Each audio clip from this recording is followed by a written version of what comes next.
Hair Tonic and Kreml Shampoo present the new adventures of Sherlock Holmes. Starring Nigel Bruce as Dr. Watson and Tom Conway as Sherlock Holmes.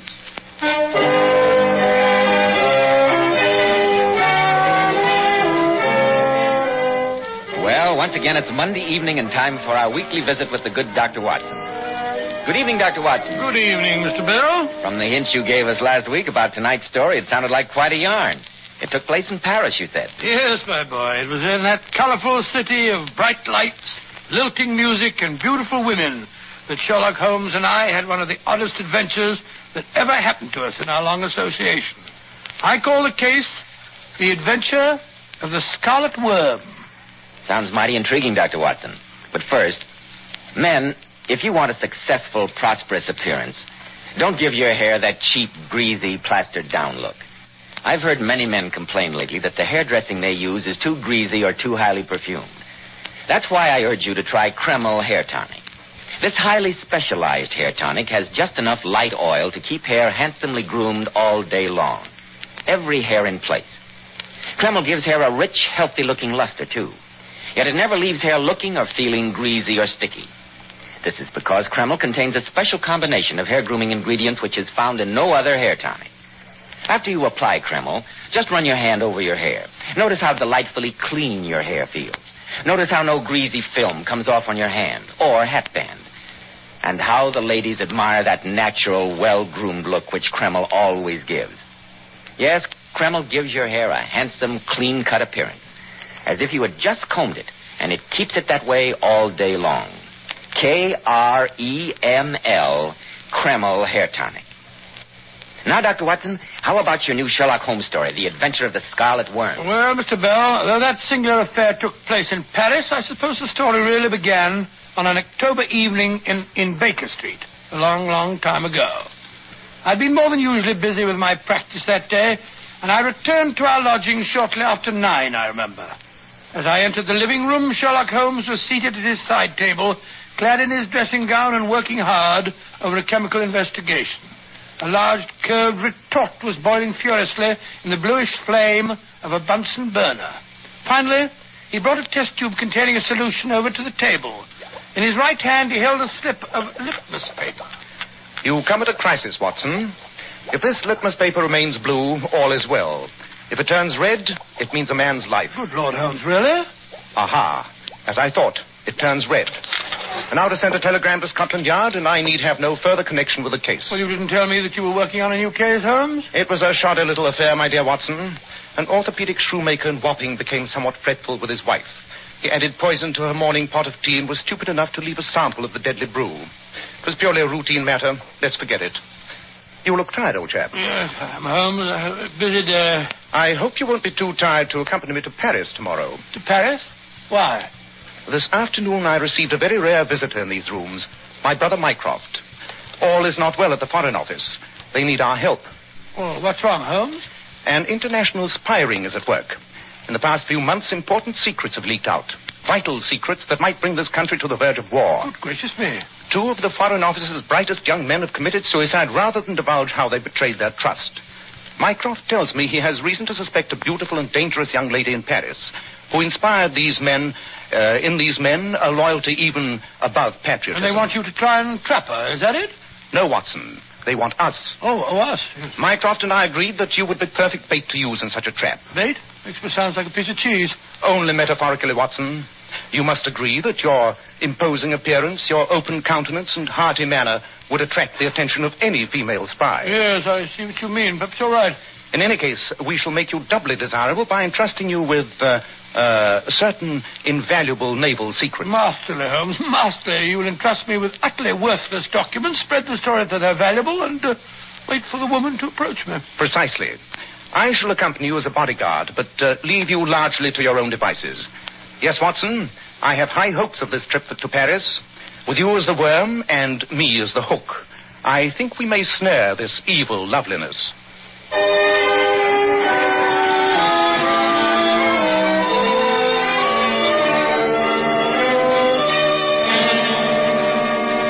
Mr. Holmes, Dr. Watson, you have shown me your credentials and explained your mission. We are aware of this spy ring. We are on constant watch. But I think you would have done better to have stayed in your own country. We of the Paris police are perfectly capable of handling such an affair ourselves, I assure you. Inspector Rigaud, the fact remains that 2 Foreign Office men died here under sinister circumstances. Yeah, nasty business, you know. British officials. Monsieur, I myself investigated the deaths. They were both self-inflicted. We of the Deuxième Bureau cannot fathom the mind of a suicide. Quite. But I doubt if the deaths were coincidental. Surely there must be some connecting link between them, Inspector? The only facts I can give you, monsieur, are these. Both men frequented an American-owned gambling casino in Montmartre. The name of it, please? Slater's on Rue Fontaine. The only other fact I can give you is that both the dead men were seen there in the company of a certain Mademoiselle Elvira. Ah, that must be the woman that Mycroft spoke of. Can you describe her, Inspector? Oh, what a woman. Although she is very young, princes have dueled for her favors. What? At the moment, a high official of the Banque de France lies in a prison cell because he appropriated funds that he lavished on her. She's a femme fatale, messieurs. But she is as elusive as the wind. Well, Watson, our first move is obvious. Tonight we shall visit Slater's gambling casino on the Rue Fontaine and try our luck.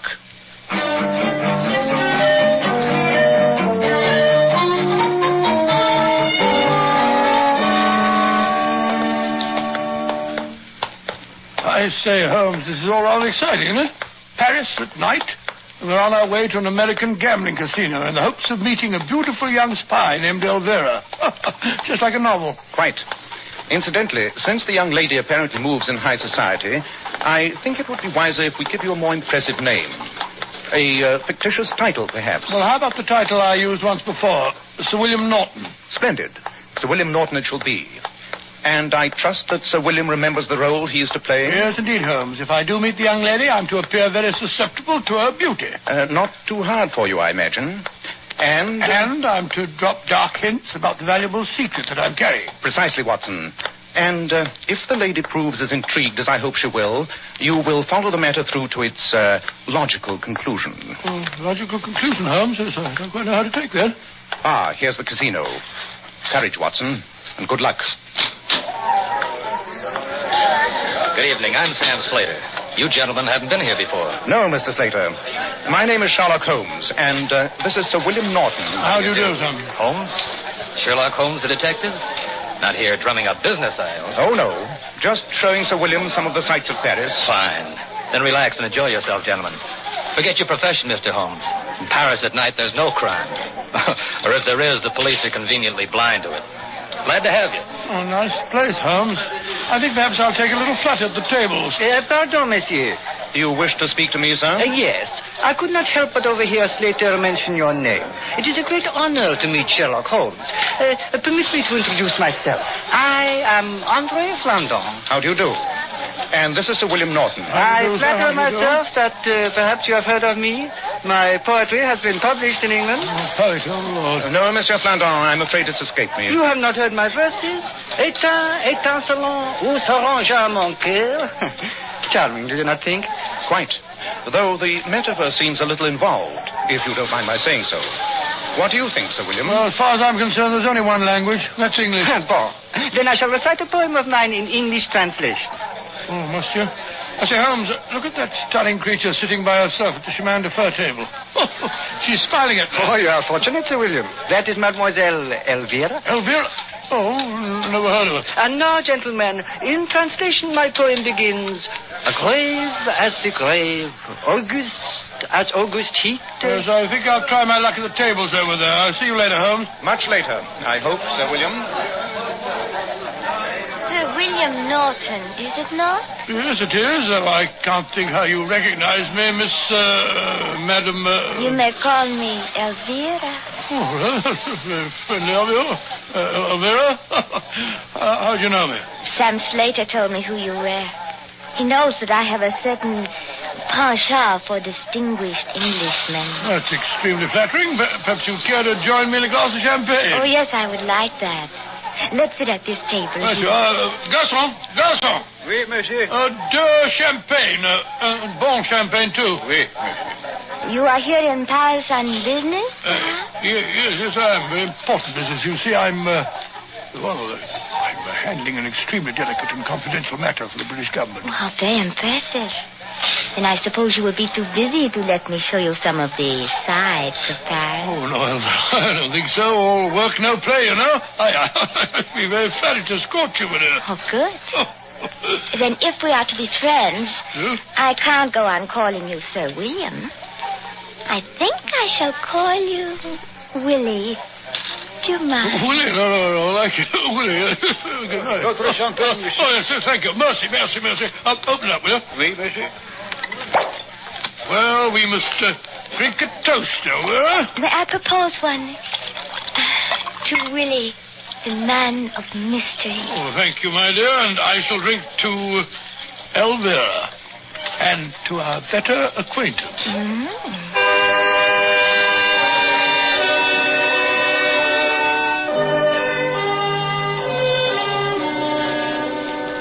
Good night, Willie. I shall see you tomorrow. Yes, rather. How about breakfast? Oh, it's nearly breakfast time now. Oh, is it really? How about lunch? Yes, of course, my dear. But your important mission for the British government, when will you attend to that? Well, in a day or two, Elvira. Good night, my dear. Come here, Willie. Closer. Good night.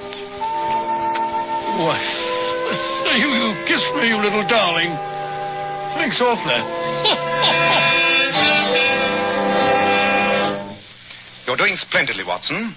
Splendidly. Keep it up. Oh, she's a sweet little thing, Holmes. It's hard to believe that she's a spy. I told her that I was here on a secret and confidential mission. I even told her that I was carrying important naval plans. She didn't seem particularly interested. Of course not. She's much too clever to use the clumsy approach. She'll work slowly. She'll wait until she thinks she's got you completely captivated before she goes after that secret. Oh, then I'm just to carry on the way I did last night. Yes, old chap. Oh, good. Wine her, dine her, send her flowers, buy her jewelry. Make her think you're head over heels in love with her. I suspect that you won't find the job too unpleasant. Oh, I'm sure I shan't.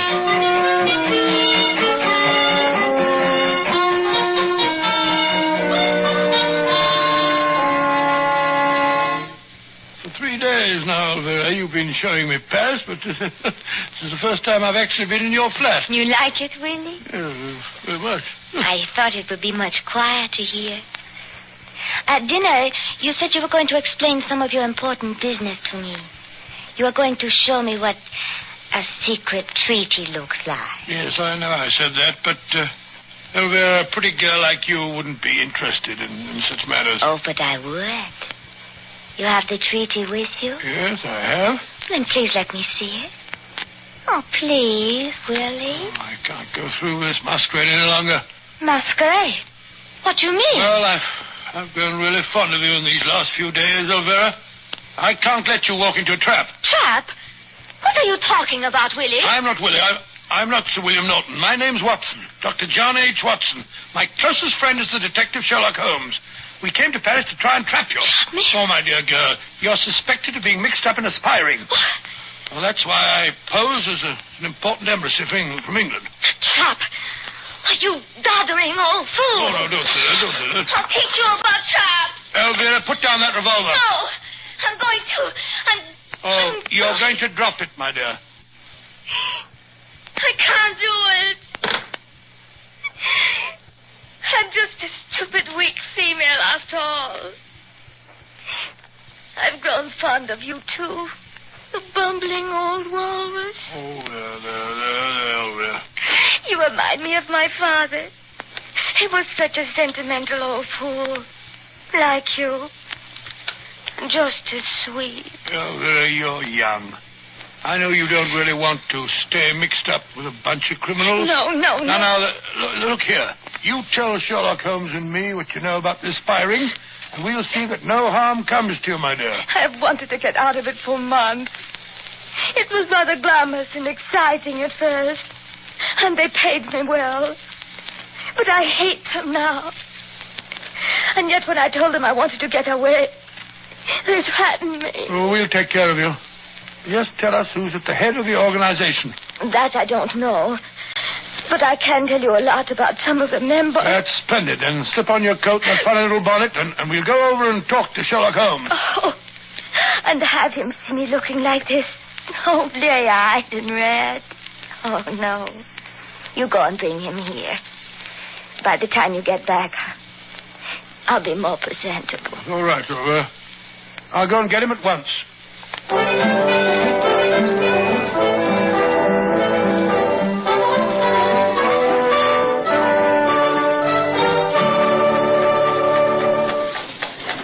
Watson, I'm occasionally astonished at the many facets to your character. Oh, thank you very much, Holmes. It's nice of you to say so. Your personal charm has apparently convinced a dangerous woman that crime does not pay.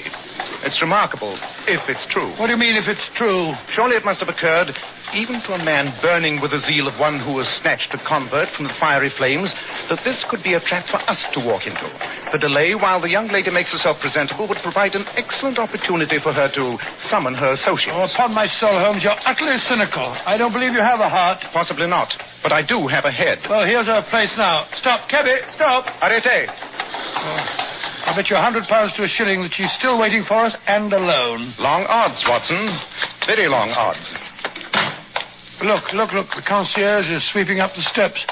He'll be able to tell us if anyone's been here since I left. True. Bonsoir. Bonsoir, monsieur. Vous parlez anglais?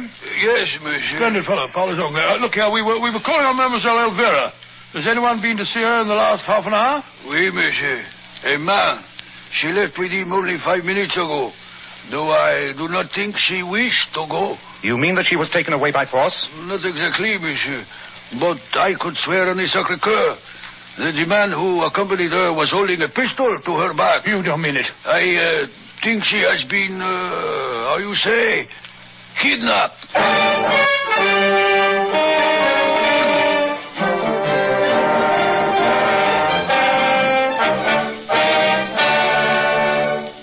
In just a moment, we'll rejoin Sherlock Holmes and Dr. Watson. Every man who takes pride in his appearance should know that handsome, healthy-looking hair needs a hygienic scalp. That's why when you buy a hair tonic, be sure to get your money's worth. Don't settle for just any hairdressing when you can enjoy the extra advantages of Kreml hair tonic. This highly specialized hair tonic contains an amazing combination of hair grooming ingredients, which is found in no other hair tonic. Kreml keeps dry, stubborn hair neatly in place all day, and always gives hair such a natural, well-groomed appearance, never sticky or greasy. But men, Kreml does lots more than keep hair looking handsome. Kreml leaves your scalp feeling alive and tingling. At the same time, it removes itchy, loose dandruff. It's simply great to lubricate a dry scalp. And if your hair is so dry it breaks and falls when you comb it, Kreml actually helps condition the hair, in that it makes it feel softer, more pliable. So men, buy a bottle of Kreml at any drug counter. Ask for an application at your barber shop. Let Kreml help keep your scalp hygienic. Your hair always looking handsome, always looking its very best. Kreml. Kreml Hair Tonic. Well, Dr. Watson, once again you left me on the edge of my chair.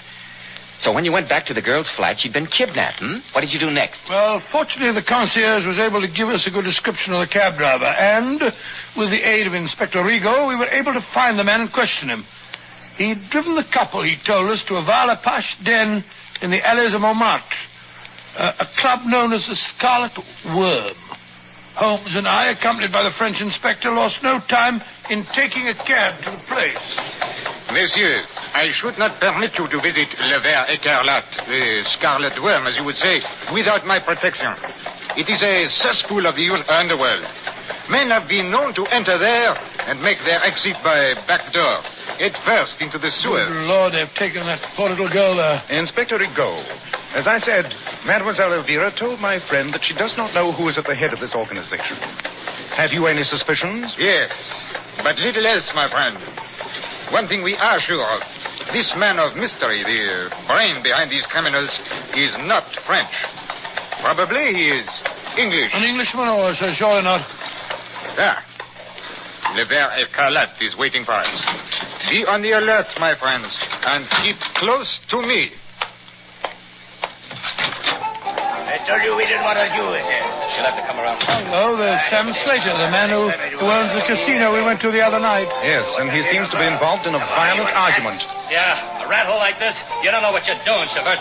Locket, you know what you in here? Stay in your own golden pigsty. Who's the man that Slater's arguing with, Inspector? That is Chabert, the owner of this establishment. Slater's leaving. I wonder what he was doing in a place like this. Come, we'll speak to Chabert and find out. Bonsoir, Chabert. Bonsoir. I am honored with a visit from the inspector, the detective. Que voulez-vous? Since when does a visitor from the 2e Bureau have to explain his business, Chabert? Tell me, why was Slater here? And why did you argue? Sure. He comes here to try and hire some of my Apache. He has trouble collecting his gambling debts. I spit on him and his high-class victims. Let that kind stick to themselves. And not bother the Pleasant fellow. Let's sit at the table, shall we? You might as well be as unobtrusive as possible. I shall rejoin you in a moment, monsieur. I wish to make some investigation. Watson, you seem to be a positive magnet towards the fair sex. Look at this young lady heading for you. Red hair, beret, and a painted face. Not my type, I'm afraid. Bonsoir, monsieur. Voulez-vous m'offrir un apéritif? Run along, young lady, and don't sit there. Oh, no, Watson. Where's your chivalry?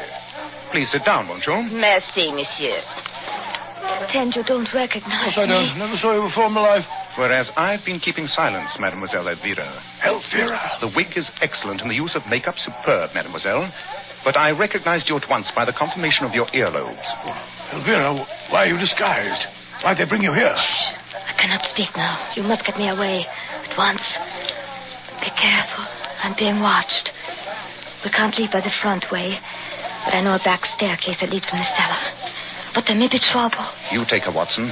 I'll guard the retreat. When the music starts again, dance with her. When you get to the back of the hall, slip out. I'll join you at the hotel. Oh, Lord. Look, Holmes. Look who's coming to our table. It's that ghastly poet fellow we met at the casino. André Flandin. Pay no attention. I'll take care of him. Once again, I meet my friend Sherlock Holmes. I have a new poem that I've composed in your especial honor. Dance, Watson, and good luck. All right, you are, Holmes. Come along, my dear. Come along. Your friends leave? Au revoir. Now, I shall tell you my poem. It begins... Elvira, my dear, I can't tell you how relieved I am to find you all right. Don't look so serious. Pretend that I'm some girl that you don't know. Laugh. That's all right. That's better. Now dance me toward that door in the corner. There we are. Now, let's slip through it. Can't see a thing. Follow me. There are stone stairs here. Careful. Where do these lead? To an alley. Oh, careful. The stairs turn here. Look out, there's a light coming up the steps towards us. Chabert! You did not think you could live so easily, did you, Elvira? I've been waiting for you. Look out, he's got an eye! But he can't see without his lantern. Where's the path? Run, Elvira, I'll follow you. Run. You won't follow her! Oh, won't I? How'd you like that, you filthy swine? Watson, are you all right? Yes, Holmes, I'm quite all right. Then run, old chap. I'll take care of this end. See that the girl is safe.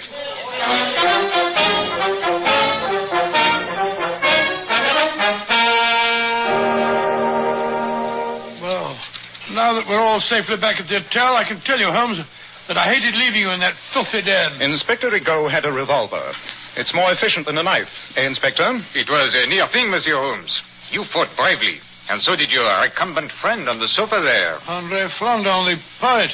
I wondered why you brought him back here. For a poet, he uses his fists with surprising skill. He must be hurt. He seems to be unconscious. I think he's suffering from the effects of a trifle too much absinthe. I hadn't the heart to leave him. Ah, there you are, Mademoiselle Elvira. You're feeling no ill effects, I hope? No, Mr. Holmes. Splendid. Then now that we're all assembled, supposing you tell us your story. Who kidnapped you tonight? It was one of Chabert's men. They made me disguise myself and swear never to see either of you again, on pain of death. Instead of which we came to see you. We knew that Chabert was connected with the spies. Now he is safely under lock and key. But we still don't know who is at the head of this organization. Can you give us any clues, mademoiselle? I think that the man you want was waiting in the cab that took me to the Scarlet Worm. But he was masked and he never spoke. Can't you recall anything that might give us a clue? Oh, one incident, if it means anything. Chabert's man said to him, "We go to the Scarlet Worm, eh? That is good. You make worms, no? And then he laughed. He said this in French, of course? Yes, he did. Then the case is solved. I'm an idiot. I should have spotted it sooner. The man you want, Inspector, is lying asleep on the... Look out! He's not asleep. Watson, he's got a revolver. Oh, no, you don't. Oh! He's gone to sleep again. Really, Watson, you're in splendid form tonight. But, Monsieur Holmes, why do you say that man is the culprit? You yourself gave me the clue, Inspector, when you told me that the criminal was an Englishman posing as a Frenchman. But you only met the fellow on 2 occasions, and then not for more than a few minutes. It was long enough to realize that Flandre was really an Englishman. The first time we met him, he quoted a poem that he said was translated from the French. The translation was, grave as the grave, August as August heat. The poem could not have been translated from the French because both of those puns are possible only in the English language. But how did my repeating the conversation in the cab give you a clue, Mr. Holmes? Because it was another pun. In French, the word for worms and for verses is the same. Ver, spelt V-E-R-S. I see it now. When the man in the cab said, you make worms, he also meant, you make verses. Precisely, Watson. And thereby pointed directly at the poet there. With André Flandre, or whatever his real name is, in prison, I'm sure Mycroft will have no more trouble with his spy ring.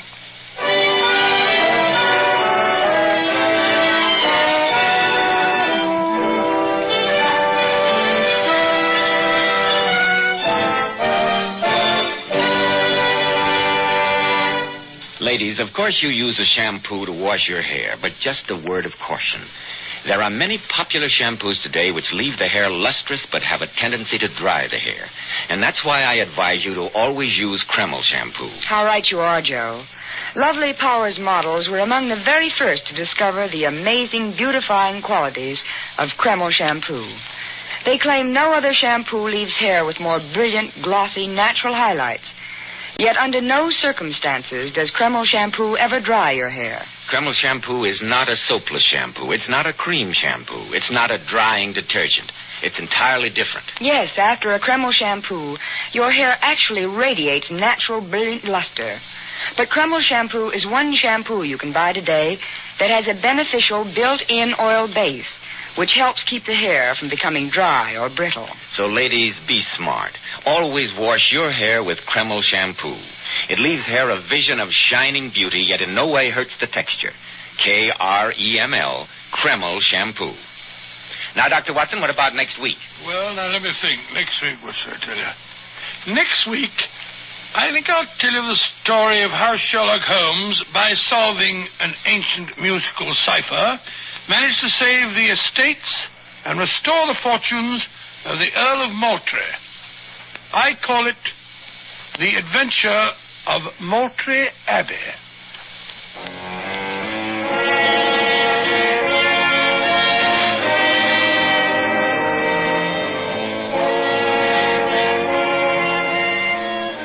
Tonight's newest Sherlock Holmes adventure was suggested by an incident in Sir Arthur Conan Doyle's story, The Naval Treaty.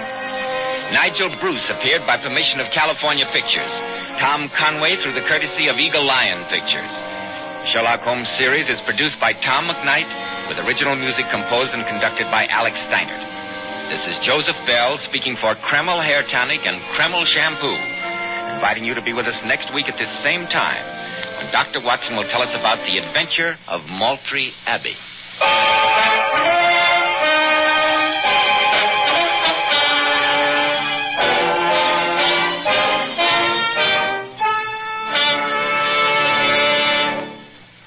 This is ABC, the American Broadcasting Company.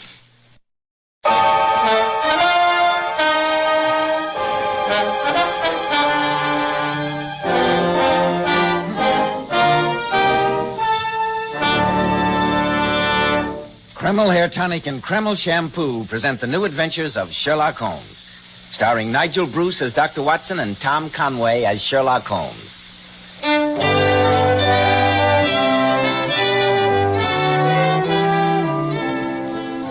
Well, once again, it's time to keep that pleasantest of all doctor's appointments, our weekly visit with our excellent host and incomparable storyteller, Dr. Watson. Good evening, Dr. Watson. Ah, there you are, Mr. Bell. Just in time to join me in a glass of port. The decanter's there on the sideboard. Help yourself and then settle down. Fine, Dr. Watson. I suppose you're all ready with tonight's new Sherlock Holmes story, The Adventure of Moultrie Abbey, isn't it? Yes, my boy, and in many ways I'm inclined to think it was one of the most singular adventures that Sherlock Holmes and I ever had. But before I begin the weird adventure of Moultrie Abbey, haven't you got a word for our listeners? Yes, Dr. Watson, I have. Men, neat-looking, well-groomed hair does so much to give a man that air of success, to say nothing of adding to his good looks. And I'm sure you'll be interested in hearing about this modern trend in hair grooming, which has become such a nationwide favorite. It's called Kreml Hair Tonic. This highly specialized hair tonic contains a combination of hair grooming ingredients which is found in no other hair tonic. Yes, that's exactly why Kreml gives a man's hair such a natural, well-groomed look and keeps it in place longer, keeps every hair in perfect order from morning till night. Yet Kreml never gives hair that cheap, greasy, patent leather look. Kreml keeps hair looking mighty handsome with a rich, healthy-looking luster. Yet it always feels and looks so clean on your hair and scalp. Men, if you aren't already using a hair tonic, try Kreml. If you're using some other hair dressing, change to Kreml. Then see if your hair doesn't look better than it ever did before. Better groomed, better looking when you use Kreml. Kreml, Kreml Hair Tonic. Now, Dr. Watson, how about the Venerable Bede and the Adventure of Moultrie Abbey? Well, Mr. Bell, that story began in Baker Street on the December afternoon many, many years ago. It was shortly after tea, I remember, when Sherlock Holmes, who'd been pacing up and down our room, suddenly stopped at the window and looked intently out at the street below him. After a few moments, my curiosity overcame me, and I joined my old friend. Looking over his shoulder, I saw that on the pavement opposite there stood a young woman dressed in the height of Edwardian fashion.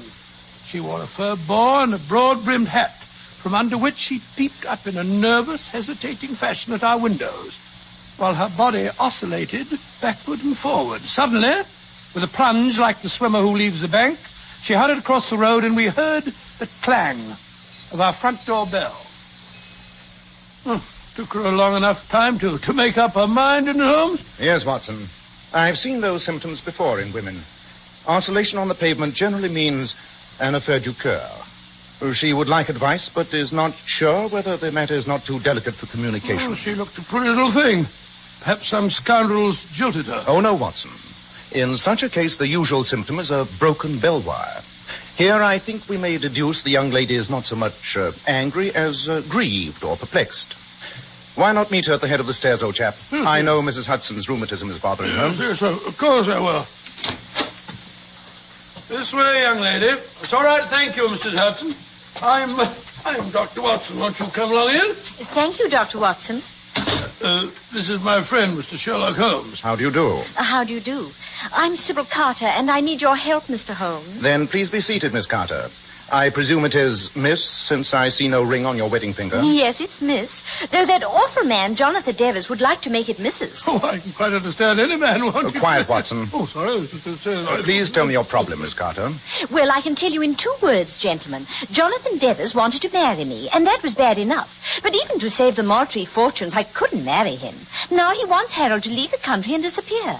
And when we think of the Abbey and the tenants, what can we do? I know that my brother's dead set against outside interference, but tonight is when we play the music. And if only you could be there. Oh, that's considerably more than 2 words, Miss Carter. I'm afraid I can't make head or tail of any of them. Nor can I.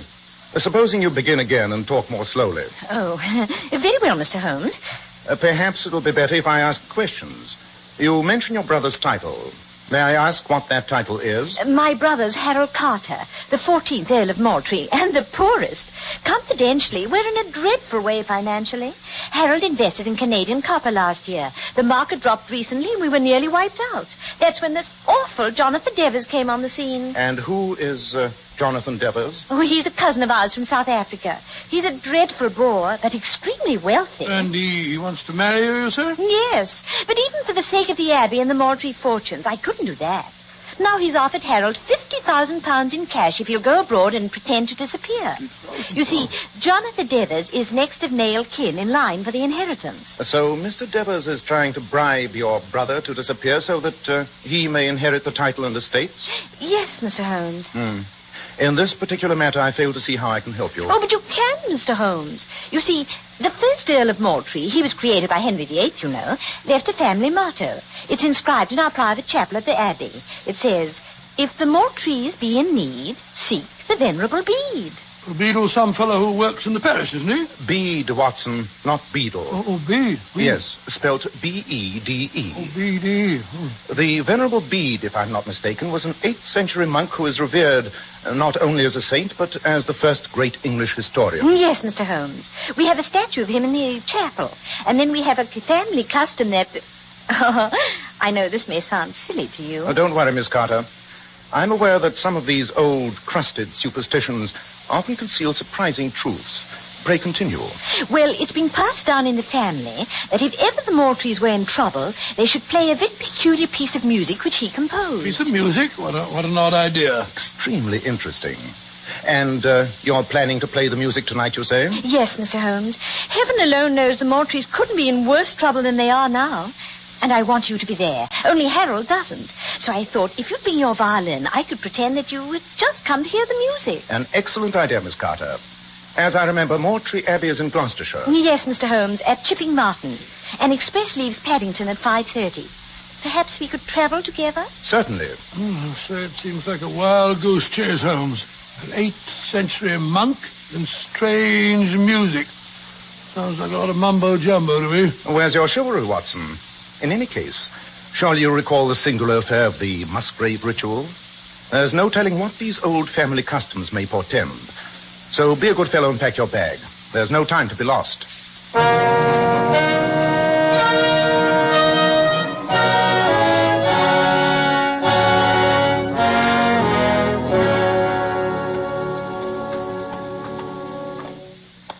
I'll just have time to show you the chapel before dinner, gentlemen. Thank you, Lord Carter. And after dinner, I shall be happy to gratify your musical curiosity, Mr. Holmes. But you mustn't regard my sister's visit today too seriously. Sybil's an overly emotional girl. And quite frankly, I wish that she hadn't approached you. I feel that Moultrie Abbey is my duty. I'll find some way to save it. And my tenants. I trust that the music will live up to its magical reputation. Well, this is the chapel. What a beautiful building. Must be very old. Oh, it's 16th century. The Abbey house was built nearly 100 years later. 16th century? Hold your lantern a little higher, Dr. Watson. That's it. Now, I want to show you a prized possession. There you are. Magnificent. Quite magnificent. This, I presume, is the statue of the Venerable Bede that your sister spoke of. Yes. It's an excellent specimen of 16th century wood carving. Note particularly the delicate work on the beads of the rosary. Odd.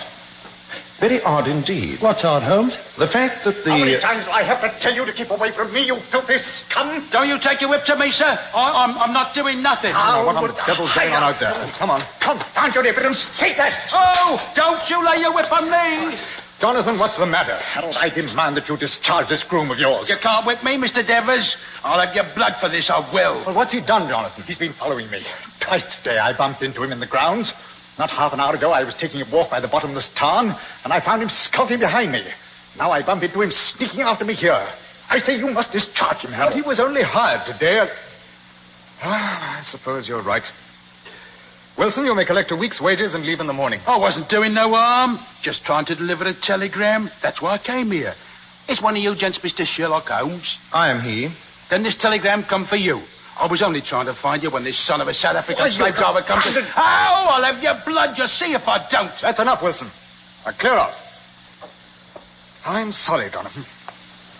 Oh, by the way, this is Mr. Sherlock Holmes and Dr. Watson. Mr. Jonathan Devers. How do you do? How do you do, Mr. Devers? Yes. Sybil told me that you were having distinguished company at your musical soiree tonight. How are you, gentlemen? Just excuse me. We'll see you at dinner, no doubt. Bully. That poor devil of a groom was half his size. Mr. Devers mentioned that he was walking by the bottomless tarn half an hour ago. What, may I ask, is the bottomless tarn? Oh, it's a lake on the estate, just behind the gamekeeper's cottage. There's a legend that it's fathomless. All I know is that some years ago a prize heifer of mine was seen to fall in and drown. We dragged the lake, but no grappling hooks we could obtain touched the bottom. Interesting. Holmes, the telegram that fellow brought you. Ah, yes, the telegram. Give me the lantern, Watson. Thanks. An extremely illuminating message. Read it for yourself, Lord Carter. Why, it says nothing but my cousin's name, Jonathan Devers. And yet the message is quite eloquent. It is in answer to a query I made before leaving London. Who forced that market drop in Canadian copper which wiped out the Moultrie fortunes? You mean that Jonathan deliberately smashed me, Holmes? It would seem obvious. Yes, it's perfectly clear the Devers covets the title and stop at nothing to get it. Holmes, what am I going to do? What the devil am I going to do? We must wait until after dinner and hope that the musical composition may give us a solution to your unhappy problem.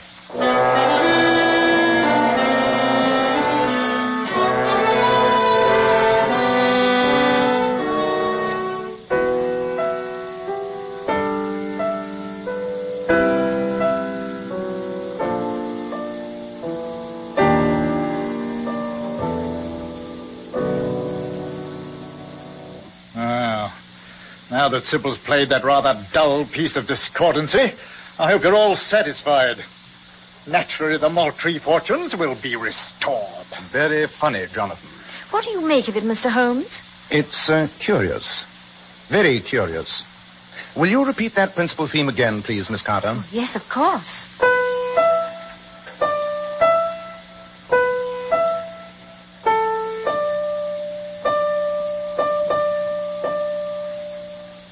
Thank you, Miss Carter.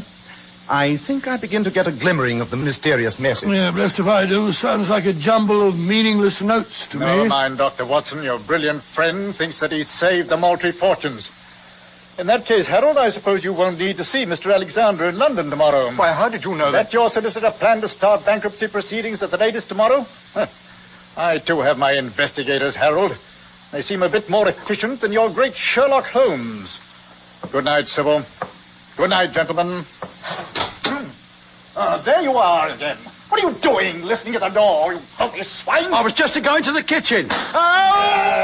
Get to the stables where you belong. If I see that groom again, Harold, I'll break his neck. See that he goes tonight. How dare he speak to you like that, Harold? He's not master here. Not yet, Sybil. But I can't hold on to the place much longer, and he knows it. He's a thoroughly unpleasant scoundrel, if you ask me. Mr. Holmes, you said the music gave you some clue to the message? It did, Miss Carter. But it requires thought and a certain amount of musical experimentation. I doubt if this music room would welcome the consumption of an ounce or two of shag tobacco. I think, therefore, that Watson and I will retire to our own room. With the aid of a pipe and my violin, I shall give the matter undivided attention. And tomorrow... Moultrie Abbey will go into receivership. Not while Sherlock Holmes is on the case. Oh, thank you, Watson. A man of my peculiar modesty needs your constant reassurance.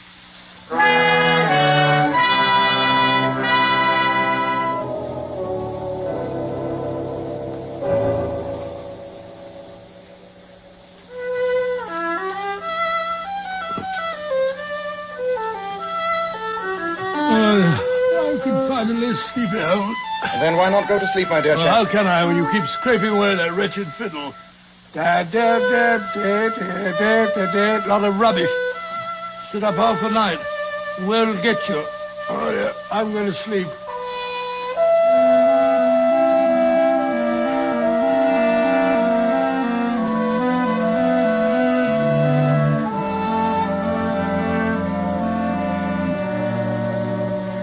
When the Moultries are in need, seek the venerable bead.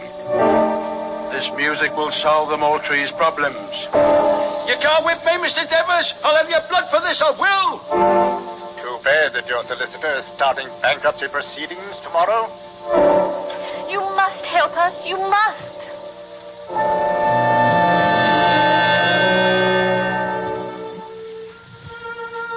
When the Moultries are in need, seek the venerable bead.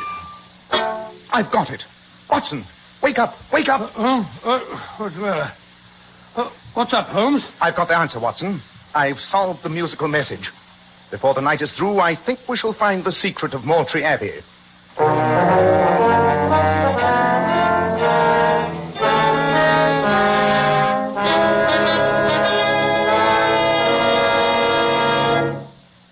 just a moment, we'll rejoin Sherlock Holmes and discover just what that secret is.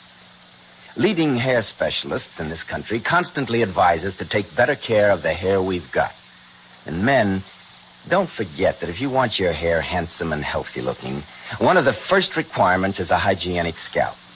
And why settle for just any hair dressing when you can enjoy the extra advantages of Kreml hair tonic? Kreml is a highly specialized hair tonic which gives you your money's worth. It contains a unique combination of hair grooming ingredients which is found in no other hair preparation. It keeps hair attractively groomed at all times, looking so neat and orderly.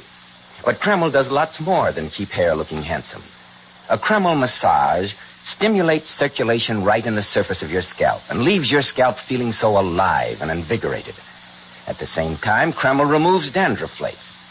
And it's excellent to lubricate a dry scalp. And if your hair is so dry that it breaks off and falls when you comb it, Kreml actually helps condition the hair in that it makes it feel softer and more pliable. So men, take better care of the hair you've got. Buy a bottle of Kreml at any drug counter. Ask for an application at your barber shop. Use Kreml daily for better groomed hair, for a more hygienic scalp. Kreml, Kreml Hair Tonic. Well, Dr. Watson, I'm just as confused as I'm sure you must have been when Sherlock Holmes awakened you. What was the musical message? Supposing I tell you the story in its actual sequence, Mr. Bell. I quickly dressed, and in the moonlight, Holmes and I stealthily crept down the corridor to Lord Carter's room.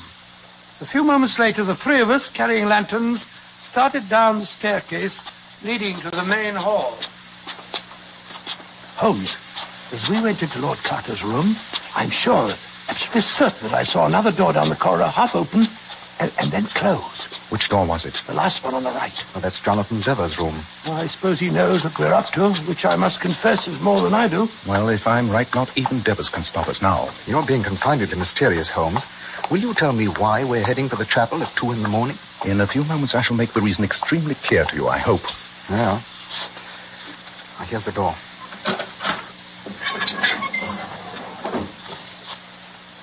Look. Through the stained glass windows over there. I swear there's someone with a lantern in the grounds outside. Our immediate problem is here, inside. Focus your lantern on the statue of the Venerable Bede, Watson. That's where the answer to the Moultrie legend lies, I think. For heaven's sake, Holmes, I wish you'd be more explicit. Very well. Let me see if I can whistle those notes written in the musical theme.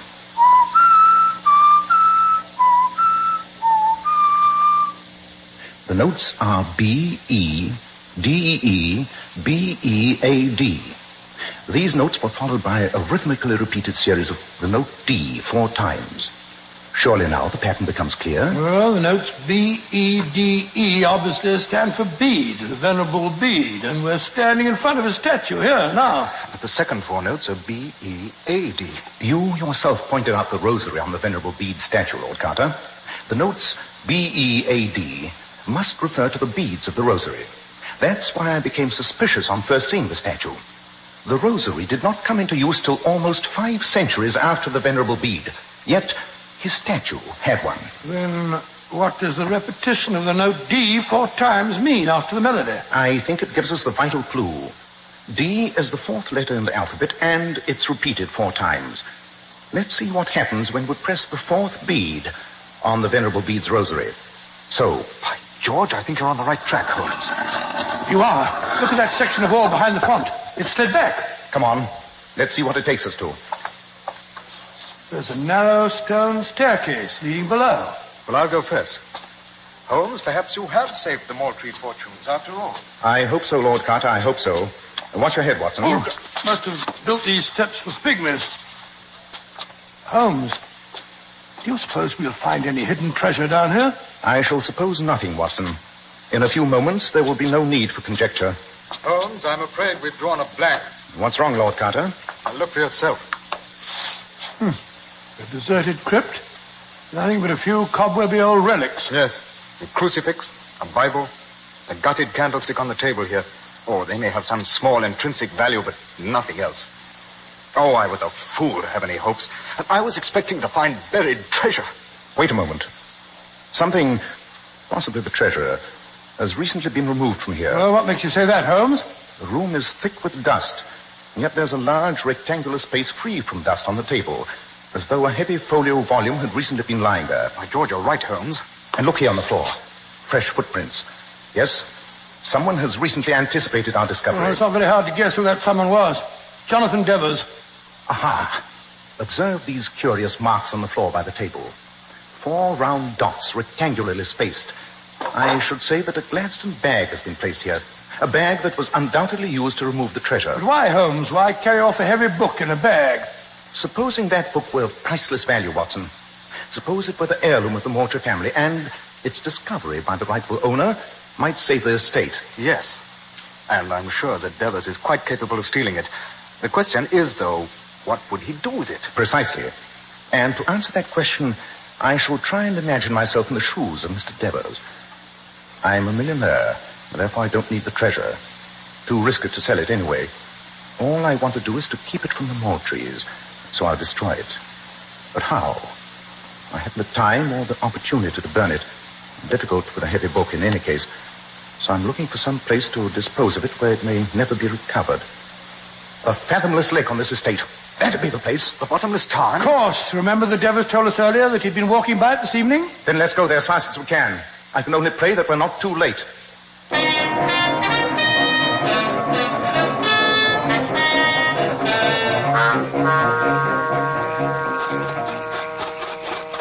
Look. There, in the moonlight. It's Jonathan Devers. He's running towards the edge of the lake. Yes, and he's carrying a Gladstone bag. Which means that we can run faster than he can. You have your revolver, Watson? Yes, I have. Don't hesitate to use it. This devil's work must be stopped. Come on, faster. Oh, we'll never catch him. He's at the edge of the tarn. Drop that bag, Mr. Devers. You're too late, my friend. Drop it or I'll shoot. I'll drop it in the bottomless tarn. There. Goodbye to the treasure of the Moultries. You devil. You've ruined me. I'll have the law on you for this. You're a common thief. I don't know how you'll prove it, Harold. It was my own Gladstone bag and I dropped it in the tarn. You don't even know what was inside it. But here comes the man who can tell us. Good Lord, it's Wilson, the groom fellow you discharged, Lord Carter. Well, what are you doing here, Wilson? What's that book you're carrying? I just done what Mr. Sherlock Holmes told me to, sir. I was following Mr. Devers. When he put down the bag and went off to get his coat before coming out here, I thought there might be something valuable in it. I took out this book and I filled the bag with a few rocks. Wilson, No, you won't, Devers. Or you'll end up in the tarn where you belong. Let me see the book, Wilson. Here you are, Governor. Thank you. Hold the lantern a little higher, Watson. That's it. Aha. These faded pages are written in monkish Latin of the 8th century, and the hand is of the same period. Unless all my researches on the datings of documents are valueless, they must be, the original manuscripts of the Venerable Bede himself. Good Lord, then they're absolutely priceless. And that means that the Moultries are saved. And you, Mr. Devers, will have the privilege of inspecting the interior of an English prison. Rubbish. What charge could you make? Common theft, burglary. The proof would depend on the word of that filthy groom there. And who's going to believe the oath of a servant with a grudge over the word of a South African millionaire? I think it's high time that this, filthy groom disclosed his true identity. All right, Mr. Holmes. The gentleman, I'm Inspector Athelney Jones of Scotland Yard. And a great credit to the force you've been, my dear Jones. Yes, indeed, you certainly have. Your impersonation of a country groom was masterly, quite masterly. And now, let's return to the house, shall we? It's nearly 3 in the morning, and I think we've had enough excitement for one night.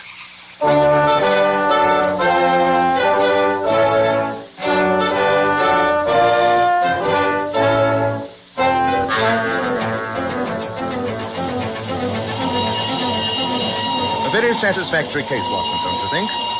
As we head back for London, I must confess to a certain glow of satisfaction. The fortunes of the Moultries are restored, the villain foiled and in custody. And Scotland Yard will get the credit. You know that, of course, Holmes. Well, they deserve it. Athelney Jones is a very enterprising fellow. Yes, Watson, an immensely interesting case. You see, Moultrie Abbey was, from its name, one of the properties expropriated from the monks by Henry VIII, who created the earldom. Undoubtedly, the abbot had hidden the monastery's most valuable possession, the Bede manuscript. And then I suppose the first earl discovered the hiding place and left the book there as a future security for the Moultrie family. Exactly, leaving the cryptic verse as a clue. If the Moultries be in need, seek the venerable Bede. Yes, I see it all now. You know, Holmes, to me the whole case was worth it. when I saw that girl's face light up as we told her the good news. I fear that I'm less impressionable, old chap. For me, my retrospective pleasure in this case lies in the fact that an irreplaceable treasure has been saved, and that a monk who died 12 centuries ago will have been responsible for restoring the fortunes of a fine old family. Yes, Watson, I think that in many ways you might refer to this as our most successful case.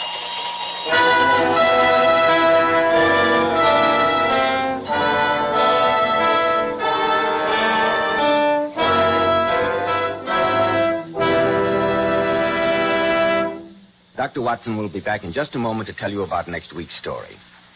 Ladies, you've heard it said that a woman's hair is her crowning glory. And how true this is. That's why you ladies should take the very best care of your hair, especially in shampooing. I'm glad you brought that point up, Mr. Bell, because many popular shampoos have a tendency to dry the hair. Well, here's one shampoo that will never dry the hair. Never under any circumstances. And it's Kreml shampoo. Yes, Kreml shampoo is simply wonderful. It actually glamour bays each tiny strand of hair so that it fairly radiates natural, dazzling highlights. It leaves the hair simply gleaming with natural, glossy luster. And what's more, your hair stays this way for days. Kreml shampoo is not a soapless shampoo. It's not a cream shampoo. It's not a drying detergent. It's entirely different. Kreml shampoo whips up a luxurious, active foam, even in the hardest water. You can use it as often as you wish over a long period of time, and it'll never dry your hair. In fact, Kreml shampoo has a built-in oil base, which actually helps keep the hair from becoming dry or brittle. Remember, ladies, the divinely beautiful Powers models wash their hair with Kreml shampoo.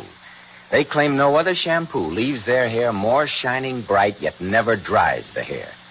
Why not try it? Kreml, Kreml shampoo. Now, Dr. Watson, what about next week? Well, now, let me see. Next week, I think I shall tell you how Holmes managed to trap a fiendish murderer who had terrorized a pretty little English country village. I call it The Adventure of the Tolling Bell.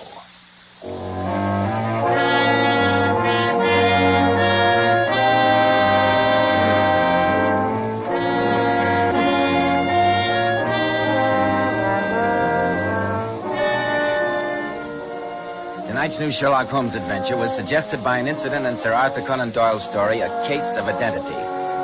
Nigel Bruce appeared by permission of California Pictures. Tom Conway through the courtesy of Eagle Lion Pictures.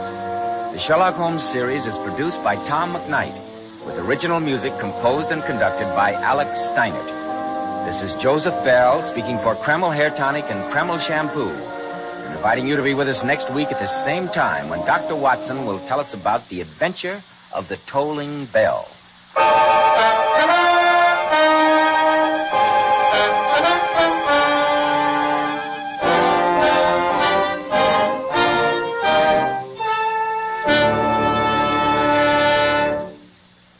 This is ABC, the American Broadcasting Company.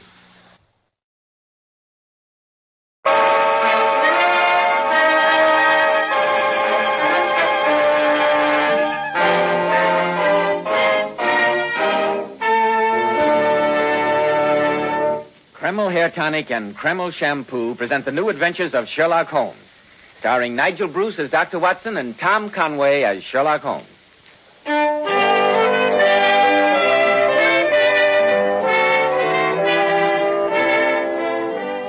Now for our weekly visit to the famous chronicler of Sherlock Holmes, our good friend, Dr. Watson. Well, Dr. Watson, how are you this evening? Oh, in the best of spirits, Mr. Bell. Thank you. And you? Never better, thank you. And am I correct in deducing that faded old newspaper lying upon your desk has something to do with the story you're going to tell us tonight? Indeed, Mr. Bell. Here you are. The London Times of September the 4th, 1903. Take a look at this. Judges summing up to jury interrupted. Sensational solution by Mr. Sherlock Holmes. Yes, I think that you will find it equally sensational, Mr. Bell. It was one of Holmes's most dramatic cases. But first, you want a word with our listeners. Go ahead. Well, I light up the pipe. Thank you, Dr. Watson. Men, in summer when you go without your hat, does your hair get dry, wild, and unruly looking? After a swim, does it feel sticky and stringy? Then remember, Kreml Hair Tonic keeps dry, wild, sun-baked hair looking perfectly groomed throughout the hottest, stickiest day, as if your barber had just combed it.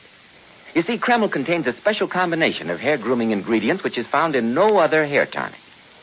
This wonderful, natural-looking hairdressing has just enough light oil to keep hair neatly groomed with an attractive, healthy-looking luster. Yet Kreml never leaves the hair looking or feeling greasy or sticky. Kreml always looks and feels so clean on both hair and scalp. It leaves the scalp feeling so cool, so refreshed and alive. Be sure to try it, men.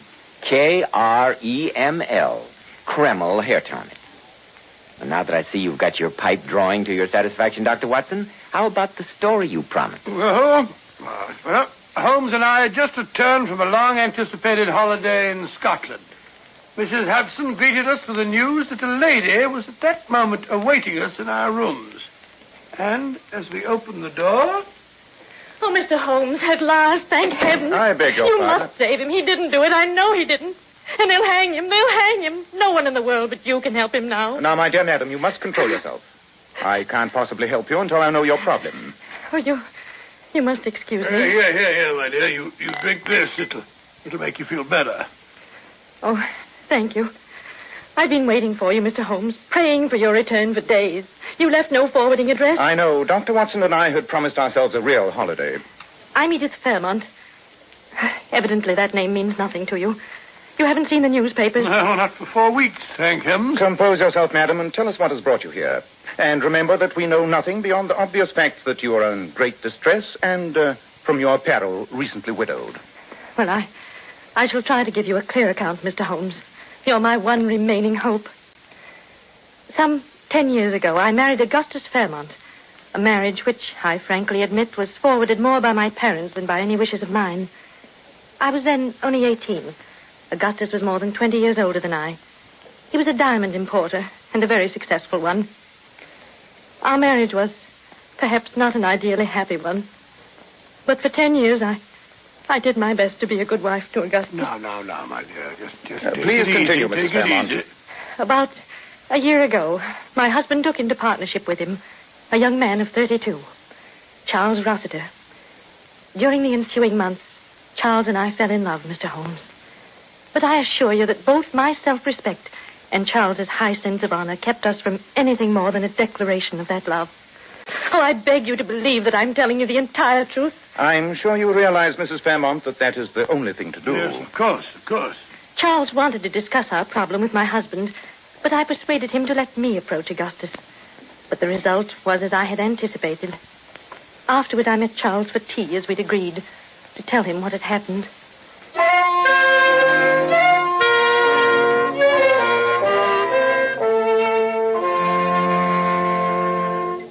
Edith, my dear, I thought you'd never get here. Oh, it was difficult, Charles.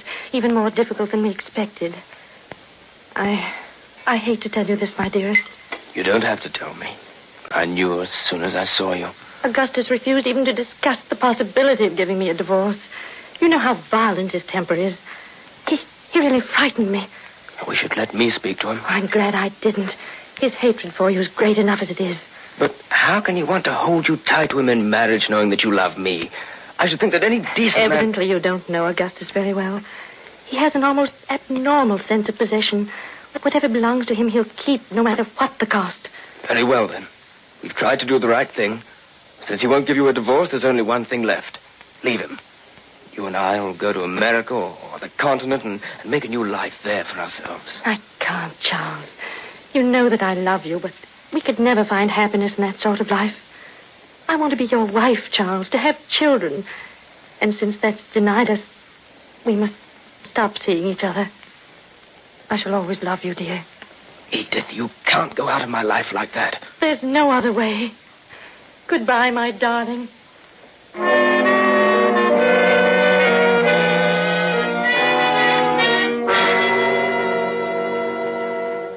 That was the last meeting I had with Charles, Mr. Holmes. I see. Go on, Mrs. Fairmont. Well, my husband and Charles were, under the circumstances, equally anxious to dissolve their partnership. They agreed to make a final trip to Amsterdam to complete a transaction which they'd previously arranged, after which the business was to be dissolved. How long ago was this? A little more than a month ago. The day before they left, my husband, telling me that he was unable to find the revolver which he always carried when transporting valuable shipments of diamonds, asked me to buy him a new one. I did so, and he took it with him when he sailed. 2 days later, having completed their business in Amsterdam, Charles and my husband started back to England aboard the night boat from Flushing. My husband had with him over 10,000 pounds worth of unset diamonds which they'd purchased. I assume, Mrs. Fairmont, that this part of your narrative is all hearsay. What I'm telling you now, I've learned from the police. Charles and my husband had adjoining cabins on the boat. It was a foggy night in the North Sea, and about midnight, a German gentleman in the cabin adjoining my husband's, on the other side from Charles's, heard the sounds of a violent quarrel between Charles and Augustus.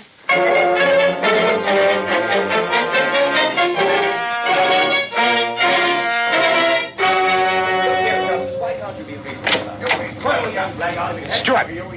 Stewart! Yes, Mr. Smith? What can I do for you? Listen to that bellowing in there. Is this a cattle boat?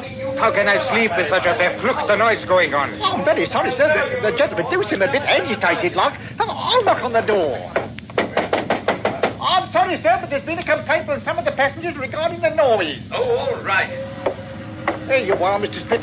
If there's any more disturbance, just ring for me. If there is any more disturbance, I go to the captain. For an hour now I have been trying to get to sleep. What was that? That was a shot, you Dummkopf. Come.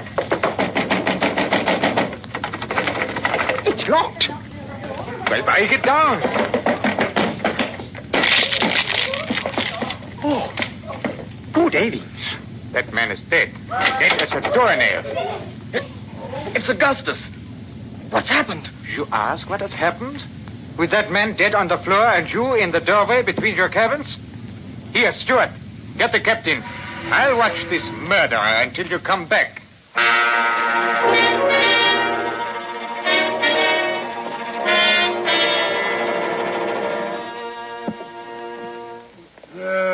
There, Mrs. Fairmont. I can understand what a strain it must be for you to tell all this. Let me get you some aromatic... Oh, I'm all right, Dr. Watson. Thank you. Your husband had died instantly, Mrs. Fairmont? So the police said, Mr. Holmes. Apparently the revolver had been fired at very close range, directly into his head. They said he must have fallen dead on the instant. And the revolver? Well, it was gone, Mr. Holmes. The porthole which gave onto the sea was wide open. The police, of course, say that Charles threw the revolver out of the porthole after shooting Augustus. The bullet was a .32 caliber, the same as the one I had purchased at my husband's request. And what has Mr. Charles Rossiter to say? Well, what is there for him to say? Oh, quiet, Watson. Oh, I don't blame you for thinking that Charles is guilty, Dr. Watson. Everyone in the world thinks so. But I know that he isn't. He has sworn to me that it's a complete mystery to him, and I believe him. If I didn't believe him, there'd be nothing left to live for. The police arrested him, of course. Oh, naturally. He goes to trial at the Old Bailey tomorrow. Oh, Mr. Holmes, you must save him. You must. You're my only hope. No one else can do it. Say that you will. I cannot promise that, Mrs. Fairmont. I'll undertake the case, but you must understand that anything I discover, even though it may be evidence damning to Mr. Rossiter, will be turned over to the police. That's all I ask. I know he's innocent, and I have faith that you'll prove it. I beg you not to indulge in any false hopes, Mrs. Fairmont. I shall do my best to uncover the truth, but we have little time at our disposal. You omitted to mention what had happened to the diamonds. Were they found on your husband's person? Oh, I almost forgot. They seemed so unimportant. The diamonds were missing, Mr. Holmes. Huh? Missing? Oh. How do you account for that? The police think that Charles was going to steal them, and that suddenly realizing the impossibility of the idea, he threw both them and the revolver out of the porthole. Odd. Well, with the trial starting tomorrow, Mrs. Fairmont, Watson and I have much to do. Our first task must be a complete examination of the police records of the case. I know you'll excuse us if we hurry off, Mrs. Fairmont. Our first call must be on Mr. Charles Rossiter in prison.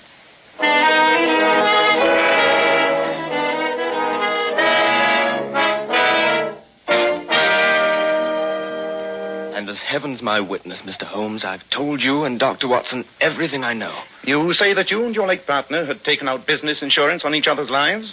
Yes, Mr. Holmes, to the extent of £25,000 apiece. £25,000 apiece? I say that makes it look even worse, Holmes, huh? Unfortunately, yes. One more question, Mr. Rossiter. After the quarrel on the boat, when the steward had knocked and requested silence, you went back into your own cabin. Is that correct? It is, Mr. Holmes. And according to you, you heard the sound of a shot from Fairmont's cabin a moment later. How much time would you say had elapsed? Oh, a very short interval, not more than 15 seconds at the outside. Thank you. Well, Mr. Rossiter, I'll do what I can, but... Oh, I know it's hopeless. I wouldn't believe the story myself if I heard it from someone else. Tell me, Dr. Watson, you're a medical man. Could I conceivably have had a lapse of memory? Could I have shot Fairmont without knowing anything about it? Well, it seems to me almost inconceivable. I never heard of a case of amnesia or loss of memory that began and ended all in the space of a couple of minutes. Well, come on, Watson. We must be going. Mr. Holmes, do you think there's any chance? Keep up your courage, Mr. Rossiter. There's always a chance. Water.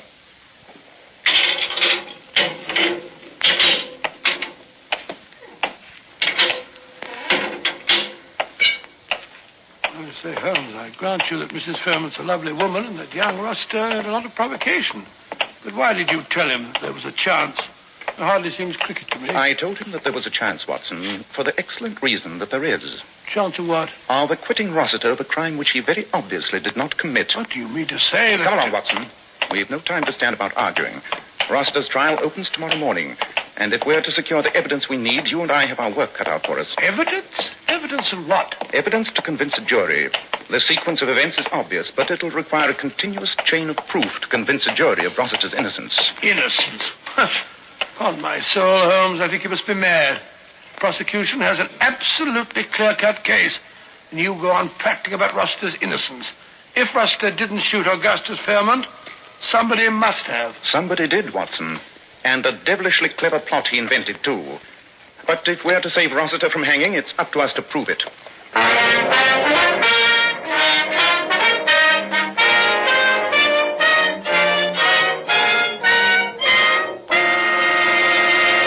In just a moment, we'll find out if Sherlock Holmes is able to prove it. Men, on hot, sticky summer days, your hair needs extra special care. And when you buy a hair tonic, why not buy one that does lots more than keep your hair looking handsome? Why not get your money's worth and buy Kreml hair tonic? No other hair tonic keeps the hair more neatly groomed and attractive looking. Kreml gives hair such a handsome, clean-cut appearance. It keeps the hair perfectly groomed throughout the hottest, stickiest day. It never looks or feels greasy or sticky. In addition, Kreml is simply great to lubricate a dry scalp. At the same time, it removes itchy, loose dandruff and leaves the scalp feeling so clean, refreshed, and alive. No wonder Kreml is preferred among America's most prosperous men. Buy a bottle of Kreml at any drug counter. Ask for an application at your barber shop. Use this highly specialized hair tonic daily for better groomed hair, a more hygienic scalp. Kreml, Kreml hair tonic. Now, Dr. Watson, what steps did you and Sherlock Holmes take next to prove Rossiter's innocence? Well, Holmes and I hurried to the offices of Fairmont and Rossiter in Hatton Gardens. Assisted by Fairmont's chief clerk, a little dried-up wisp of a man, we spent the next hour in an intensive study of Fairmont's old checkbook stubs. There's no question of it, Watson. These regular payments, month after month, to Mademoiselle Elaine Dufour can only mean one thing. Oh, I don't see why. She might have been an old nurse of his or something. Really, Watson. Huh? One does not pay one's old nurse £50 a month over a period of years. Perhaps you're right. Thank heaven we found Mademoiselle Dufour's address. Why? Because you're leaving for Paris tonight. Huh? And I want you to bring back Mademoiselle Dufour no matter what means you use to persuade her. Oh, really, Holmes? What are you going to do? I'll be doing while I'm off on this wild goose chase. I have a few things to look into, Watson. Quite a few things.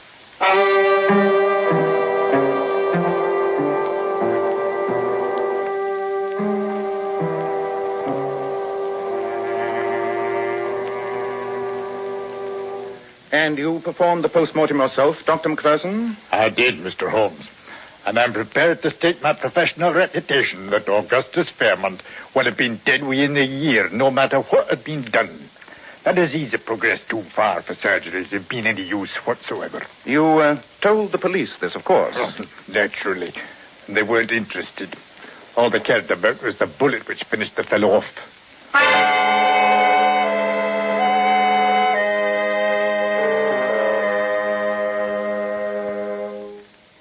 of course, you understand, Mr. Holmes, that after the police had finished, this cabin was all straightened up. New carpet on the floor, everything ship-shape. Quite. And Mr. Fairmont's body was lying right here. Is that right, Steward? It was indeed, sir, and a fair turn he gave me, with half his head blown off. And this cabin and the adjoining one, occupied by Mr. Rossiter, are identical in every way? Yes, sir. Ah, I'd hoped to find something like this. Oh, what's that, sir? Take a good look at this, Steward. I may need your evidence in court. This rather deep nick here in the lower part of the brass rim of the porthole. Oh, I see the nick all right, sir, but I'm blasted if I can make Just tell me one thing. After the tragedy, was any heavy object missing from Mr. Fairmont's cabin?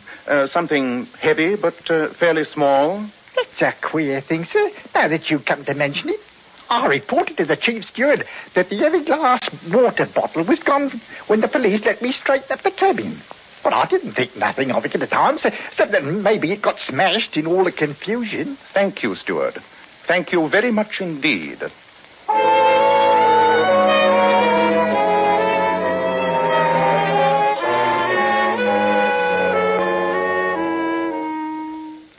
And you asked me to come back to England with you, Dr. Watson? Yeah, I do indeed, Mademoiselle Dufour. To go into court and tell everything?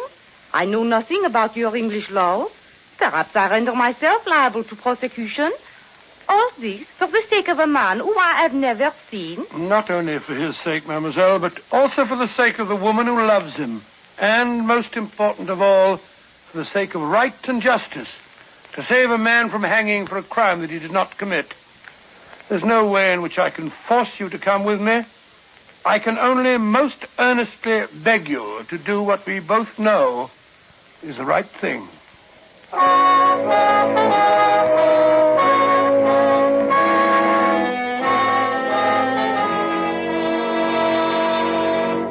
And in the final analysis, members of the jury, I must remind you that the decision as to Charles Rossiter's guilt or innocence rests solely with you. Under the law, my province as judge is merely to assist you in reaching a just verdict. And this I have endeavored to do by summing up for you the evidence to which we have been listening during these last 3 days. The prosecution has endeavored to prove to you that this man, who has not denied his love for Mrs. Fairmont, knew that they could never be together so long as her husband should live. You have heard the evidence of their quarrel on the boat, of the shooting, and of the scene found by Mr. Schmidt, the steward, and the other witnesses when the door to the cabin was broken down. You have heard the suggestion of premeditation in the purchase of the weapon by Mrs. Fairmont, a weapon which, though missing, was of identical caliber with the bullet which killed her husband. You have heard the prisoner's protestations of innocence and his own inability to offer any logical explanation of the tragedy. Under these circumstances... My lord, I beg leave to interrupt. Well, Sir Aubrey, what is it you want to say? During the entire trial, my lord, my client and I have put our hopes in an investigation being conducted by the eminent criminologist, Mr. Sherlock Holmes. Mr. Holmes has just arrived in court, together with his colleague, Dr. Watson, who has brought with him from Paris a witness whose evidence is vital to the defense. I respectfully beg your lordship's permission, and that of the prosecution, to allow Mr. Holmes to tell us what he has discovered. It is most irregular, Sir Aubrey, but the primary concern of this court is that justice be done. In view of Mr. Sherlock Holmes' distinguished record and many services to the law, I see no objection to granting your request. Thank you, my lord. I assure you that we would not have waited till so late in this trial to present our evidence had it not been for the fact that Dr. Watson has only at this moment arrived from Paris, escorting a lady who is the final link in that chain of evidence. Proceed, Mr. Holmes. The late Augustus Fairmont, married to a woman more than 20 years his junior, was a man with a very great sense of possession. Whether or not he loved his wife, he was determined that no one else should have her. And when his wife freely and honestly confronted him with her admission that she loved another man, Fairmont could think of nothing but revenge. I'm willing to allow you a fair amount of latitude, Mr. Holmes, but this seems to have no bearing on the case. With your lordship's permission, I hope to establish its bearing in just a moment. I have here in court Dr. Macpherson, who conducted the post-mortem upon the late Mr. Fairmont. Dr. Macpherson will testify that Augustus Fairmont was suffering from an incurable disease which would unquestionably have killed him within another year. Silence in the court. Also in court and ready to testify is Sir Edward Penrose of Harley Street, to whom Augustus Fairmont went for an opinion just a little more than 6 weeks ago. Sir Edward informed Fairmont, who had never before suspected the presence of this disease, that he would be lucky if he lived for 6 months, and that there was nothing to be done. Now, Fairmont faced with the knowledge that he would die, probably painfully and lingeringly, within a few months at most.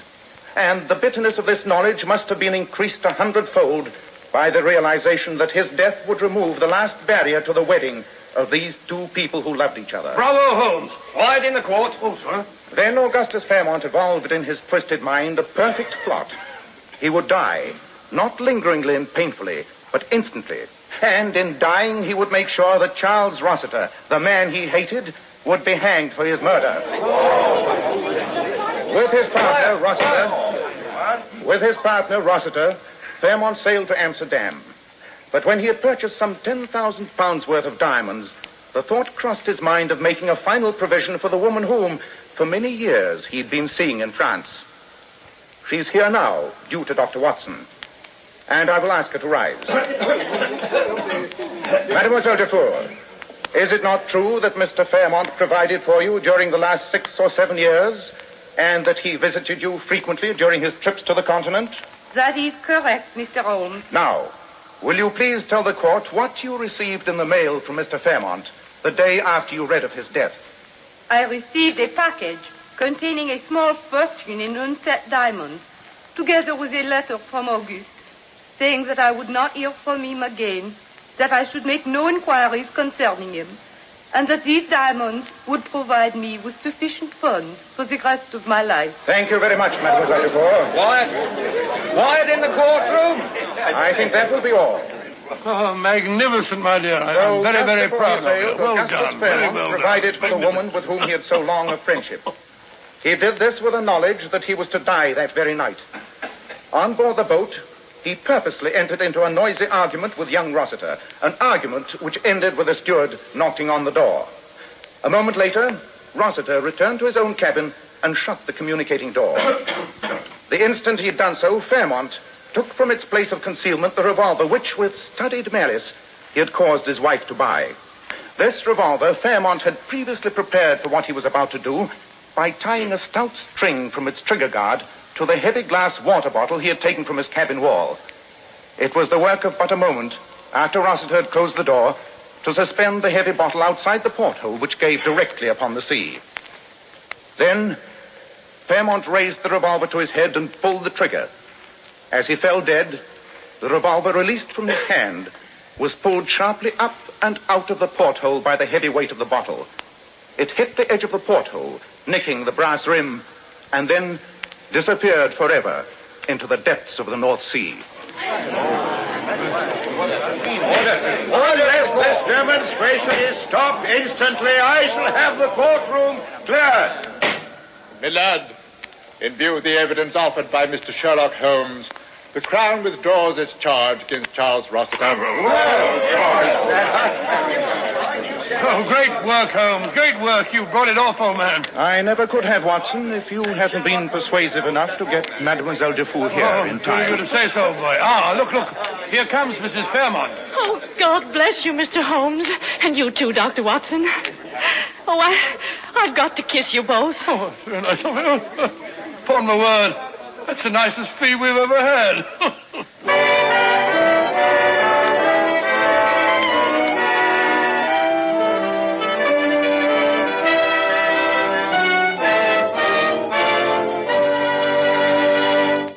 Now, friends, our guest star, one of the greatest authorities on feminine beauty, that king of glamour, John Robert Powers.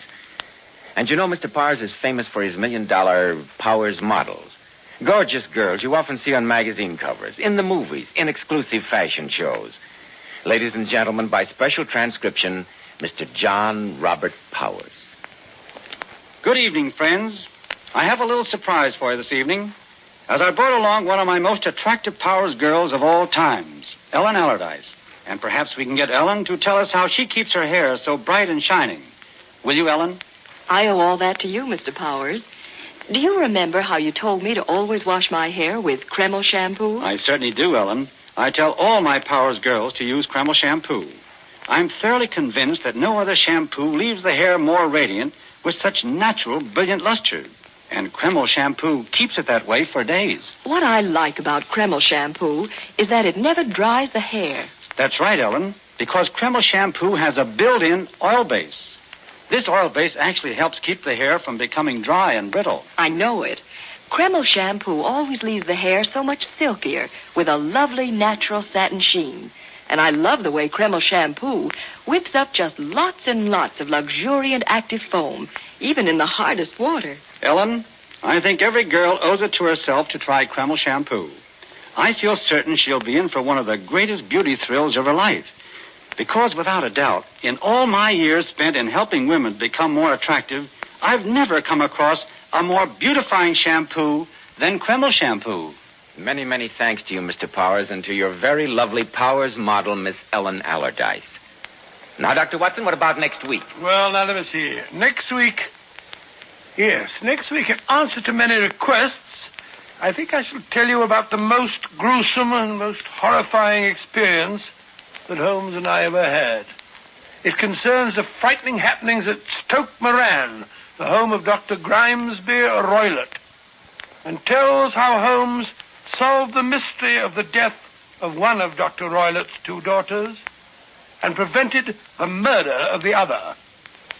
I call it The Adventure of the Speckled Band.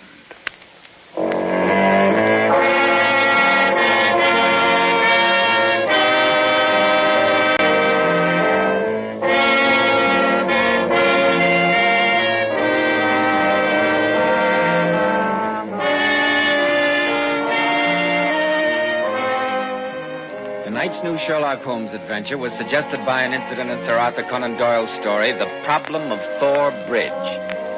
Nigel Bruce appeared by permission of Universal International Pictures. Tom Conway through the courtesy of Eagle Lion Pictures.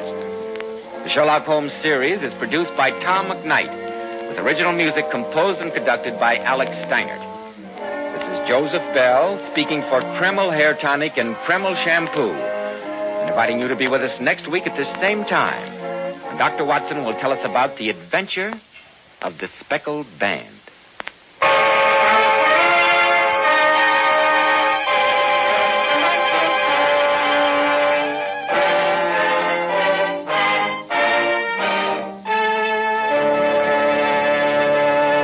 This is ABC, the American Broadcasting Company.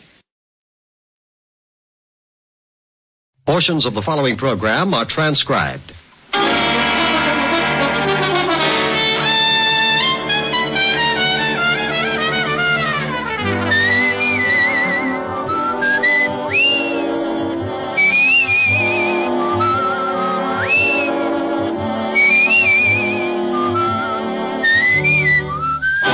Here's Dick Powell as Richard Diamond, private detective.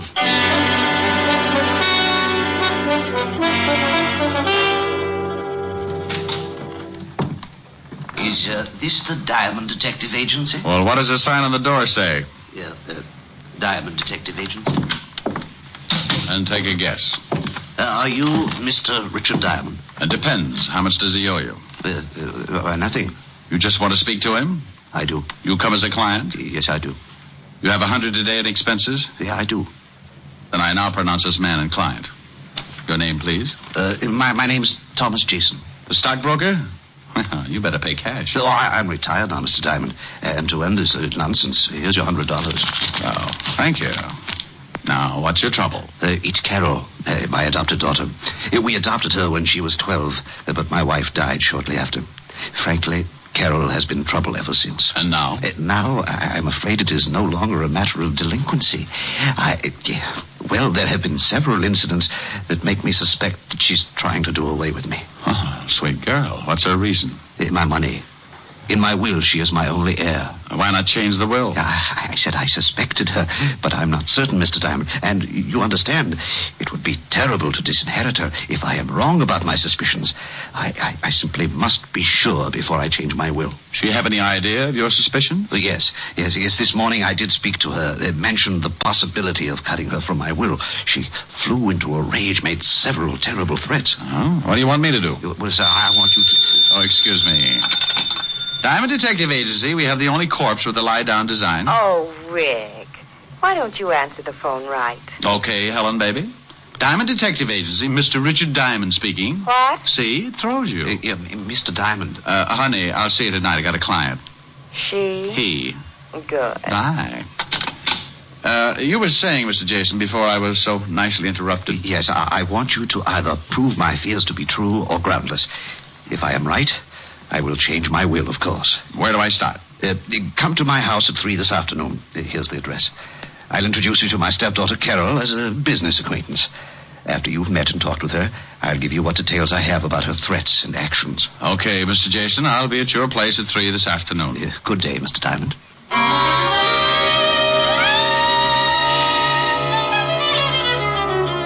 I checked the time and found it to be nearly 12, so I beat it out to grab a bite of food before the noon rush began. Cafes in downtown Manhattan at lunchtime can only be compared to a can of sardines after all their relatives move in. When I had downed my daily bread, I went back to the office, did a little washing, and found myself with still time to kill. So being interested in my new client's problems and always liking a clear view of a new case, I dropped in at the 5th Precinct to see what Lieutenant Levison had on the Jason family. When I walked into the squad room, I found Sergeant Otis tilted back in his chair with his number 14s crossed on the desk in front of him. From the sounds he was making, he was either sleeping or gargling with molasses.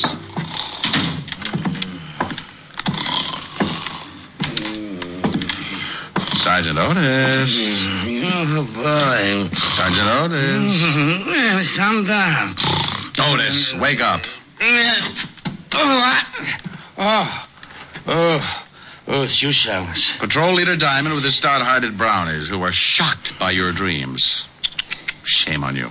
Hey, how'd you know I was dreaming about a dame? I peeked. You know, I think I'll tell the lieutenant that you were sleeping on the job. Well, no, please don't do that, Shamus. He'll start me pounding the beat again. Please don't tell him. Well, maybe I'll let you off the hook, but only if you tell Walt we're pals. That might stop him from giving me the devil about ribbing you. Pals? You mean friends? Buddies. Oh, no, I couldn't stand it. Hello, Walt. Okay, so where's the body? No body. You lost one? Now, you stop that. Well, get you. All mad because I can't find a body for you. Oh, please, Rick. What do you want? I just wanted any dope you might have on the Thomas Jason family. Jason? Yeah, the broker. Oh, nothing on him, but plenty on his stepdaughter, Carol. Like what? Oh, she's a regular. Usually D&D, drunk driving, disturbing the peace. You want to see the file? Yeah, it might be worth a look. Have my pal, Otis, bring it in. Sure, You what? My pal. What did you know? Otis and I are friends. Is that why he tries to hide under the desk every time he sees you coming? Call him in. See for yourself. You think I won't? Otis, get the file on Carol Jason. Bring it in here. Yeah, Lieutenant. Now we'll see. Friend, that's a laugh. That's a laugh yourself. You better be feeling good. Yeah, what do you mean by that? You'll see. Yeah, Lieutenant, here's the file. I'll take it, Otis. Thank you very much. Sergeant Otis, you have an opportunity to do me a great favor. Please, and without profanity, tell me what you think of Rick. Oh, he's nice. What? You're turning blue, Walt. I'll turn blue if I want to. What did you do to Otis? Dope him? You heard him. He thinks I'm nice. We're pals, buddies. I heard him all right, but I wouldn't believe it on a stack of police manuals. Otis, I'll give you one chance. What's this all about? The shamus told you, Lieutenant. I think he's a swell egg. A great guy. Thank you, Otis, my friend. Always kidding, but a good pal. Otis, do your feet ache? My feet? Why, no, Lieutenant. Well, they will. I'm sending you to a beat. A beat? Yes, in Yonkers. Oh, no!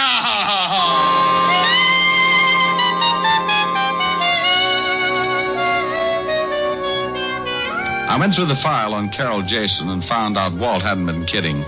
She'd been picked up for everything from kicking dogs to slugging her boyfriend with a champagne bottle. Real nice girl. I left Walt trying to third-degree the truth out of Otis and headed for what I hoped would be a nice, easy case.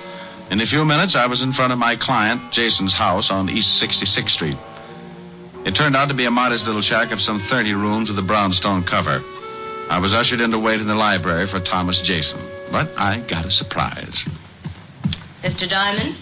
Well, now, I'll bet you're Carol. Your stepfather's told me so much about you. You're a friend of my stepfather's? Well, you might say we have things in common. Where is he? I'm afraid you can't see him, Mr. Diamond. You see, he's become quite ill. Oh, ill so quickly? I talked to him a few hours ago. He's about as sickly as Paul Bunyan. Mr. Diamond, will you please leave? Not until you tell me what happened to Jason, where he is, and why I can't see him. Get out. Do you hear me? Get out. Oh, put a cork in it, honey. Your father suspected trouble. Apparently it came quicker than he thought. Me, I want to know all your little secrets. Just who are you? Policeman? Private policeman, dear. Your father hired me this morning. Well, I'm firing you this afternoon. Father's ill, and I will not allow him to be disturbed. He paid me for a day's work. Tomorrow you can fire me. Is he here? No. Now will you get out, or do I call the real police? No, maybe you'd better, dear. There's a smell around here that isn't a room full of roses. All right. If it's going to save trouble, I will tell you this much. Father had a serious mental condition. This afternoon, a couple of hours ago, he had an attack. And I was forced to have him taken to a place where he could be treated properly. With what?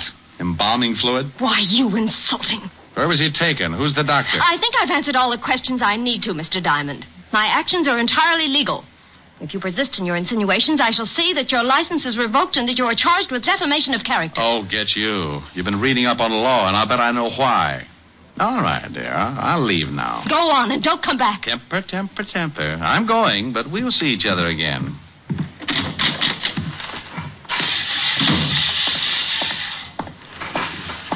Hello, Pop. Got a minute? I reckon so, mister. What's on your mind? Oh, questions. Like how long you been out here mowing the lawn? Most of the day. Why? Did you, see Mr. Jason leave? Oh, sure. Left in an ambulance, he did. He was wearing a funny white coat with the arms tied in back. My fashion certainly changed. You didn't notice any name on the ambulance, did you? Well, as a matter of fact, I did, mister. Oh, my, it was a silly name. About the silliest I've ever heard of. Oh, the name, Pop. What was it? Oh, don't be in such a dang rush. It was, Home Sweet Home Rest Home. Oh, no. Ain't that silly? I don't think my client agrees with you. If he was taken there for a rest, it may be a permanent one.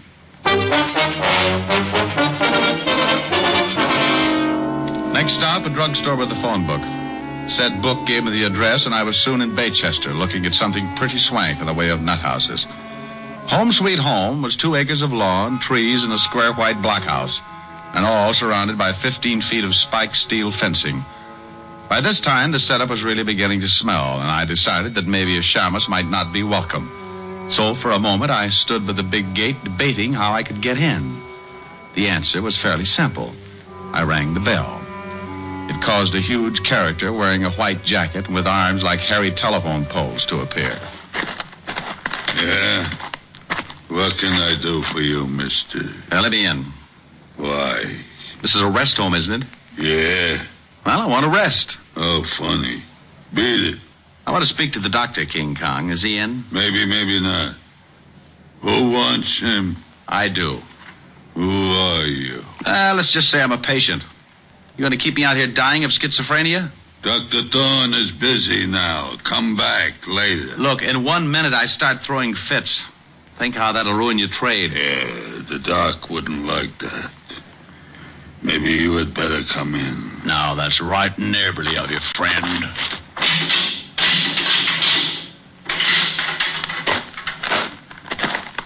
Wow. Nice place. For nuts? Please. I'm a patient, remember?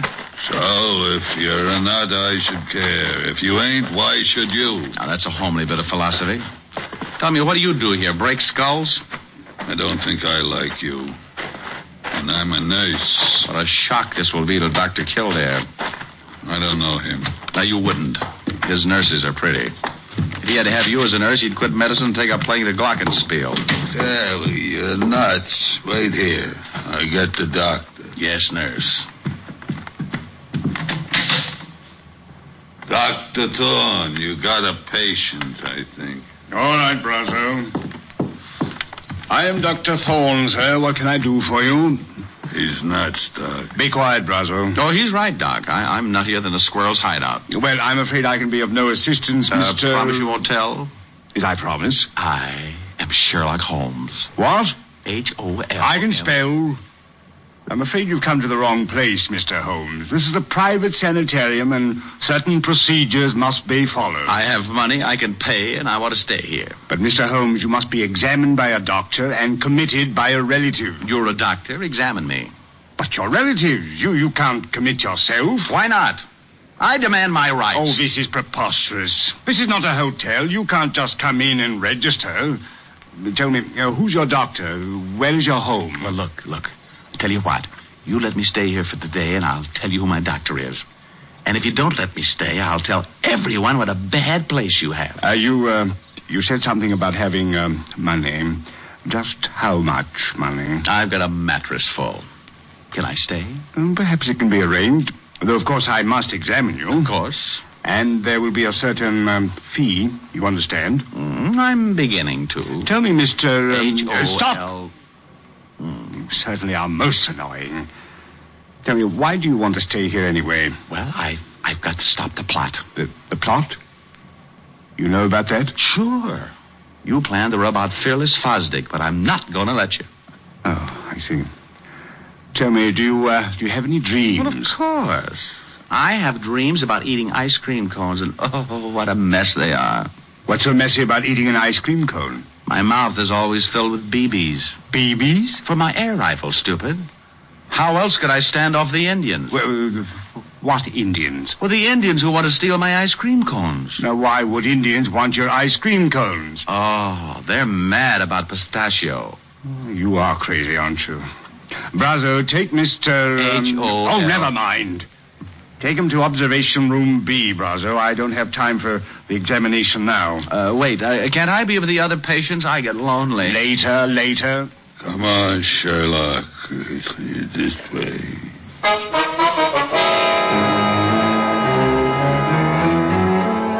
Well, I was in, thanks to the good doctor not being able to pass up a possible easy buck. The big ape Brazo led me to a small room with bars on the window and a spring lock on the door. When he left, I made like a smart gumshoe and went after the lock with my penknife. Due to my early training in picking locks at the automat, I was out like Alabama. I found myself in a long hall with 7 rooms, 3 on each side and 1 at the end. I knocked on every door. Nothing. Not even Bogart. The last one had to be Jason. Are you in there, Mr. Jason? Diamond. Oh, I am glad to hear your voice. Please, get me out of here. Just take it easy. I don't have a key, and this door has a padlock on it. But you must get me out. Sure, but give me time. First, tell me what's the score. Why did they lock you up? Carol had it planned. She has paid Dr. Thorne to keep me here until I go crazy. She wants to have me judged legally insane so she can take the estate. Yeah, well, maybe I can put a few kinks in her plan. Wait, Diamond. Where are you going? There's a phone in the doctor's office. If no one's there, I'll use it to get help. Yes, but what if you can't get to the phone? And I go out and get the Marines. If I can get by that ape man, that locked gate. Don't go away. Oh, there you are, Sherlock. Oh, don't pick on me. I was only 3.5 years old. I'm upset with you, Sherlock. You oughtn't to be running around the halls like this. A guy's got to have his constitutional, Brazo. Yeah, well, you're through with yours. The doc wants to examine you now. I've changed my mind. I don't think I like it here. I said the doc wants you. What the doc wants, he gets. Well, bully for him, but this is one time he won't. I'm leaving. I don't want to break your arm, Sherlock. No? So you don't leave until the doc says so. Well, I'm sorry to disappoint him, but certain things are necessary, like this. Oh. Now, you shouldn't act like that. I might get mad. Oh, my knuckles. What is your jaw made of, concrete? Come on, Sherlock. Or do you want to try again? No, thanks. One busted hand is enough. And don't try to run. The gate's locked. And if I have to catch you, I'll fix your legs so you can't run again. Oh, friendly little butcher, aren't you? Right in here, Sherlock. The doc is waiting. Here he is, Doc. Good. You can go back to the office, Brazo. I won't need you. Well, you seem to be well trained as a detective, Mr. Holmes. Do you always pick locks so easily? I do better with my erector set. But you needn't examine me further. I've changed my mind. You've changed your... This is odd. First you demand in, now you want out. I just remembered I forgot to pick up my station wagon. But the Indians, you want me to help you keep them from stealing your ice cream cones, don't you? They already got them, and all my money, too. They're both gone. Your money? And you don't have any money? Not a bolivar. Now, may I go, Doctor? You're going to stay right here, Mr. Holmes. There's something peculiar about the way you've recovered from your illusions. Doc, Miss Jason to see you. She's in your office. Very well, Brazo. Stay here and guard this man, whoever he is. Holmes, H-O... Will you shut up? And make sure he stays put this time, Brazo. I have some questions I want to ask him. He won't go no place, Doc. You go ahead to the office. Well, Carol, this is a pleasant surprise. Come to visit Jason. Thorne, our plans will have to be changed. Changed? Something has come up that may cause an investigation of stepfather's illness. We can't afford to take a chance of that. But we can't let Jason go now. I had no such intentions. He must be taken care of tonight. Taken care of? But that's impossible. How could He I... must be gotten rid of. What? Oh, no. No, I didn't bargain for murder. Look, Thorne, you're in and you stay in. I paid you $10,000. Don't forget it. But why all this sudden rush to change our plan? Why can't we A private detective came to see me this morning. He was hired by stepfather. I knew he had suspicions, but I didn't know they'd gone so far. A detective? Oh, he can't act legally, but he's the sort to cause trouble. Detective. Private detective. Sherlock Holmes. He's rambling about. I'm afraid we're in serious trouble. Come with me. What? Your private detective. I think he's already found Jason. Come on. You wouldn't like to earn $100, would you, Brazo? No. It is you, Diamond. Uh-oh, fun's over. Thorne, you fool. How'd you get in here? He said he was a patient, Carol, and I swear he seemed crazy enough. He probably said he had money. You seem to understand each other, honey, but do you mind? I'd like to take Mr. Jason home For now. a couple of extra dollars, you let him walk right in. Oh, Thorne, you're an idiot. I suppose he found Jason and talked to him. Well, he did get out of his room and wander about. Well, that's great. So now he knows the whole works. Too bad, baby. Your plan is kaput. Not quite, Diamond. You've just talked yourself into real trouble. This gun says for you not to get any bright ideas. My IQ just dropped 30 points. Shut him up, Brazo. Sure. Hey, now, wait a minute. Oh! Now, stay with him while Thorne and I make arrangements. We won't be long. Do I get the... Yes, Brazo, when we're ready. Yeah. Come on, Thorne. I want to talk to stepfather.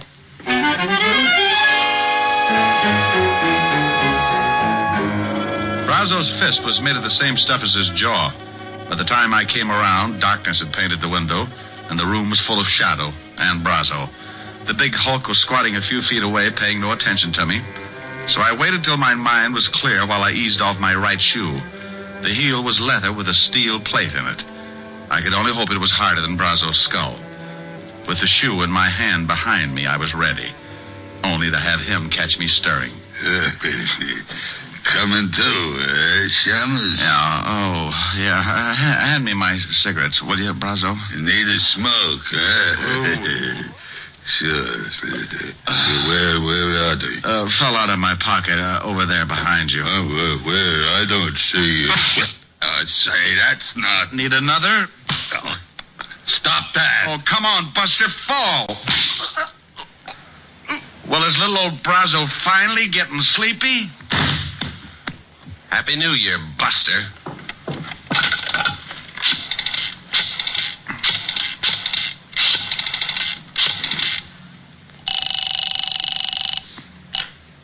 Levinson homicide. Walt, Rick, if you don't want me to be a customer of yours, get out to the Home Sweet Home Rest Home fast. What? Hey, what kind of a gag is this now? It's no gag, believe me. My client and I are the blue plate specials, and dinner is about to be served. The Home Sweet... Oh, it still sounds like a gag. Who'd call anything that? Now, don't argue, Walt. It's no joke. Okay, Rick, what's the address? 1820 Allerton Avenue, Baychester. And bring a blowtorch to cut an iron gate. You may have to. All right, I'll be there in 30 minutes. Quicker if you can. Stand right there, Diamond, or I'll use this gun. Good afternoon. I represent the Sleep Looks like Tight... I came just in time. Only now that you've fixed Brazo, you have to dig your own grave. Dig my own grave? Oh, honey, is this trip really necessary? Keep moving, or I'll kill you right here. I move.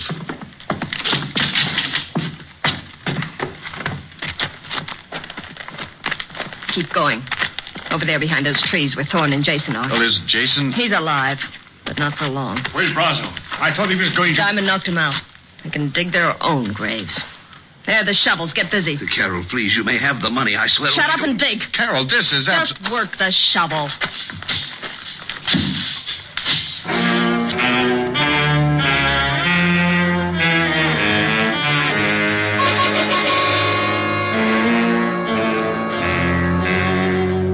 you imagine Richard Diamond, private detective, letting a sawed-off female make him dig his own grave? You can't? Well, she did. And for a good half hour. I stalled as long as I could to give Walt Levinson a chance to get there.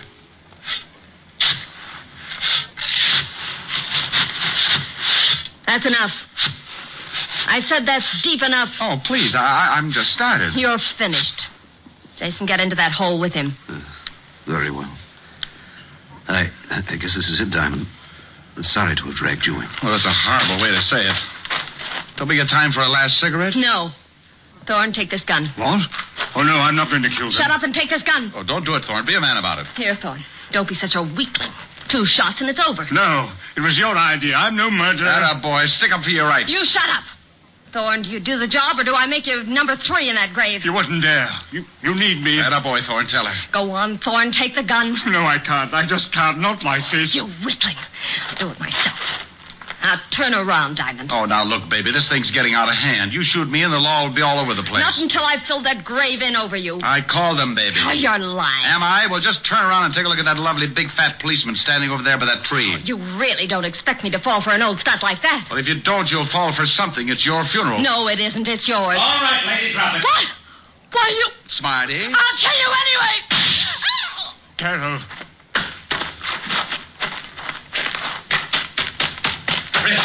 Rick, what the devil's going on here? What are you doing down there? I'm looking at the girl. I think you shot her pretty bad. Who are these 2 guys? The guy with the castanet knees is Doc Thorne. Better put the cuffs on him as an accessory. But you can't do this. I was the one that refused to shoot you. Oh, stop licking my hand. You can tell it to the precinct judge. Otis, snap the cuffs on them and take them out the car. Sure. Come on, you. Now, what about this other guy? The girl's stepfather. How do you feel, Mr. Jason? Sick, Mr. Diamond. How about the girl, Rick? Shall I call the ambulance? I don't know. Carol. Well, Rick? Take your time, Walt. She's not with us.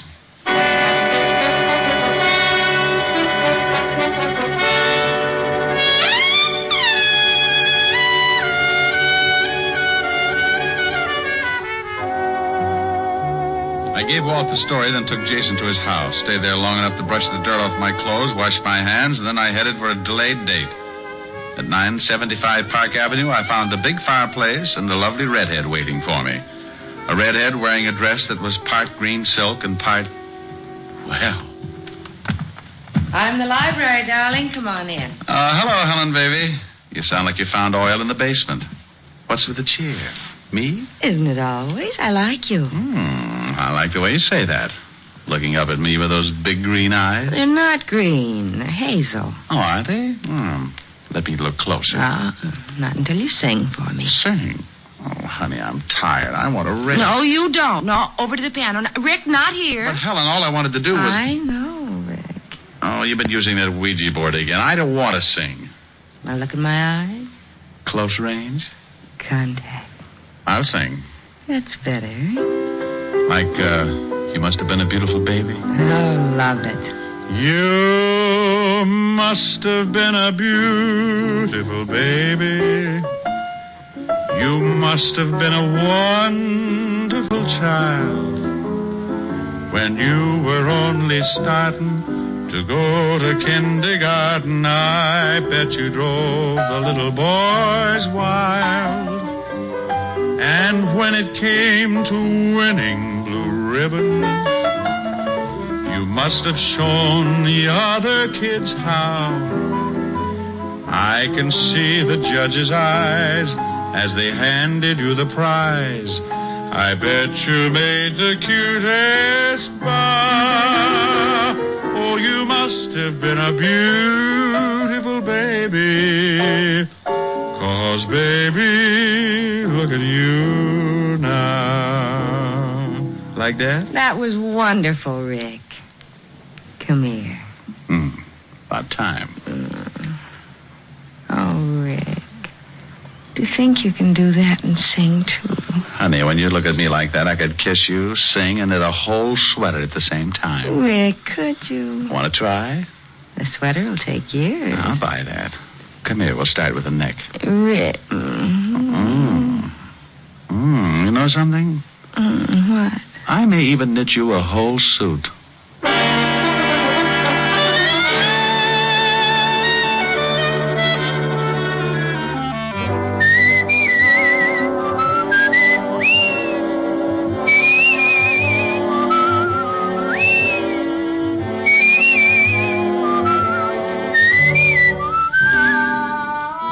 You have just heard Richard Diamond, Private Detective, starring Dick Powell.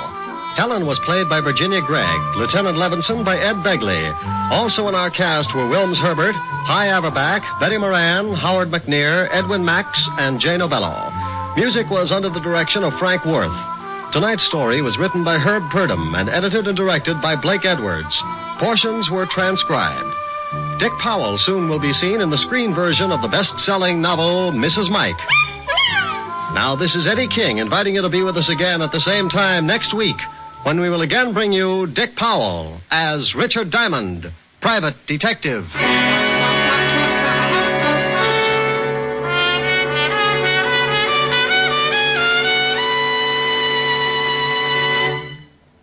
How much is your life worth? Think about that for a minute. Is it worth a little care? Well, that's all that's needed to protect it on America's streets and highways. Only your careful driving and your acceptance of personal responsibility for your own life can guard you from the dangers of the road. The price that you may pay for carelessness is a high one, and it's a price that thousands upon thousands of accident victims have already paid. Their gamble with death behind the wheel is a stark warning.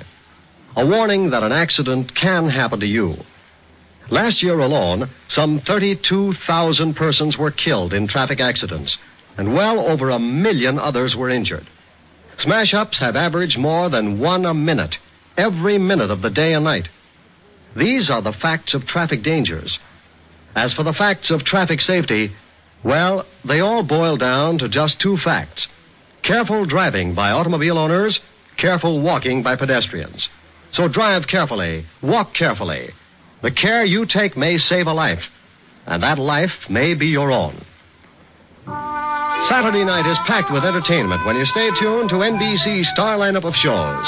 Each Saturday, make it a point to listen to NBC. You'll hear Hollywood Star Theater, Ralph Edwards' Truth or Consequences, Your Hit Parade, A Day in the Life of Dennis Day, The Judy Canova Show, Grand Ole Opry, and songs by Morton Downey. Now, stay tuned for Lionel Barrymore and Hollywood Star Theater on NBC.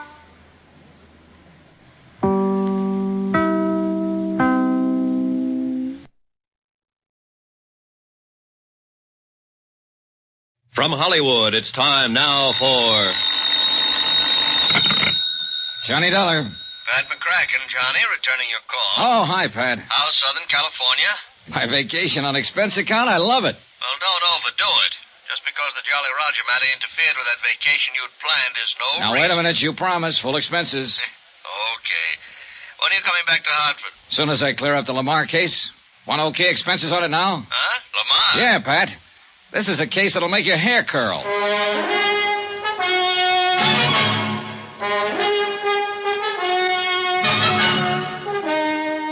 Tonight and every weekday night, Bob Bailey in the transcribed adventures of the man with the action-packed expense account, America's fabulous freelance insurance investigator. Yours truly, Johnny Dollar.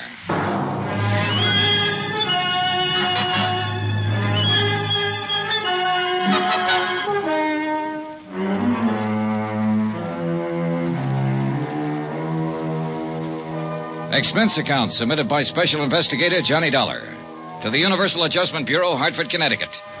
The following is an accounting of expenditures during my investigation of the Lamar matter. Expense account? Forget it. I'm on vacation. As far from Hartford, Connecticut, center of the insurance business as I can get. Yeah, I'm in La Jolla, California. And I'm staying in a big ritzy motel called El Crescenta. Alone. Oh, there is a girl down here. A lot of them, in fact. But one in particular. Vonnie Lamar, her name is. Sounds like somebody in show business, doesn't it? But she isn't. Tall, 5'8", brunette, pretty as the devil. And I gave her the line that my so-called business back east consists of nothing more exciting than running a filling station. How can you afford to come all the way out here to California for a vacation? To say nothing of staying at the El Crescenta. Rich uncle, Vonnie. Died and left me a couple of $1,000 to do with as I see fit. This is the way I see fit. Only a couple of $1,000. Mm-hmm. Gee, that's too bad. A couple of $100,000, I might really fall for you. Oh, Vonnie, how can you? Here I thought these last 3 days and evenings with you were due solely to my overwhelming personal charms. Your charm has nothing to do with it. Kiss me again, anyhow. With Vonnie around, who needed a couple of $100,000? Yeah, the gal was just about all anyone could ask for. And I don't mean for just a quick vacation time romance. I'd spotted her the minute I'd landed here at this hotel. More like a guest ranch by the seashore. Beautiful, modern cottages set around a big green lawn with a swimming pool in the center big enough for the Olympics. Carports beside the cottages loaded with Eldorados, Continentals, and a handful of foreign sports jobs. And a beautiful big dining room and a building set up to look like an old clipper ship. And food and service worthy of Oscar of the Waldorf. And what was I doing here? On expense account, remember? Yeah, I'd spotted Vonnie the night I arrived from San Diego after clearing up the Jolly Roger matter and set my sights for her immediately. Naturally, I wondered what so attractive a girl was doing alone here. She cleared that up for me at dinner the second night. I still don't understand why Daddy hasn't arrived yet. Oh? He's supposed to join you on this vacation? We always spend our vacations together. At least we have since Mother died a few years ago. You're an only child? Yes. Really a foster child. Just as we were about to take our plane, some crisis or other arose at the plant. So he made me come along and wait for him. Lamar Metal Products. Lamar Metal? Oh, yeah. Aircraft components, isn't it? South Bend, Indiana? Yes. You know how crisis can arrive in a business like that. Sure, imagine so. Government orders and all that sort of thing. Yeah. Well, you'll probably hear from him before. Oh. Here, waiter, would you like to get us... Senorita, a telegram for the lady. Oh? Excuse me, Johnny. Sure. Here you are, Peter. Gracias, senor. Oh, dear. What's the matter? It's from my father, and I don't like it. Listen. Must delay departure a few more days. Doctor's orders. Oh? Nothing to worry about. Stay there in La Jolla until I join you. Love, Daddy. That's too bad. But doctor's orders. There's nothing wrong with Daddy. He had a new insurance examination just a month ago. They gave him a clean bill of health. What company? Try Mutual something or other, but what difference does it make? There's something wrong about this, I'm sure of it. Well, why don't you phone him? Yes. Yes, I will. My cottage is right next door here. Come on. It was none of my business, but the name of Tri-Mutual rang an old familiar bell. Yeah, I'd handled a lot of cases for them. Anyway, she wasted no time in putting through a call to her father's private number in South Bend. Yes, operator? Thank you. I don't know why I didn't go to my own cottage to make this call. My pleasure. I guess I'm a bit upset by this wire. I don't blame you. There's nothing wrong with Daddy. There can't be. Well, maybe he just made the mistake of mixing too many oysters with too many martinis. Hello? Hello? Daddy, what's this telegram you sent me? Oh. Oh, I see. Oh, well, you had me scared for a few minutes. Oh, yes, fine. Mm-hmm.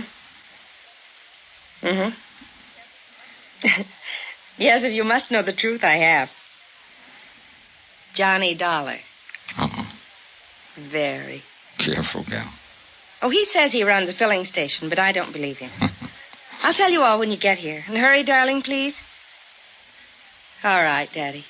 Good night, dear. Oh, thank goodness. You don't know how close your guess was, Johnny. Oh? It was just a slight case of indigestion. Plus the fact he wanted another day at the plant. Well, good. Then let's go back to the dining room and see what kind of indigestion we can accumulate. Well, that started it. 3 days and nights of as much fun and relaxation as I've had in years. A wonderful place to stay, a private beach that I'll wager is second to none on the Pacific coast. Swimming, water skiing, skin diving, sailing, everything. Oh, this was it. Or so I thought. Oh, why make any bones about it? I'm a sucker for romance. And believe me, it wasn't hard to be serious with Vonnie. Johnny. Yeah? This is nice, isn't it? Mm-hmm. I don't believe in love at first sight. Do you? No. No, But it is nice, isn't it? Hey, whoa, gal. It'd be much too easy to fall in love with you, Vonnie. And I mean the forever kind. Well, would that be so terrible? And you've got one big strike against you, you know. Johnny, what? Money. Money. You lose. Huh? I have nothing, except what my father gives me. You know, allowance and for clothes and things and... You know. So you see, I'm just as poor as you are. Only you aren't. Or you wouldn't be staying at a place like this. Another thing. You know absolutely everything about me. I know you don't make a living by running any old filling station. Johnny Dollar at the sign of the Flying Red Horse. Oh, stop it. Well, for all you know, I'm a gangster, a safecracker, a jewel thief. Or worse still, playboy scion of a wealthy family who never did a lick of work in his life. In other words, a worthless bum. Don't say that, Johnny, even in fun. How'd you fill 'em, huh? Yes, and their mothers. Old dowagers trying to marry them off to another wealthy family. Add the name Lamar to their end of the social register listing. Insure the fortune with another fortune. I thought you said you were poor. Well, you know what I mean. A bunch of worthless fops, that's all they are. I've seen better men among the servants and chauffeurs, the little Mexican boy who helps one of the gardeners, and the young businessmen there in South Bend and in other cities. Maybe earning just enough to make ends meet, but men. Ambitious, hard-working, willing to get somewhere on their own merit. And, well, you know what I mean. Mm-hmm. Why don't you marry one of them, Bonnie? It isn't as easy as that, Johnny. You know it. Maybe I was waiting for someone like you to... I still don't believe in love at first sight. Good. Let me snuggle again. Right before we started this horrible discussion. Sun's going down, though, honey. And this little niche in the rocks is going to get cold. Yeah, look.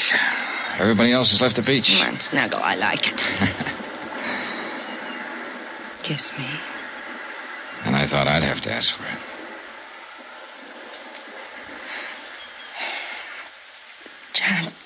Johnny, what do you do? Well, well, I'll tell you. I live in Hartford, as I told you, and I'm really... Listen. He's calling you. Yeah, you too. Oh, the spoil sport. Well, maybe it's word from your dad. Here, up you come. Oh, I hope so. Come on, Johnny. Pedro! Pedro! Over here. Here we are. Here. What's up? Oh, senorita. Telegrams. Telegrams? But the one for the senor was marked Rush, so I rushed. Good boy, Pedro. Here. No, I'll tip you when we get back to the motel. Stop by my cottage. Johnny, it's... What's wrong, Bonnie? It's from our family doctor. I'm afraid... Here, you read it. Sure, I'll be glad to.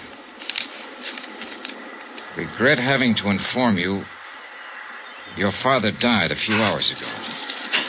Suggest you return to South Bend immediately. Oh, Johnny.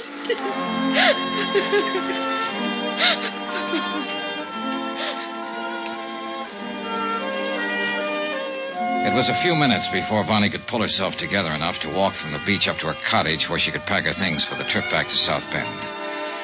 I told her I'd make the necessary plane reservations for her. But what I didn't tell her was the contents of the wire I'd received, the one marked Rush. It was from Pat McCracken at Universal Adjustment Bureau. A request to call him at his home in Hartford immediately. I put through the call.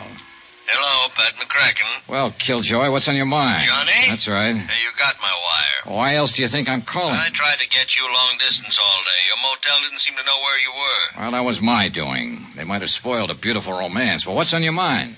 Johnny, you've got to cut your vacation short. Oh, no, you don't. And you've got to come back to Hartford right away. What? Now, listen, I'm just... Yes, but plan to make a long stopover in South Bend, Indiana. South Bend? That's right.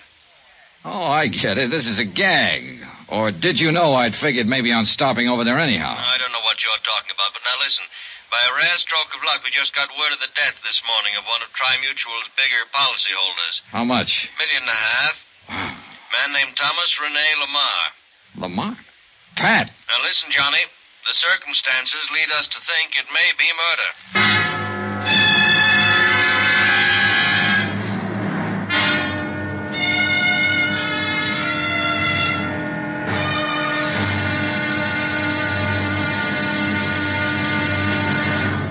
Now, here's our star to tell you about tomorrow's intriguing episode of this week's story. Tomorrow, a set of circumstances arise that are enough to keep a man from trusting even himself. Join us, won't you?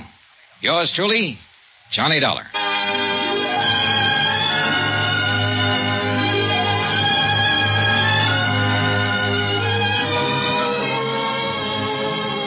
Yours truly, Johnny Dollar, starring Bob Bailey, is transcribed in Hollywood. It is produced and directed by Jack Johnstone, who also wrote tonight's story. Be sure to join us tomorrow night, same time and station, for the next exciting episode of Yours truly, Johnny Dollar. Roy Rowan speaking.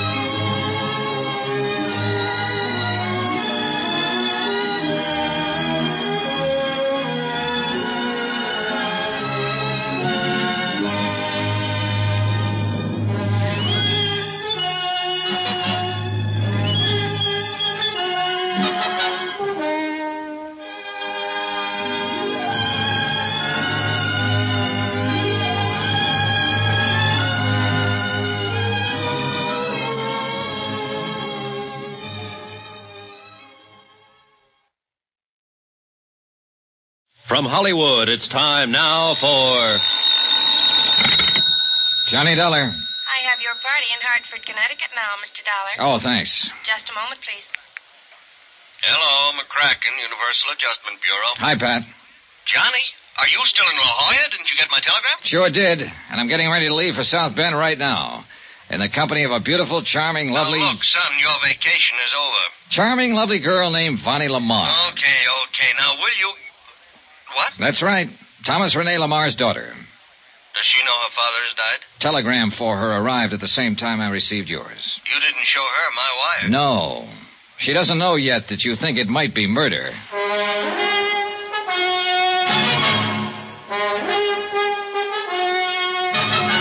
Tonight and every weekday night, Bob Bailey in the transcribed adventures of the man with the action-packed expense account, America's fabulous freelance insurance investigator. Yours truly, Johnny Dollar.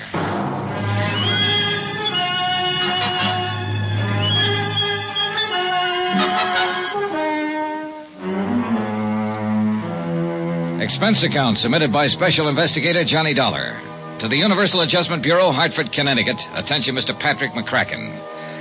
Following is an accounting of expenditures during my investigation of the Lamar matter. Or was it murder? Expense account item 1. I'm calling it item 1, Pat, because it's really the first tab on the Lamar case. Previous expenses here in La Jolla were charged against the Jolly Roger case. Expenses for the vacation you promised me and have now so rudely interrupted. Item 1, $9.60 for that long-distance call to Pat McCracken in Hartford. Now, what under the sun is Vonnie Lamar doing in La Jolla? Vacation? Same as I was trying to take. Now, tell me something, Pat. Has a claim already been filed on Lamar's $1.5 million policy? No claim has been filed. Well, then how'd you know about his death so quickly? Luck, pure and simple. The insurance company is Tri-Mutual. Big office in Chicago, headed up by Lawrence Comstock. Oh, sure. Known him for years. Good man. Well, he's written all of Lamar's policies himself. He got to know the old man pretty well. Uh-huh. Personal friends, you know. Weekend golf together, same clubs, and both nuts about two-handed pinochle. So? Well, Comstock had been Lamar's house guest the past few days, and been with him practically every minute the old man wasn't at his plant. Was he actually there when Lamar died? Yes. He was the one who called the doctor when the old man keeled over. Look, you keep referring to him as the old man. Just how old was he? Oh, not too. Let me see. I've got it. He was 59. The doctor's name on her telegram was Wilson. You know his first name? No, I don't know. That stuff you'll have to get from Comstock there in South Bend. Okay. Well, at any rate, Johnny, he called me the minute the doctor pronounced Lamar dead, and specifically asked that you be put on the case. Yeah, well, that's flattering. Okay, it looks like I am, but tell me something. Yeah? What makes Larry think the man was murdered? I'd rather not discuss it now. He'll give it to you when you see him. Our plane leaves in about an hour. No doubt you can be of some comfort to the daughter. Her knowing that you're handling the case. Pat, that's the one thing I don't want her to know.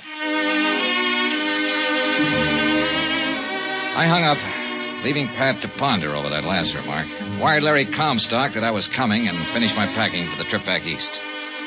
When I'd finished, I paid my bill at the fancy motel. And all I can say is, thank goodness it was on expense account. And I knocked on the door of the cottage next to mine. Yes, come in. Oh, Johnny. Hi, Vonnie. Any way I can help you? More than you have. You've been wonderful. Arranging the flight back for me. For us? Taking care of the things here. Johnny. That's right, for us. I'm making the trip with you. But I thought you said Hartford, Connecticut. And your vacation. Oh, the vacation's all over. Wouldn't be any fun for me to stay around after this. Oh, darling. And South Bend is along the way. I'd feel better if I kind of took you home rather than let you make the long trip alone under the circumstances. And maybe I have some business or something to attend to there. Darling, I don't know what to... Easy.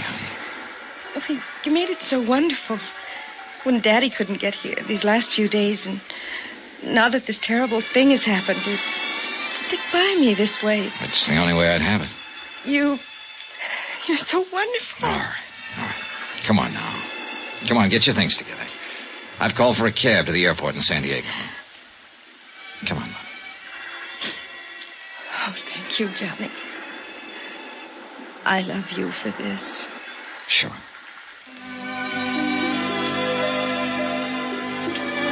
I can't say I exactly relish thoughts of the flight back east, much as I hoped I could be of some small comfort to the girl, much as I genuinely wanted to. Such things can be pretty rough, particularly in this instance.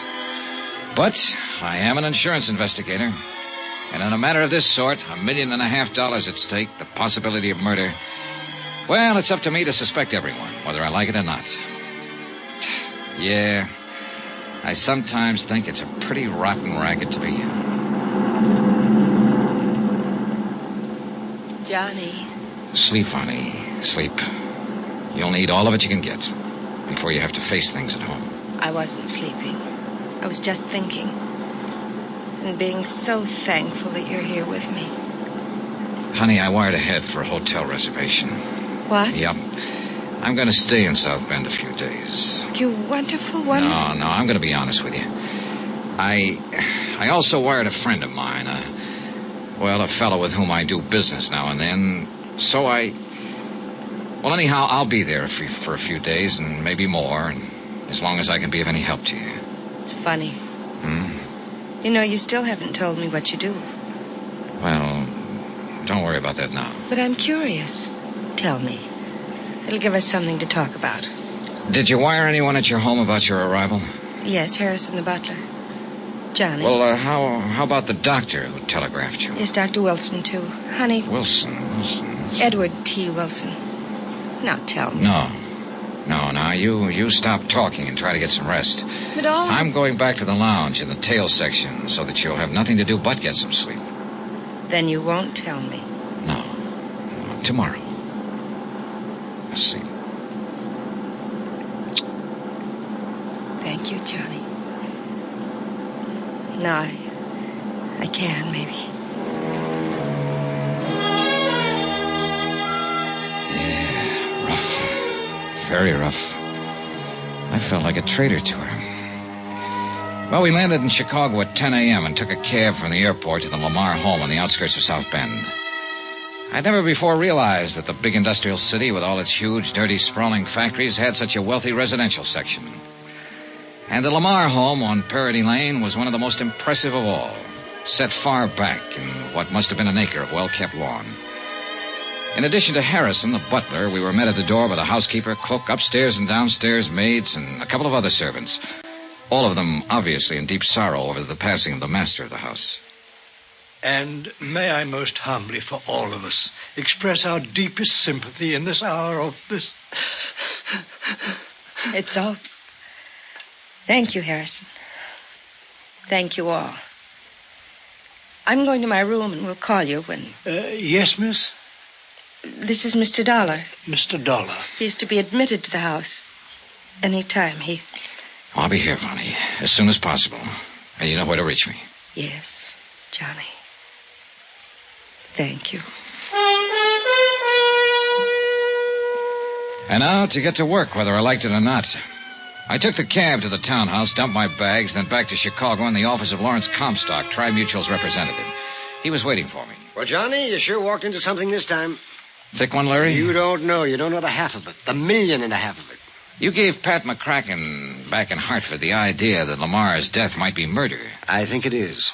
I really think it is, Johnny. Why? Tom Lamar was one of the best friends I ever had. He should have been. Your commission on the insurance he was carrying was enough to set you up for life. Oh, no, Johnny, don't talk like that. Tom was a good friend of mine, quite aside from business. I sold him his very first policy years ago, and he was just a bookkeeper for Atlas Processing Company, earning $70 a week. And when he married Delise... Delise? That's his wife, who died 5 years ago. Oh. That policy was only for $2,500, straight life. So? Well, you know how little my commission was on that. But I liked him. I saw that he had a spark about him, that with the proper kind of encouragement, he could go places. And he did. Yeah, so I understand. I understand that Lamar Metal Products is a really big thing. General Metal Fabricators just bought them out. Oh? Yes, and Tom was getting all ready to retire. Spend the rest of his days having fun, golf, fishing, winters in California, and summers in Minnesota, that sort of thing. And taking care of Vonnie, his adopted daughter. Yeah. Kind of worth taking care of, too. Eh? I know her, Larry. Met her in La Jolla, California. Oh, then you... Brought her back here to face the sad fact of her father's death. Why, I didn't... Oh, yes, of course. The family doctor, Ed Wilson. I should have realized.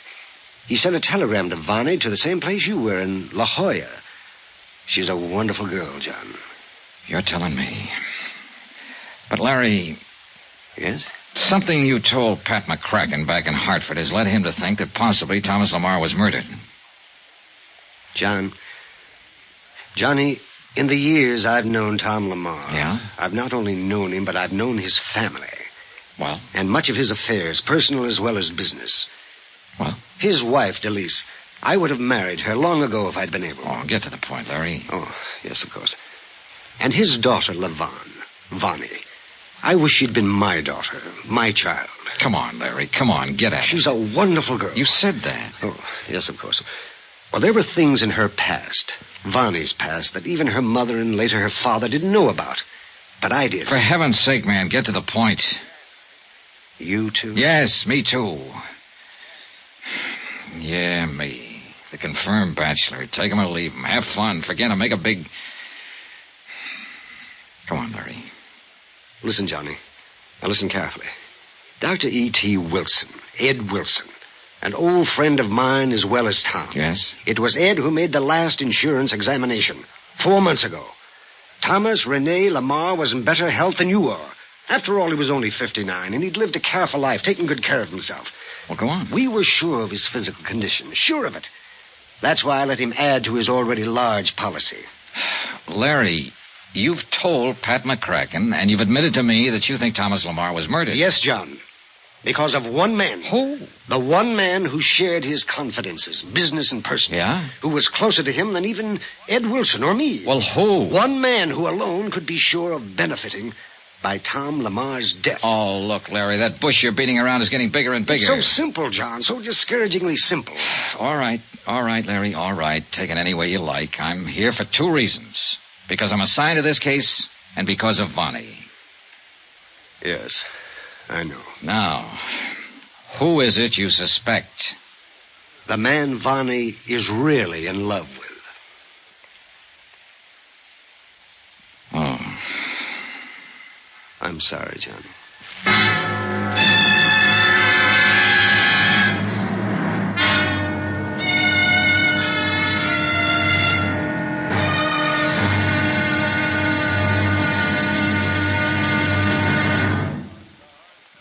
here's our star to tell you about tomorrow's intriguing episode of this week's story. Tomorrow, some stuff I didn't want to hear, but I had to. Join us, won't you? Yours truly, Johnny Dollar.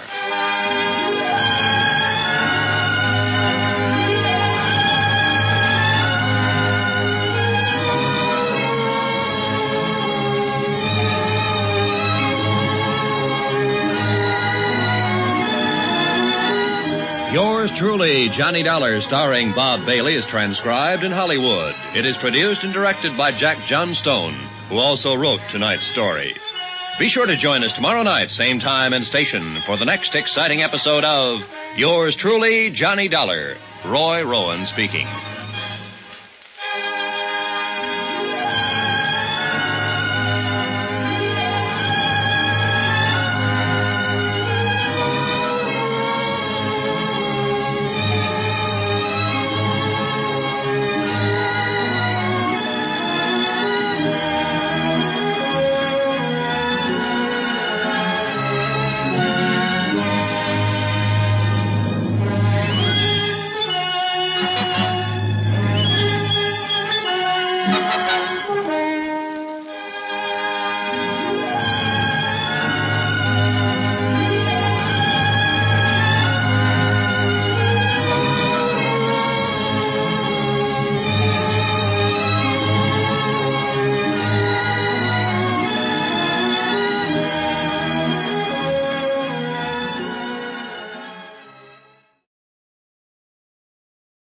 From Hollywood, it's time now for...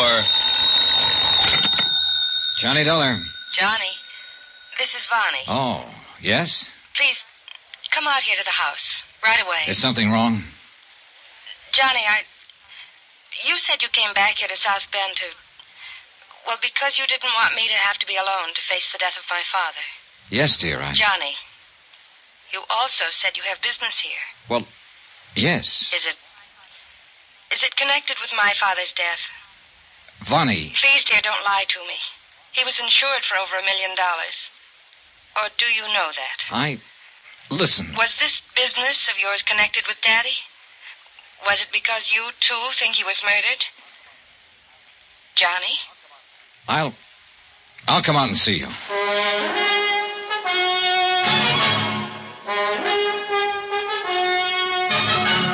Tonight and every weekday night, Bob Bailey in the transcribed adventures of the man with the action-packed expense account, America's fabulous freelance insurance investigator. Yours truly, Johnny Dollar.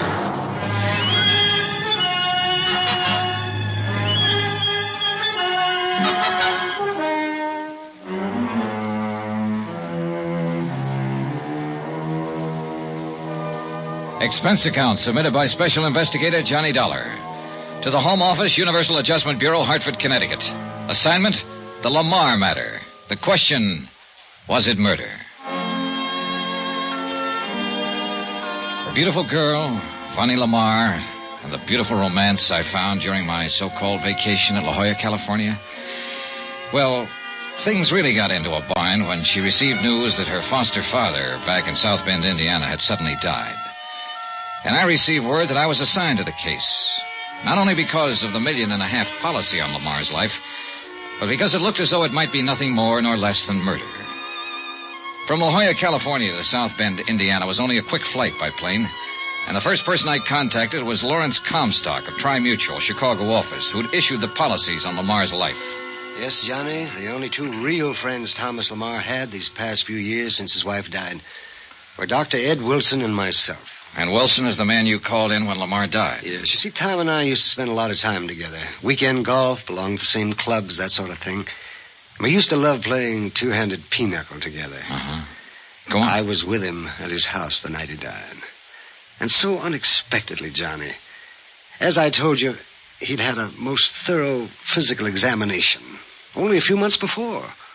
Or I'd never permitted him to increase his insurance to $1.5 million. Must have cost him a fancy premium. It did. It did. Prohibitive. But that was the way he wanted it. For his adopted daughter. For Vonnie. Whom you know. And if you're half a man, having spent a few days with her in La Jolla, you're in love. Oh, shut up and tell me what you know, will you? You said murder. Oh, yes, I'm sorry, Johnny. It began last weekend. As I often do, I spent the weekend with Thomas Lamar. Well, Friday night, Dr. Ed Wilson was with us. We played three-handed pinochle. Yes. Tom was in perfect health. I know he was. And our evening was all fun, completely uninterrupted. Except by young Marson. Marson? Tom's confidential secretary. And he's the one. Larry, you are the one who told Pat McCracken back in Hartford that you thought Thomas Lamar was murdered. That's why you wanted me to come on out here to investigate the case. Yes. Why, now tell me the truth. Is it because of your great friendship for Lamar? Because of the $1.5 million policy through your company? Or because you really think he was murdered? Are you here because of the commission you can earn on a case as big as this? Or because Thomas Lamar happened to be the father of Vonnie Lamar? I was ordered on this case from Hartford. Oh, yes. Oh, yes, of course. Okay. All right. Now, maybe I'm a silly old fuddy-duddy. Maybe I'm more worked up over this case than you are, whatever the reason. But let me tell you this thing in my own way. Go on, Larry. Well, we know, Ed Wilson and I because of being so close to Tom Lamar so long, Ed because of his medical knowledge. We know that Tom was in perfect health.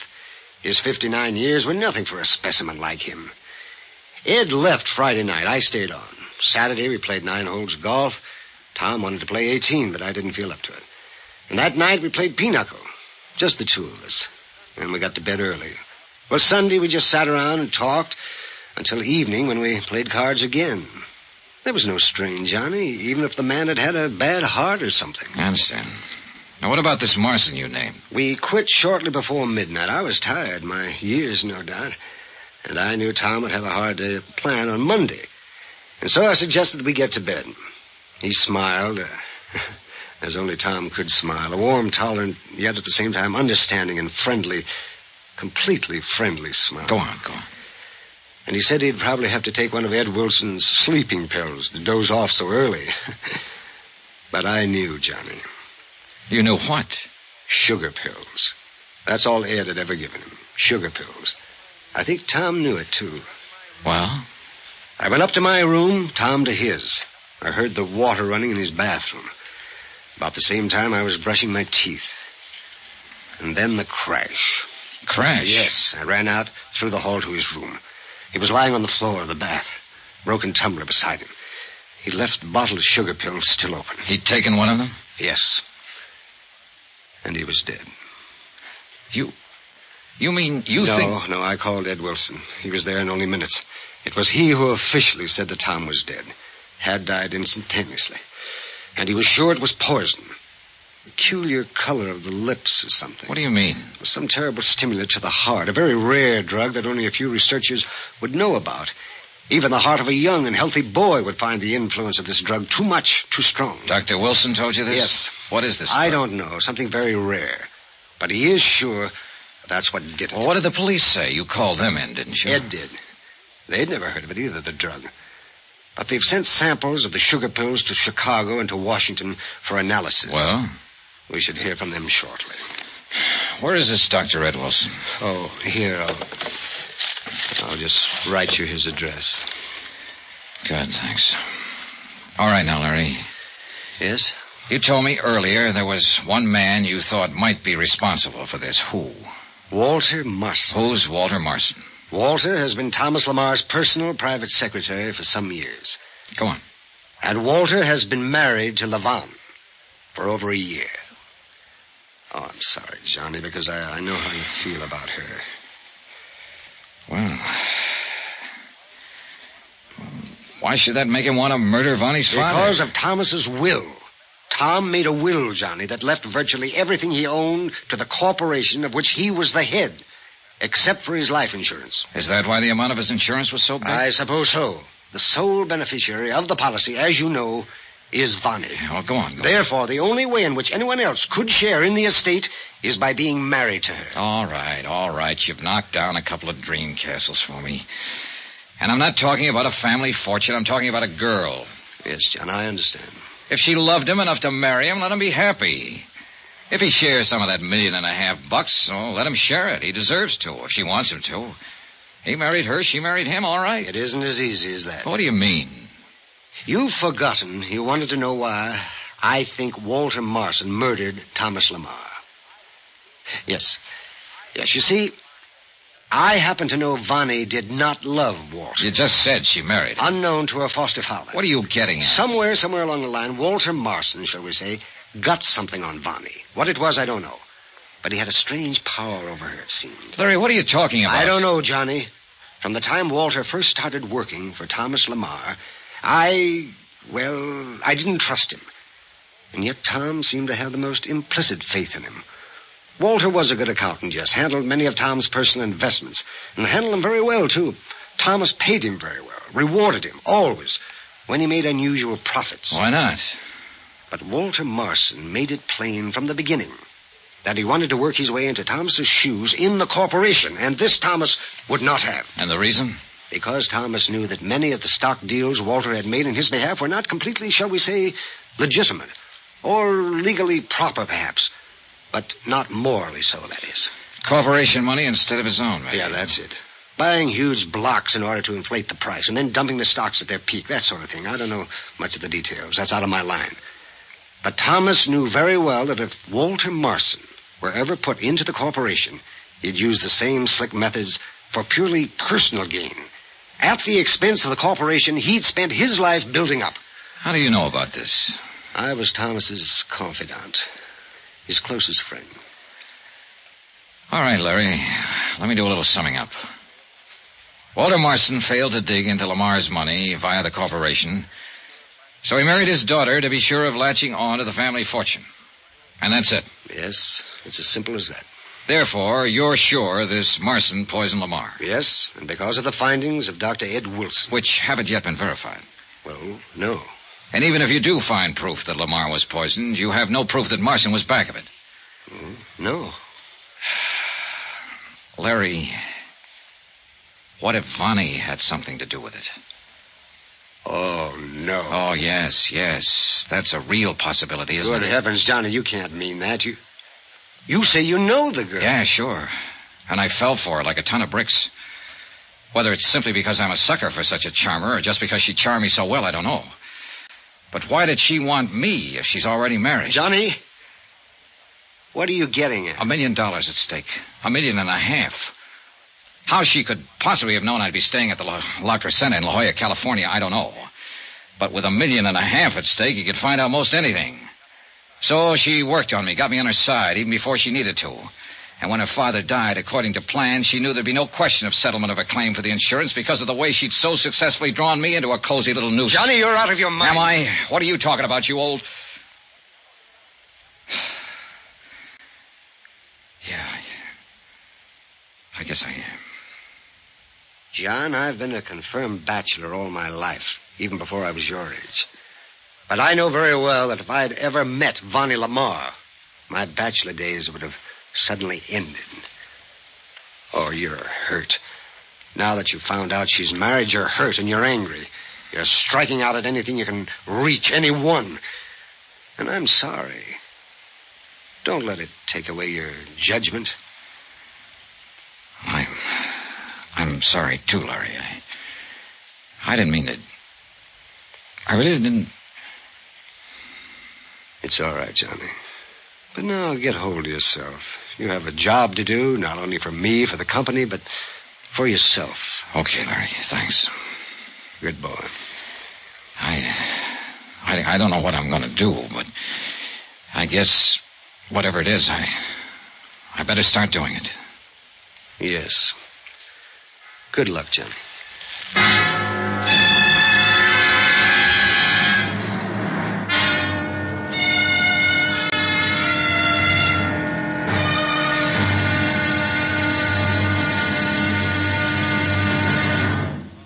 Now, here's our star to tell you about tomorrow's intriguing episode of this week's story. Tomorrow? Well, it doesn't take long to find out what has to be done on this case, because the turning point in the whole thing comes straight to me, and with a vengeance. Join us, won't you? Yours truly, Johnny Dollar.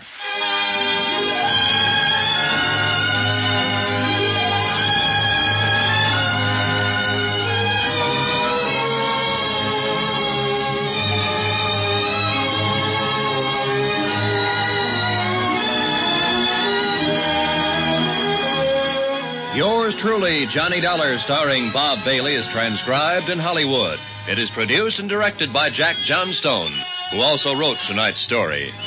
Be sure to join us tomorrow night, same time and station, for the next exciting episode of Yours truly, Johnny Dollar. Roy Rowan speaking.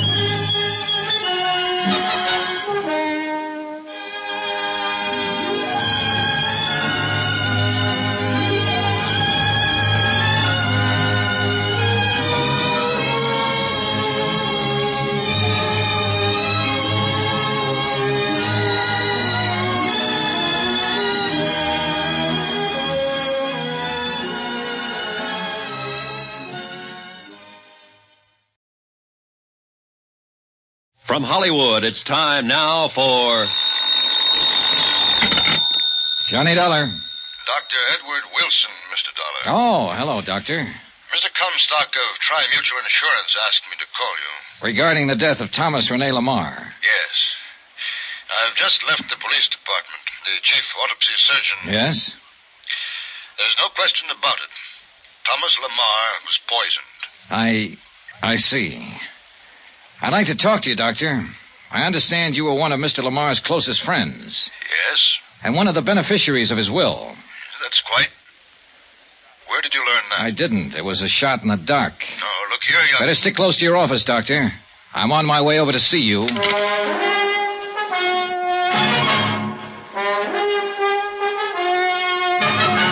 Tonight and every weekday night, Bob Bailey in the transcribed adventures of the man with the action-packed expense account, America's fabulous freelance insurance investigator. Yours truly, Johnny Dollar.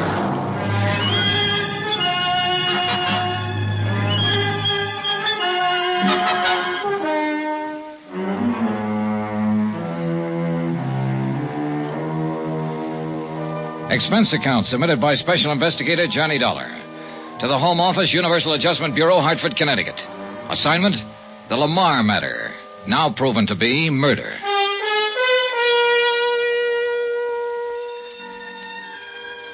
As the facts of this case lined up, it appeared that Thomas Rene Lamar, wealthy manufacturer of aircraft components, had only two really good friends.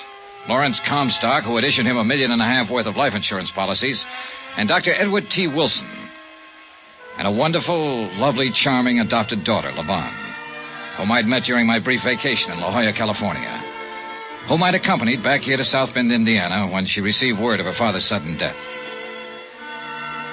What little evidence I've been able to pick up seemed to point to one Walter Marson, Lamar's personal secretary. Unknown to Lamar, he had married Bonnie, and therefore stood to benefit from his death. Oh, why kid about it? I'd fallen for the girl, heavily. And when I found out that she was already married to a slick, smart promoter, well, let's keep personalities out of this case, especially mine. I'd told Vonnie that I'd come up and see her out at the family mansion, but I thought I'd better contact Dr. Wilson first. Come in. Come in, Mr. Dollar. I've heard a great deal about you from Lawrence Comstock. Please, sit down. Thanks, Doctor. You said something over the phone that has bothered me. I won't mince words. Apparently, you and Larry Comstock were Thomas Lamar's closest friend. I don't think there's any question about it, my boy. And I'm sure Lawrence will verify that. He already has. That's why I took a shot in the dark and suggested that you're a beneficiary of Lamar's will, not his insurance. I already know that his daughter Vonnie gets that, but his will. Well, does that shock you, or...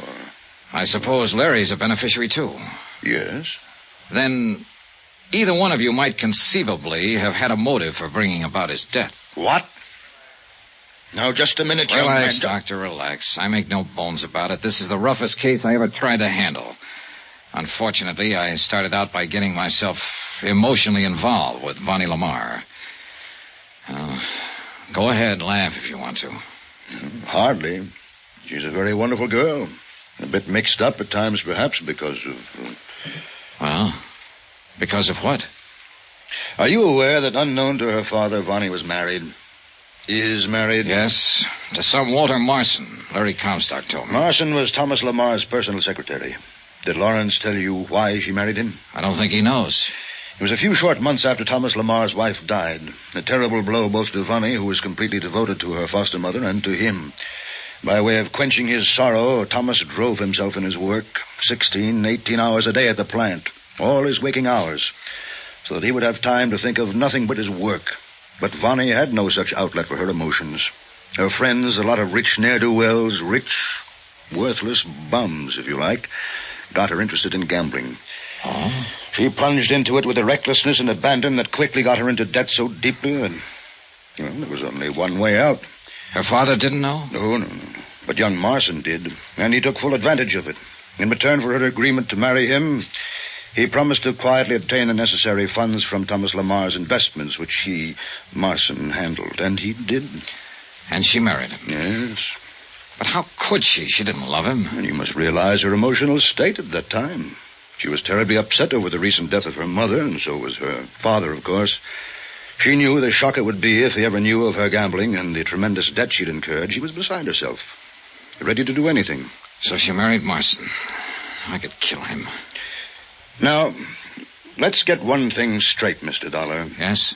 You, too, were a bit upset when you came in here. You spoke as though you might think both Lawrence Comstock and I could have motive for wanting Thomas's death. I'm sorry, Doctor. It's true that we are beneficiaries of his will. At least Thomas assured us we were. But only in a very minor way. Thomas was loyal to us as he was to the servants who have been so devoted to him for so long. And whatever little he has left us and them... I'm sorry, Doctor. I guess I was just feeling hurt and angry and taking it out on anyone I could find. At least that's the way Larry Comstock put it. And he was right. Now I got a job to do. What have the police found out? Only enough to back up my immediate suspicion that Thomas was poisoned by pyrodamron. Pyrodamron? Yes, it's a little-known drug that produces tremendous but only momentary stimulation to the heart, causes the heart to almost literally burst, and it leaves virtually no traceable residue in the system. But you said the chief autopsy surgeon found out... Oh, no. He found only positive indication that pyrodamron had been used. I found the first clue to it, only minutes after Thomas died. A staining of the tongue that even then was rapidly disappearing. Can you tie this drug in with Walter Marson? No, the fact that it was available at all has stumped both the police and myself. The last known source was a small island off the coast of Greece, many, many years ago. And all the tiny plants from which it could be obtained as pollen were burned by the Greek government. But somebody, somewhere, must have had some seeds, planted them, and obtained this pollen. Yes. How do you suppose Mr. Lamar took the stuff? Well, it could have been mixed with one of the medicines in the cabinet in his bathroom, but we found no traces. Uh-huh. Larry Comstock said you used to give him harmless sugar pills as a kind of sedative. Yes, and Thomas knew they were perfectly harmless, but he occasionally took them anyway. It was a kind of joke. Could this pyrus stuff have been mixed with him? We found no trace in the bottle. But you would have been able to. Yes. It is only in assimilation by the human body that dissipation is so complete as to make it virtually undetectable. I'm afraid I haven't been of much help to you, Mr. Dollar. I think you have, Doctor. I think you have.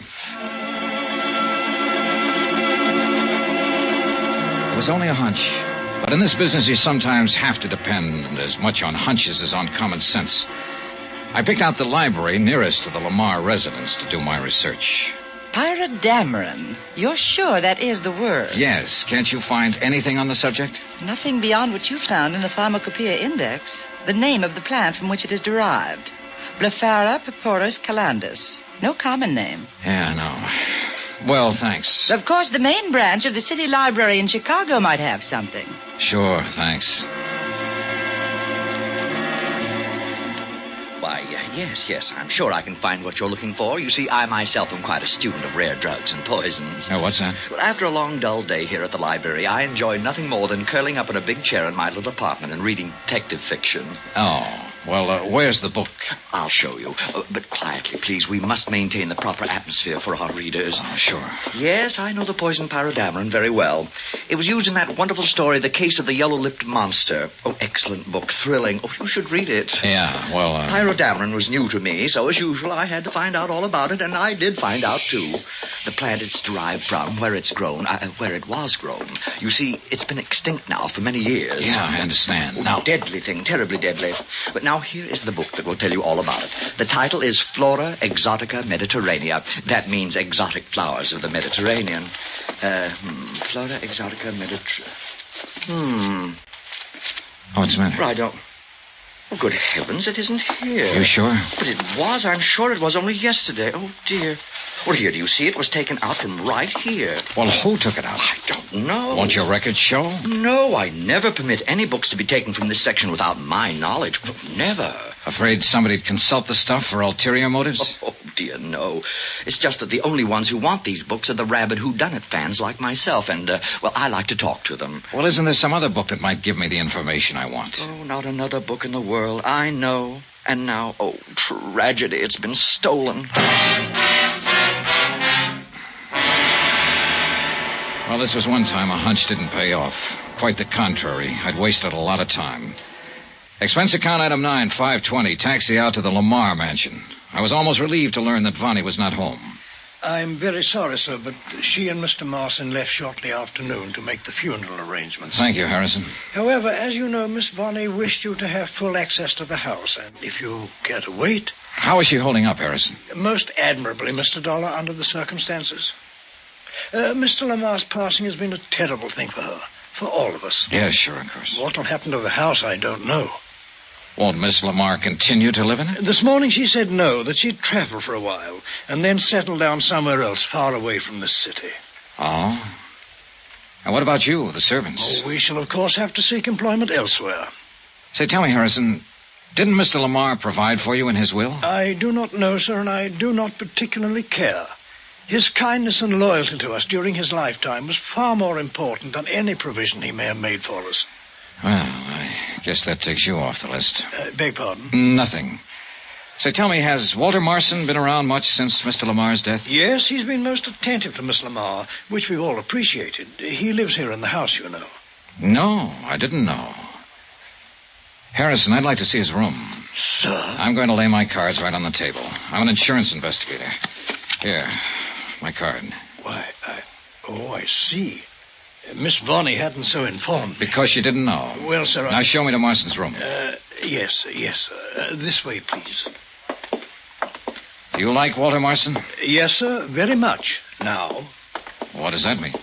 I've never spoken of this to anyone else, Mr. Dollar. For years, Walter Marson was a clever, scheming, conniving young man with overpowering ambition to take over the Lamar Corporation. So I've heard. I'm convinced that at one time he even tried to marry Miss Lamar, and solely for the purpose of forcing his way into the business. Just tried? Well, yes, sir. However, in the past year or two, Mr. Marson has changed completely. What makes you think so? Because of conversations between him and Mr. Lamar that I could not avoid overhearing from time to time. Mr. Lamar knew what Marson was attempting and faced him with his knowledge of it. Here is his room. Go on. Mr. Lamar could have made it very difficult for him in view of his record. Prison record? Yes, sir, for embezzlement. But instead he gave the young man another chance. So? Go on. And Mr. Marson made the most of it. He changed completely. I say without reservation, sir, that Mr. Marson is as honorable a young man as I know. Pretty sure of that, aren't you? Yes, sir. A butler living as close to them both for so long can invariably... Pardon me, sir, but does something give you the reason to think I'm mistaken? No. Unless perhaps it's this book I just found lying on his desk. Book, sir? Flora Exotica Mediterranea.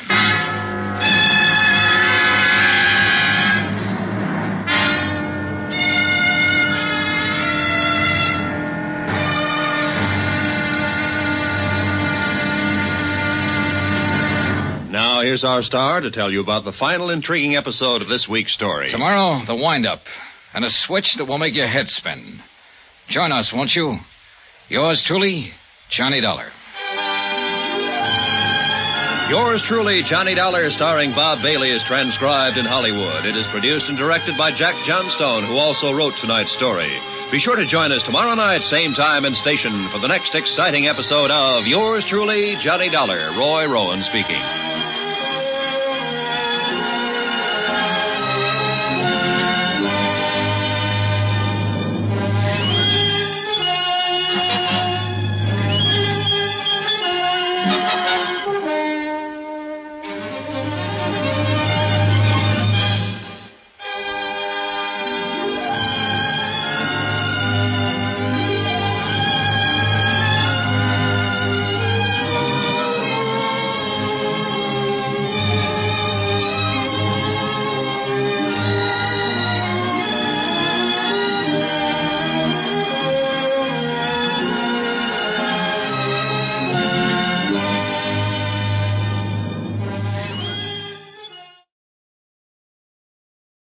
From Hollywood, it's time now for...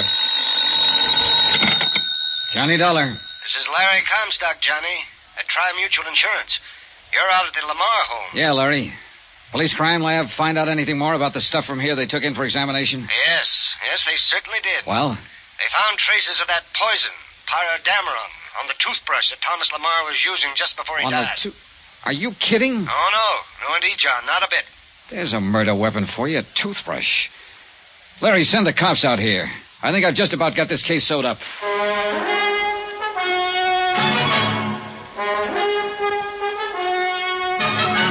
Tonight and every weekday night, Bob Bailey in the transcribed adventures of the man with the action-packed expense account, America's fabulous freelance insurance investigator. Yours truly, Johnny Dollar.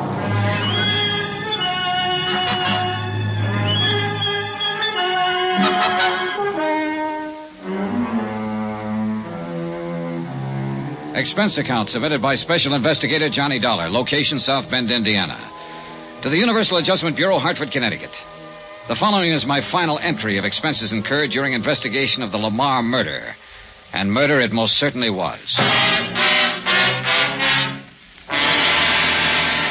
It was in La Jolla, California, during my so-called vacation, that I met, and I must admit, kind of fell for Vonnie Lamar. It was from La Jolla that I flew her back to South Bend, Indiana, when we both received news of her foster father's sudden death. All the clues I'd been able to dig up seemed to point to one Walter Marson, who had been Lamar's personal secretary and who lived at the Lamar mansion. At his room, there in the house, I found the one book in the world that described the poison, pyrodamaron, that had killed Thomas Rene Lamar. Poison derived from a pretty little yellow flower, once raised on an island near Greece. A flower with sudden death in its pollen. Huh? You're Johnny Dollar, aren't you? Harrison the butler said you were up here. And you must be Walter Marson. What are you doing in my room? Let me ask the questions, Marson. Now, just a minute. Look, mister, you may as well know it. I'm an insurance investigator. So Harrison said, but I don't believe it. All right, here. My credentials. Uh-huh. Oh, I see, but I thought... You thought I was just a boyfriend that Vonnie Lamar met in La Jolla and who just came back here with her to comfort her over the loss of her father. Yes, that's right. Well, you were wrong, mister. Or partly so. The main reason I'm here is to find out who murdered Thomas Lamar and why. And I think I found out. You have? Well, who, Mr. Dollar? Interesting book you've been reading here. Oh. Flora Exotica Mediterranea. Stolen from the Central Library over in Chicago, wasn't it? Well, yes. Yes, it was. Found a poison in it, didn't you, Marson? Pyrodamaron. Deadly, quick, and hard to trace. So rare that the chances were pretty good it wouldn't even be recognized. But it was. Where'd you get it, Walter? As you said, at the library. I'm talking about the poison, the pyrodamaron that killed Thomas Lamar. Oh, no. You're all wrong. Am I? Who besides Vonnie would benefit from the $1.5 million insurance on Lamar's life? Well, what makes you think that I know that you I'd would. Be the... Because I know you're married to Vonnie. No. You tried to inveigle your way into Lamar's business, but he wouldn't have it. All your chiseling and conniving and phony stock transactions got you nowhere. So you did the next thing you could think of. You got something on Vonnie and forced her to marry you. So you thought you'd at least be sure of a big hunk of the insurance money over my dead body. No, look, Dollar, maybe I was married to Vonnie, but... I found out about her big gambling debts, got her off the hook by some fancy manipulation of her foster father's investments. No doubt threatened to tell him all about it unless she did marry you, and thereby guaranteed yourself a prosperous future. Oh, and you timed the whole thing beautifully when she was emotionally upset over the death of Mrs. Lamar. No, Dollar, you don't know what But you're got talking impatient. about. Couldn't wait for him to die a natural death. Dollar. Mr. Dollar. Sure, go ahead, speak up and make it good. Well, I was married to Vonnie. But I'm not now. Sure. That's right. I did want a place in Lamar Metal Products, and I thought I could get it by showing Mr. Lamar how clever I was. Well, instead of throwing me out, he gave me another chance. I'll be forever grateful to him. It was a turning point in my life. I give you my word, Mr. Dollar, I've done nothing since that time that's been anything but completely honest and above board.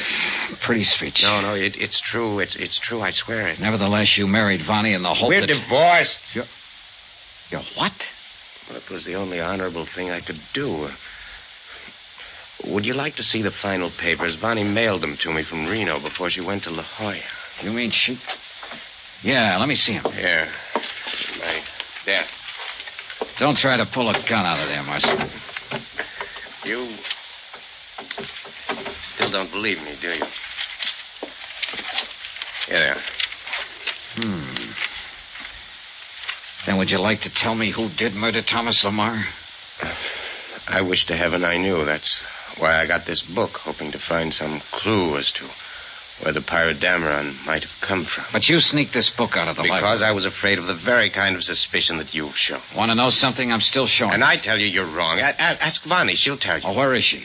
Harrison said you two had gone out together to make arrangements for the funeral. Yes, we did, and we came back together. But when Harrison told her that you were here to see her, she said she'd be back in a few minutes. Where did she go? Oh, she's still in the house somewhere, I think. Marson, just what is your relationship with Vonnie now? Well, there never was any love between us. Our marriage was only on paper. Yeah? The foster daughter of the man to whom I owe so much, it's my duty to do what I can for her. In spite of her... Whatever what? Oh, even to the end, we kept from him any knowledge of her dissipations, her drinking and gambling. I thought that was all over. Oh, she's more deeply in debt now than she's ever been. I'm thankful Mr. Lamar died without knowing. Well, I'll be. But with the insurance, of course, you'll be able to pay off. Marson, you're a dirty rat, and your accusation isn't very well veiled. Are you trying to say that I'm accusing Vonnie of the... murder? Oh. Mr. Dollar. Yeah, go on. This book... According to this, the plant from which Pirate Dameron is derived is now extinct. Unless somebody, somewhere, managed to salvage some seeds that were then planted. Yes, exactly. Blephara purpurus calendus, found only on a small Grecian island. I wonder if Dmitri would know about... Dmitri? What's this sudden switch? Who's Dmitri? He's the old gardener. He's here on the estate. Come on, Marson, and bring that book. Before going out to the gardener's cottage, I asked Harrison where Vonnie had gone, and he told us he only knew that she was somewhere in the grounds, that her car was still in the driveway. I phoned Larry Comstock again, but he'd left his office, presumably to come out here. And I called the man I'd talked to earlier at the library. Of course I can. As I told you before, I keep a very close check on the books in that section. Let me see now. Yeah? Yes, Flora Exotica Mediterranea has only been out 4 or 5 times in the past several years. Once to a Mr. Thomas... Thomas Hanley. Oh. To a Mr. Ralph Cummings, Miss Lavon Lamar, and... That's enough. Thanks.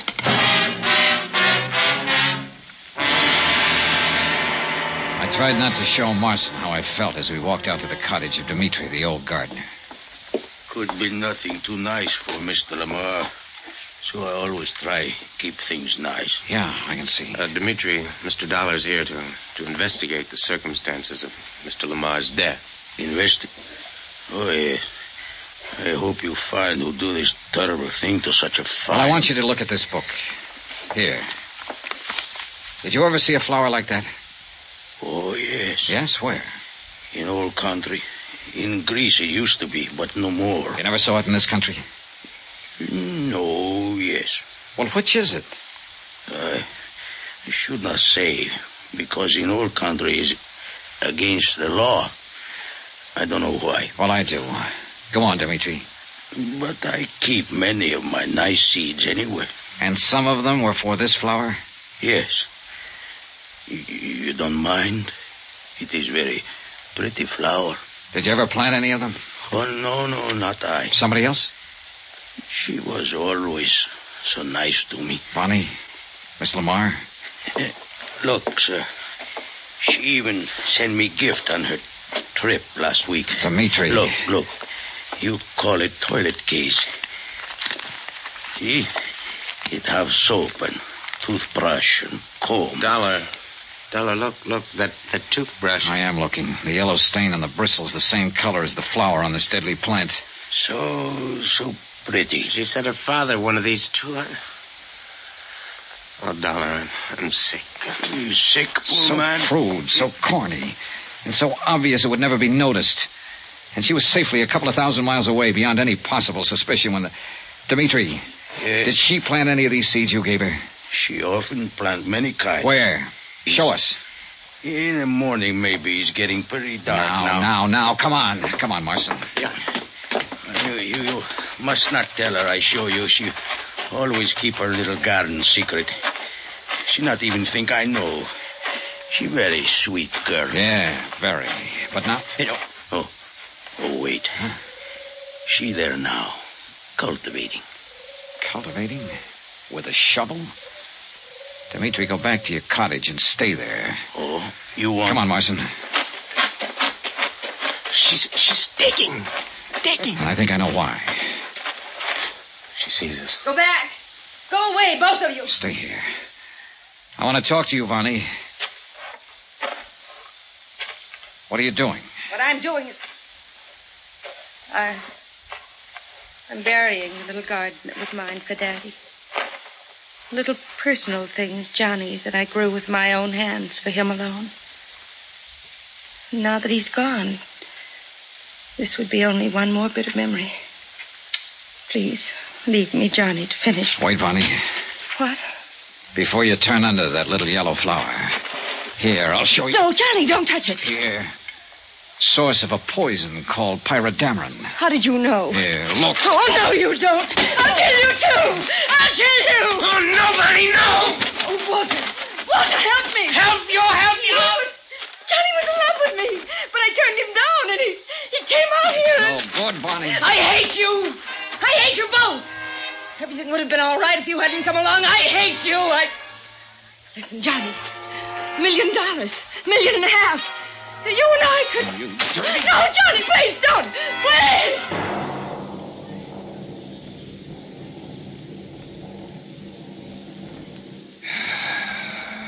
Believe me, this is one case I wish I'd never seen. Oh, sure, you, the company, are all right. You won't have to pay off $1.5 million in insurance. Your gain. But me, I've lost something. Faith and... I'm sick over the whole thing. Expense account, I'll add it up later. Right now, I'm going out and get some flowers. Some clean flowers. And just sit and look at them. Yours truly, Johnny Dollar.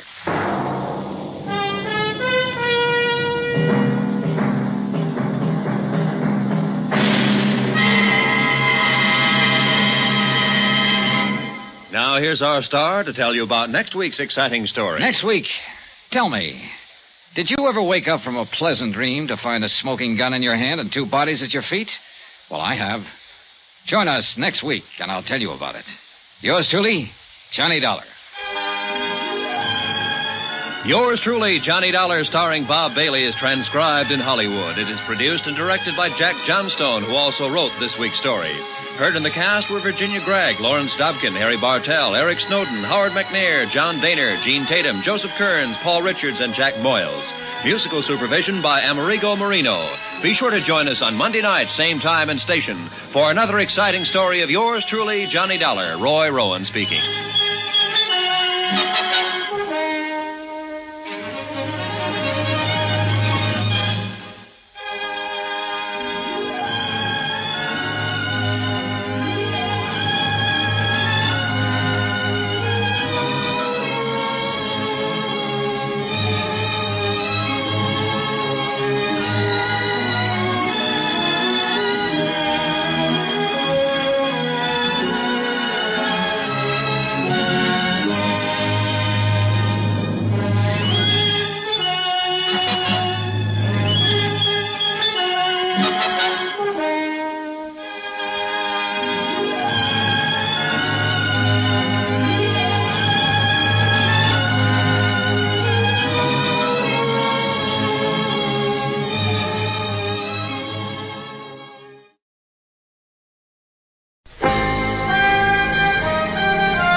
Broadway's My Beat, from Times Square to Columbus Circle, the gaudiest, the most violent, the lonesomest mile in the world. Broadway's My Beat, with Larry Thor as Detective Danny Clover.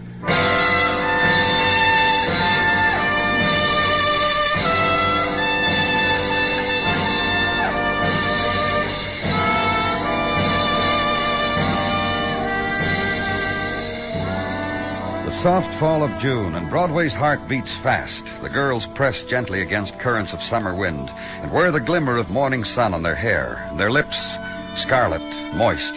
On their shoulders, golden dance of light, and their perfume is of summer fields, which mixes well with Broadway's own exotic odors, sear of electricity, wash and cool and scent of air-conditioned air, steam mist drifting from manhole covers. And Broadway follows close on the heels of summer morning, turns a corner, punches the time clock, darkens the day. Time of the transients, their place of sleep, Duane Hotel for transients. Side street just off Broadway, rooms $1.50 up, weekly rates also. Place of desk gouged with the transient's mark, place of dust on mirrors on which names and numbers have been scrawled. Place of a room where a man lies wounded, dying across in a door bed, and where Detective Dennison was, and I was. Nothing, Danny. No baggage, suitcase, briefcase, cardboard box, nothing. Not even shaving things or a toothbrush in the bathroom. Uh-huh.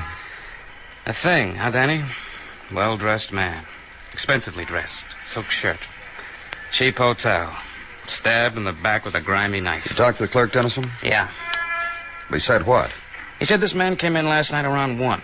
He said this man registered as Charlie Brown, a name which conjured up old memories for the clerk and made him request payment in advance, which this man paid. 1 day's worth, which is what the clerk said. He was alone? Uh-huh. Clerk said he was alone. As to visitors, clerk got drowsy around 2. Can't see with his eyes closed. Yeah. I found this in his wallet. Let me touch, too, huh? Must be $500 in easy dimensions. Feel real nice, don't they? Dennison, Yeah. Robbery's out, huh? It looks that way. Found this in his wallet, too. A business card. Lane Incorporated. Gadgets, mechanical funnies. George Lane, owner. George Lane matches his driver's license. A man makes mechanical funnies. Carries 5 C's pocket change. Look at it one way. There's no percentage in it. Look at it another way. You call the ambulance, Dennison? Clerk said he'd do it for me. Clerk said it'd be a real pleasure. So I let him. He did. And it happened then, the siren. The trailing in of the one-noted song, the shrill tone that shatters a city's traffic and lets through a self-propelled white enameled box designed to carry newly stabbed people as comfortably as possible. And a man near death becomes suddenly an object of respect. So stand by solemnly while he's lifted up and carried away. Instructions to Dennison, then, and leave. Legwork and the offices of Lanes Incorporated.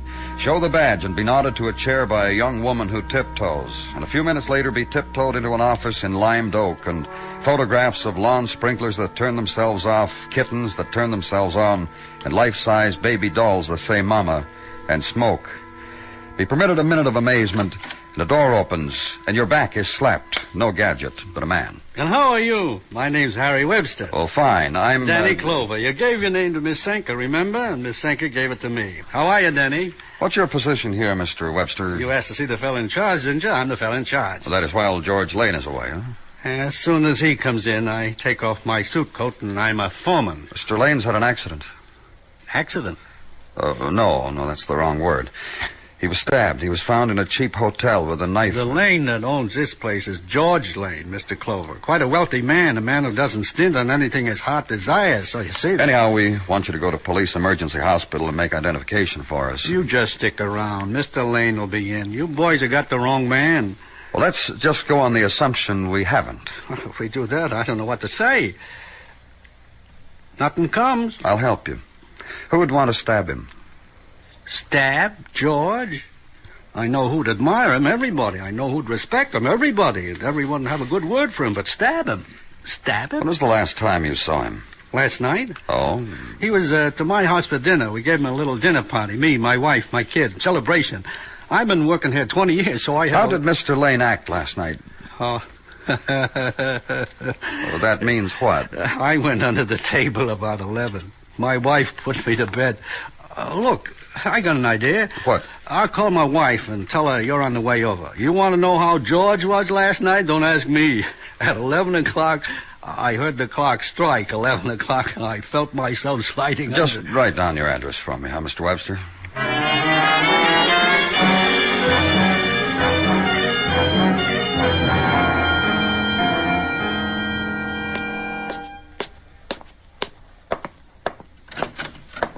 You're Mr. Clover? Yes. Well, I've been waiting for your step ever since Harry called. Just minutes ago, a man walked through the hall, and I opened the door and asked him if it was you, and he just grinned and winked. I was very embarrassed. May we go inside, Mrs. Webster? Oh, yes. Please come inside. Dear, I tried to straighten up the place in the short time since Harry called, and myself, too. Harry should have had sense enough to ask you to wait around just a little while, so It doesn't matter, Mrs. Webster. Oh, no, I don't suppose it does it? George hurt and wounded, dying like some lonely animal. Mrs. Webster... Now, don't you play games with me, do you hear? No games. Because Harry told me all about it on the phone, and I'll match what you said to Harry and what you say to me and what Harry said, because he told Mrs. me... Webster... And Harry doesn't lie. He never fibs. Now, that's one thing you can say about my husband, Harry. You through, Mrs. Webster? Well, I'm upset. I tell you that so you know. I'm just terribly, terribly upset. Because of what's happened to Lane? But George is dying, isn't he? We don't know yet. We're doing all we... And all you can do or want to do or dream of doing for George Lane won't be enough. Oh? Yes. Oh, George is an attractive man and strong. A wonderful man. A man with a sense of humor, too. So funny. So very funny. You should have heard the funny things he said when Harry passed out last night at his own party. His own party for his boss, George Lane. 20 years of faithful, devoted service, and Harry gives the party. And Harry Webster passes out at 11 o'clock. Oh, George did such a funny thing. What did he do, Mrs. Webster? Well, when Harry just sort of oozed down under the table, George did a magic trick with the tablecloth. Just yanked it out from under everything and draped it over Harry. And planted a stalk of celery in Harry's hand. Oh, isn't that funny? Isn't that very funny? No, not very. Well, I thought it was funny.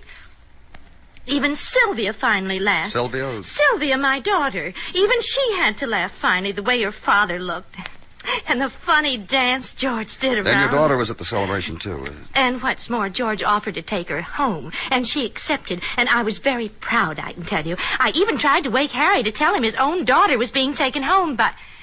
Oh, but Harry was dead to the world. I had to drag him bodily. Then your daughter has a place of her own, huh? And a job of her own. The 58th Street record shop. My daughter's very independent, and...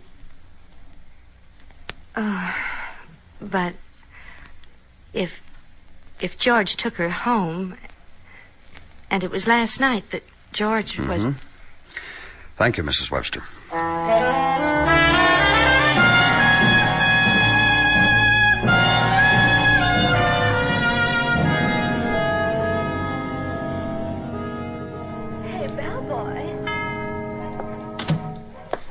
I'm sorry, sir. We prefer you're not taking that briefcase into the listening booth with you and all those records.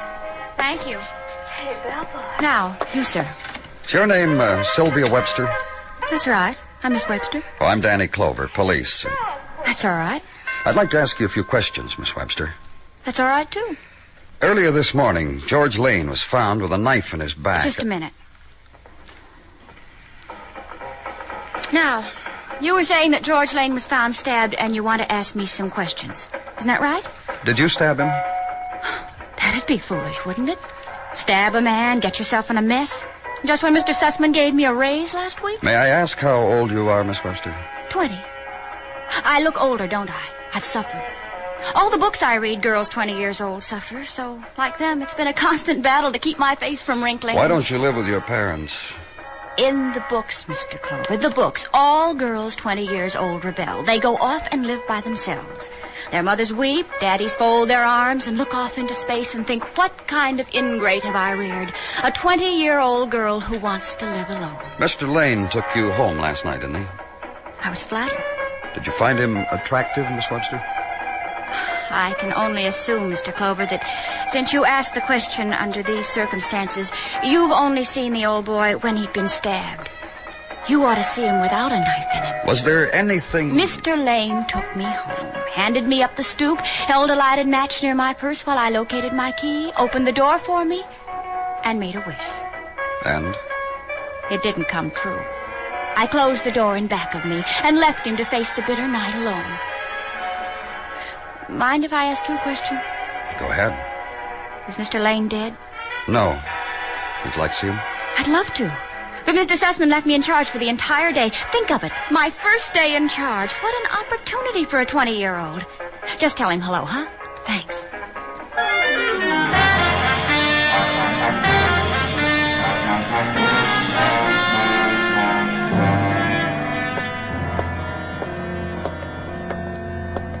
Danny? Dr. Sinsky? How is... I took a moment outside Mr. Lane's room, Danny, to grab a smoke. I didn't wish to... Didn't wish to what, Dr. Sinsky? To intrude on the grief of his visitors. I did everything I know, Danny, but... Visitors? Who? A Mr. and Mrs. Harry Webster. They told the desk they were old friends. Mr. Webster said you had Let's wished... go in now. Clover. Yes, Mr. Webster? That's George, all right. That man there in the bed. George Lane. Man I've worked for 20 years. A man... My wife's crying because... Danny? A man we've admired, respected. A man... Just a minute, Mr. Webster. What is it, Dr. Sinsky? Mr. Lane is dead, Danny. That was a remarkable man. A truly remarkable man. A man I never was. A man I would have given anything to be. All the things I'm not.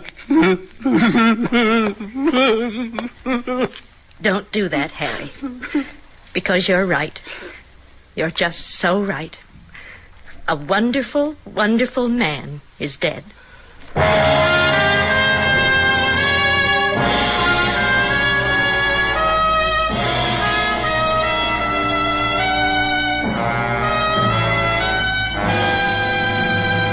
You are listening to Broadway's My Beat, written by Morton Fine and David Friedkin, and starring Larry Thor as Detective Danny Clover. Tomorrow night, where you will be expecting your date with Dick Powell as Richard Diamond, private detective, listen for a special program starring Dick Powell and Amos and Andy. Hear the dramatic feature titled The Iron Mortar, describing 4 generations of progress in the drug field. This Sunday night on most of these same CBS radio stations.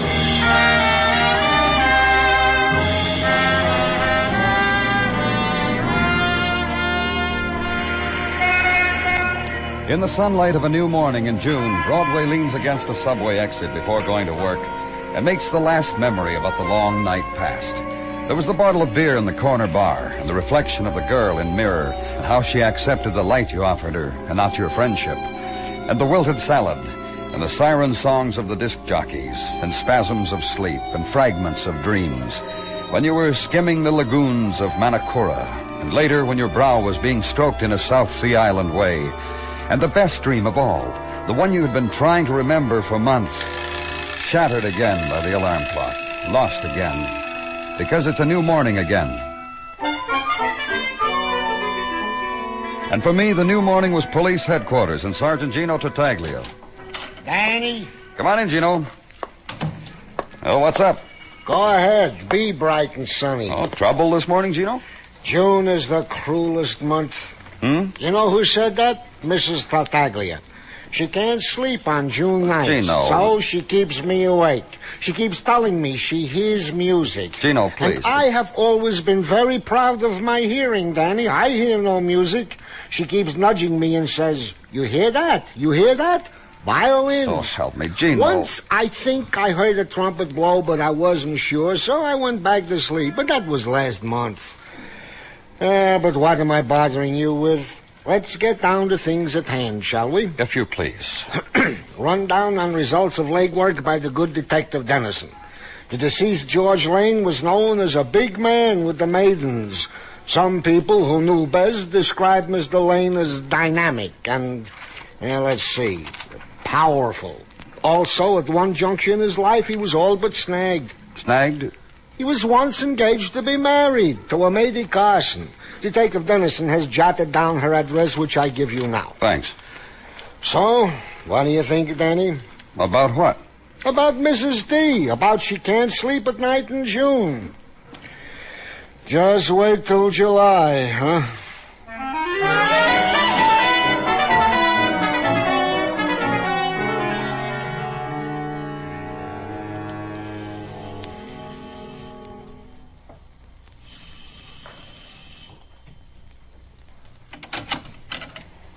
Yes? Miss Carson, Mady Carson? That's right. I'm from the police. You people must be very thorough. I didn't realize. That's right, Miss Carson. And you found a wounded man who then died, and because of that you scraped through files and things, and you discovered I was once to marry that man. Mady Carson and with George Lane. That's right. Well, then do come in. Somewhere in all that mess of magazines and newspapers, there must be a place to sit. Thanks. You know why the mess? Well, Miss Carson... In all those magazines, all of them, there are ads for relief organizations who have children on the market for adoption. Look, And I've been shopping, browsing, so to speak, and I discover French children are very polite and still, and little Italian boys are nice, too, as are the Greek children and the Polish. I tell you, What?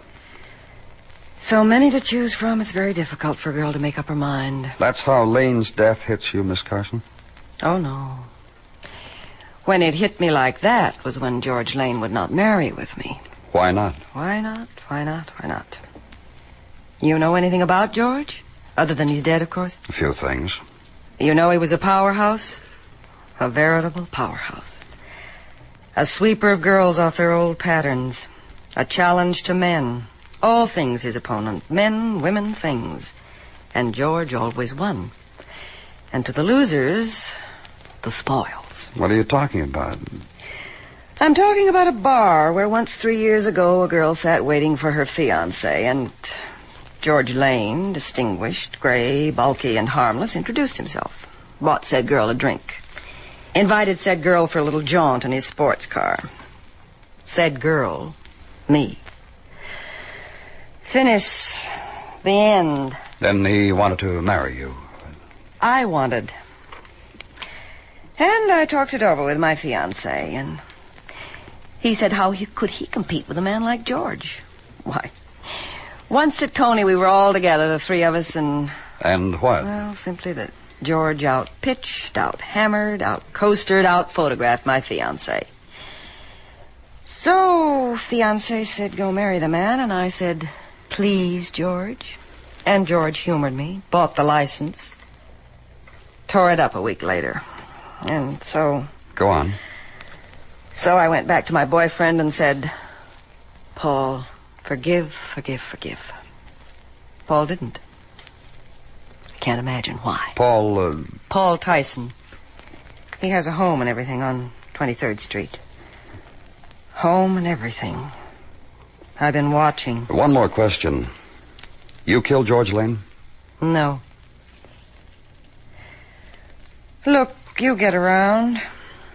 You ever run across a nice orphan in the market for a mom? You tell him about me, I'm nice. I'm kind. I'm... Uh-huh. That's what I am. Goodbye, Miss Carson. Uh-huh. Bye.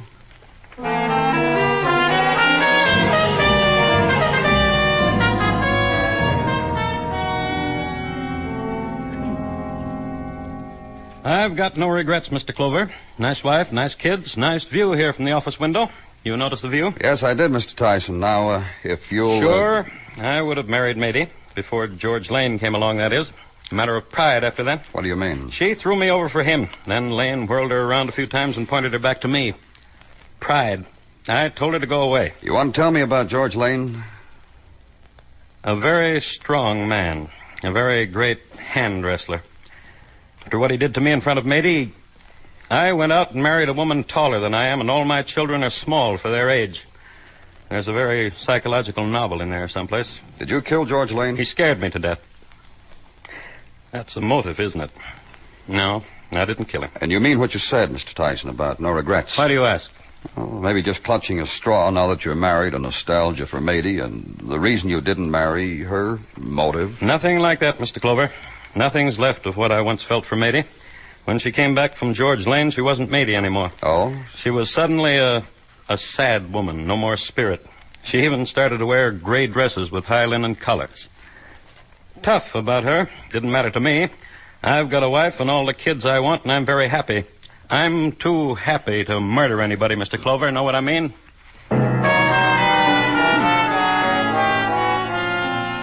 And hit the street again. An early afternoon of summer, riot of summer, and quiet places of summer. Side street of hurdy-gurdy man. And the June dance of a wise little monkey. Red cap, little bells, and a very special routine for lady watchers.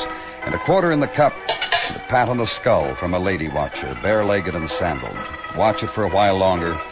Walk away from it, toward river. And consider a crisscross of lives. George Lane's with Mady Carson. George Lane's with Paul Tyson. George Lane's with Mr. and Mrs. Harry Webster, and with their daughter. George Lane, murdered man, who made small dyings for people he touched. The summer river for a while, then back to it, because there's nowhere else. The job, headquarters. In your office, a woman waiting for you. Hello, Mrs. Webster. You wanted to see me about something? Yes. About my husband. About Harry. What about him? About Harry and George. Well... They'd known each other a long time. 20 years. Go on. From the time I had my daughter Sylvia. All the time she was growing up. Mrs. Webster... Please. All right. When Sylvia was a child, George Lane was a better father to her, actually, than Harry ever was. What are you getting at, Mrs. Webster? Please. George brought her things Harry never dreamed a little girl would love. He read to her, played with her, brought a look to the child's face Harry had never seen and could never understand why. You're trying to tell me... And with me, George danced well and laughed well and made up naughty little sayings and then... Then what?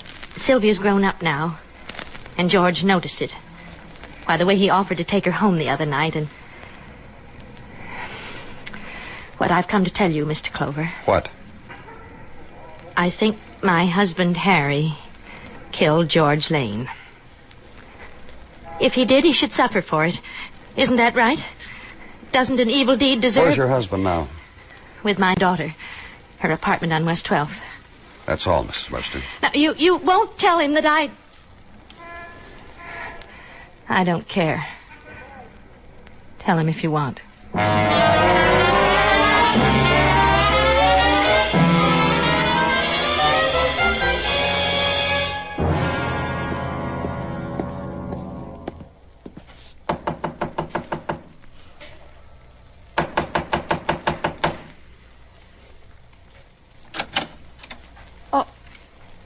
Oh, what do you want? I'd like to talk with you, Miss Webster. Okay.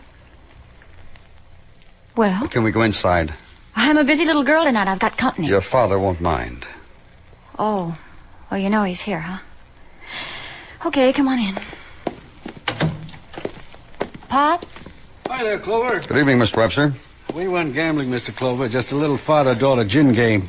Loser runs down to the corner and buys a quart of ice cream. Grab a chair. We'll make it three-handed. Mr. Clover says he came here to talk. Oh, that's fine. To me, Pop.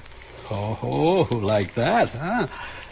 It's like what, Mr. Clover? I'd better go. That's all right, Mr. Webster. Stay. I want to talk to both of you. Hey, now, you son. Your wife thinks you might have killed George Lane. Yeah. Yes, I figured she would. Did you? I told you he was a man I respected more Oh, cut it out, Well, Pop. it's true. Is it? Sure, I told you. But you still haven't told me the answer to the question, Mr. Webster. I didn't kill him. That only leaves your daughter. The heat must have got Then to who him. else would you say it leaves, Miss Webster? Pop. The heat really got to him, didn't it? Why don't you level, Pop? Huh? About George. What you really thought of him. Listen, why don't you tell Mr. Clover how you hated George? I've already found out some things about him. Like what? That he was a dominating man. That he destroyed everything he touched. Did you find that out? How did you feel about him, Miss Webster? Look. Yes? I hated him. All my life, he made me feel small, unimportant. He paid my wages, and when he felt like it, he took over my family. You know he took your daughter home after your party? Look, you didn't let me finish. Don't get crazy. Well, he didn't let me finish, and I want to finish. I went to his hotel, and I killed him. See what's become of my father, Mr. Clover. He's become ridiculous. Pop. It's the truth, Sylvia. You know what kind of a hotel George was killed in? Sylvia. The cheapest joint he could find, not his hotel. Sylvia. Where he wanted me to meet him. Shut up. Where I met him. Where I killed him. You know why? You know why, Mr. Clover.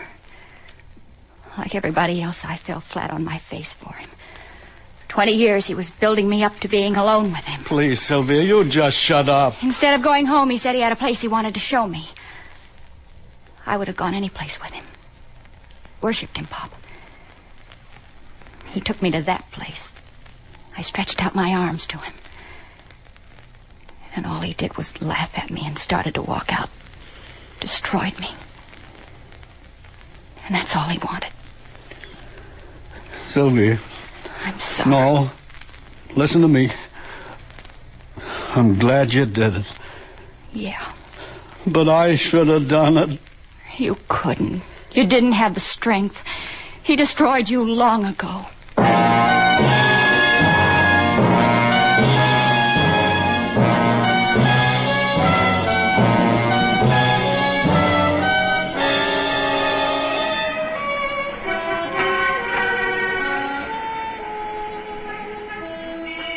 It's the journey to the end of all the other streets in the world, Broadway. You turn a corner and you're there. Walk it slowly. Lean your heart against it. Shop for the kicks, the bargains, the heartbreak, until all explodes in your face. It's Broadway, the gaudiest, the most violent, the lonesomest mile in the world. Broadway, my beat.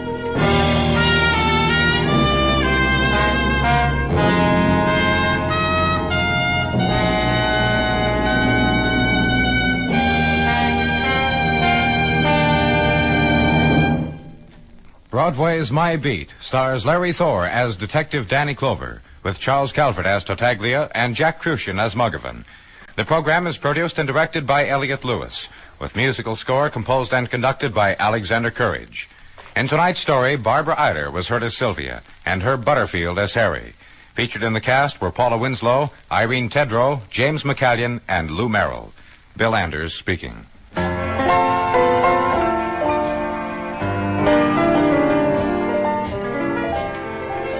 This coming Monday night, where CBS Radio has been bringing you its production of Suspense, listen for the new mystery series called Crime Classics. This Monday on Crime Classics, you will hear a report on the crime of Bathsheba Spooner, the complete story of the first woman tried for murder in the United States. Crime Classics premiere performance this Monday on most of these same CBS radio stations.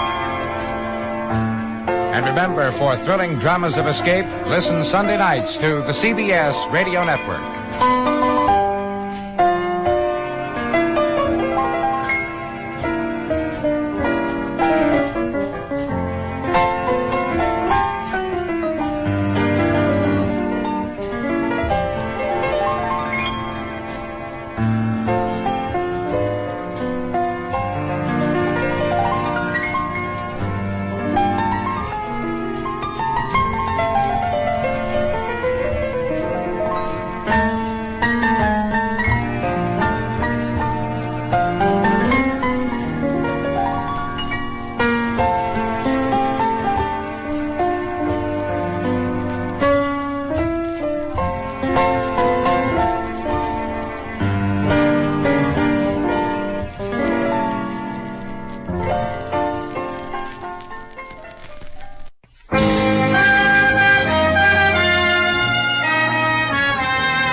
Broadway's My Beat, from Times Square to Columbus Circle, the gaudiest, the most violent, the lonesomest mile in the world. Broadway's My Beat, with Larry Thor as Detective Danny Clover.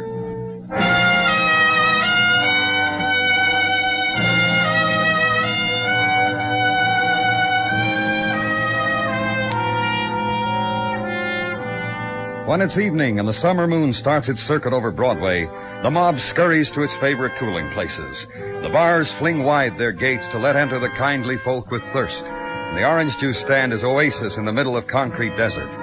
Also to be noted, vision of wiener, bagel, and the waitress with a delicate air. And below all of it, subway islands where winds are blown down the tracks on a voice of steel that screams. And behind it, alley and handout of warm beer through the tear in the screen. New evening on Broadway. Have it.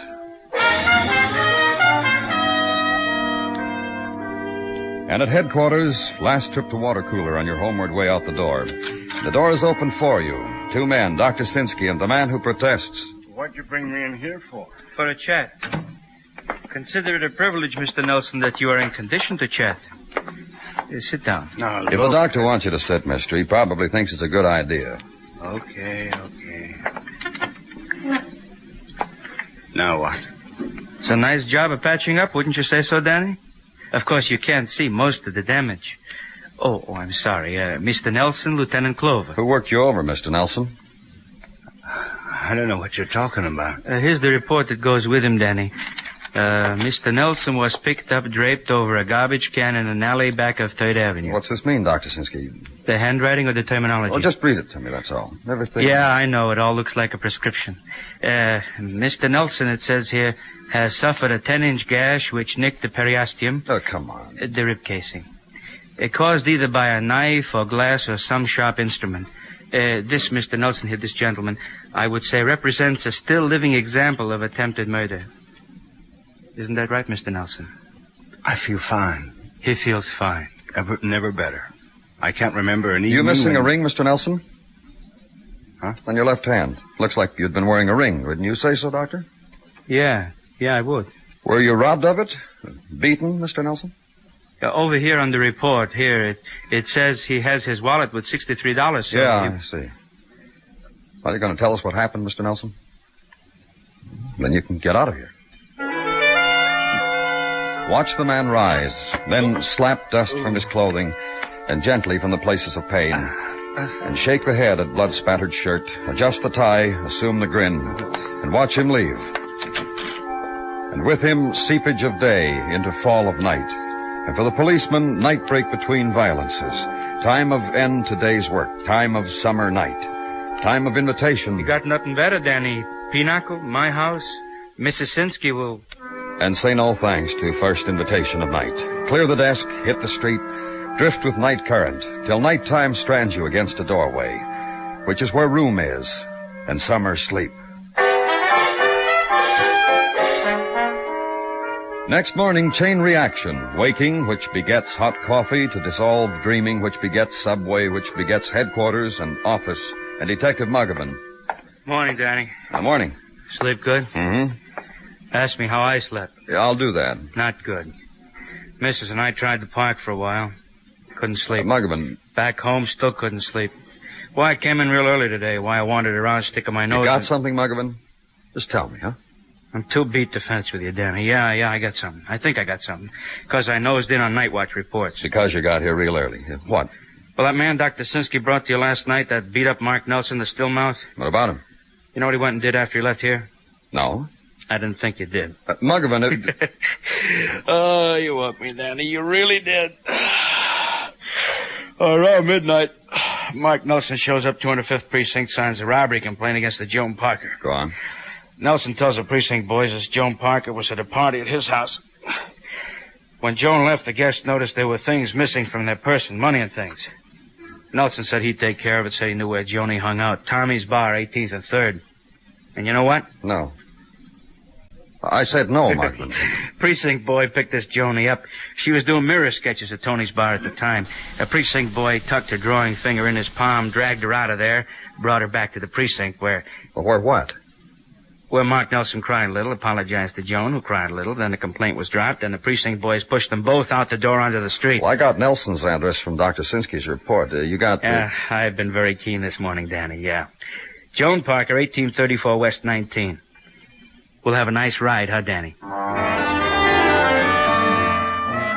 Ride now the late morning street, dappled with sun and people. Street slowed down according to the heat and according to who's walking in front of you. Broadway and leave it. Ride to the west and the row houses turning ragged. Brownstone becoming tenement. Process hastened by heat, chemistry, chalk, boys, disintegration of plaster and attitudes, girls, rust, and jaunty landlords. Address in middle of the block. Cast of characters in the vestibule. Joan Parker, apartment 1C.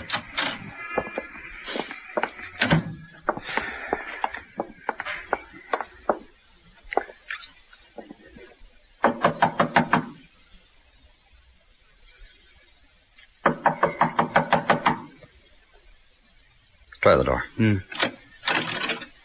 Danny? Yeah. Anyone here?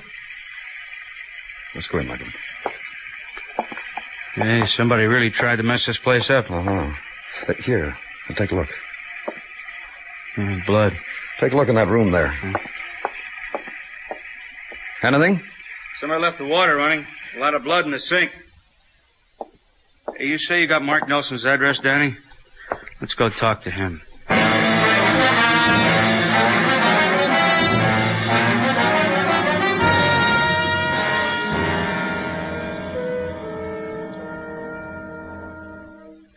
My husband isn't home, and I'm sure I don't understand Well, it's very simple, Mrs. Nelson. That you're of the police is a simple fact, easily understood. But that you're here, in my home, in Mark's home, that becomes confusing. Well, just a few answers, Mrs. Nelson. About the party last night, for instance, about... How ridiculous. What? I said, and very plainly, how ridiculous. What is? There was no party here last night, and no girl who robbed anyone. Mark and I have not had a party for months. Not, that is, where other people have been invited. You see... Go on, Mrs. Nelson. Well, I was afraid it would sound mawkish, but why should I be afraid, I asked myself. Mark and I are two people desperately in love. From the days of courting up until this very moment. 28 years of love and... You get along fine, you and Mark? You won't laugh. No. It was written in heaven about Mark and me. And he's not home. Hasn't been all night. No. Where is he? Well, I don't know. He was not at home last night, nor this morning. And I'm weak with grief, I can tell you. This is not like Mark. Never like Mark. Mrs. Nelson. But my Mark will explain. My husband... Mrs. Nelson. Yes? Last night, your husband was beaten, knifed. Mark? That happened to Mark? Why? He wouldn't tell us who had done it or why. Then you know where he is, and he's hurt, and you must tell me. We don't know where he is. We know this. Around midnight last night, he swore out a complaint against a girl he said had robbed his guests at a party. But so ridiculous. I've already told you... Then the girl was brought in, and your husband apologized to her and dropped the complaint. Who was the girl? Earlier, your husband told me he had not been robbed, but his hand looked as if there'd been a ring on it. Oh, of course. His wedding ring. Like mine, see? Mark and I had a double ring ceremony, and I've never removed mine. And what? Oh, so confusing. Mark's came in the mail this morning, addressed to Mark. But we always open each other's mail. No secrets ever. May I see it, please? Of course. The ring and the envelope it came in. No return address. No. Who was the girl Mark had? Joan Parker. You know her, Mrs. Nelson? Mark will tell me all about her when he gets home. All about her. Everything about her. All right. Thank you. Goodbye, Mrs. Nelson.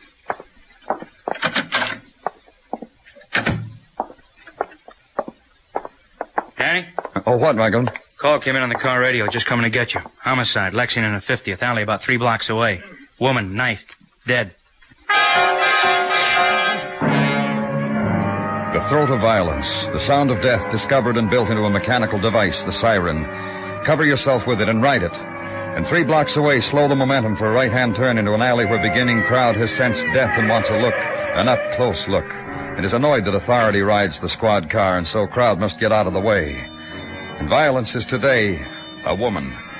Approximate age, difficult to determine because of facial expression. Approximate height, difficult to determine because of attitude of body. Stabbed twice. Both deep enough to cause death. Is that a pocketbook over there? Yeah. Here. Anything? Wallet. What's the matter? Oh, take a look at her identification card. Her name. Joan Parker. The girl Mark Nelson had arrested, the girl who had a wrecked room. Uh-huh. Well, now we don't have to wonder why it was wrecked. Make you feel better, Danny?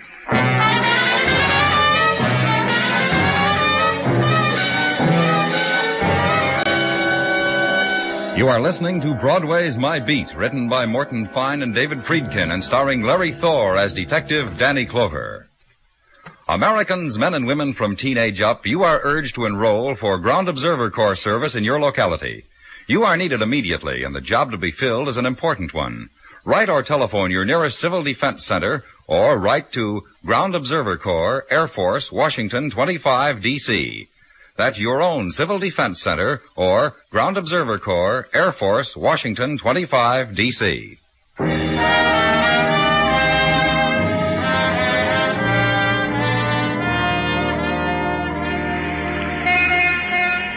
Afternoon sun hammers summer deep into Broadway's pavement, and the perfumes of the season lay in from the Catskills for mommies and the kids, and from the island of Coney, where the uke is plucked and the portable radio hangs ripe on umbrella trees, and from the beaches of Far Rockaway, where later the night fires will keep the feet warm, and also the heart, and wish you were there. But content now, because a girl just walked by in strapless raiment, and the season dances round her languid walk, and her passing reflected in chrome and steel, and suddenly between you, big crowd and loss. So order the beer, skim off the longing. Summer, too, will finally pass. But Tartaglia, Sergeant Gino Tartaglia, will forever be with you. Through thick and thin. What? I said through thick and thin. I did something, Danny? Well, Gino... I stand here quietly. I observe how you gaze through yon window, and I know the turmoil of your feelings and the dangers you are facing on some forbidden shore. And I say, rely on me, Danny, through thick and thin. Thank you, Gino. How many years together now, Danny? I shouldn't ken your moods. You got something for me, Gino? Your secret adventurings. The twanger could take notes on... The who? The twanger, the two-fisted guitar-strumming adventurer whose books and whose exploits I have lent to you, who could well take notes from you on exploits that are exploits. But not true to life, the twanger, huh? As of last night's book, My Colt is Hot, I have grown to hate him. He did something I won't mention. I'm sorry to hear that, Gino. Well, twangers come, twangers go. To work, shall we, Danny? All right. The all-points bulletin you issued on Mark Nelson? Yeah? It is still papering the various precincts and patrol cars and the mats of beat walkers. And Mark Nelson is still footloose. Anything else? From Detective Muggerman on routine legwork. That the marriage of Mark and Helen Nelson was blessed 25 years ago with an offspring. A boy. Now 25. Name Richard Nelson. With a business of his own. And a place of his own. Which addresses I now tend you. Oh, thank you, Gino. I'm not finished. Oh. Well, you said you weren't finished, Gino. Pardon the loss of the thought. It's summer, Danny. From Lab and Technical, a report on the findings in the apartment of the deceased Joan Parker, which consist in the most part of gentlemen's watch fobs, keychains, fraternity pins, chevrons, both Army, Navy, and Marine, assorted cufflinks, also girls' jewelry of remnant sale type. Also... Also what? That Joan Parker was a constant frequenter of Tommy's Bar on 3rd and 18th. You have a word for Mrs. T? Well, tell her you were splendid today, Gino. I shall. And thank you.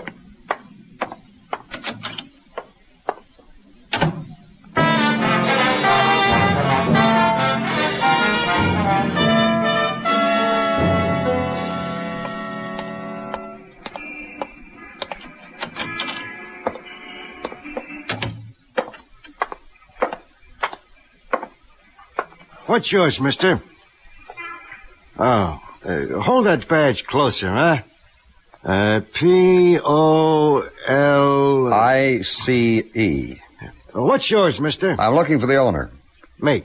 You know a girl named Joan Parker? Let me think. Let me put it this way. Do you know a girl named Joan Parker? Georgia! Georgia, come here a minute. He's a cop, Georgia. He just asked me about a girl named Joan Parker. Just because a girl by that name gets found in an alley, he comes here and asks a question like that. At first, I tried to give him the impression that such a girl was a stranger to us. But now I think you better have a seat with a gentleman and talk to him. You want a beer, Georgia? You, mister? One beer.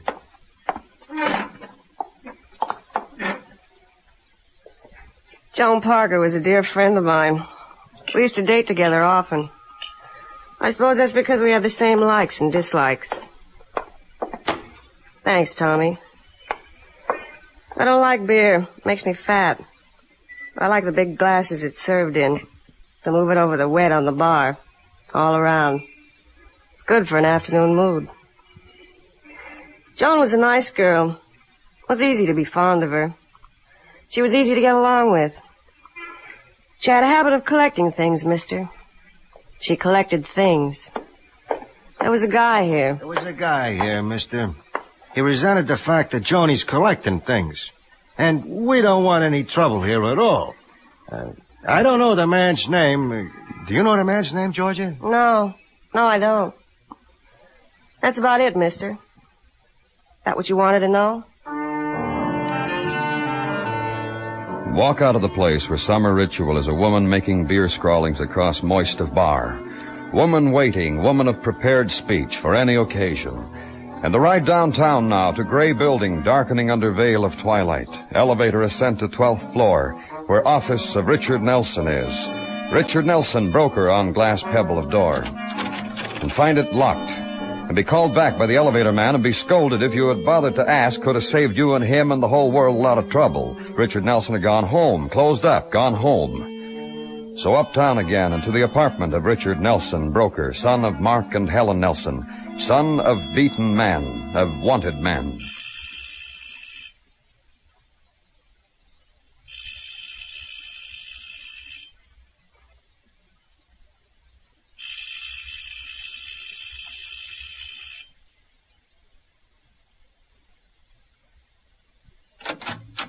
What does a man have to believe in to finish his shower? Look, You Richard Nelson? I better be, for your sake. I wasn't. I could get very, very irritated. Who wants Richard Nelson? Police. You? Mm-hmm. Well, look. Yeah.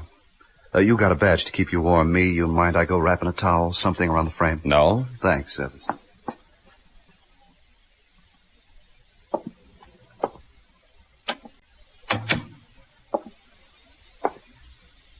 In a sec, kid.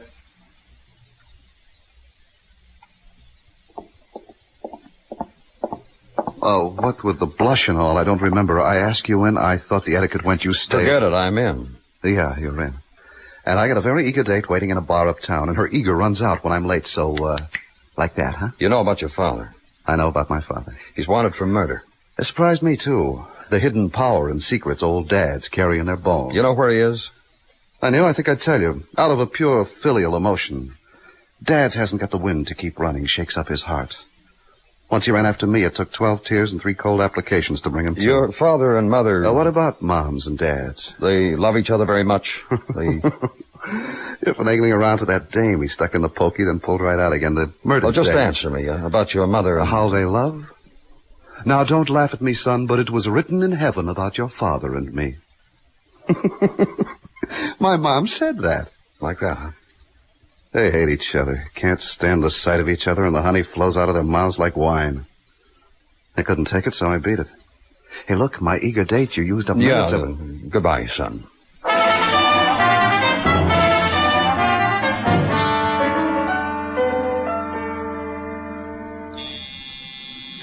Yes, what is it? Mrs. Nelson out here to see you, Danny. Oh, show her right in, Gino. This way to see Danny Clover. Come right in, Mrs. Nelson. Where is my husband? Oh, please, won't you sit down? Where is he? What's happening here? I'd be glad to help, Danny. No, that's all right, Gino. All I want to know is where he is. Don't you people have any feelings? Gino. Yes, sir, Lieutenant. Oh, Mrs. Nelson. If something's happened to him, please. We don't know where he is. I want you to help me. Listen to me. All right. I'm going to sit down, like you asked me. And I'm going to control myself. I want you to help me do that. Now, just listen to what I have to say. It's been inside, and What do you want to tell me, Mrs. Nelson? I don't know what Mark has done. We think he's... I won't listen to it. Whatever it is, just be gentle with him, so that when all of this is over and he comes back to me, I'll have his place all set, and I won't mention it. You're very fond of him, aren't you? When people ask me that, I always tell them that our marriage is made in heaven. You're very fortunate. And here we are together, Mark and I, at a crossroad. Somehow, Mark has been wicked. I know something. What? Tell me what you think he's done. You've changed your mind? So I'll know how to suffer with him. You mean you can do that by degrees, Mrs. Nelson? You don't have to be... I'll stick by him. I want you to know that. Whatever he's done... What is it, Gino? Out here, Lieutenant. It's important. Oh, pardon me, Mrs. Nelson.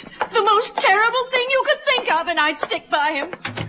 They found him, Danny. Spotted him in a room near the East River docks. Muggavan's got the address, waiting in a squad car downstairs. Thanks, Gino. Now you can go in and talk to her. Now I don't know what to say to her.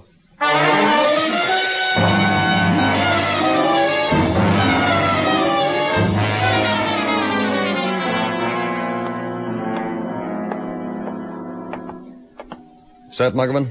All set up, Danny. Stakeout's complete. Everybody's cleared out of the house except him. Okay, you here. Hey, careful, Danny. He fired at Dennison through the door. Just take it easy, that's all.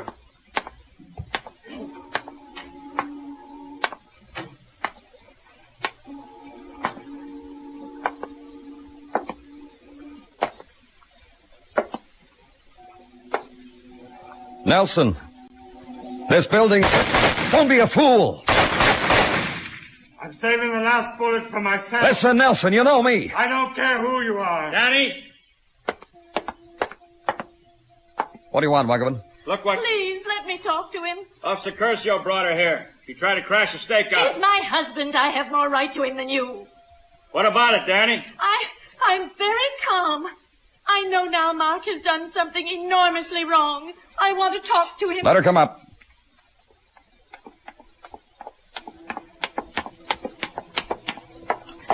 Where is he? Come on. Stand right here. Nelson. What do you want? Mark? Mark? It's Helen, your wife. Mark! Oh, hello, Mark. Put down that gun, Nelson. Do what he tells you, dear. Why did you have to bring her here and let her see me? Dear. The gun, Nelson. No. No. I haven't made up my mind yet what I'm going to do with it. And you can shoot me and kill me if you want. Is that my Mark talking like that? You don't know what's happened, Helen.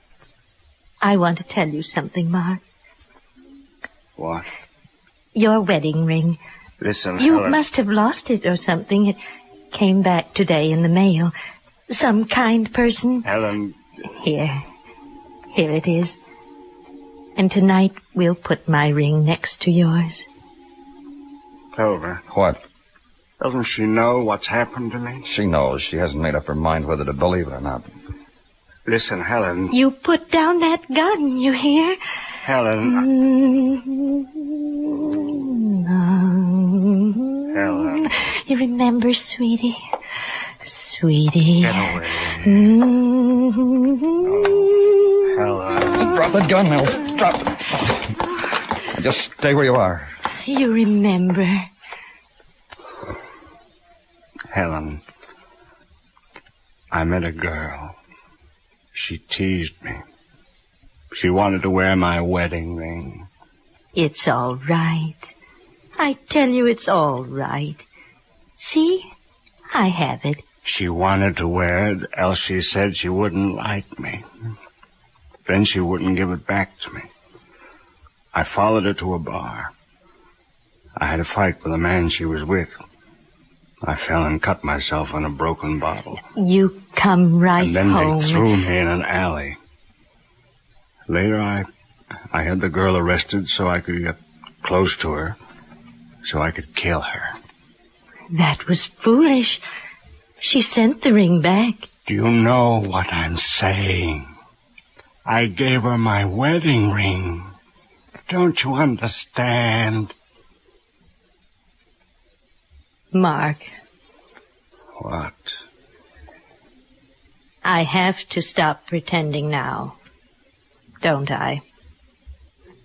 Really pretending. After 28 years of pretending. Helen. Helen! Helen!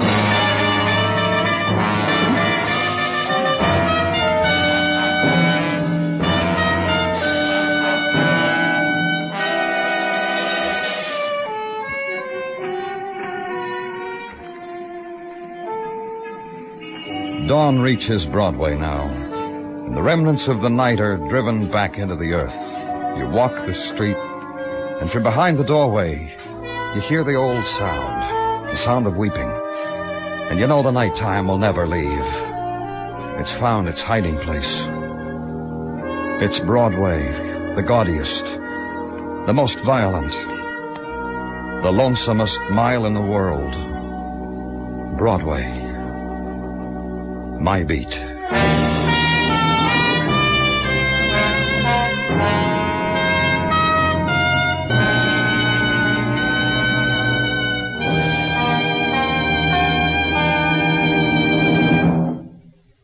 Broadway's My Beat stars Larry Thor as Detective Danny Clover with Charles Calvert as Tartaglia and Jack Crucian as Muggavan. The program is produced and directed by Elliott Lewis, with musical score composed and conducted by Alexander Courage. In tonight's story, Paula Winslow was heard as Helen and Jay Novello as Mark Nelson. Featured in the cast were Charlotte Lawrence, Clayton Post, and Hy Averback. George Walsh speaking.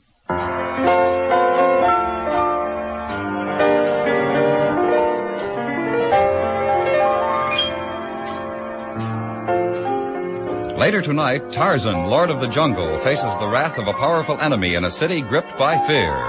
Also tonight on most of these same stations, Gangbusters brings us The Giveaway, Part 2.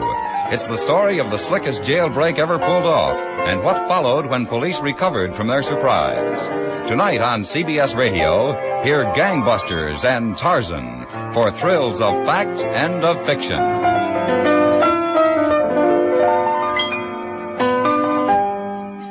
Sunday nights, Dick Powell is rough, tough Richard Diamond, private detective, on the CBS Radio Network.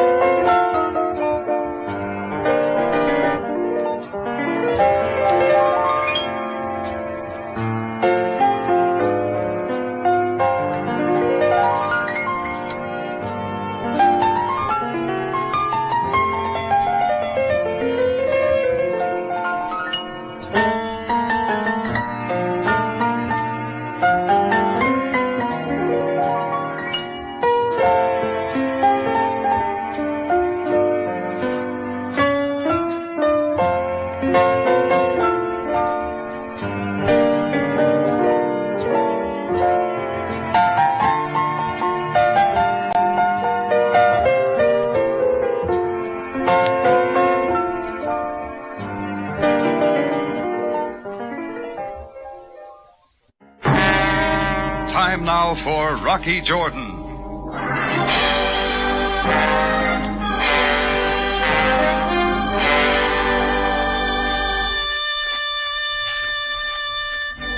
It was a hot afternoon in Cairo when she walked into the Cafe Tambourine. She was beautiful, but there was something else. Something so wrong with the picture that I couldn't take my eyes off her. It wasn't the blonde hair piled on top of her head or the dress that clung to her like a football player covering a fumble, nor even the set expression on her face. But when she stopped in front of me, I knew what it was. She was all woman, but not an inch under 6'4".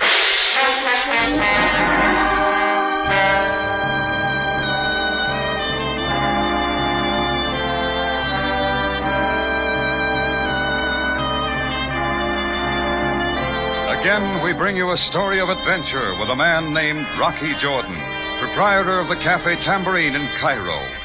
Cairo, gateway to the ancient East, where modern life unfolds against the backdrop of antiquity.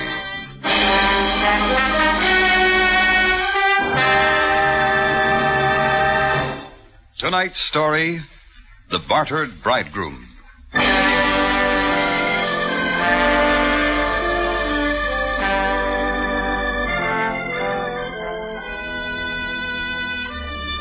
We've had a pretty fair assortment of customers in the Tambourine. Almost anything on feet. But when I looked up into that icy-faced 6'4" blonde female, I knew we had our first Amazon. You're ready, Mr. Jordan? Ready? You're wasting time, Jordan. I didn't catch the name. Lily Carroll. You're being rude. The face is familiar. Maybe we met in Istanbul. No, Jordan. Alexandria, maybe? The arrangements are made. You're stalling. Look, suppose we take it from the top of the page, Miss Caro. Naturally, you're interested in the money. This, too, has been taken care of. Now about the ceremony. Ceremony?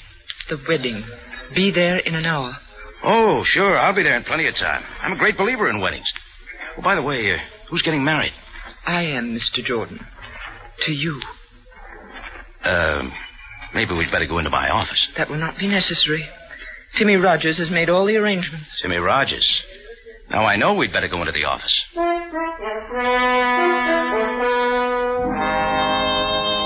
She sat across the desk from me and lit a king-sized cigarette.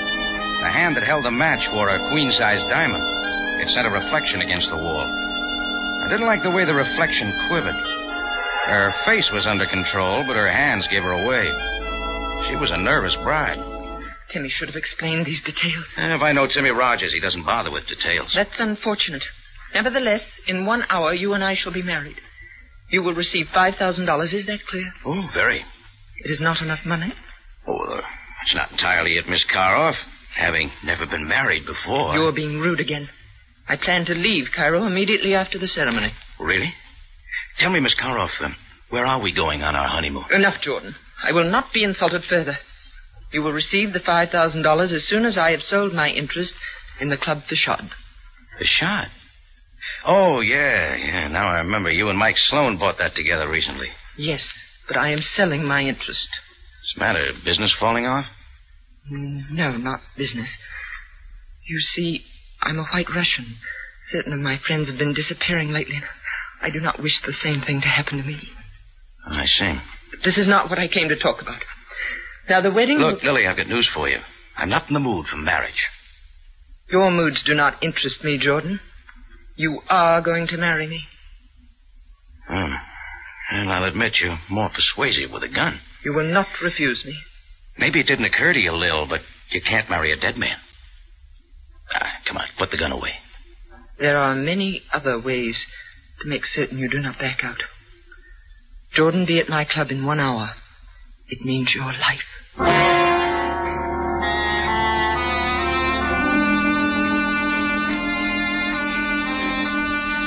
She moved out of the office as silently as an Arab folding his tent. I followed her out in time to see her climb into a black sedan 2 feet shorter than the Queen Mary.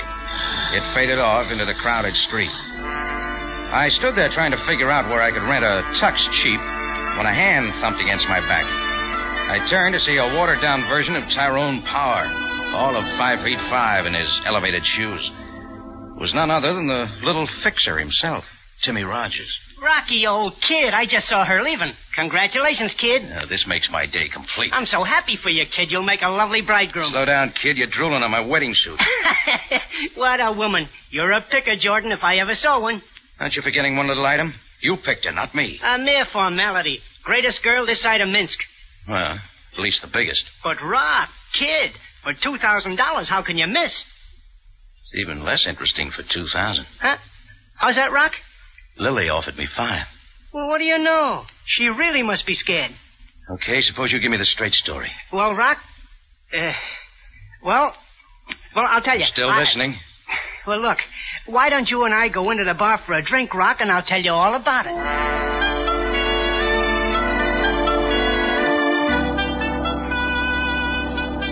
I followed the little man into the bar. We pulled up on a couple of empty stools by the open front door. Timmy Rogers rubbed his hands, licked his lips, and ordered a double orange blossom.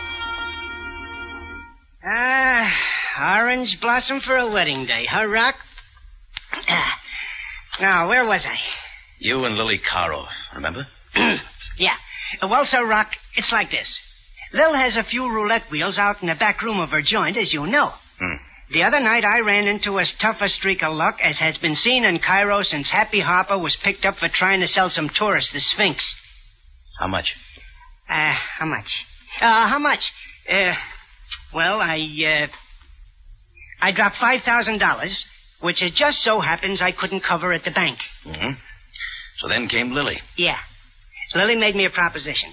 She'll forget the $5,000 if I marry her. Sure. But it turns out she's looking for an American. She wants a ticket to the USA. Oh, that pitch, huh? Well, can't say that I blame her, Rock. Things can get pretty rough around Cairo for the wrong... Hey, hold it. Huh? That guy's been staring at me too long. Standing there in the open doorway was a brown suit full of balloon-shaped Egyptian. His eyes didn't leave my face as he hooked his cane over one arm and smoothed his white gloves with his hand. He tipped the brown bowler on his fat head and waddled toward me. You are Mr. Rocky Jordan? Yeah? I am Mahmoud Pasha. My card. What's on your mind? I will not waste time. Mr. Jordan, regarding your coming marriage to Miss Lily Karoff. Oh, I suppose you're the bride's father. Indeed, I am not. My affection for Miss Karoff is not paternal. I have come to offer you $10,000 if you do not go through with this wedding. 10? It's the best offer I've had all day. In cash, Mr. Jordan. If it makes you feel any better, Pasha, you can forget it.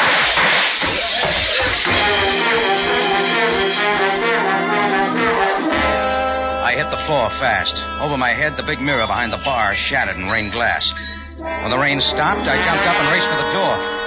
Outside, there was a dent in the usual late afternoon traffic, and down the street shot a black sedan. It was the same car Lily Karoff had stepped into 15 minutes ago.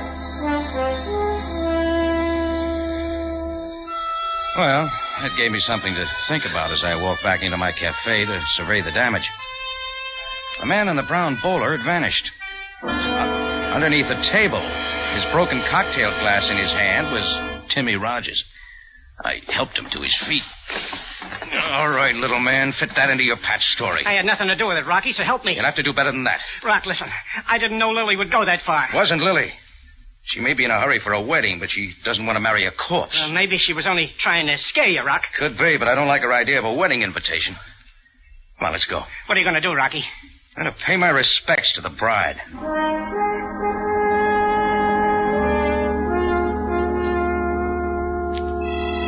It started with an Amazon looking for a husband, and then a two-bit gambler with a sense of humor. Then in comes a fat man in a brown bowler who wants to pay for no wedding at all. Rocky Jordan, Bartered Bridegroom. I shoved Timmy Rogers into a cab and hopped in behind him. I gave the cabbie the address, Club Facade.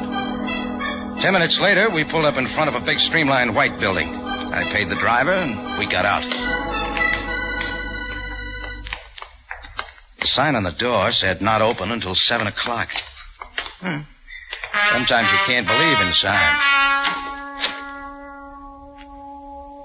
Coming down the corridor was a slim, touched character named Mike Sloan, manager and co-owner of the Club Facade. A nasty smile cracked his face.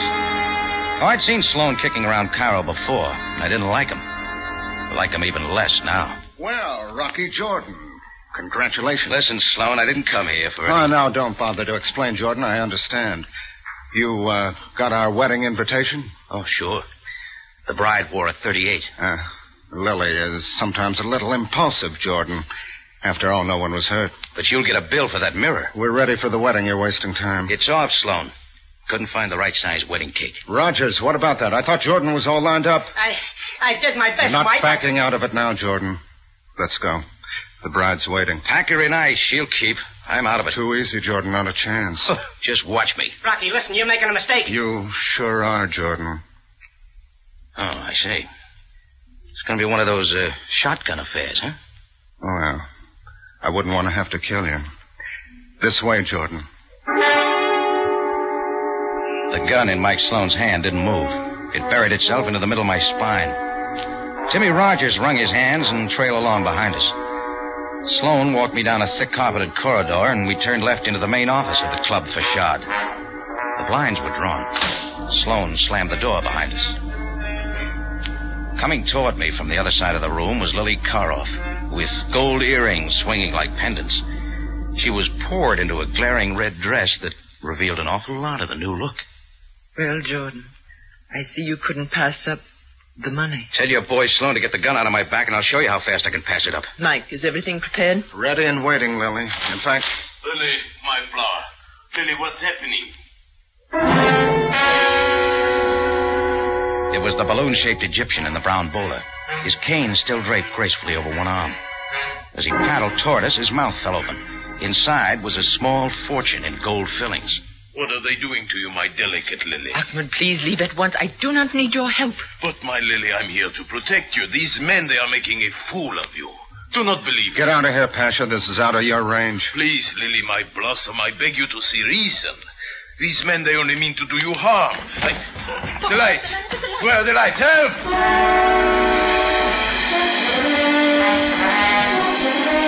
The room was a pool of black ink. I dived for the spot where Sloan had stood with the gun. I felt hot hair on my neck and turned. The carpet came up and made a fuzzy pillow for my cheek as everything folded into a nightmare of spinning rooms. And somewhere off in the distance, I heard the toll of wedding bells.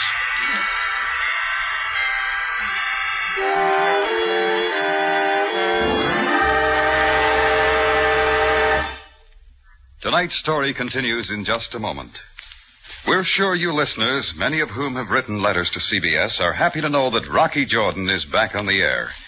Yes, Rocky Jordan joins one of the most outstanding mystery lineups in radio. Over your CBS station every Sunday night, you'll hear not only Rocky Jordan, but Sam Spade, Dashiell Hammett's Great Private Eye, and The Whistler, one of the most popular shows on the air. Remember, this half hour each Sunday evening will be the time for Rocky Jordan. Now, back to tonight's story, The Bartered Bridegroom.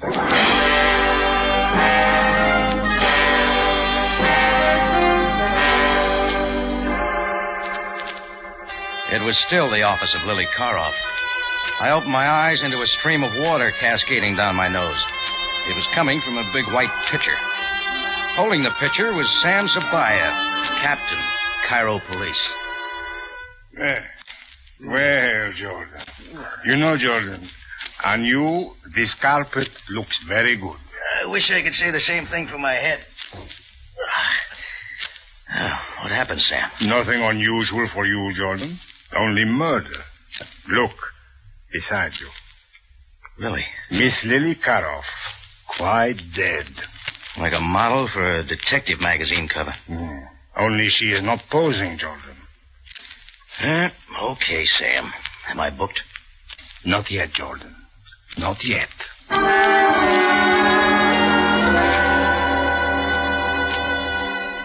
The dialogue wasn't exactly sparkling on the way to the Cairo jail.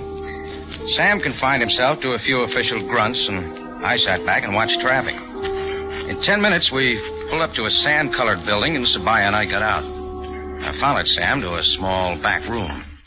He closed the door and pulled up a couple of chairs. Coffee, Jordan? Oh, I need more than coffee, Sam. But we serve only coffee here. Sorry. Now, please tell me everything. Beginning when? The police received an anonymous phone call to come to the club facade at once. I arrived to find the body of Lily Karoff shot to death. The gun that apparently killed her was in your hand. Oh, you tell it much better, Sam. Go ahead. Never mind, Jordan. I'm waiting for your story. All right, I'll make it brief. Lily came by my office this afternoon with the idea of marrying me. She said something about wanting to leave the country. Leave the country? Yes, she's a white Russian, Sam. Said certain friends of hers had been disappearing lately. Hey, underground stuff maybe, huh? Yeah. Underground, of course. Very likely. Well, that's what the lady said, Sam. The lady deceived you, Jordan. I will show you.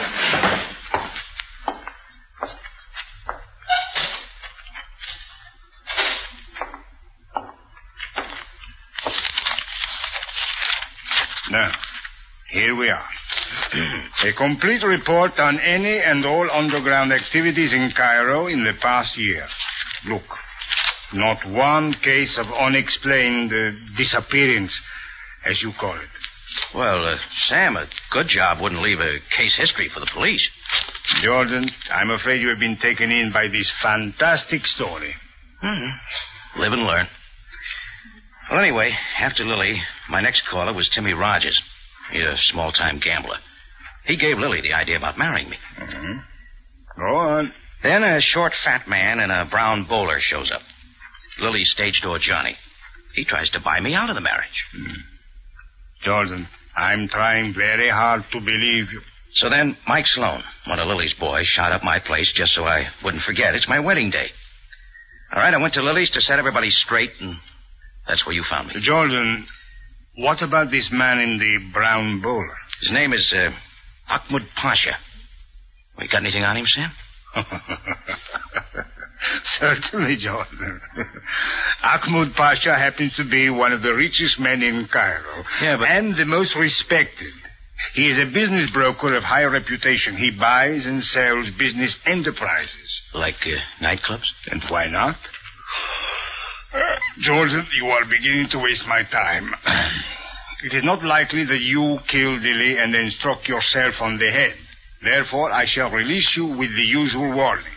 Jordan, do not... Oh, not again, Sam. I've heard that speech before. No, I'm not leaving Cairo. I like it here.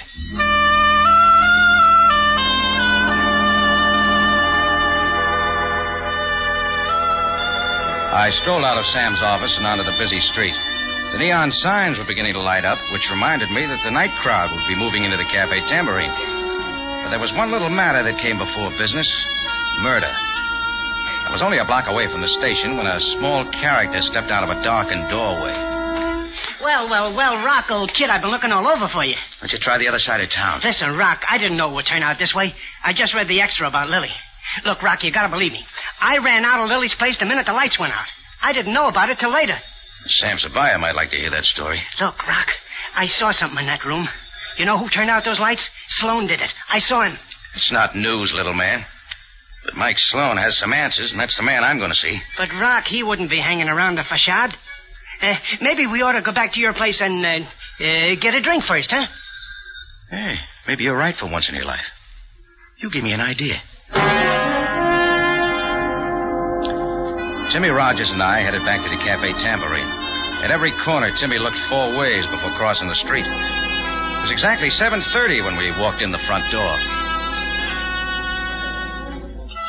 I worked my way through the crowded tables toward my office. Timmy Rogers hung on my coattail like a scared kid at a bargain counter. I opened the door. Just as the books were beginning to balance, I knew I had to throw them all out of the window. Sitting behind my desk was the man I was looking for, Mike Sloan. He was dead. 3 holes neatly punctured the starched white shirt front of his tuxedo. Rocky, is he dead? Shut the door. Rock, what's that? It's a calling card. Sloan had it crumpled in his hand. Gee, Rock, let me see it. Not so fast. Here. What? There's nothing on it.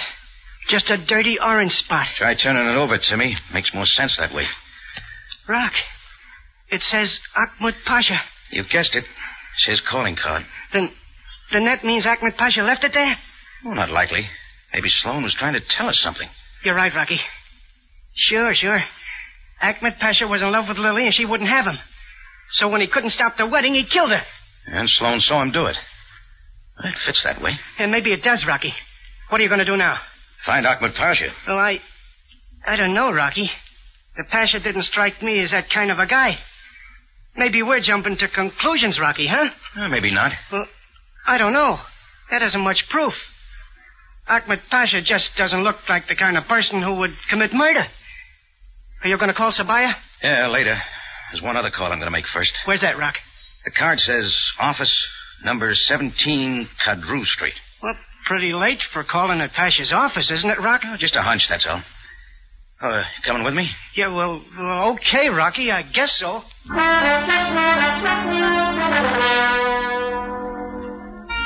We ducked out the alley door. Down the street, we hailed a taxi and gave him the Pasha's address. As we weaved through the night traffic, wheels in my head ticked along with a cab meter. Everything added up like a traveling salesman's expense account. It fit now. I wouldn't be throwing any more books out of the window. There was a light in the office front as the cab pulled over to the curb.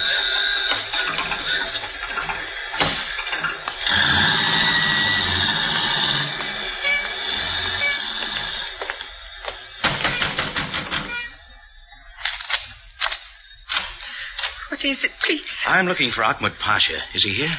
It's rather late. No, he's not in. Do you mind if we step inside? Well, very well. You are also from the police? Rocky, maybe we better get out. No, not exactly, sweetheart. Ahmed Pasha left a calling card at my place. I'm returning the call. Then you are not the police? No. When were the police here? A while ago. I don't remember. Please. Ahmed Pasha is not here. I cannot help you. I have not seen him all afternoon. Oh, just calm down. We'll make this short. Please don't ask me any more questions. It is time to close the office. I must go home. One thing more. Any idea where we could find him? Perhaps at his hotel. That is all I know. Oh, yeah, the Parner. No. The Hotel Shepherd. Room 614. Oh, yeah. Yeah, sure, that's it. Sorry to bother you.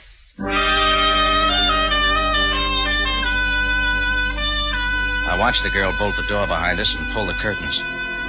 So Sam Sabaya had paid his respects to the Pasha after all.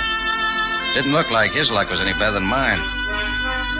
Timmy Rogers had something in his mind. It's this way, Rock. The Pasha shows up in your cafe and I get shot at. Then he comes to the wedding and Lily gets killed. You know, Rock, I don't think I'm in a hurry to meet that Pasha again. See what you mean. Look, Rock, why not let Sabaya handle it? If you go up there to Ahmed Pasha's hotel, you don't know what might happen. Timmy, I think you got something there. Maybe it would be a nice idea to have Sabaya along. Sure thing, Rock. That's playing it smart. Oh, come on, we're wasting time. And not we, Rocky. If Sabaya is checking on Ahmed Pasha, I'm next. I don't want any part of that police station. The last time I dropped in to see Sabaya, I stayed 30 days. All right, see you around, Timmy. Yeah, sure, Rock. See you around. I found the nearest phone booth and dialed police headquarters. Sabaya was gone for the night. My next stop was the Cafe Tambourine. Nothing had turned up. Mike Sloan was still sitting behind the locked door to my office, and I left him there. That made it complete. There was only one item left on my list. Hotel Shepherd, room 614.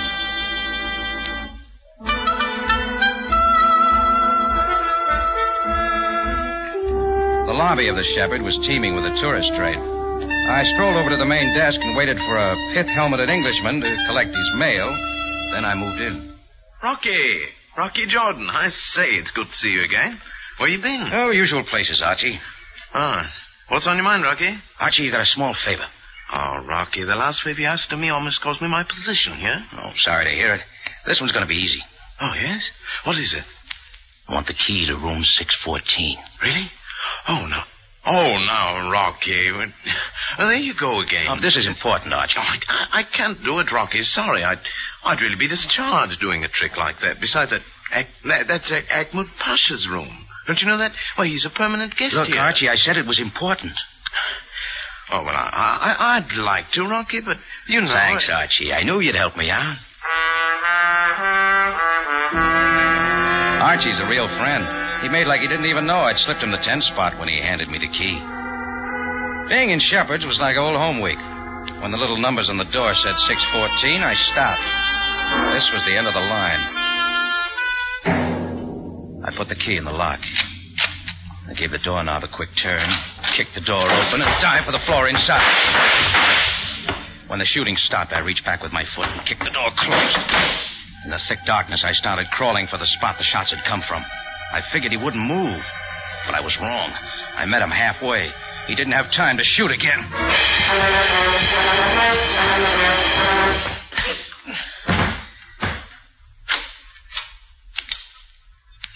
The lights came on, and in the doorway stood Ahmed Pasha, all cane and white gloves, the brown bowler resting neatly on his round head. What is the meaning of this? I don't have time for the shooting. Maybe you'd like to meet the man who murdered Lily Karoff. Take a look.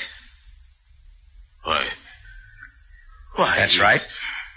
The little fixer himself, Timmy Rogers.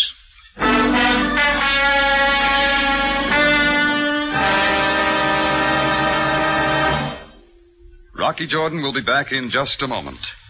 Now a note for you listeners. Remember, Rocky Jordan has joined one of the most outstanding mystery lineups in radio.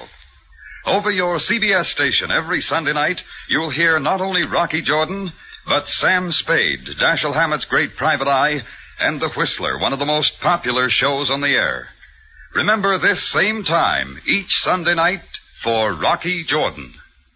Now for the ending of tonight's story.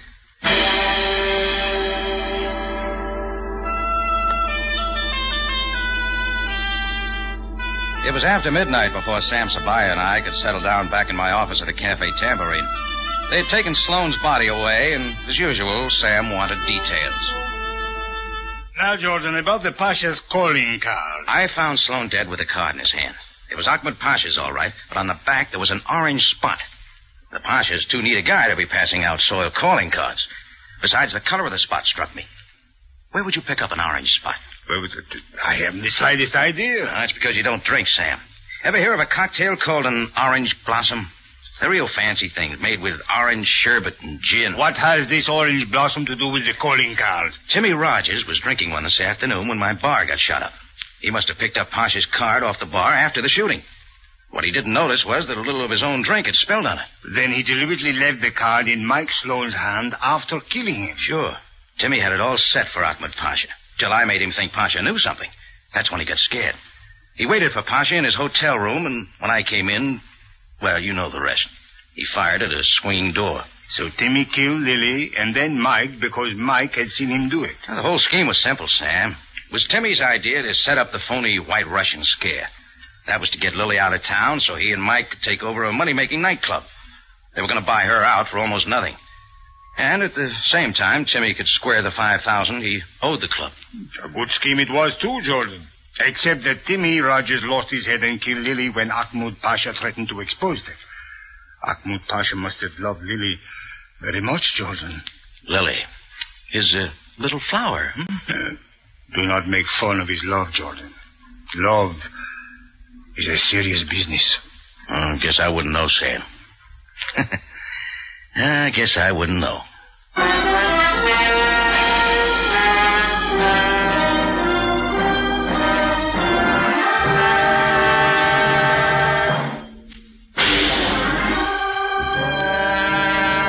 Rocky Jordan is presented from Columbia Square in Hollywood and stars Jack Moyles in the title role. Tonight's story was written by Gomer Cool and William Frug, produced and directed by Cliff Howell with original music by Milton Charles. This is CBS, the Columbia Broadcasting System.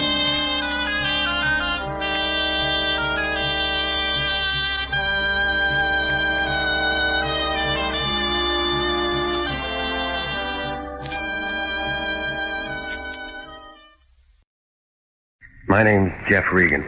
I get 10 a day in expenses from a detective bureau run by a guy named Lyon, Anthony J. Lyon. They call me the Lion's Eye.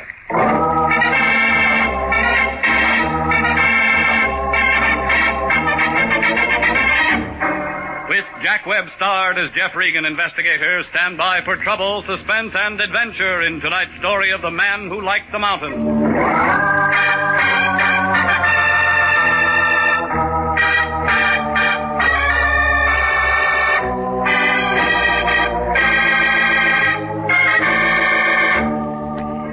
Well, this is the way it started. It was about 6 o'clock last Monday night. I was home cooling myself off when the phone began jumping around on top of the desk. Jeff? Mm-hmm. This is Melody. Mr. Lyon calling. I'm out. You can't find me. That's no attitude. Here he is. Hey, Melody. Regan, I got a job for you to do. You can tell me all about it tomorrow morning. So long. Now, wait a minute. It's got to be taken care of now, tonight. Look, I worked hard all day. I'm tired. I told him Get you'd somebody be there else. in 15 minutes. Now, take this down. Office and Taft Building right by your place. He's an attorney. Name of Collins Knight. Collins Knight. What rock did you look under for him? Now, don't be smart just because the guy serves little time once. And gets himself disbarred and re-entered and tied up with every piece of gambling from here to Reno. I'm not interested in who they are, what they've done, as long as they can pay the bill. And Collins Knight is just the baby who can do it. So hop over there and find out what's what. And call me if you run into any trouble.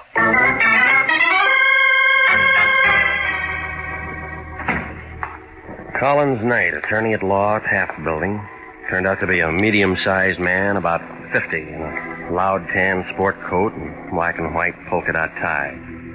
The good tailoring on his shoulders didn't cover up that 45-year-old stomach, but it didn't seem to bother him.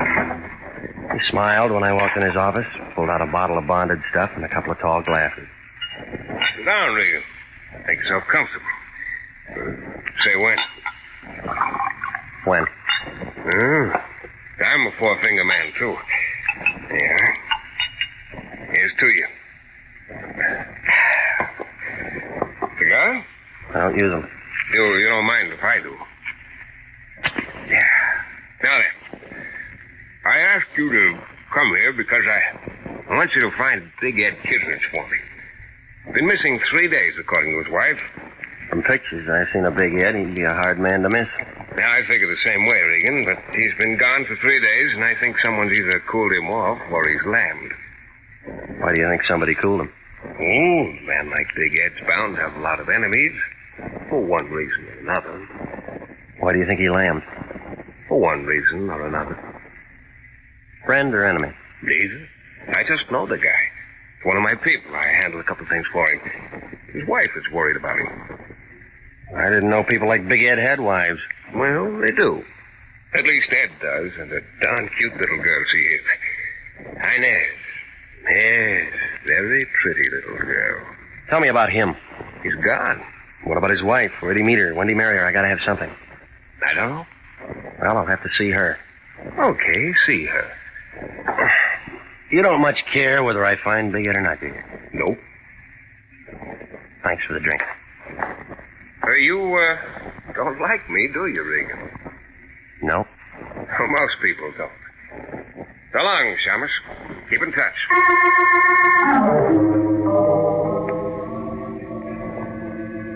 The name on the door said Mr. and Mrs. Edward Kittredge. It was a clean door in a clean hall with a nice new carpet on the third floor of an apartment house over on Franklin.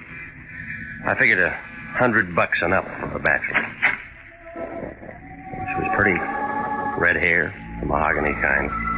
Green eyes. 24, maybe.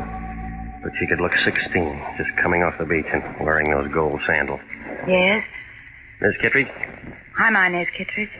My name's Regan. I'm a private detective. Collins Knight hired me. He said your husband's missing. Oh, come in, Mr. Regan. I told him I'd want to talk to you. Okay if I sit down? Oh, of course. I'm sorry, Mr. Regan. Can you tell me anything about him? His friends? Business? You ever heard of Big Ed Kittredge? Oh, yeah. He's been around. Makes the papers now and then. You know what kind of friends he might have? What about his business? I love Mr. Regan. I was hopping cars in Glendale 3 years ago. The movie contract they brought me out from Iowa to keep wasn't anything more than a lot of talk. And I had to eat. One day, a big man came in. I waited on him. Big Ed? Yeah. After that, he kept coming in. I began going out with him. When he asked me to marry him, I married him. I didn't ask him what he did for a living or how he spent his time. He was good to me. He's always been good to me. Now he's gone. Mm-hmm. He's never been gone more than 5 hours since we were married. He gave me everything, done everything for me. And you don't ask questions? And I don't ask questions. But there's one thing. Yeah? Yeah, a partner here, a man named Axman, was here 2 nights ago. That was the night Ed left. He never come back. Axman? Yeah. They was in the kitchen. I was in the bedroom. I thought I heard him quarrel, and when I came out, Axman had his hat in his hand. He was leaving. Ed went with him. Mm-hmm. That it? Well, yeah, that's it. I ain't seen him since then. Think anything's happened to him? You think he's all right? I think you ought to tell me the truth. What? All the pictures I seen in the paper of Big Ed Kittredge were of a big man with a pipe in his face. I don't see any pipe racks around here, but I see where they might have been. Why, you... And if I went to that closet, I bet I wouldn't find any of Ed's clothes around here either. Now, come on. Tell me about that argument. All right, you win, Peter. The same thing we've been arguing about for 3 years. He drinks too much. He plays the horses too much. And besides, he socked me. Mm-hmm. Go on. I finally got fed up. Told him to get out. Only now you want him back. Why? Just long enough to serve him some divorce papers and get a property settlement. I thought it'd be something like that. Oh, no, wait a minute, Regan. Wait a minute. About Axman, I wasn't lying. He hates Ed, even if they are partners. Something from the old days. Axman walked in when Ed and me was having our knockdown. He saw it all. If he wanted to bump Ed, he could do it. Somehow he'd fix it so it looked like I'd done it. He's the kind. You think he'd make a good witness? Well, Axman's a smart guy. It's the doorman and the clerk downstairs. They heard Ed and me arguing. We got kind of loud. I might have said something about killing Ed. Sure make me look sick if Ed turned up dead somewhere. Yeah, it would. You gonna help me? I'm already hired, lady. Thanks, Peter, thanks. Sorry I put on that act. You're pretty good. Wrong prop, that's all. I'd try that studio again if I were you. Yeah? They're a bunch of slobs. They wouldn't give no gal a break. Maybe you're right. It ain't bad for a peeper. When this is all over, let's you and me have a drink somewhere or something, huh? Yeah, something. I'd like to meet a nice guy. A real nice guy, just once. Just once.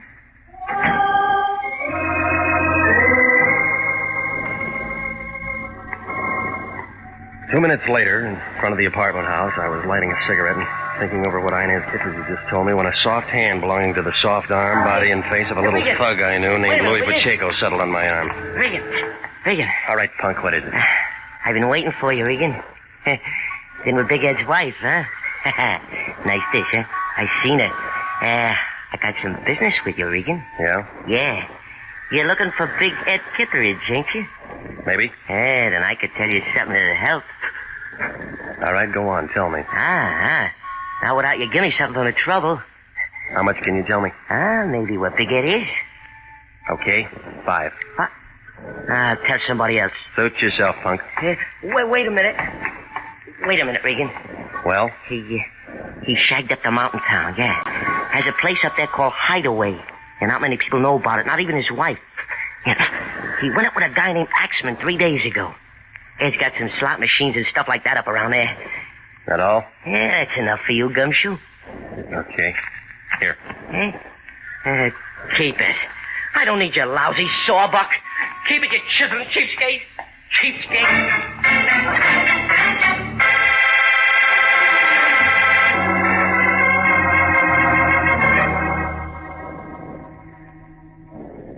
I don't care what kind of people are involved. I told you that before, and I'm telling you again. If they play rough, let them do it, just so we get paid. All right, fatso, then get yourself somebody else to take over. I quit. No. Just a minute, Regan, just a minute. Let's not fly off the handle about this thing. Not be hasty. They're a bunch of bums, and you know it.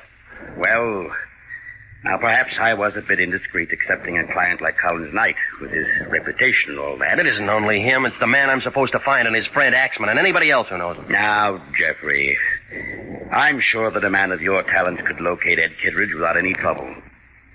After all, Jeffrey, you've dealt with people like this before and always handled it admirably. Very admirably. I don't like it. Knight hires me to find Big Ed Kittredge. Only he doesn't care whether I find him or not. Big Ed's wife only wants to find him so she can slap a court order on him, and both of them tell me that Big Ed might be dead. Well, now let's not jump at their conclusions, Jeffrey. I'll have to admit the whole thing looks fishy. Jeffrey, I want you to find Big Ed Kittredge as soon as you can. Look, I just told you that I don't... I know, but the fact of the matter is, I have an agreement with Knight in writing. You have and what? You know what kind of a man he is. He's very tricky. He could close International if we don't stay on this case. If you don't stay on the case. Okay, you win. Mm-hmm. Thank you, Jeffrey. Thank you. Expenses? Of course. I have to drive up to Mountain Town. I might find Big Ed up there. Of course. Be careful, Jeffrey. Be careful and... Oh, don't give me that phony line about calling you. Now, Regan. Yeah? Call me if you run into any trouble.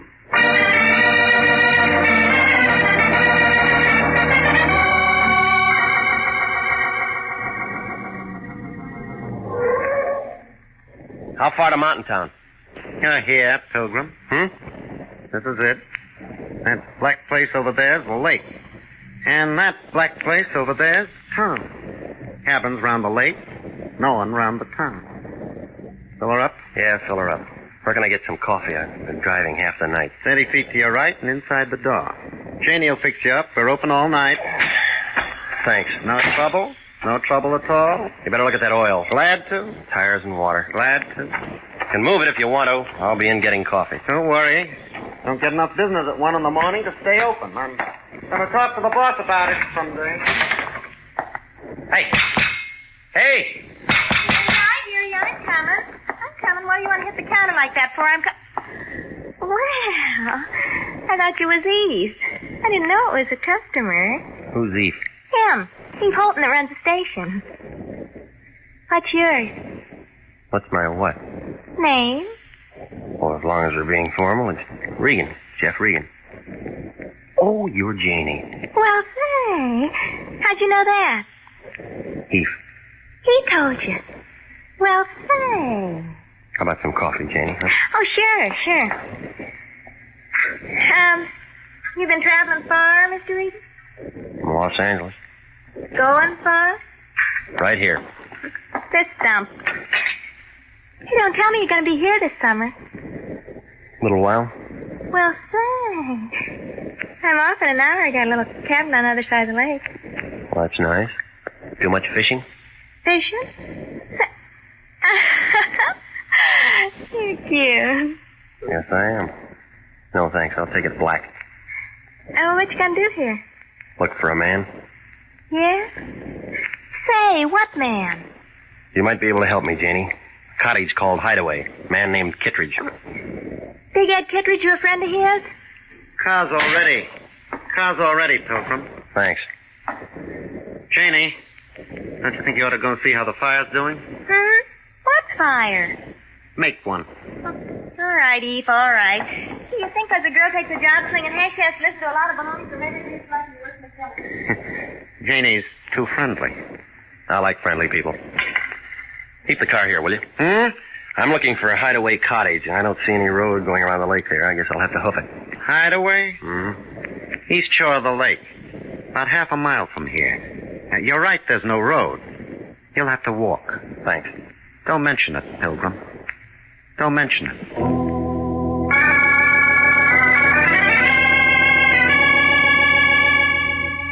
Well, the cottage turned out to be an all-white, phony log cabin affair. I pounded on the door. Nobody answered. There was a sick kind of oil lamp burning inside, so I pounded on the door some more, and some more people didn't answer. When I put my hand on the latch, the door opened, people or no people, so I went in. Well, you can believe this or not, but somebody was there, right in front of the fireplace, only he was dead. And one whole side of his head was dark and shiny. It was still warm. Nope, you're wrong. It wasn't Big Ed Kittredge. This was a man I'd never seen before in my life.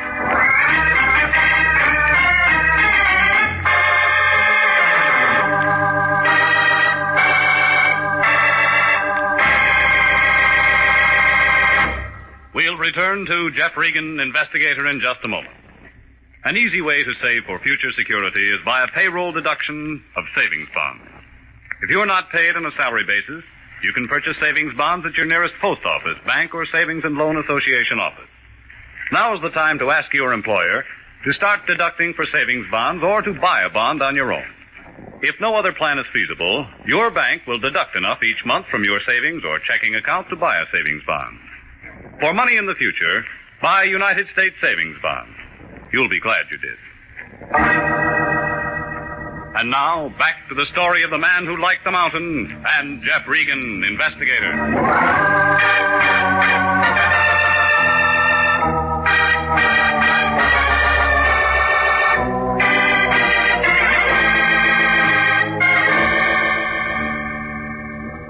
Well, I stood there and looked at what was left of whoever he was. Wasn't anything in his pockets. Labels, cut off his suit, no laundry marks. Then I began looking around for a poker or a hammer or something. What I found was a heavy piece of kindling wood. One end of it was stained. Then I heard somebody come in the door. I saw striped overalls, flashlight, and .45 Colt revolver held by Eve Holton. He looked at the dead man, looked at me, looked at the piece of wood in my hand. Dead? Yeah. Friend of yours? Never saw him before in my life. I did. Yeah? Name's Axman.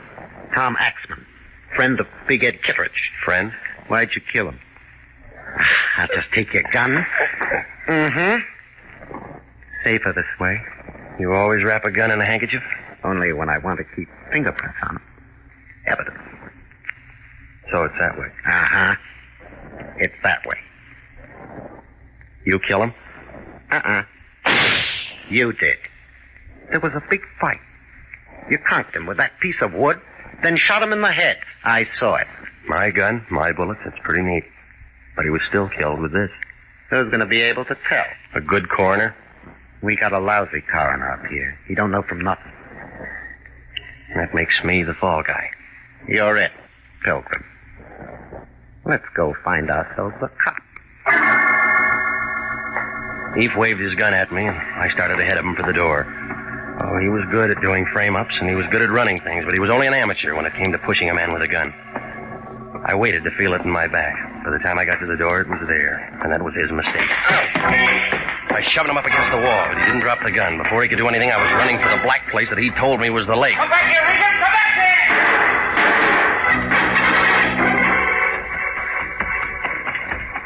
I ran till I was out of breath.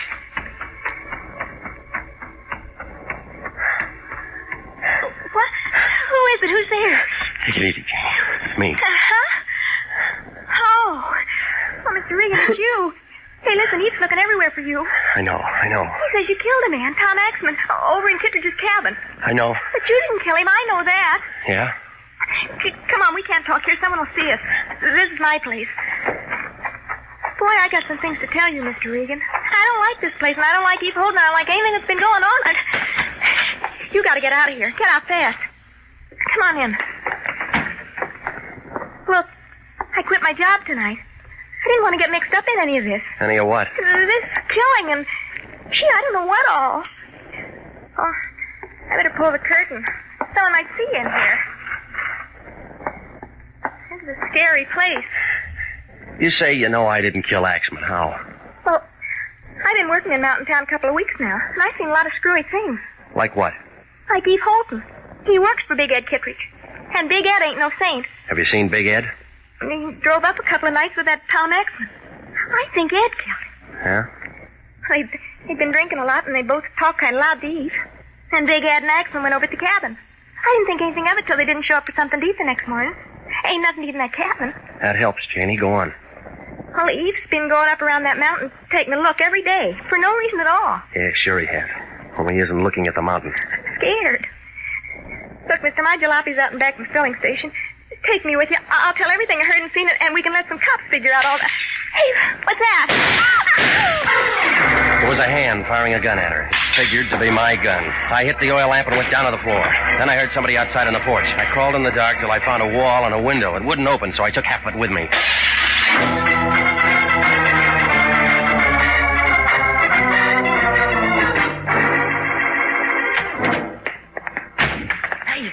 Hey, what is this? Come here, you. Now, look, punk. I just drove 85 miles in 100 minutes. 7 o'clock in the morning, and I haven't been to bed all night. I saw one dead man and one woman made dead. Easy on that stuff, Regan. And some of your playmates up in Mountain Town trying to make sure that I get hooked with it. Now, wait a minute. Oh, start talking, punk. Wait a minute. What do you want me to say? I don't know nothing about no stiffs and no Mountain Town. All right. When somebody like you comes sidling up to me and tells me where to find my man and doesn't take $5 for it, that means he's already got dough. That's Regan. And they only give you dough for work. Gee whiz, Regan, you know I wouldn't mix up in no killing. I can't stand that kind of thing. Punk, who paid you to tell me to go to Mountain Town? Who paid you to send me up there and make a patsy out of me? Let go. I'll tell you, Regan. I'll tell you. It was Knight, the lawyer. Yeah, Collins Knight. He slipped me $50 to pay and give you the dope. Knight. I might have known. Go on. That's all. Honest, that's all there is to it. I tail you over to Big Ed's apartment. You talk to his wife, and you know the rest. Knight tell you why? You know I never asked any question. I just do what I get paid for. Nobody ever let me in on something big. I didn't know it was no frame. Okay, punk. Listen, if Knight ever finds out I told you... Shut up. What are you going to do? Hi, Regan. Hard night, huh? Easy. He made me tell him. He made me tell him, Mr. Knight. Sure, Regan. Well, don't worry about it. I got up early, Regan. Kind of figured you'd be looking up the punk here. He phoned from Mountain Town, said you lammed out on him twice. You're a pretty tough boy, aren't you? Yeah, punk.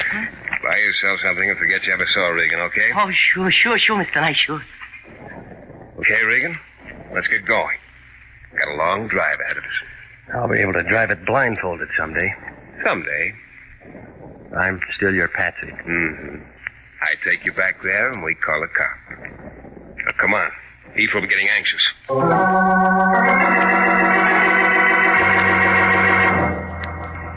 Well, you can't say I didn't find my man. Even if I did find him sitting in that same cabin with a couple of corpses on the floor. Big Ed Kittredge. He needed a shave. He was sitting there looking at Axman's body and Janie. I guess Eve had brought her over from her place. Eve was there, too, holding my gun against Big Ed's back. Was still wrapped in that handkerchief. Knight, I thought you'd never get here. Come on, let's get this over with. Now, don't be nervous, Eve. Ed, I want you to meet Jeff Regan. He killed you. Hiya, Bo. You're the fall guy, huh? Tough luck. Where'd you find it? Where I said I'd find him, at the punks. Still using my gun to kill people? Not quite finished, Pilgrim. 2 down, 1 to go. Very easy to figure. I'm next, huh? Yeah. Sorry, Ed. It has to be business. Me and Eve will take over where you and Axman leave off. Hey, Bo, we're gonna let him rub me out and pin all this on you, or we're gonna do something about it? Take it easy, Ed. I think we ought to do something about it. Oh, watch him, Eve. Me too. Big Ed was good. He stopped the first 2 slugs from Eve's gun and the first 2 out of Knight. By that time, I got a hold of a poker, and I brought it into Knight's face. He looked kind of sick and went down without a sound. When I looked around, Big Ed was twisting the gun from Eve's hand. Blood pouring from 4 holes in his chest.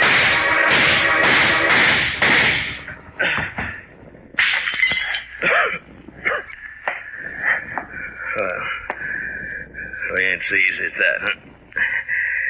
Guess the frame won't work now. Where's your phone around here? I'll get you a doc. Well, Sawbone gonna help me save yourself the trouble. I never knew they burned like this. What's your name, Bo? Regan. I'm a private detective with International. Oh? Lion still run that dump? Yeah, he does. Old bum, ain't he?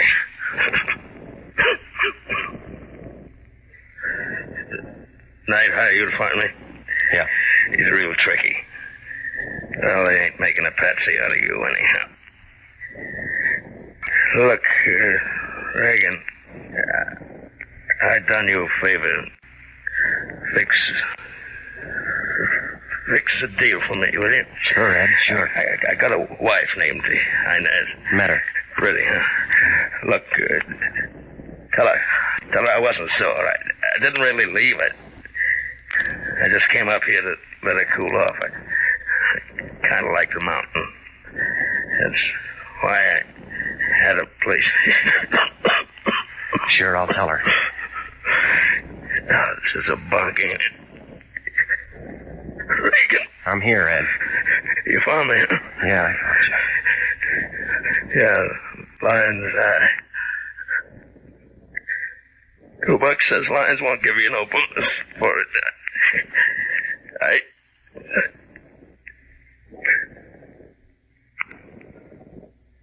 Yeah, I guess you're right.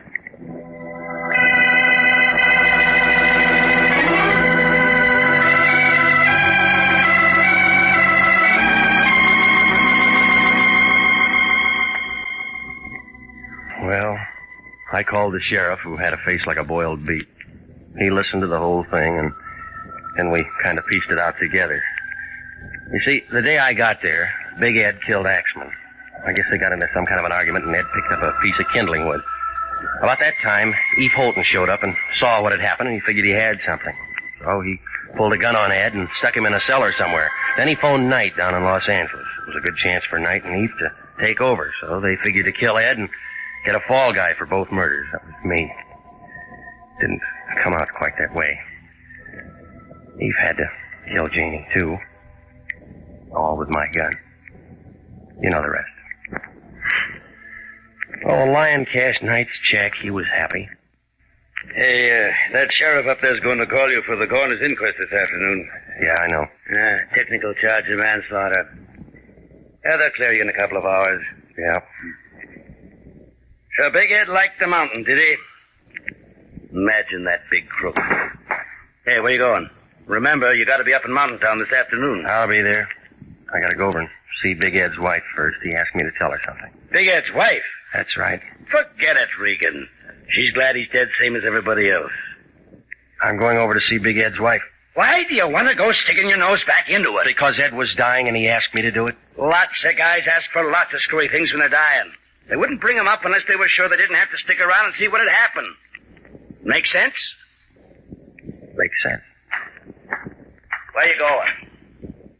Over to see Big Ed's wife.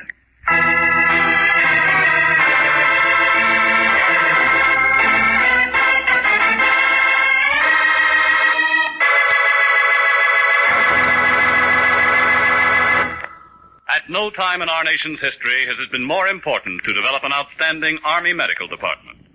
Without an adequate nurse corps, this can't be accomplished. And nurses are still needed to fill the estimated requirements for 1948. If you are a graduate registered nurse over 21 and under 45, you're invited to apply for a commission in the Army Nurse Corps Reserve. If you are selected, you may choose either active duty or inactive status. Apply to the Adjutant General, Washington 25, D.C.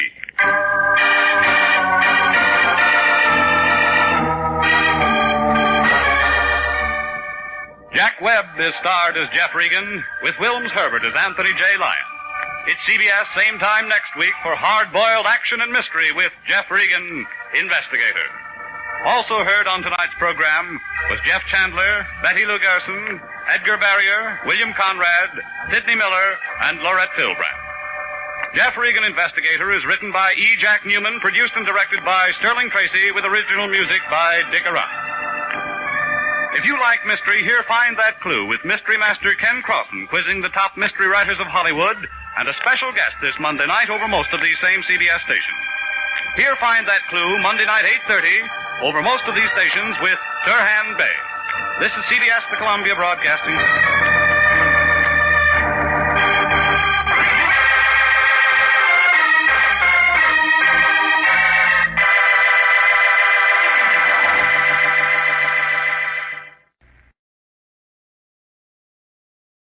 My name's Jeff Regan.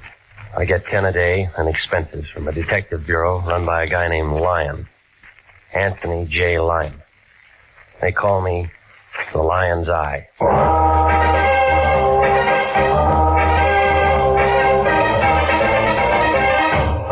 With Jack Webb as Jeff Regan, Investigator, stand by for hard-boiled action, mystery, and thrilling adventure in tonight's story of The Man in the Door.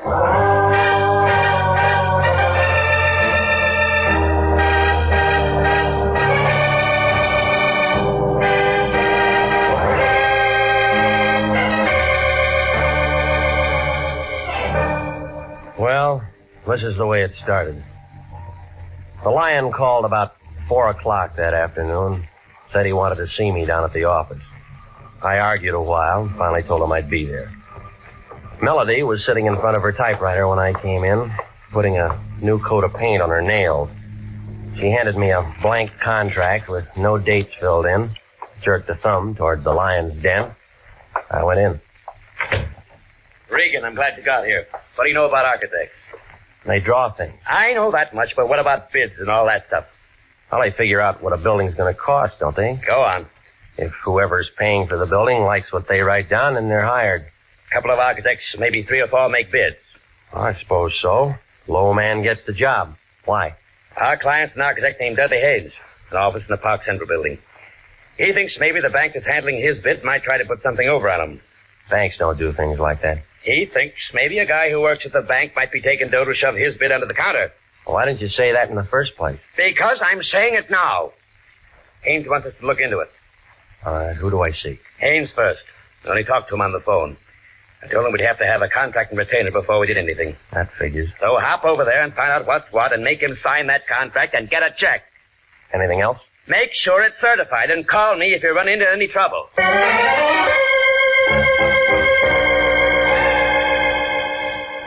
Dudley Haynes, architect, Park Central building. Had an office on the 9th floor. When I went in, a girl with hair that figured to be blonde right down to the roots pulled off her glasses and put out her cigarette. And she kind of eased out of her chair behind that desk, moved toward me, like a panther looking for a meal. My, you're tall, aren't you? Well, there's nothing I can do about that. Mr. Lyon said he was sending us one of his best men. He always says that. I think he meant it this time. He's an awful liar, lady. Dorothy. Dorothy knows. Fits? The name or the dress? Both. What's yours? Jeff Regan. Oh. Well, now we know each other. That's nice. I came to see Haynes. He wants me to look into something for him. I know. He's expecting me. I know. Well? I hope you have to look into a lot of things. For Haynes? No. This is his office, isn't it? Mm-hmm. But he spends most of his time in 902 into the hall. Makes his blueprints up there. I'll take you. You are tall.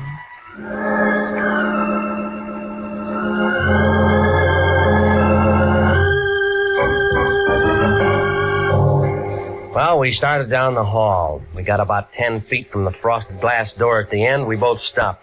We were looking at the outline of a big man behind the door. Both of us expected him to open it and walk out. Oh, he came out all right, but he walked right through it. Oh, he's been shot. Oh. Do you know him? It's my boss, Mr. Haynes. No, it was your boss, lady. He's dead.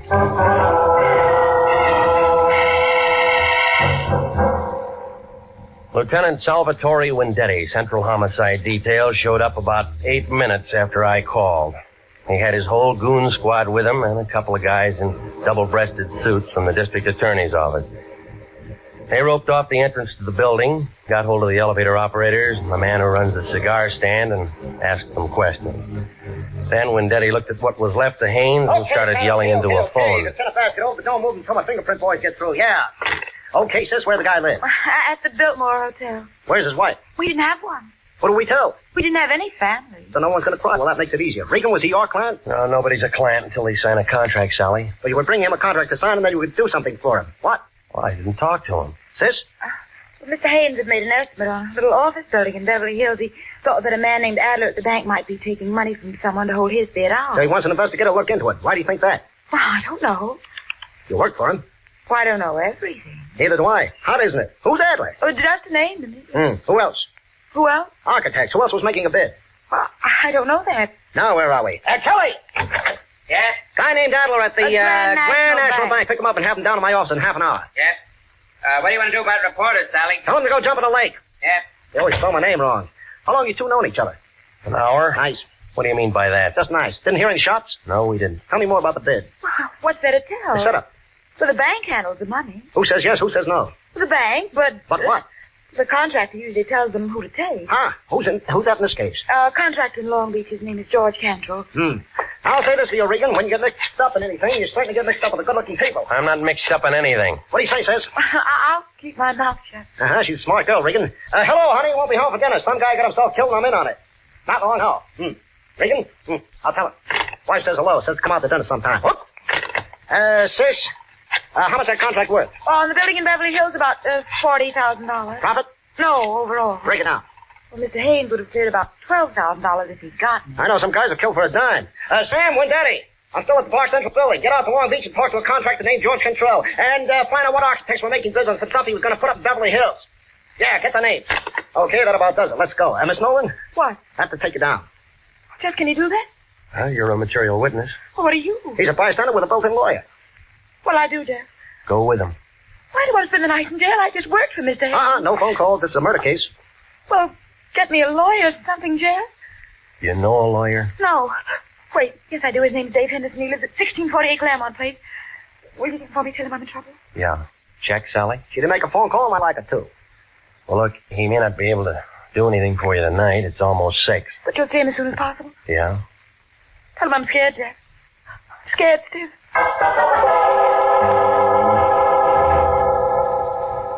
Well, I stayed there and phoned the Lion, told him what had happened. Well, he got mad and yelled something about me being a jinx on all our clients, and then he hung up. So I went through the classified telephone directory under attorneys and Henderson. There was a Ben, a George, a Joe, a William, but no Dave Henderson. So I drove out to the address that she'd given me. It was a blue apartment house 4 blocks west of Vermont over by the Coliseum. Somebody was cooking hamburgers somewhere, and somebody was all worked up over a ball game on the radio. I picked the baseball fan. Well, what'll happen now is anybody's guess, but let me tell you that this ball game is a long way from being up. Hey, what'd I tell you? It's outside the ballpark, and they're coming in like homing pigeons. Bases are loaded, and they're all coming in. Oh, it's going to be 8-5. Come on, the ball game's not that good. What's so important, Pilgrim? I'm with the ball game. I'm looking for a man named Dave Henderson, a lawyer. So what? Somebody told me he lives in this apartment house. Who told you that? A lady. Ha! Does he live here? You try looking at the mailbox? No name. You cop? Private type. Ha!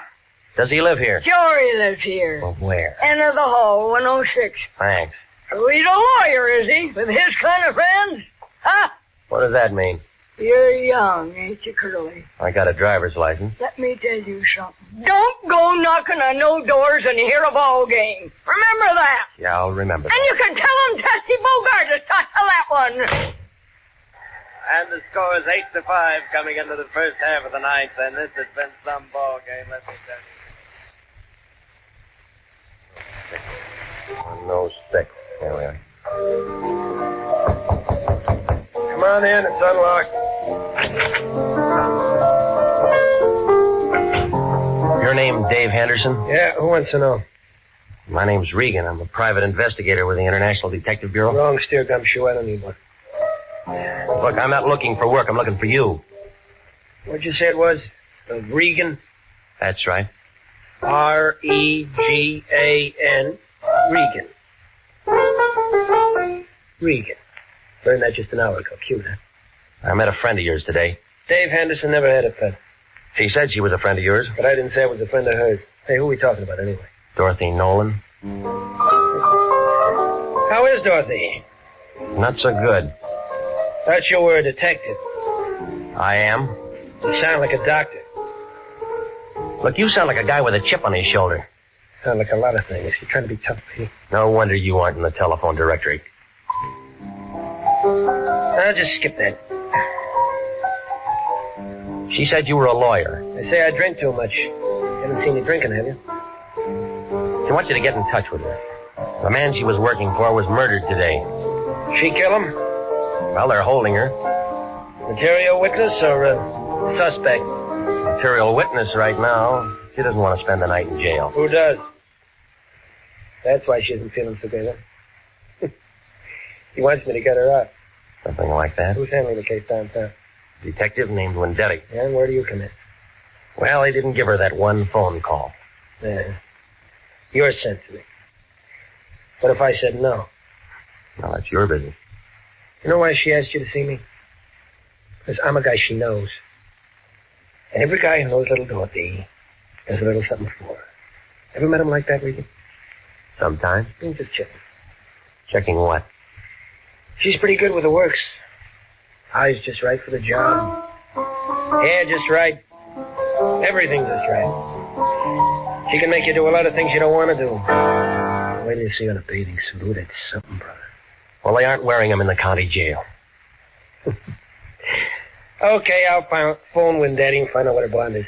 Look, this is a murder case. There's no bond on this. You know that. Well, it depends how you handle it. I'll think of something. Yeah, I'll bet you will. We don't like each other much, do we? No. That's the way it goes. Listen, she said to tell you she was scared. Well, some of us are scared part of the time. And somebody gets shot. And everybody gets scared. You scared? No. Iron Man Regan. Have a good time.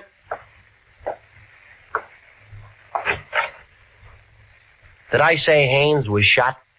No. You didn't say a thing. See you somewhere, Peter.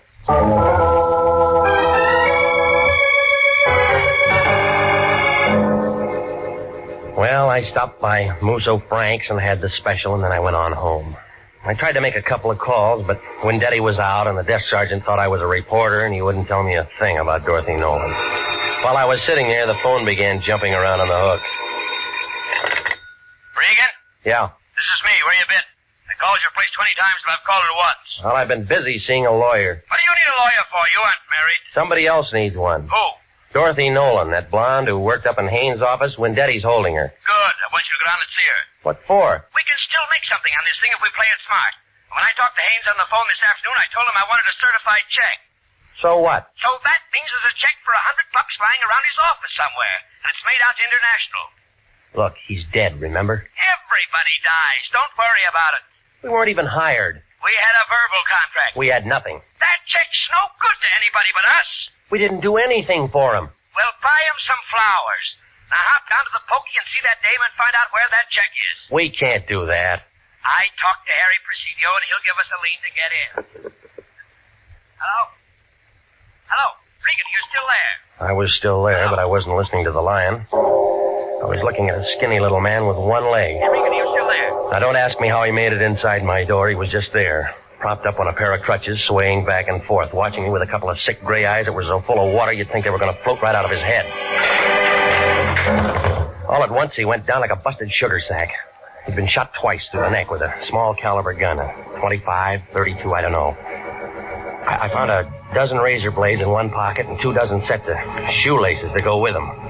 There wasn't anything that told me his name, but there was a picture inside his shirt pocket.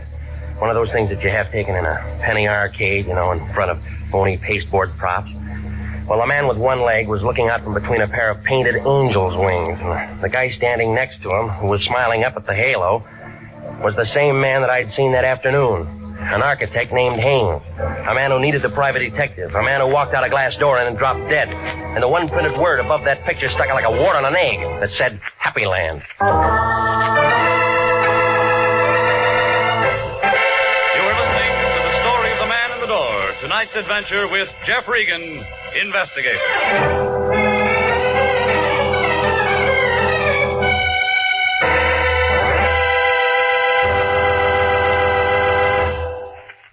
Here is a special and important message to every businessman listening. To every businessman, regardless of the size or the type of his business. Gentlemen, do you realize that the schools of this community help you every day that you're in business? That's right. For one thing, our schools teach the boys and girls of this community to cherish the human rights, the free enterprise on which our country and your business are founded. With each new generation graduated from our schools, the Army defending our way of life, and your business grows stronger. What's more, good teachers and well-equipped schools do a better job of developing our children's talent. The result? School graduates who become more skilled and more efficient employees. So remember, any time and taxes that you contribute to improving local schools are an investment in your own business future. Education is good business. Education can maintain our freedom. And freedom is everybody's job. And now, back to the story of the man in the door and Jeff Regan, Investigator.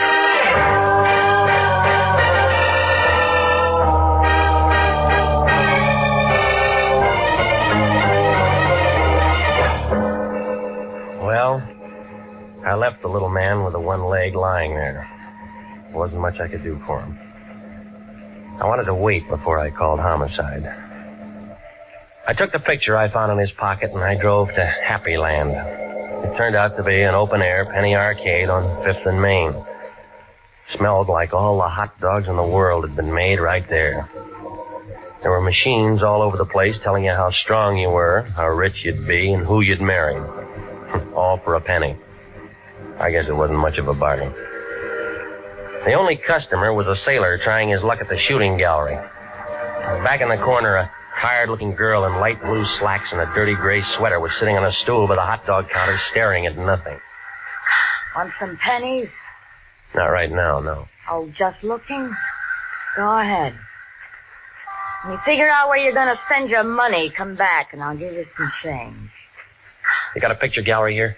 Oh. Don't tell me you're a real big spender and want to have your picture taken. Maybe. You got one? Yeah, we got one. Where is it? In there.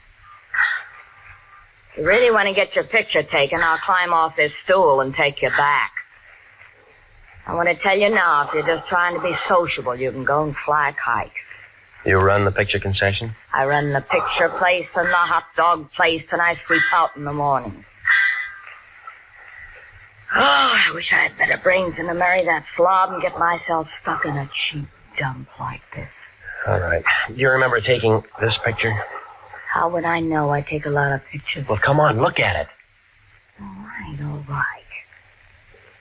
Yeah, I took it. That what sold you? When? How do you think I am? Can't remember what night it is every time a pair of drunks comes in and wants their pictures taken together. Well, try to remember, will you? You're a real wise guy, mister. You don't want no picture. You just want some talk. You're a cop. Friend. I met the little guy in the picture once. Dusty. What was that? I thought you said you met him once. Well, we weren't introduced. I just met him. Who is he? Dusty Rhodes. Works the circuit.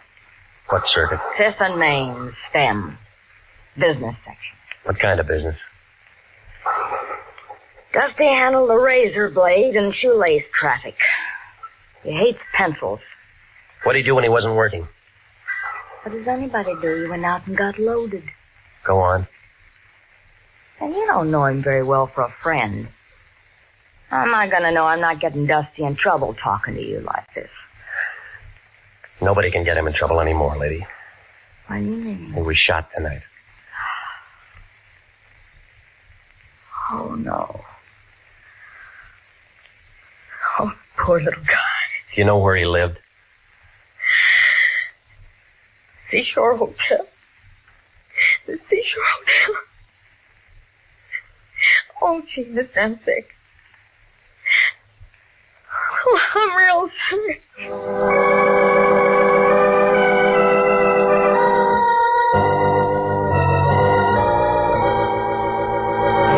Brother, the seashore caters to many types of people, good and bad, just out of the pokey. 2 bits a night for transients, $1.50 a week for solid citizens. And sign and register, it's a law. I'm not looking for a room. Then you're wasting my time, brother. My beer's getting warm. Look, I'm a private investigator. My name's Regan. I liked you before you said them 2 words, brother, but you have soured me. Private investigator means private eye, and it all means cop. And you are not welcome. Now blow. I'm trying to find out something about a man named Dusty Rhodes. We do not ask questions, and we do not give answers. Now blow. I was told he lived here. You find me tongueless, brother. Now blow. Did you know him? During the last 5 years, I have acquired 85 pounds and a very bad heart, or I'd have you in the alley right now. Oh, yeah, sure you would. Here. Abraham Lincoln was a very fine man, and he took a very fine picture.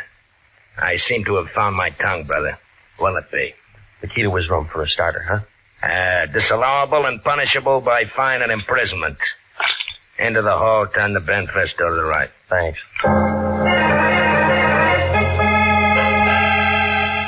Well, I don't know what I expected to find there. Outside of more razor blades and more shoelaces was a little room full of dirty white curtains and a wire bed that sagged in the middle. I was standing there watching a neon sign advertise beer a block down the street when I thought I heard somebody behind me. Whoever it was had been drinking bad whiskey, but he was still pretty good.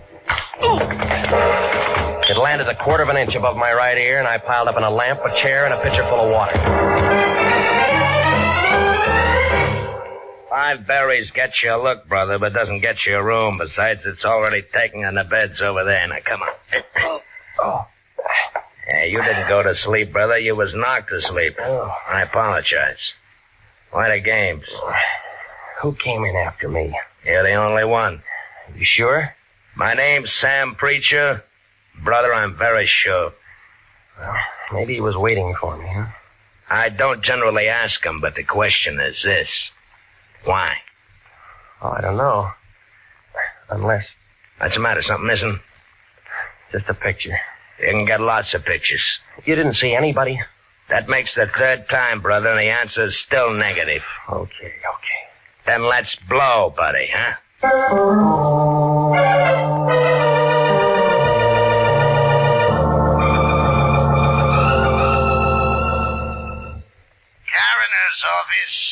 this is Regan. The lion's eye. What's with you, baby? When Daddy tells me you walked into one today. Yeah, I did.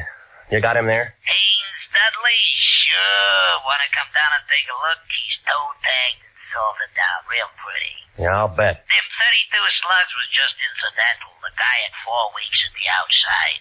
All right, give it to me. Haynes Dudley was dying from malnutrition, alcoholism, and a couple other things with long names. Give me one long name. Diabetes. He didn't take good care of himself, funny, huh? A misspent life.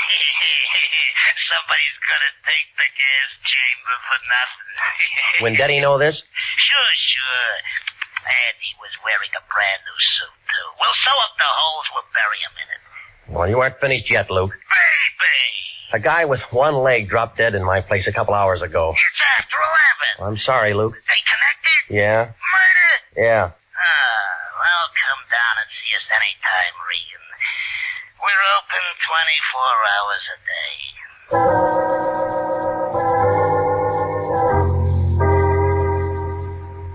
Fell at the homicide office. They told me she'd been released about 10 o'clock. They said a lawyer named Henderson had put up the bail and handled the whole thing. They gave me an address on her when I went out there. It was a bungalow court on Normandy, and it took her a long time to answer the door. Oh, you. Yeah, tell me how tall I am. I'd love to, but not right now. They told me you'd been out since 10 o'clock. Maybe I should have come sooner. Dale gives me the willies. I'm about to take a shower. I was kind of hoping we could have a drink. I did better than I thought with you. I got a hold of a lawyer for you, didn't I? Yes? Well, doesn't that rate me an invitation to have a drink? I said later, I'm really tired. I said no. Wait a minute. Well, if you're that thirsty, all right. That's better. Isn't every day my boss gets killed and I need a private detective? I need a drink. I was slugged tonight. Slugged? Yeah, right here, see? Oh, it looks nasty. Why didn't anyone do that to you? Wanted a picture I had? Whistler's mother? Just a picture of a couple of drunks who are dead now. Maybe whoever did it was a relative. Guess again.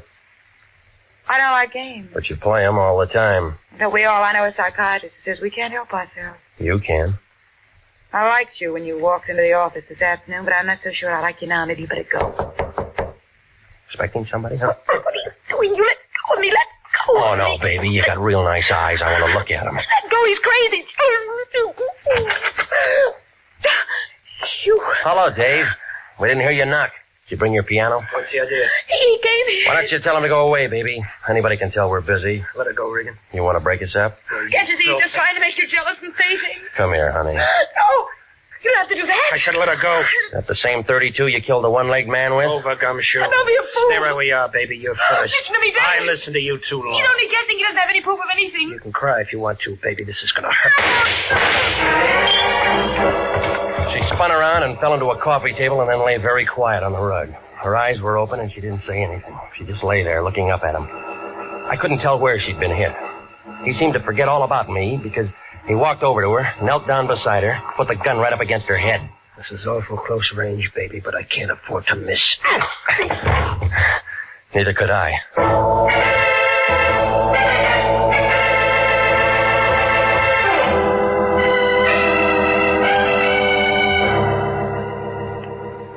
Well, when Daddy and I stuck our heads together, and it all came out when we looked into a couple of things.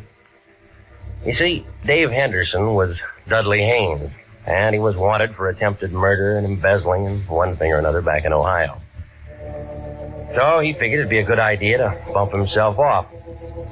Dorothy helped him with the idea. They both went down on Main Street, and they picked up an old bum, dressed him up in a new suit, and shot him. I was supposed to walk in with Dorothy, and she'd identify the body, and as far as anybody knew, Dudley Haynes would be dead. Dave didn't figure that she'd be taken down. She didn't figure that she'd get scared, and neither of them figured the man with one leg was a pal of the man that they'd shot. Well, it seems that they'd looked through a lot of files, and they'd figured that a lot of murders go unsolved. Maybe they do. I don't know. Well, anyway, he sat down on that little bench up there in San Quentin last week. The one with that bucket of acid in the room. Oh, he held his breath as long as he could, but everybody has to breathe. He's buried up there with a lot of other guys that figured they could get away with murder. Dorothy?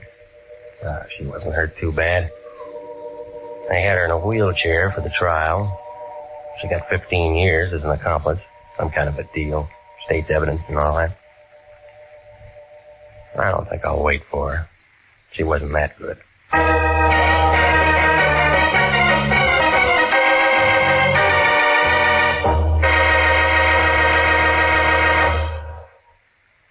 Jack Webb is featured as Jeff Regan with Wilms Herbert as Anthony J. Lyon.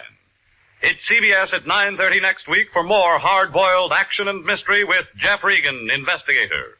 Written by E. Jack Newman and produced by Sterling Tracy. Dorothy Nolan was played by Betty Lou Gerson, and David Ellis was Dave Henderson. Lorene Tuttle, William Conrad, and Lou Krugman supported.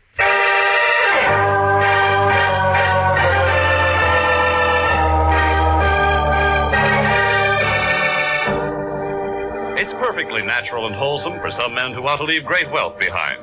There's a druggist in a small town in Pennsylvania who'll do that. The wealth he'll leave behind will make many lives easier and happier and finer down through the years. For he was the principal donor of an outdoor meeting place for religious services in a Boy Scout camp in the Poconos.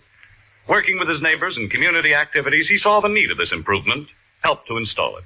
That's the kind of wealth that you can bequeath to generations coming on as you enjoy the freedom of working with your neighbors for the betterment of your community. Freedom that can be anybody's pleasure is everybody's job. Music for this program is arranged by Dick Arant. Next week at 9:30, Jeff Regan, Investigator, brings you another thrill-packed half hour with his story of the House by the Sea. Bob Stevenson speaking. This is CBS, the Columbia Broadcasting System.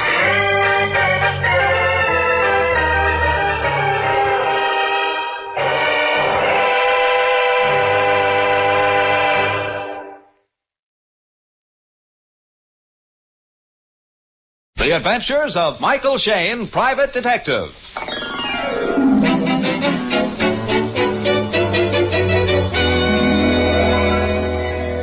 The people who make 76 gasoline and Triton motor oil, Union Oil Company, present The Adventures of Michael Shayne, Private Detective, starring Wally Mayer and Kathy Lewis.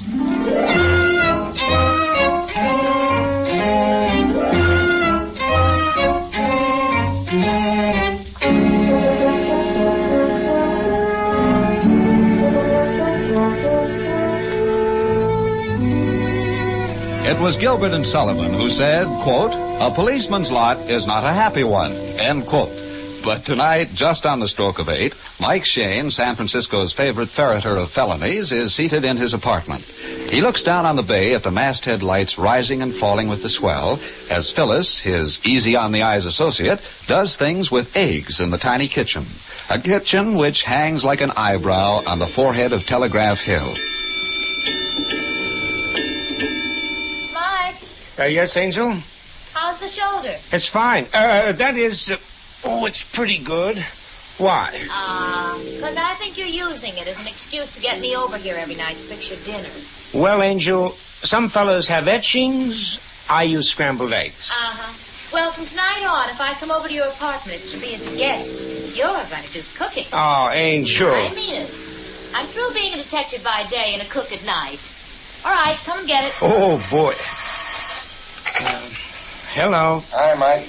Oh, hello, Inspector. What are you doing? Well, I was just going to sit down to a plate of scrambled eggs. Why? I got a body. You sound like something out of a horror film instead of Inspector of Homicide. What kind of a body? It's been in the water a week or so. It looks like an accident. Autopsy surgeon seems to think it was an accident. Sergeant here says it was an accident, but... You think it's murder? Could be, Mike. Where are you? You know where Oleum is? Right on San Pablo Bay? Yes. I'll have the police boat pick you up at the jetty. Oh, swell. The sergeant will pick you up as fast as he can get there. Well, give me 2 more seconds. 2 more seconds? Yes, Inspector. 1 second for each egg.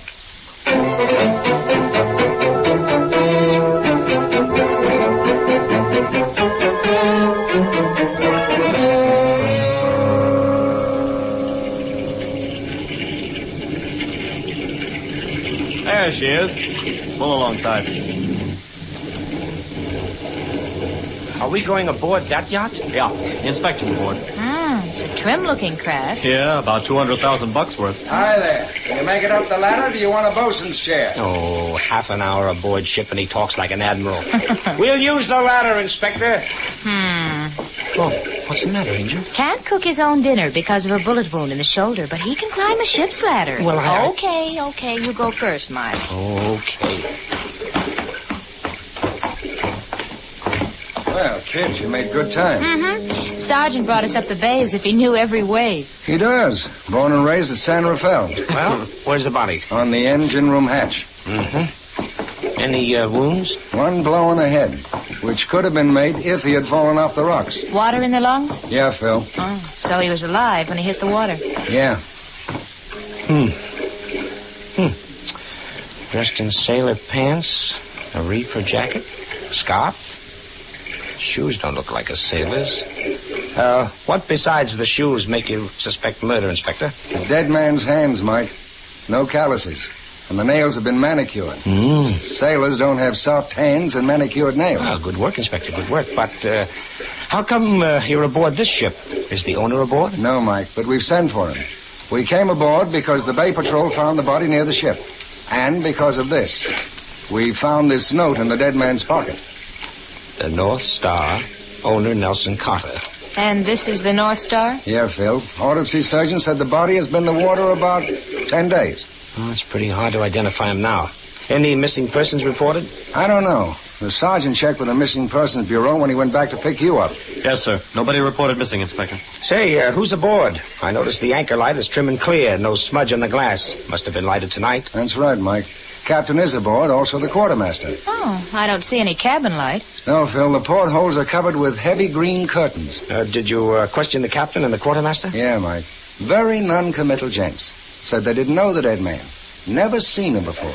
Didn't know anything about him, and then they both retired to their cabins. Well, that's a little suspicious, don't you think? Not particularly. Well, most people are inquisitive, Inspector, especially about anything that smells of murder. Inspector, did you search the ship? Yeah, they're doing quite a bit of repair work. Huh? Placing all the paneling in the stateroom and so on. Oh, Inspector, did you take a look at the ship's log? No. After all, Mike, we really haven't anything definite to go on, not even a legitimate reason to suspect murder. I think we have. Well, so do I. Otherwise, I wouldn't have sent for you. But to try and tie the murder up with the captain or with the ship even. But I do tie it up with the ship, in a way. What do you mean, Mike? Point number one. We're agreed that this dead man isn't a sailor because of his hands. Agreed. Point number two. We think that these sailors' clothes aren't his clothes, all except the shoes. Oh, yes, Mike, but I still don't see how Dead men can change clothes, Angel. So that suggests violence. Now, take a look at the inside of that right trouser leg. You see that smear of orangey red? Yeah, Mike. So what? Well, that was made by red lead. The stuff they use to keep iron and steel from rusting. Go on, Mike. Now, take a look at these stanchions on the port side. Freshly painted with red lead. I didn't notice that before. Well, neither did I until right now. But you'll notice, Inspector, that there's no trace of red lead on the inside of either of the dead man's shoes. I see what you mean. To get that smear on the pants legs, whoever was wearing those pants would be sure to get some on their shoes. Right, Inspector, if he were wearing them voluntarily. Now, that smear suggests that he was carried.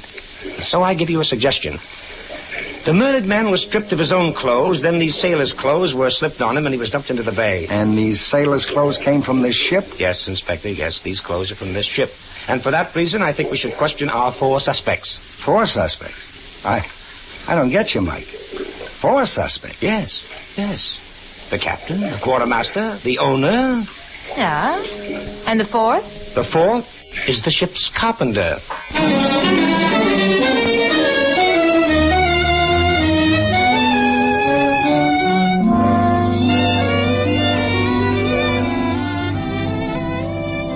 In just a moment, we'll rejoin Mike and Phyllis in their adventures. Ladies and gentlemen, here's the news you've all been waiting for. Post-war gasoline is here. Right now, as we speak these words, Union Oil Company's huge new 100-octane refineries are shifting to civilian production after long months of exclusive military service. That means that within a very few days, you'll be able to buy a new 76 gasoline that will knock your hat off. As fast as this new super gasoline can be blended, our trucks are hurrying it to your Minuteman stations. Some have it already. If your Union Oil Minuteman hasn't received his first shipment of this powerful new gasoline yet, he will within the next 2 weeks.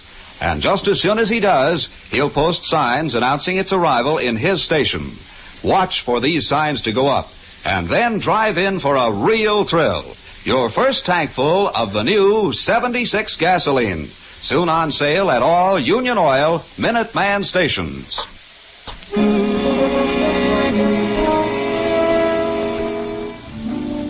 Mike, Phyllis, and the inspector are still aboard the yacht North Star. The dead man's body still lies on the engine room hatch as Mike knocks on the captain's cabin door. What do you want? This is the inspector of homicide. We'd like to talk to you again. Well, I won't say glad to see you because I'm not. I won't say sit down because I'm hoping you won't stay long. We've sent for the owner, and I thought we could save time by asking you a few questions. Who are you? I'm Mike Shane, private detective. I don't know that I got to answer any of your questions. Oh, you don't, of course, but I'd like to ask one question anyway. Well? Where's your master's certificate? Why, you wouldn't... And don't tell us it's in the chart house, because we looked there. Now, Captain, you may not like to answer Mike's questions, but I think you'd better answer mine. Where is that certificate? Here in the drawer. I haven't had time to put it up yet. I only took over this ship yesterday. Oh, only yesterday, huh? Yes. I answered an ad in the paper. The man wanted a navigator to be captain of his private yacht. I got the job. What about the crew? Only need 3. I'll pick them up in San Francisco tomorrow. What about your quartermaster? Is he a new man, too? Yes, I hired him yesterday.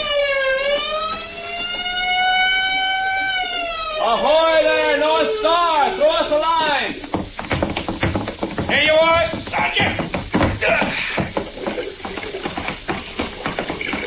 Who have you got there, Sergeant? Ship's carpenter named Wilkinson. What about the owner, Carter? Couldn't you find him? No, he's down in South America. Been there for 3 months. What's that? I said the owner of the North Star's been in South America for the past 3 months. But that's impossible. I spoke to him a couple of days ago when he hired me. That's what Carter's secretary says, and he ought to know. I brought him along in case you wanted to ask any questions. Who else is that in the police launch? Well, the woman is Mrs. Carter. Oh. Has she heard from her husband lately? No, not for 3 weeks. Mike. Yes, Angel. You and I have the same idea. I'm beginning to have the same feeling, kid. Well, let's have the secretary up first and have him look at the body. What's his name? Jackson. Mr. Jackson, will you come up the ladder, please? I wonder... Yeah, Mike? I wonder if the ship's carpenter is one of the old crew or a new man. Did you know him, Captain? One of the old crew. I didn't hire him. You wanted me, Sergeant? Yes. This is the Inspector of Homicide. How do you do? Mike Shane. Hello. Miss Knight. How do you do? I wonder if you'd come over this way, Mr. Jackson, to the engine room hatch.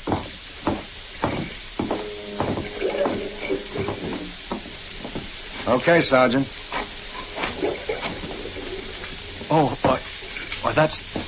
Mr. Carter? Yes, that's Mr. Carter. Inspector. Yes, Mike. I'd like to make a suggestion. Shoot. I think we should take the body back to San Francisco. Yes? Then we should take everybody, and I mean everybody, to police headquarters.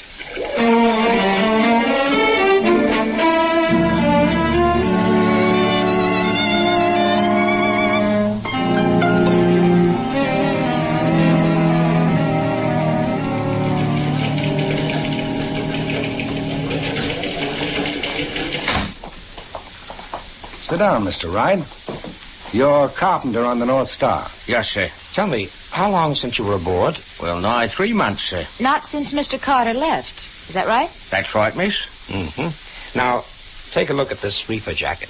Hey, that's mine, sir. I left it in my bunk. And these pants? Mine, too. But there wasn't no red lid on them when I laid them on the bunk. Mm-hmm. Did Mr. Carter say anything to you about redecorating or repairing the paneling in the staterooms? No, miss, not to me, he didn't. And you think he would? But Mr. Carter was always one to be full of surprises. He could have done it without saying anything to me. You don't know of any reason why anyone should want to kill him?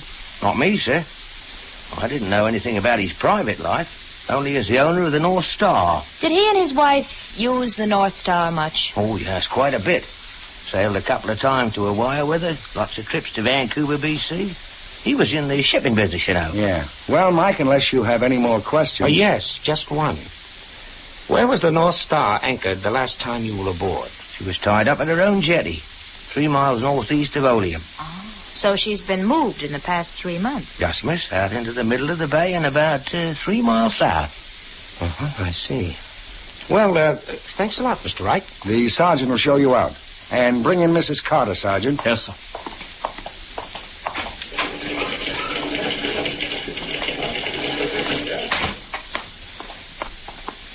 Sit down, Mrs. Carter. I know this has been quite an ordeal.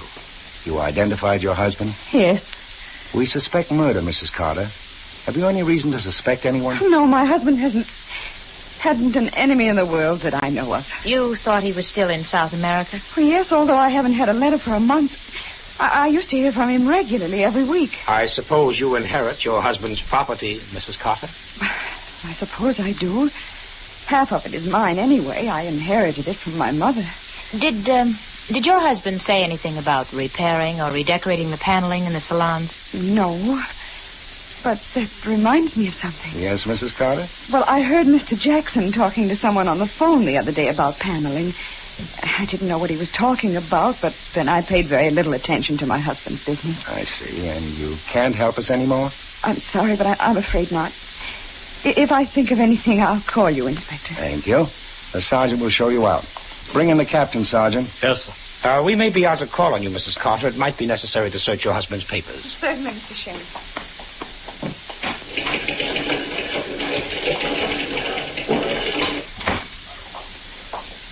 Sit down, Captain. Thanks. I take it that if you only took over command of the ship yesterday, you haven't given any orders? No, I spent yesterday and today checking supplies, looking over the ship's gear. You knew nothing about the replacing of the salon paneling? Oh, yes. The man I thought was the owner told me he was having it replaced, and the workmen already knew what to do. And this man that you thought was the owner, what did he look like? I don't know. I never saw him. But you said you spoke to him when he hired you. I spoke to him on the phone. Aha. Now we get somewhere. What was his phone number? I don't know. He called me. I wrote him an answer to his advertisement and put my phone number in the letter. Called me on the phone and told me to report aboard yesterday. Mm-hmm. And that's all you know? That's all I know. I saw the ad, answered it, and he told me the berth was mine. I came aboard, and that's that. Well, thanks a lot, Captain. I guess you'd better get back aboard ship. I'll wait for the quartermaster. I'm sure he doesn't know any more than I do. As you wish, Captain. You're quite certain that the quartermaster doesn't know anything? How can he? I picked him up on the waterfront this afternoon. He's only been aboard a few hours. I see. All right, Sergeant. We'll see Mr. Jackson next. Just a second, Inspector. Yes, Mike? I think maybe we ought to take a trip out to Mr. Carter's home before we talk to Jackson. All right, Mike. Keep Jackson and the quartermaster till we get back, Sergeant. Yes, sir.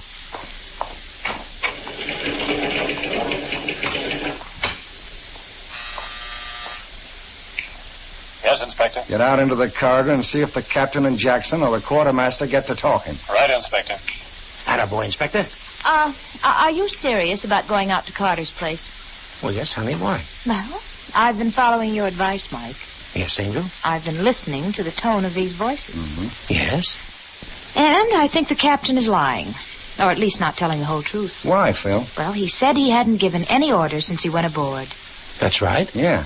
He said he'd been checking stores and looking over the ship's gear, but... Well, then who painted the stanchions with red lead? The captain? Those stanchions were still damp. Well, it takes red lead quite a time to dry, but Angel, I think you have something there. I don't know quite what it is, but you have something.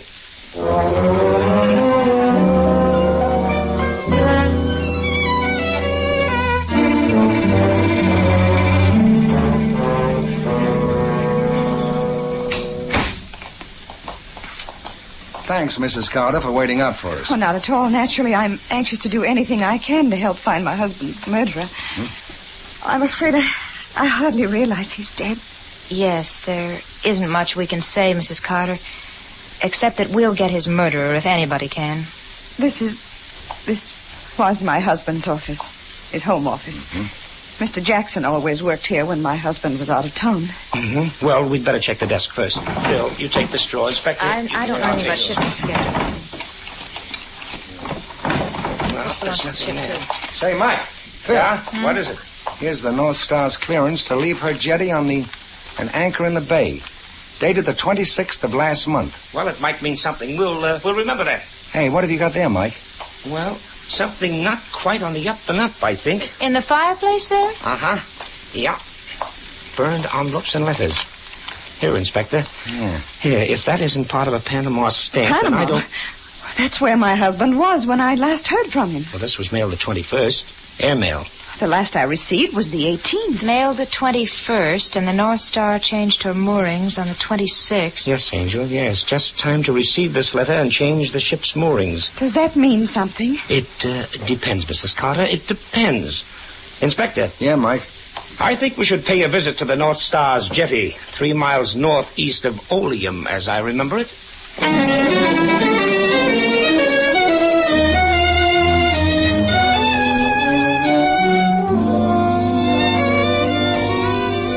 We'll rejoin Mike and Phyllis in their adventures in just a moment.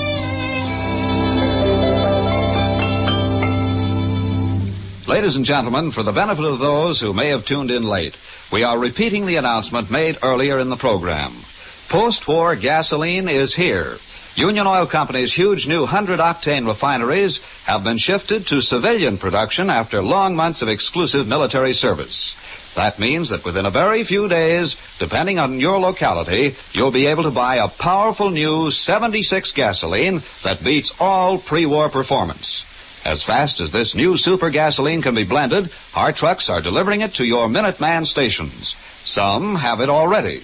If your Union Oil man hasn't received his first shipment of this sensational new 76 gasoline, he will within the next 2 weeks. Just as soon as he does, he'll post signs announcing its arrival in his station. Watch for these signs to go up, and then drive in for a real thrill.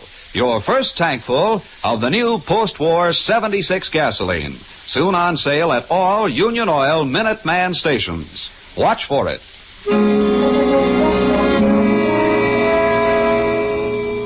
Mike, Phyllis, and the inspector are facing one of their most baffling mysteries. A murder with apparently no motive and no clues. We picked them up at the jetty where the North Star is usually tied up. Well, there's not a thing that I can see. Bare jetty. Odds and ends of rope, freshly painted stanchion. Yes. Everything connected with the North Star seems to lead to stanchion. What is it, Mike? Look. A piece of red glass. Looks like part of a ship's lantern. Port lantern. A natural deduction, Inspector, since we're on a jetty, but look again. Then look at the railing here. A long scratch with paint rubbed into it. Yeah. A scratch made by an automobile bumper and rear fender. Yes. When the car was backed up to turn around, whoever was driving scuffed along the rail and broke this tail lamp glass. Sergeant. Yeah, Mike. Check with Mrs. Carter's car, Jackson's car, and the captain's if he has one. Yes, sir. Mike. But first get hold of Chips. Chips?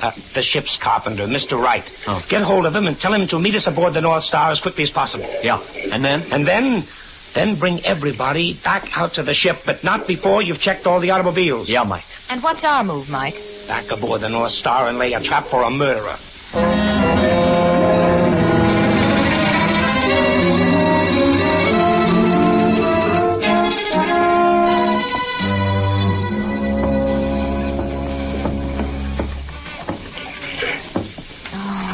Constant creaking of the ship gets me. I think we're in luck. I don't believe the captain or the quartermaster are back on the boat. No, Mike. Captain said he was going to wait for the quartermaster, so they're both back at headquarters. Yeah, you're right. I forgot. What are you looking for, Mike? I don't know. But I'm giving these port stanchions the once over. Say. What?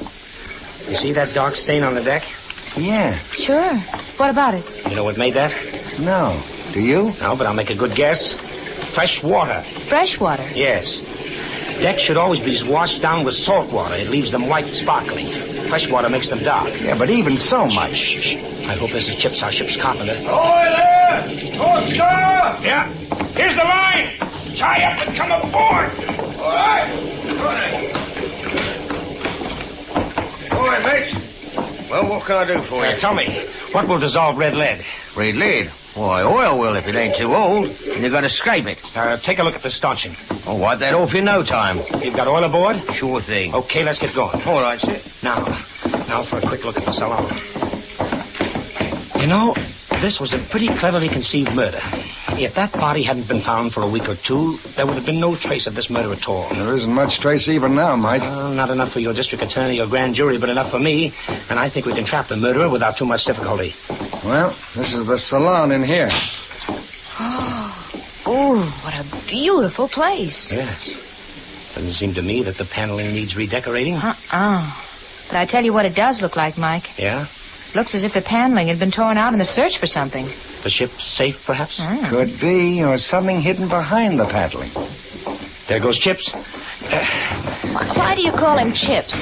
His name is Wright. All ship's carpenters are called Chips. At least in the books I read. Well, here we are. I found these rags in the captain's cabin. Good. Look like they've been used for the same job before. Let me see those. Blood? I think so. Here, use this one. All right, sir. This is going to make a mess of the deck, though. That's all right. Do I hear a boat coming? Yeah, I hear it too, Phil. Hurry, Chips, hurry. Get some more of that red lead off. All right, sir. I'm going like the roaring 40s, I am. That's the stuff. You got it down to the old paint there in spots. Peels right off when it's still soft this way. Ahoy, North Star! Tie up and come aboard, Sergeant. Bring everybody aboard with you. I think this ought to do it. Hey, what's going on there? You'll ruin that deck. I think this deck's already been ruined, Captain. But let that go for a moment. The inspector had you all brought out here to see what we were doing. Yeah, what are you doing? We're taking off the last few layers of red lead that somebody put on this stanchion. Now, would you know who did it? You did it, Captain? You've been aboard 2 days, and this red lead was still soft and wet. Could it have been put on without your knowing about it? Red lead often takes a week to dry. That stanchion hasn't been painted since I came aboard. That stanchion is the clue to this killing. What do you mean? Mr. Carter was killed aboard his own ship. On the ship? He was probably hit on the head with a marlinspike, spike, but that's beside the point. The main point is that while his killers were changing his clothes, putting the ship's carpenter's clothes on him, he bled quite a bit. Some blood was spattered on the deck. The killers tried to clean that with fresh water. Yeah? Then they were afraid that some of his blood was on the freshly painted stanchion. So after they'd thrown his body overboard, they repainted the stanchion. But not before they got a smear of red lead on the pants leg as they heaved him overboard. Oh, but who would do such a thing? My husband... The captain, for one, Mrs. Carter, and I think the sergeant has the answer to the other. Right, Sergeant? Yes, sir. Mike, we found the car. The car? What car? Yes, Captain, the car which was used to take Mr. Carter out to the jetty while the North Star was still tied up there. That car has a broken taillight and a badly scraped fender. And it is where, Sergeant? In Mr. Jackson's garage. Jackson, you fool, I told you. Shut up, you idiot. Cut out the arguing. You'll need all the arguments you can scrape together when you face the jury. Okay, Sergeant. You can handle them.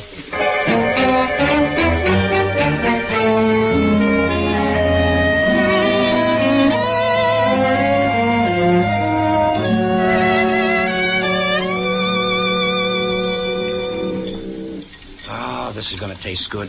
Nearly 6 in the morning and I'm hungry. You know, I was afraid that the inspector wasn't going to get a confession from those two, the captain and Jackson. They were tough monkeys. Oh, not so tough, really. They had just spent so much time plotting and carrying out this murder that they couldn't realize they were trapped. Oh, such a senseless murder, too, Mike. All murders are senseless, honey. But I don't think they started out with the idea of murder in mind. As I see it, the Secretary Jackson had made several trips on the North Star. He knew that wherever they went, Mr. Carter always had plenty of ready cash. He just got the idea in the back of his head that the money was hidden somewhere on board. He didn't know where, but when Carter went to Central and South America, he determined to make a haul. So when the crew was on vacation, he got together with this man who called himself the captain. They started taking the salon apart, huh? Right, Angel, right. Jackson needed someone who knew something about ships. And then when he saw from the mail that Carter was coming home, he got panicky and destroyed the letters to Mrs. Carter? He met the unsuspecting Carter when he arrived, took him out to the jetty where the North Star was berthed, set out into the middle of the bay and killed him. Dressing him in the carpenter's clothes so if he were found, nobody could identify him. I see. Have some more coffee, Mike? Sure thing, Angel. How's the shoulder after the night's excitement? Oh, pretty good, but I still think you'll have to come over for a few nights and fix dinner for me. I will not. You can eat out if you're too lazy to fix your own dinner. You know, I've been thinking, Mike. Yes, Angel? Wouldn't it be nice to have a yacht like the North Star and go any place, anytime you wanted to? Oh, I don't know. Look what happened to Mrs. Carter. She lost her husband on account of the North Star.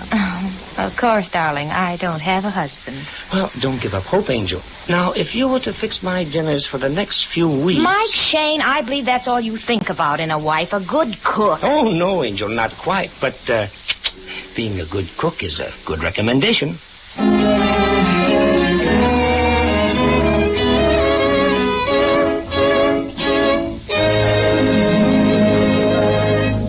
Before we sign off, I'd like to repeat the special announcement made earlier in the program.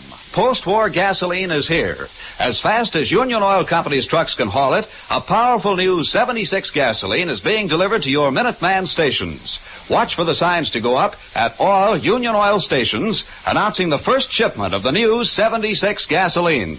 Then drive in for a real thrill. Your first tank full of powerful post-war gasoline, soon on sale at all Union Oil Minuteman stations. Watch for it.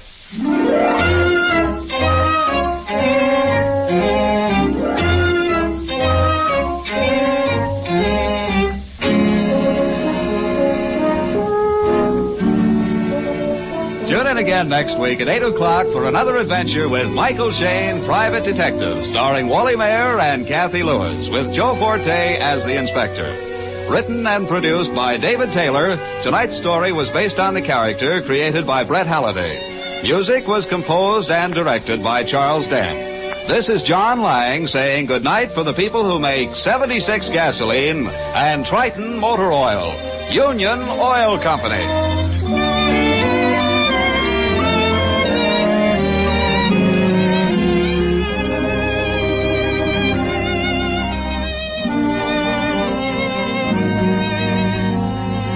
This is the Mutual Don Lee Broadcasting System.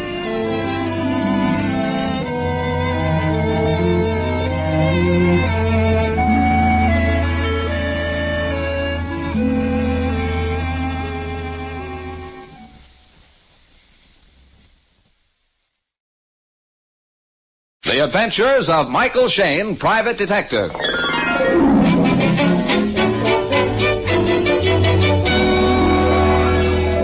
The people who make the new 76 gasoline and Triton Motor Oil, Union Oil Company, present The Adventures of Michael Shane, Private Detective, starring Wally Mayer and Kathy Lewis.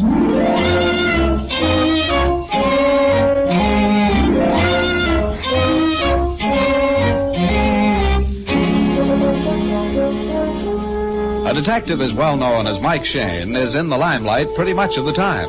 This evening, Mike is not in the limelight, but behind the footlights. Or rather, he is just about to be. A new revue is opening at the Empire Theater, and for reasons still unknown, Mike has been asked to attend the rehearsal. Right now, Mike and his pretty associate, Phyllis Knight, are waiting at the stage door.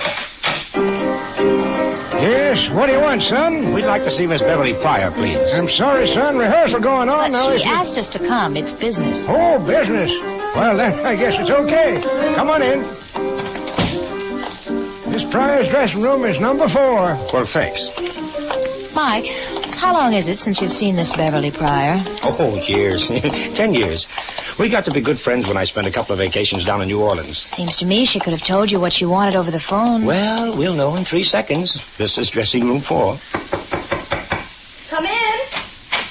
Oh, Mike. Hello. You old darling. Let me give you a... Bev.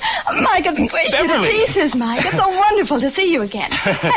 Oh, I'd almost forgotten you were so handsome. Yeah. Oh, I almost forgot, too. Phyllis, Beverly, I want you to meet Miss Phyllis. Mike, you haven't gone and got yourself married. No, Miss Pryor. Not yet. I'm Phyllis Knight, Mike's associate. Oh, just in a business way. How do you do? Beverly, I didn't know you'd gone on the stage. Oh, I was always good at dancing. You remember, Mike.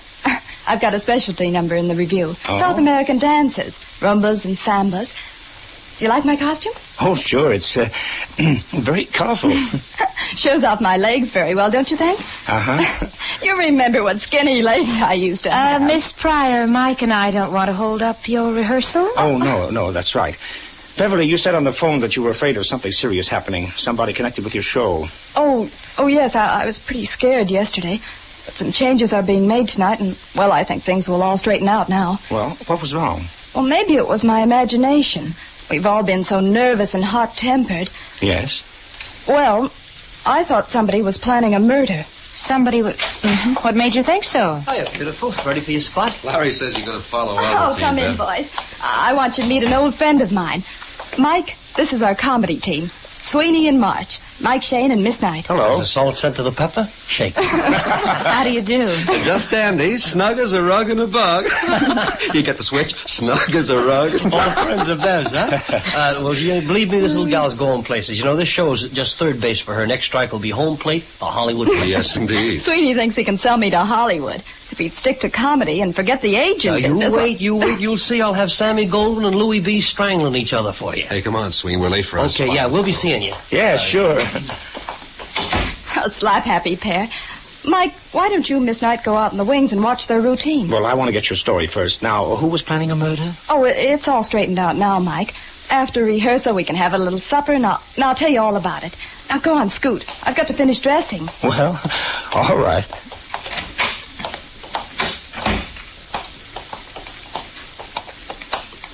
Well, what's the matter, Angel? Haven't you anything to say? Angel? Your vacations in New Orleans must have been very pleasant.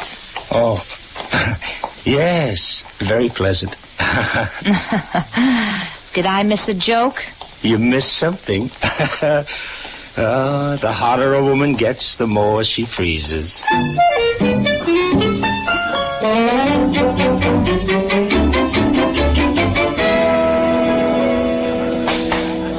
Okay, Sween, let's take that railroad spot again. All right, fine. You all set? Let's go. Right. It doesn't really matter, Mr. March. Any train will do, but I must have a ticket for Hollywood. Well, I understand that, Mr. Sweeney, but I can't let you have a ticket unless your trip is essential. What sort of business are you in? Oh, I'm president of the 12 Flavors to a Foot Sausage Company. 12 flavors to a foot sausage company, Mr. Sweeney? Yes, you see, we manufacture a sausage that's 12 inches long and contains 12 different kinds of meat. Well, what's the advantage? What's the advantage, Mr. March? Just this.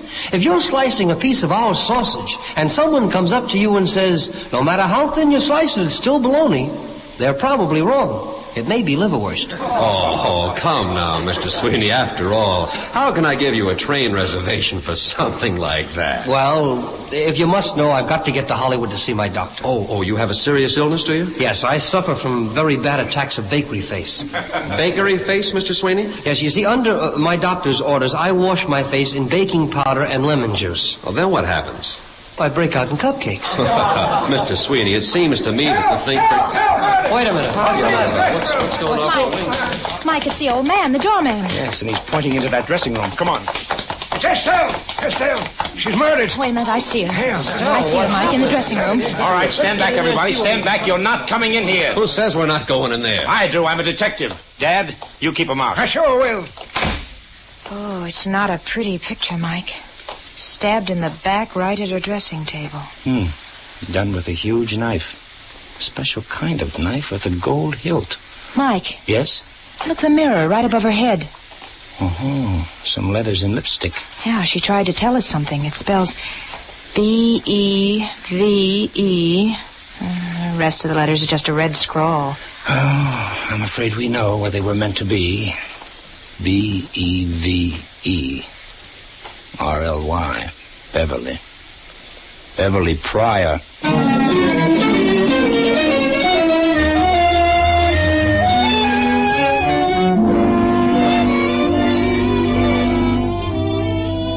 We'll return to the adventures of Michael Shane in just a moment.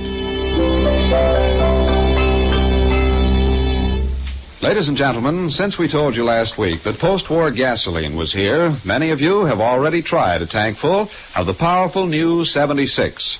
But just in case the Minuteman in your locality hasn't been able to supply you with the new 76 gasoline, be patient. As fast as the modern 100-octane refineries of Union Oil Company can make and blend it, our tankers and trucks are hurrying post-war 76 gasoline to you. Watch for the signs to go up in your neighborhood announcing its arrival. Then, for a real thrill, drive in for your first tankful of the new 76. Performance of the new 76 gasoline far exceeds pre-war standards. You'll like its lighter, faster, more powerful action. And you'll like the price, too. It sells at regular prices, no increase. So, to make your old car act like new, put in a tank full of the gasoline of the future, the new 76. Now going on sale wherever you see the sign of the big orange and blue 76. Your Union Oil Minuteman station. Mike's backstage visit to the Empire Theater has taken a grim turn. Mike and Phyllis have found a girl stabbed to death. Behind a closed door in the Dead Star's dressing room, Mike and Phyllis tell their story to the inspector. And that's about it, Inspector. The old fellow who watches the stage door discovered the body.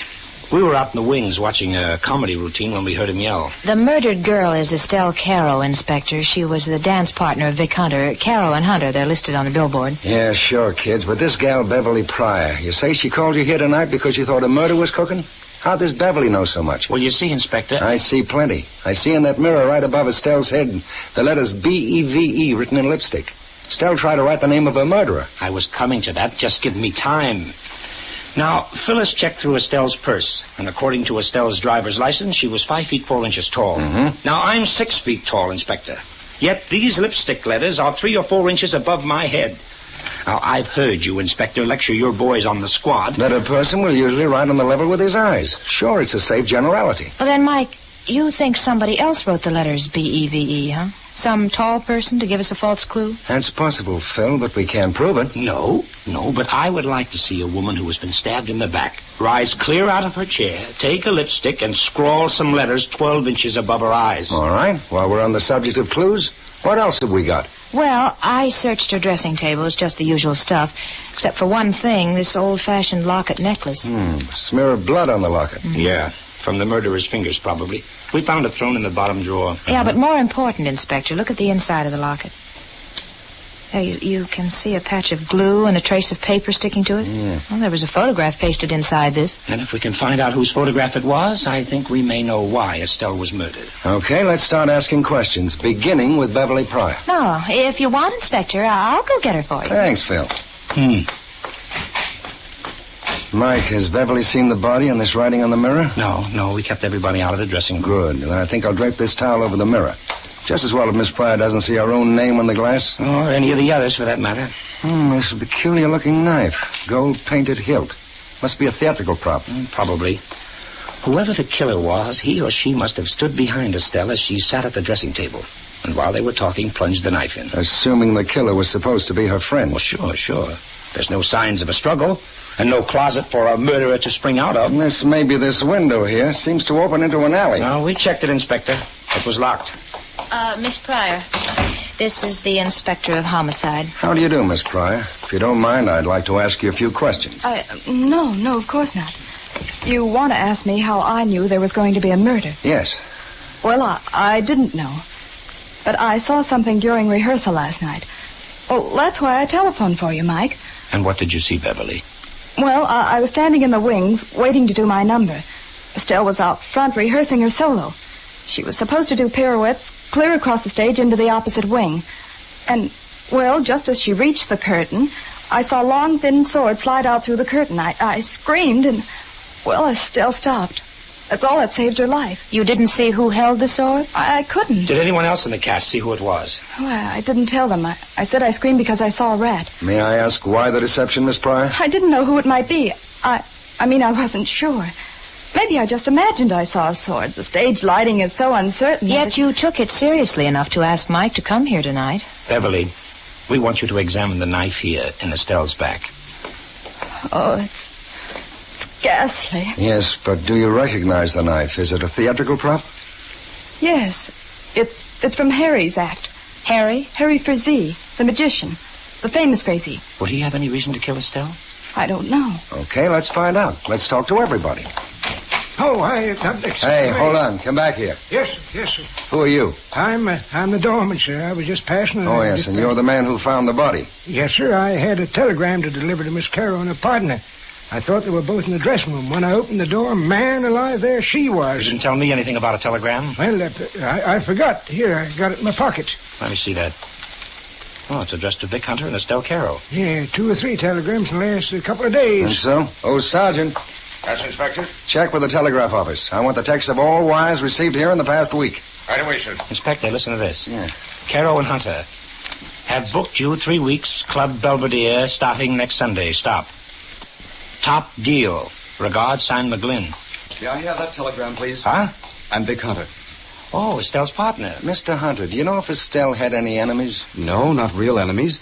She had several bad quarrels the last couple of days with March and with Beverly. I heard that, Vic.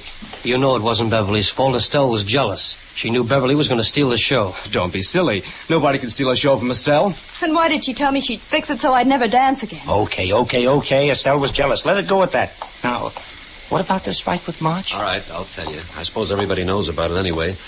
I was trying to get Estelle to marry me, but she kept turning me down. We began a fight. I told you, March, you were wasting your time on it, but no, you wouldn't listen to me. You even had to take our paycheck, my paycheck, to buy her an engagement ring. She gave it back to me. Yeah, she gave it back. She'll get your money. Don't worry about your money. Quiet.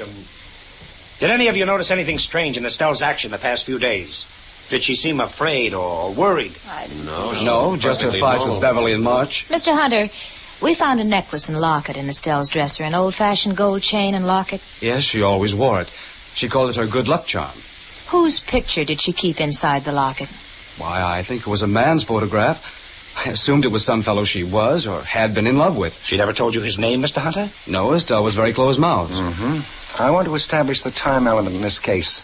Estelle and Mr. Hunter finished rehearsal, and then went back to their dressing rooms. Sometime during the next 15 minutes, the murder occurred. Now, during those 15 minutes, where was everybody? Well, I was in my dressing room. Part of the time Mike and Miss Knight were visiting with me. And Sweeney and I were just buzzing around. We stopped in and gabbed a minute with Beverly and her pals. Yeah, we're in the clear. A comedy guy couldn't carve a hole in a gal's back and then go out front and panic him with gags. Sure. We'd be laying turkey eggs all over the place. I'm not the one to say that you didn't, Mr. Sweeney. Huh? Didn't which? Say, listen, if you mean that... Inspector, we were going to talk to the magician, the famous Frazee. Yeah, it's about time. Anybody know where we can find him? Well, he was in his dressing room a few minutes ago. I'll show you where it is. Never mind if you'll just tell us. Oh, all right. You go right down here. The famous Frazee's dressing room is the last on the left. Okay, thank you, Beverly. You kids got any ideas yet? I have. Huh? I'd like to know why none of these people voluntarily mentioned the famous Frazee. They know everybody in this theater is under suspicion, yet nobody refers to the magician, the owner of the knife which stabbed Estelle to death. Right. Well, probably because none of them noticed the knife. Aside from Beverly, I'm not sure the others even know how Estelle was killed. One of them does, Mike. Huh? He said a comedian couldn't carve a hole in a girl's back and then go out and do a gag routine. Sweeney. Mm-hmm. Well, let's see. This must be the dressing room here.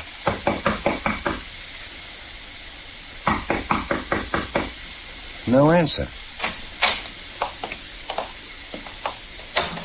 Well, there's his costume on the chair, but no Mr. Frazee. That's blamed funny. We haven't seen him anywhere around the theater. He just disappeared. It's not surprising for a magician. Hey, that window curtain. It's blowing. Yeah, and the window's wide open. And an alley right outside. I'll bet he ducked out the window and up the alley. Oh, great. Now I'll have to drag out the old net. Whoa. Low gear for a moment, Inspector. Look at that sword rack on the wall there. Sabers, swords, daggers. Yeah, and several blank places in the collection. The rack is minus 2 daggers. The same type that killed Estelle. And also minus 2 swords. Swords. Oh, what, Angel? I just remembered. When I went out to get Beverly for you boys, I found her in Sweeney and March's dressing room. Yeah, and I saw one of those swords on top of their trunk. And last night, Beverly saw a sword come out of the curtains intended for Estelle. Mike, Inspector. What's the matter? Beverly, what's wrong? I just got a phone call. A man told me he knew who killed Estelle. Huh? He asked me to meet him in my hotel room. I didn't know what to do. Well, I said yes. Could you recognize his voice? Well, I think so. He was trying to disguise his voice, but it sounded like Harry Frazee. Frazee, swell. Then we know where to find him. Oh, I'm scared, Mike. Everybody in the troupe knows I called you in tonight because I knew something. Maybe he's trying to lure me outside. That's exactly what he's trying to do, Beverly. Now, you're going to stay right here. We'll keep that appointment for you. Give me the key to your room. Here it is. It's 9:05. Frazee is right across the hall, number 906. What time did he say to meet him? At 9:30. And it's 9:10 right now. Okay, Inspector, we've got ourselves a date.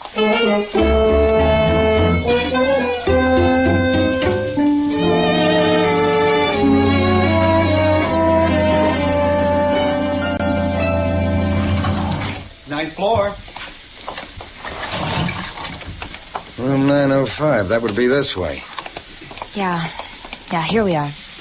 That's Frizzie's room across the hall.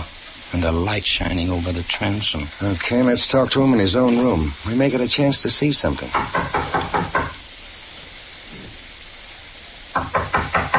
It's funny. His lights are on. This is another vanishing act. Let's try the door. Unlocked. More than that. Look at the doorknob. And my hand. Blood. Mike, is that the famous Frizzy? I'm afraid the word is was, Inspector. It was the famous Frizzy.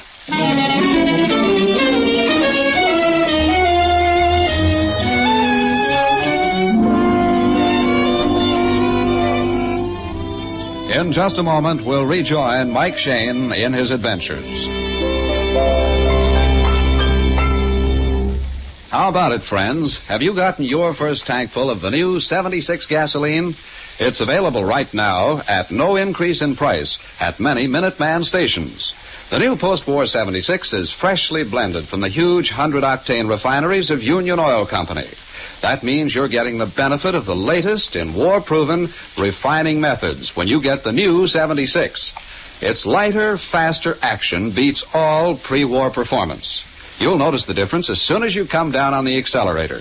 So for a real motoring thrill, get a tank full of the powerful new 76 gasoline. If your Minuteman doesn't have the new 76 today, please be patient. Our tankers and trucks are making deliveries with all possible speed, but some outlying districts of necessity take longer to supply. But whether you're able to buy the new 76 right now, or whether you have to wait a few more days, you'll find it the gasoline you've been waiting for. It's the new 76 gasoline, now going on sale at your Union Oil Minuteman stations.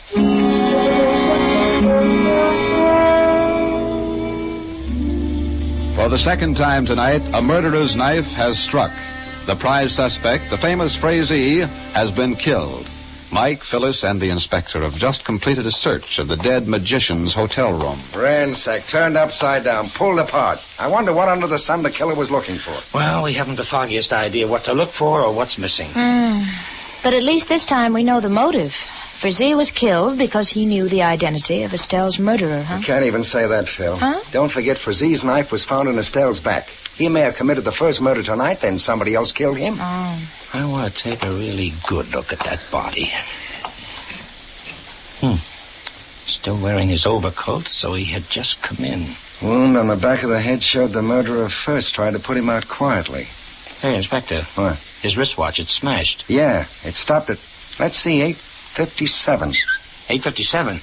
Inspector, when Beverly rushed in and told us about Frizzy's phone call, remember I looked at my watch? That's right. You said it was 10 minutes past 9. Hey, then Frizzy was already dead. He wasn't disguising his voice on that phone call. Somebody was trying to imitate Frizzy. And I'll bet you that somebody made the phone call from right inside the theater to get us out of the scene for a while. Well, if you're right, Mike, it's a darn good thing I phoned the sergeant to bring these people here to the hotel. Hey, kids. What? Angel? You notice that Frizzy's right hand is closed tight, in fact, awfully tight. Yeah. You suppose maybe he's got something in his fist? Well, we shouldn't disturb the body till the coroner gets here. Go ahead. Perhaps if I just pried his fingers open. You're right, honey. Let's see it. A photograph, a tiny round picture of a baby. Yeah. And look at the back of the photo. Dried glue. This is the picture that was torn out of Estelle's locker. Inspector, I've got everybody outside for you. Sweeney, March, Hunter, and Spryer. Okay, Sergeant. We'll talk to them one at a time. Bring in Sweeney. Yes, sir. Mr. Sweeney. This thing gives me the creeps. When are you guys going to stop finding bodies? Mr. Sweeney, you have one of Frizzy's swords in your dressing room. Mind telling us what for? Oh, that. Well, March and I borrowed a couple of them from Frizzy. We were cooking up a burlesque on his magic act. We figured we could get some laughs. I see. And now, will you look at this photograph here? Sure. Do you recognize this baby? No. That's all, sir. Okay, Sergeant, bring in March. Mr. March. Mr. March, would you explain why you had one of Frizzy's swords in your dressing room tonight? Sure, we've had him a couple of days. Sweeney and I were going to do a takeoff on Frizzy's act. Oh, that checks up. Do you recognize the baby in this photograph? No, sir. Okay, thank you. That's all. All right. Sergeant, Mr. Hunter.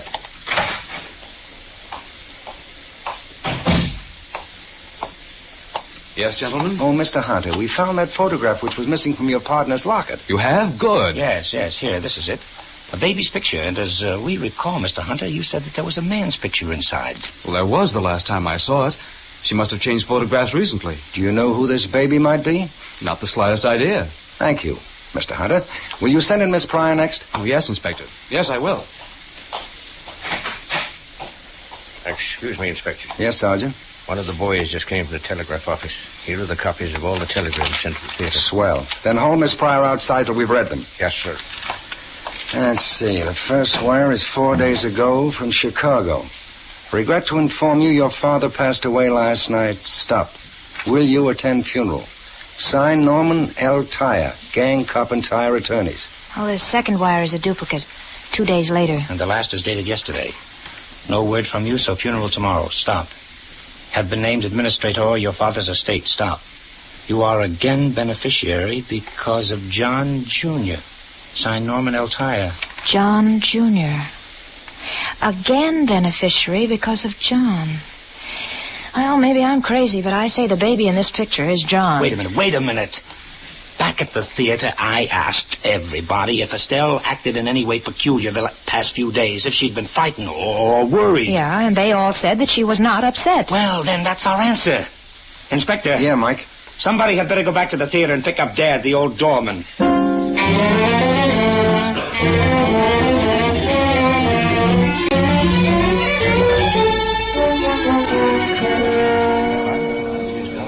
Now, Dad, I want you to be very careful. How many telegrams did you receive addressed to Estelle? Why, 3 to Estelle and 1 to the team of Carroll and Hunter. Uh-huh. Now, you all remember that I asked whether or not Estelle had shown any signs of being worried or upset? And you all said no. Yeah, that's right. 3 of these telegrams told of her father's death. Well, she certainly didn't say anything or show any signs of grief. The answer to that is easy, Mr. Hunter. She never saw those telegrams. They were deliberately withheld from her. But I delivered them. At least I gave them to Mr. Hunter. You're right. I did withhold them. I didn't want Estelle to go to pieces and ruin our act. How long did you and Estelle work in that act, Mr. Hunter? Over 3 years. And during that time, your impression was that the locket she wore as a good luck charm contained a photograph of a man? Some fella she was or had been in love with, I think you said? That's right. You're lying, Mr. Hunter. What do you mean? Does this look like the photo of a man? It's a baby. Estelle's baby. I don't know. I told you. You told us a lot that you didn't mean to, Mr. Hunter, but you didn't tell us that Estelle's baby was your baby, too. That you and Estelle were married, that you had to kill her. I didn't. Oh, yes, you did. And you killed Frazee because he knew. Frazee found the baby's photograph. How, I don't know, but that doesn't matter. Frazee put 2 and 2 together. You had to kill him. I can only guess at your original motive, but that's something I'm quite sure the inspector will wring from you when he gets you down to police headquarters.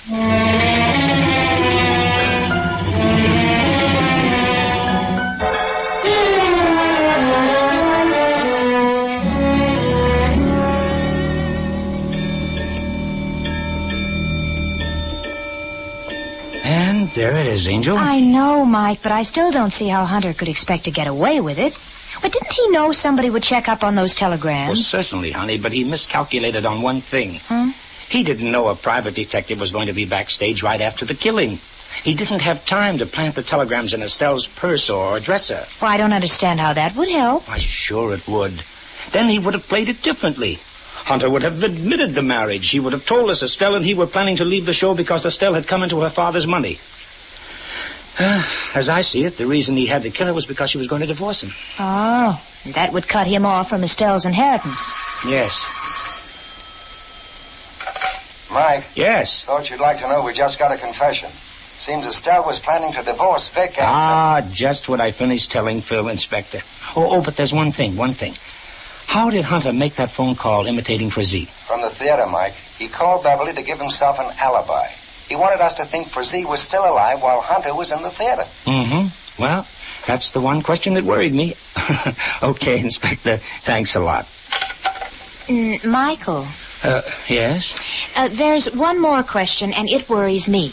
When you were down in New Orleans, just how friendly were you with Beverly? Oh, why, Miss Knight. Well? I may have an eye for figures, but, Angel, you certainly haven't got a head for them. How old would you say Beverly is right now? 22, 23. She's 22. I told you I knew her in New Orleans 10 years ago. Yes, ma'am, we were the scandal of her grammar school. Mike Shane, you deliberately led me on. You allowed me... Oh. Come here, you big lug. Oh, Bev. What? I mean, Angel.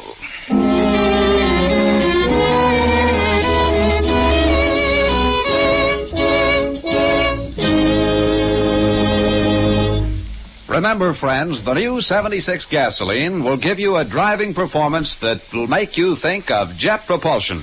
Watch for the signs to go up in your neighborhood announcing the first shipments at your Union Oil Minuteman stations.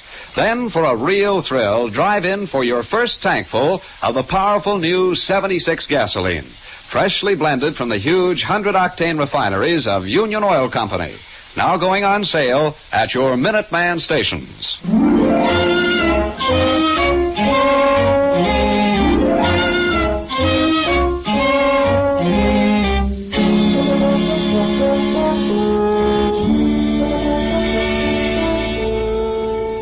Tune in again next week at 8 o'clock for another adventure with Michael Shane, Private Detective, starring Wally Mayer and Kathy Lewis, with Joe Forte as the inspector.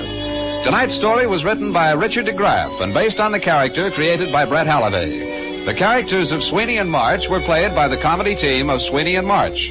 Music was composed and directed by Bernard Katz. This is John Lang saying goodnight for the people who make the new 76 gasoline and Triton motor oil. Union Oil Company.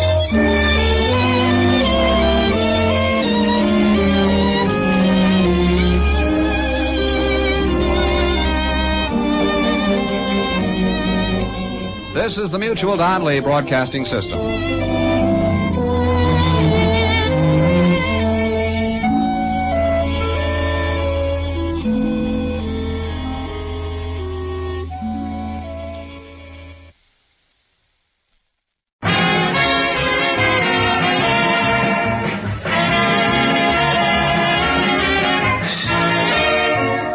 Colgate-Palmolive Peat Company, makers of Halo shampoo to glorify your hair, and Colgate tooth powder for a breath that's sweet and teeth that sparkle, bring you Mr. and Mrs. North, starring Alice Frost and Joseph Curtin.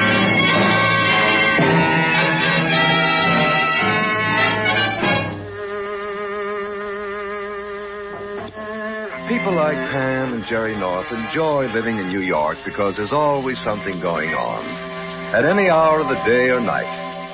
But if there's one time when the big city sleeps or even dozes off for a moment, it's in the wee hour just before dawn, when the streets are deserted and your car is just broken down on the outskirts of town.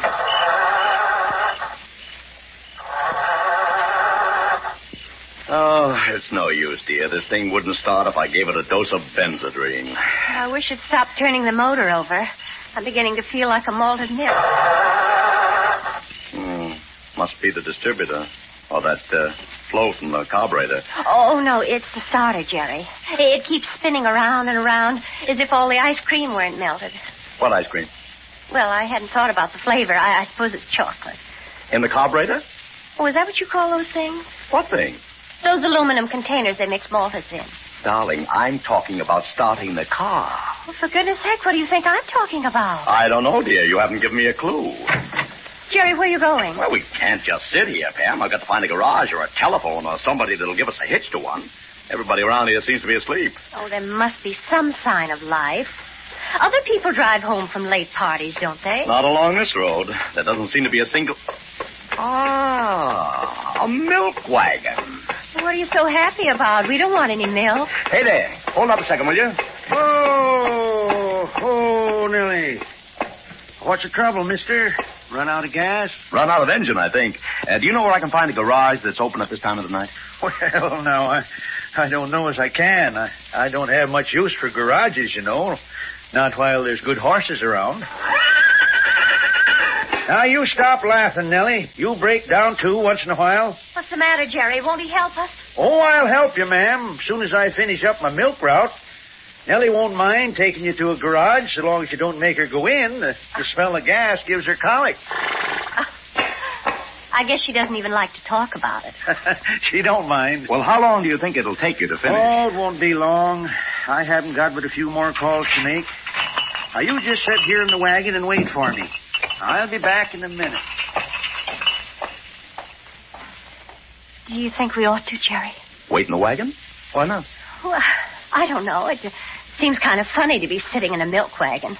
I don't know a thing about cows. I don't either, dear, but I just as soon get home tonight. Come on. Must be awfully lonely being a milkman, leaving bottles at people's doors, sitting up here in the driver's seat. You never see anybody face to face, not even the horse. Pam, will you please sit down and leave Nellie out of this? The first thing you know, I'll have to... You'll have to what? Stay where you are. Don't make a sound. Why, Jerry... Shut up, I tell you. Jerry North, how dare you talk to me like that? I'm not talking, Pam. It's this manly-looking gentleman who's just stepped up to the wagon. Well, what? The one on your left with the scar on his face. And the long-nosed gun in his hand. Oh, how do you do? Keep your trap shut or you'll get hurt. Where's the milk? Matt Wells. What milk? Come on. Where are the cases that were piled up and back? I don't know. We're strangers here. Oh, push over and let me look inside. Yes, sir.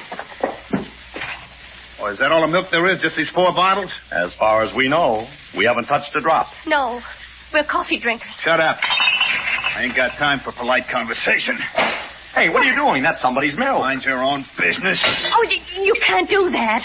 Think of all the trouble the cows went to. Sit down and keep out of the way. Jerry, he's milk mad. He'll break all the bottles and we'll get the blame for it. Well, that's that. There's some cream over here in the corner. Never mind. Where's the milk route? The what? The list of places the milkman delivers to. It ought to be hanging up here somewhere. Oh, is this it? That's what I want. Hey, now, wait a minute. You can't get away with this. No? What are you going to do? Pay for the milk. That's more like it.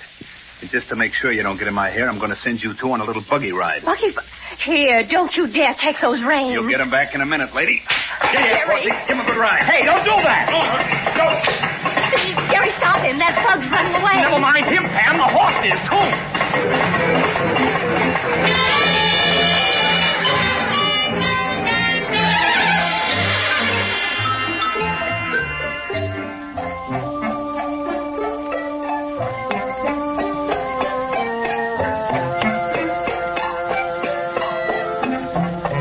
Atta girl, Nellie. Just take it easy and we'll find your master for you.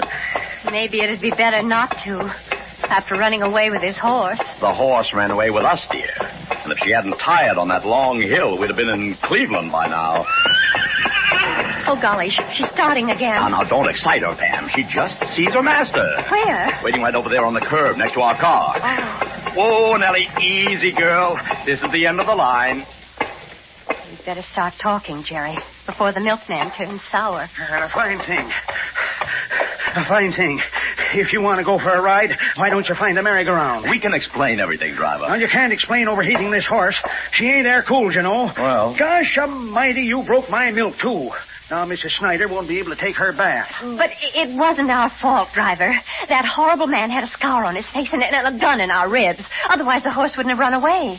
Don't you see? I see, all right, but I don't think I'm hearing so good. He broke the bottles, the thug, and he took the milk route, too. Now, why would anybody want to break milk bottles? That's just it. We don't know. Unless he sells cardboard containers. It's a lot more serious than that, Pam. That guy was desperate. I don't believe the whole story. Stick him up. Huh? Stick him up, all of you. You'll get shot. Jerry, it's a girl. Now, what kind of a joke? Shut up. Hand over all the milk you got. Come on, lady, pass it down. But there isn't any more. Will cream do?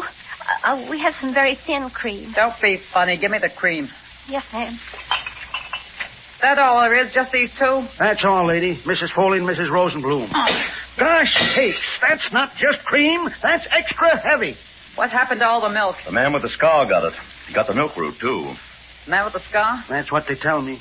Get in, driver. How's that? Get in, I said. We're all going for a little ride. Another one? My horse is exhausted. Do like I tell you. You're going to take me back over your milk route.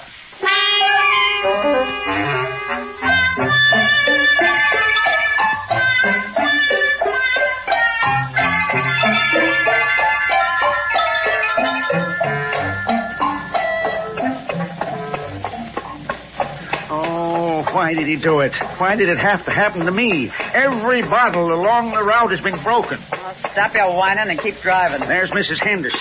There must be milk insurance. There's Mrs. Flowers, both ports. There's rain insurance. They'll never forgive me. I'll have to move to a new neighborhood. Oh, there's one that isn't broken. Where? I see it. Mrs. Breedham's house. Oh, Nellie. Oh. Take it easy now. No tricks or I'll let you have it. We may get out, may we not? One at a time. And keep in front of me. All of you. Come on, Pam. Watch your step, dear. How can I? With a hot gun breathing down my neck. Go ahead, milkman. Stay with him. I'm staying. Only I wish you would. Keep moving. Oh, yes, ma'am. Not too fast now. Keep in line. Anything you say. Go ahead, Jerry. I just can't understand why all the other milk bottles are broken and this one is still whole. Wait a minute. I think I understand it now, Pam. What is it? A man lying across the steps. A dead man. Oh, no. How do you know he's dead? He's been shot through the head. Jerry, that thug did it. The man with the scar on his face, he killed him. No, Pam. That thug didn't kill this man. Why not? Because this man is the one with the scar on his face.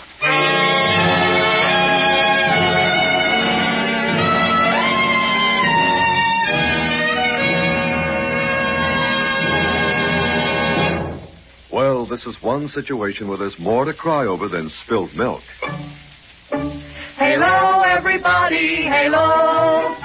Halo is the shampoo that glorifies your hair. So Halo, everybody, Halo.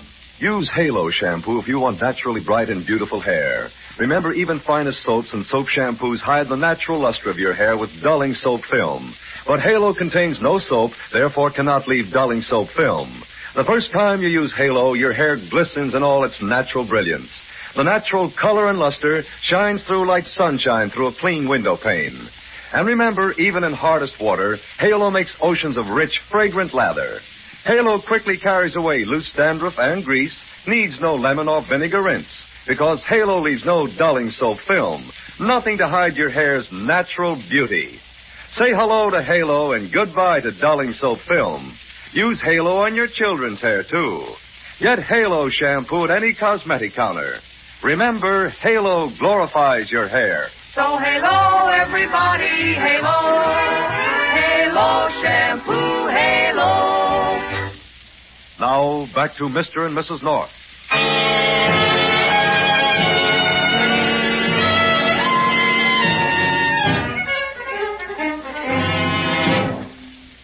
Don't just stand there, Jerry. Get the police. I'd be very happy to, dear, but I doubt if this young lady with the gun will let me. I will in a minute, mister. As soon as I search this guy's pockets. Oh, don't do that. It's against the law to move a dead man. Against the law to do a lot of things. I'll bet you've done them all. Shut up. All I wanted from you was milk. Just the same, you're going to get into a lot of trouble if you don't stop throwing suspicion on yourself. You're mixed up in a murder case, young lady. No, I'm not. I'm just looking for a ring. What kind of a ring? Is that what he was looking for? That's my business. It'll be the police's business, too, when they catch up with you. Don't forget you've got 3 witnesses here who can identify you. Cut it out, will you? I didn't kill this guy. But you do know who he is. He's a skunk, a no-good double-crossing skunk. Oh, I take it you're in love with him. I was until he tried to run out on me. Just swiping somebody's ring. A dirty rat. He said the cops were chasing him down the street. He had to get rid of it. So he just left it in my milk wagon? That's what he told me. Said he cut through the cap of a milk bottle and dropped it inside so he could pick it up later. Only the wagon had moved by then. I guess so. Well, if he was double-crossing you, why don't you put that gun down and let the police take over? Because I don't want to get blamed for stealing that ring. I want to put it back before she finds out it was stolen. Who is she? The woman I work for. She'll think I took her because I'm her maid. Well, who's the woman you work for? I've told you too much already.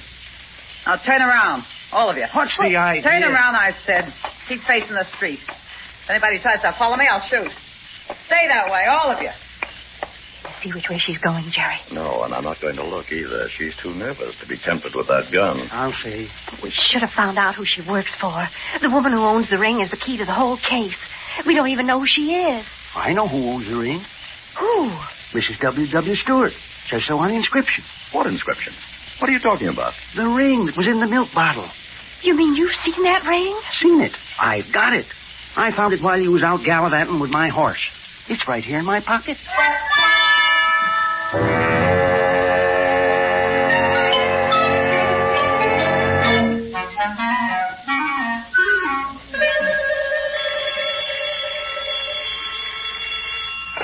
Homicide, Sergeant Mullins speaking. Mullins, this is Mrs. North. Oh, so early in the morning, Mrs. North?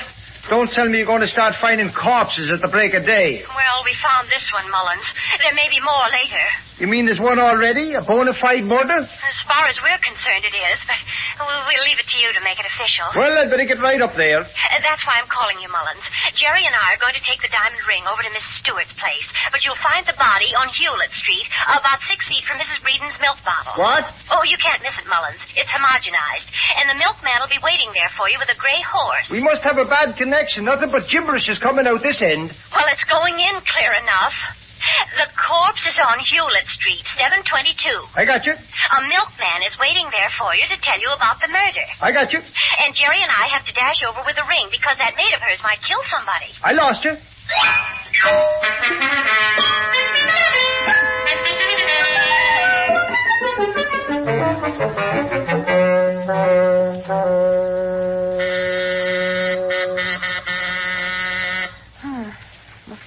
W. Stewart is certainly taking her time about answering the doorbell, Jerry. Well, it's only 8 o'clock, dear. She might still be asleep. Yes? Mrs. Stewart? Mrs. W. Stewart? Yes. I believe you own a diamond ring with a large stone in the center and a circle of emeralds around it. Why, who are you? What do you know about the ring? Well, we don't know very much, except that it was stolen last night. Stolen? From this apartment? Oh, don't be alarmed, Mrs. Stewart. The ring isn't missing anymore, but if you want it back, we'll all have to go to the police. No, I don't want any fuss about that ring. But there is a fuss. There will be if we stand here talking about it. Well, what shall we do? Make signs? No, please, go away, will you? Don't you understand? My husband is a very jealous man. I can't stand here any longer. I really... Who is it, dear? Just some people from down the hall, Ed. Please. Will you go away and come back some other time? Mrs. Stewart, you don't seem to realize there's been a murder. I can't help it. There'll be another one if you get my husband involved in this. But what about your maid? Goodbye. Well, that was a cordial little reception. Another minute and she'd have served tea right in our faces. Very strange, Jerry. Didn't seem as if she were at all interested in getting her ring back, or the murder either. Seeming isn't believing, dear. She didn't even seem to seem. Well, before we go off the deep end on this, I think you better run down to the drugstore on the corner and phone the police again. I may need Mullen's strong right arm before I'm through here. Well, what are you going to do? Find out a little more about this ring. Alone? I won't be alone long, Pam, if you hurry that call. A squad car can be here in 3 minutes. Oh, all right, Jerry. I'll be right back. Thank you, dear. And don't keep telling me I can trust you because I can't. You lie like a trooper. I don't. Don't argue with me. I've got to get to work. Excuse me. Yeah? What are you doing here? What do you want? Why, nothing. I was just... Don't hand me that. You were just about to ring the bell. You're one of our friends, aren't you? No. As soon as I tell her I'm going to Chicago, they start coming early in the morning. Now, wait a minute. I was here just a moment ago. I rang the bell. Then she was lying to me. She said it was somebody from down the hall. Hey, let go of my coat. I'll make an example of you, mister. No. Come on. Come on, get up. So you can knock me down again? No, thank you. Get up, I said, or I'll grind you into the floor. No, well, wait. Now, look, I don't even know your wife. I just came here to help her get her ring back. What ring? The big diamond one that was stolen last night. I've got it right here. Don't you lie to me. That ring is at the jeweler's. She told me she left it there to have it fixed. Well, I don't know what she told you, Mr. Stewart, but... Hey, that's my throat you're squeezing. Come on, we're going to find out about that ring right now. Wait a second, will you? My wife's downstairs in the phone booth. I don't care where your wife is. You're coming with me.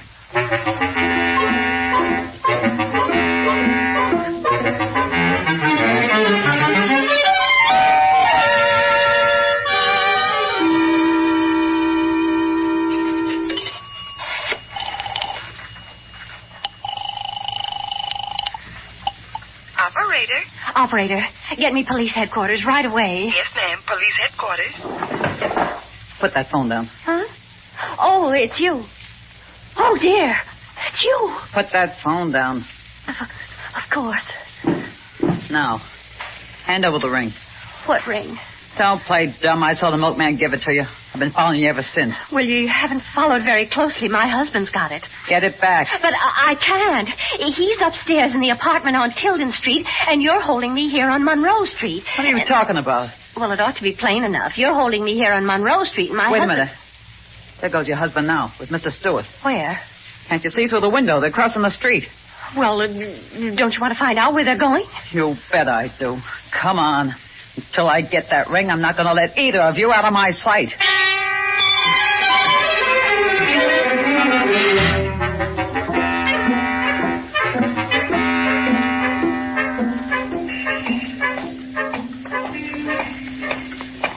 Well, I wish you'd tell me why you're dragging me to a jewelry store, Mr. Stewart. I've got the ring in my pocket. Be quiet.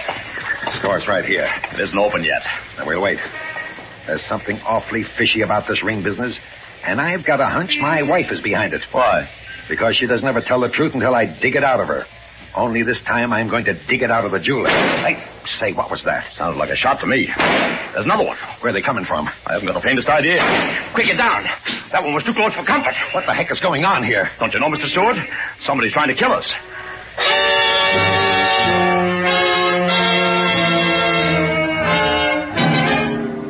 Well, it looks like Jerry is going to be kept very busy for a while.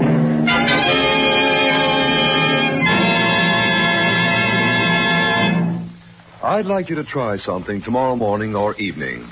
In return, I promise you a small miracle, and that's not a wild promise. I ask you to brush your teeth with the all-purpose tooth powder, Colgate tooth powder. Just that, and here's the reward, I promise you. You'll find that brushing your teeth becomes a really pleasant experience. You actually enjoy the rich, active foam of Colgate tooth powder, and you'll certainly like what it does for you.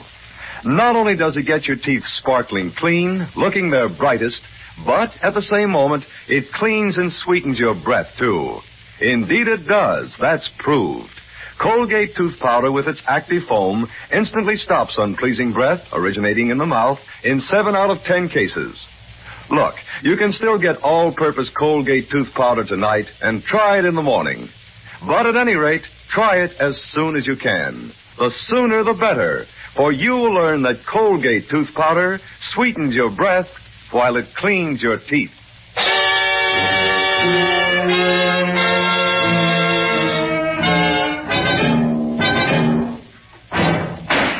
Those shots are coming from across the street. Get back in the doorway, Mr. Stewart. You're too big a target. If you are the target. It's me, all right. My wife's firing those shots. See her over there? She's coming this way. You better beat it before she gets the range. Where can I go? She's got us cornered in this doorway. Well, I'd stand in front of you, but the way she looks, I think she'd shoot through me. Come on out of there, Ed. Now, wait a minute, honey. You don't want to kill me. Keep talking. There's a police car coming up. I know we had our little spats, but... Stop shaking, you big bluff. If I hadn't been afraid of you, this would never have happened. But I don't want you to... Drop that gun, lady, and drop it fast. Mullins! That's all right, Mr. North. I've got hold of her now. You got here just in time, officer. She was going to kill me. Don't be a fool. I was just trying to frighten you away from this store. I didn't want you to speak to the jeweler before I did. Why not? Because I lied to you about that ring, Ed. It wasn't being repaired. I pawned it about a month ago, and I didn't want you to know about it. So I had a duplicate made. And that's the one I've got? The one that was stolen? Yes, Mr. North. The stones aren't real. Well, I don't know what you two are talking about, but you're all coming down to headquarters for questioning. I've got a murder to solve. Well, it's a lucky thing you found us, Mullins. How'd you know we were here? Well, didn't your missus get a message through the headquarters? Oh, she pulled a fast one, Mr. North. Maid believes she was hanging on the phone and left it open all the time. What?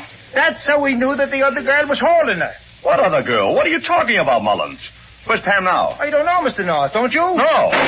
What's that? Oh, there she is across the street. Quick, Mullins. That other girl will kill her. It's all right, Jerry. I've got the gun now. Pam, what happened? You're not hurt. Now, don't get excited, dear. We just had a little argument over the revolver, and I won. Oh, watch your Mullins. Here, I got her. I didn't kill him. I didn't kill him, I tell you. Oh, but you did. You admitted he was running out on you when you called him a skunk. You had every reason to kill him, and you proved it by refusing to give yourself up to the police when we told you to. Oh, no, that wasn't it. They're afraid they blame me for stealing the ring. Oh, but you didn't have the ring, so you couldn't have stolen it. You see? The only thing you had to hide from the police was murder.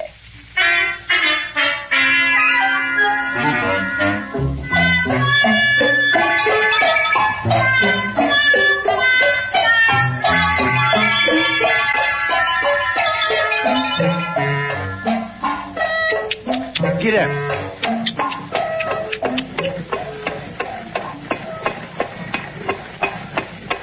Awfully nice of you to take us home, driver. You sure you don't mind? Oh, it's a pleasure, Mrs. North. I wish I could take you home every morning. Without a murder, of course. Oh, aren't you sweet? You really mean that? Sure do. Why, if I could make my milk route with you, I'd leave an extra bottle of heavy cream at every doorstep. Oh, I think you're pretty swell, too. Say, what is this? A mutual admiration society? Why, Jerry North, you're not jealous, are you? I think it's fun coming home with a milkman. So do I. As long as the milkman doesn't come home with us.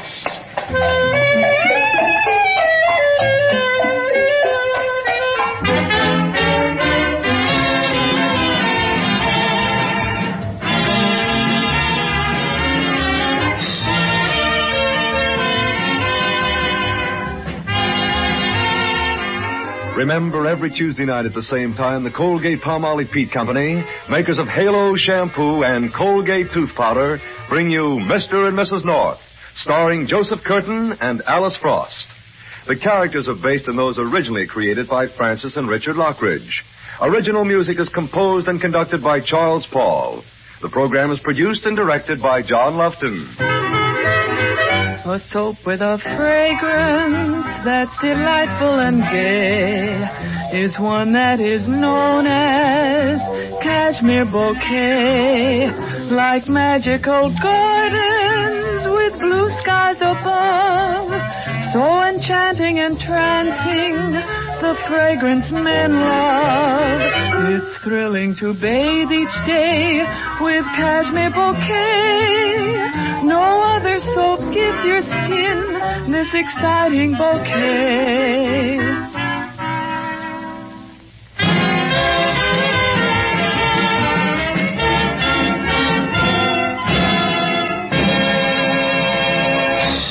Next Tuesday night, Mr. and Mrs. North find a lawyer, namely to wit as follows herein, murdered, and a murdered man asking for their help. Charles Stark speaking. This is CBS, the Columbia Broadcasting System.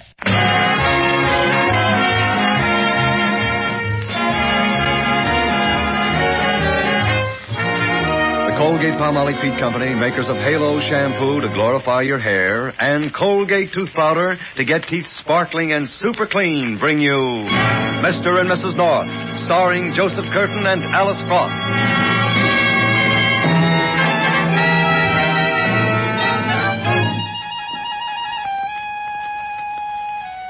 In all respects, Pam and Jerry North's car is an excellent car with only one defect. It always picks the long way home. That's especially the trouble tonight when Pam and Jerry are coming from a weekend in the country, and the car seems to have chosen the longest, darkest, and most deserted road. Pam, I'll have to take 10 minutes shut-eye, darling, before we can go on. I'm getting dangerously sleepy. Well, let's do it then, Jerry. This is no place to have a smash-up. Just lie back in the seat, dear. Right. Oh, I can just feel myself drifting right off to sleep, can't you? Jerry. That's right. Go to sleep right while I'm talking. For all you know, I might have had something very interesting to say. I didn't, but I might have.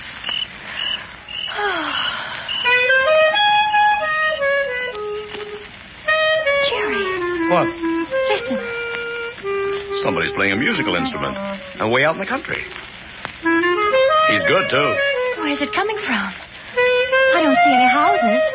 I wonder... Look, there, by the side of the road. A man playing a clarinet and coming toward us. He's seen us. Hey, come with me. Come with me, this way. Why, what's the matter? Just behind those trees. Come and see. What's there? A tree got in the way of my car. Oh, an accident. Anybody hurt? A girl. And the tree killed her. She's dead. Please come and help me. Right away. Where's your car? Over here, behind these trees, see? Holy... You really smashed up. The girl's in the seat. Help me, will you? Jerry, you look and see. Right. Say, there's no girl in your car, alive or dead. What? Well, she was here a minute ago. Are you sure? Could you kill a girl and not know it? We better look around for her, hadn't we? Jerry, our car's starting up. Hey, stop! Stop! That was the girl who took the car. But you said she was dead. That's right, she was dead. She isn't now. Stop! Come back! That's our car! Which way did she go? Well, that way, didn't you see? Jerry, here's a brand new man. What? Oh. Who are you? Where'd you pop from? I've been right here with you all the time. I didn't see you. Oh, but I guess it's so dark. Sure. That's why you didn't see him. It's so dark. Lady, you said the girl drove your car toward New York? Well, you were right here, too, you said. You must have seen the car go. Only he didn't, lady. It's so dark. Let's not argue about it. If she drove toward New York, I know exactly where she's going. Get in. Get in what? My car. It's right here. Come on. I didn't see any other car here. Of course you didn't. It's so dark. My car's been here right along. What's the matter with you anyway? Now, all of you, get in and we'll go to town.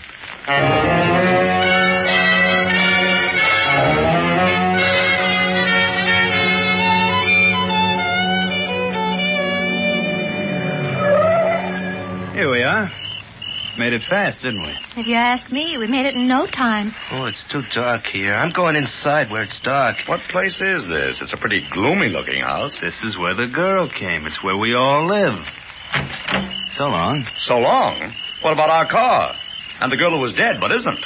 What dead girl? What are you talking about? The girl in your car in the wreck. Oh, only she wasn't there, and then she stole our car. Lady, you're all mixed up. Sure, it's so dark. Well, so long. Me too, so long. Wait. If you're going inside and you think the girl's in there, we're going in, too. Oh, no, you're not. Murder goes on in that house, and you're not allowed. But the girl's got our car in there. Nothing doing. It's dark in that house, and if you go in, you'll get killed. So long. He's gone. I never saw people move so fast. Jerry, we've got to find out what happened to our car. The only way we can do that is to get into that house.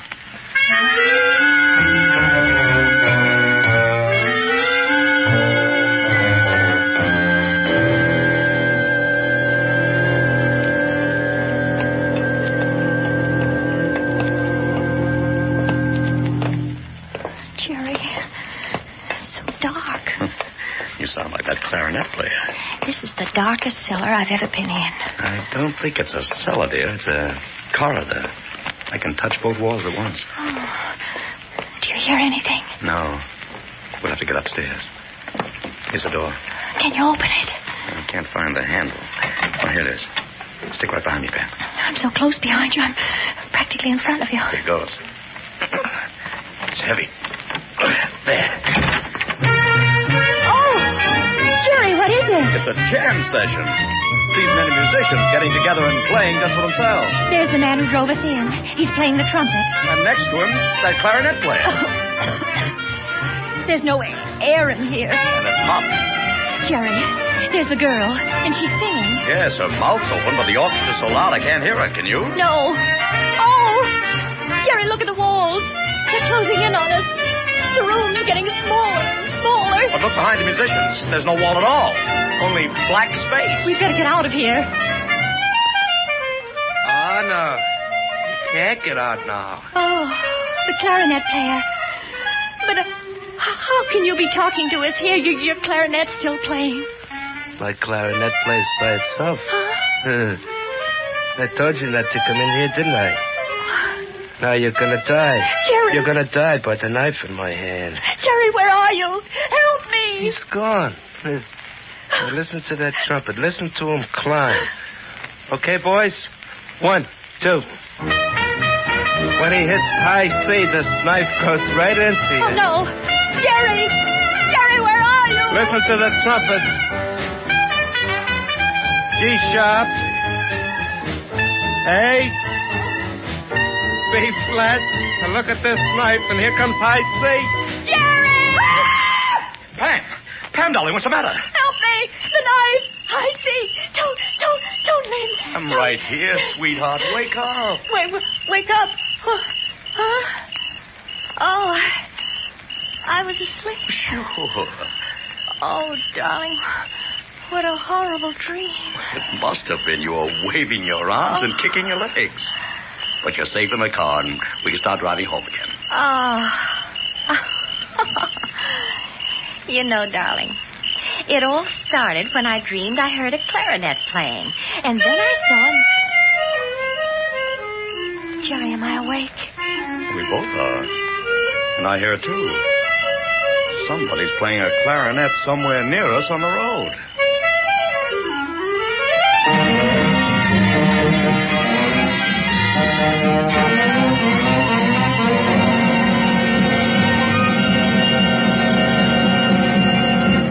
Yes, Pam and Jerry are awake now, but it's still pretty dreamlike to hear a clarinet in the country on a dark, dark road. Halo, everybody, halo. Halo is the shampoo that glorifies your hair. So halo, everybody, halo. Use Halo shampoo if you want naturally bright and beautiful hair. Remember, even finest soaps and soap shampoos hide the natural luster of your hair with dulling soap film. But Halo contains no soap, therefore cannot leave dulling soap film. The first time you use Halo, your hair glistens in all its natural brilliance. The natural color and luster shine through like sunshine through a clean window pane. And remember, even in hardest water, Halo makes oceans of rich, fragrant lather. Halo quickly carries away loose dandruff and grease, needs no lemon or vinegar rinse, because Halo leaves no dulling soap film, nothing to hide your hair's natural beauty. Say hello to Halo and goodbye to dulling soap film. Use Halo on your children's hair, too. Get Halo shampoo at any cosmetic counter. Remember, Halo glorifies your hair. So halo, everybody, halo. Halo shampoo, halo. Now, back to Mr. and Mrs. North.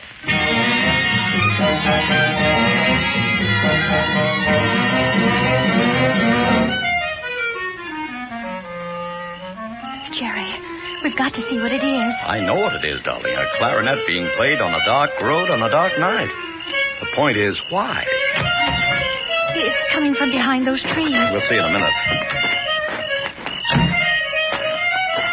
Now it's going away, Jerry. Yeah. Maybe drawing us after it, like the Pied Piper of Hamelin. I'm right. Look at that car against the tree. It's pretty badly smashed. Someone may be hurt. Maybe it's a girl. Oh, but she isn't there now. What makes you say that? That's the way it was in my dream. Is there? Yes, there's a girl. She's there? Oh, but she's not dead, is she?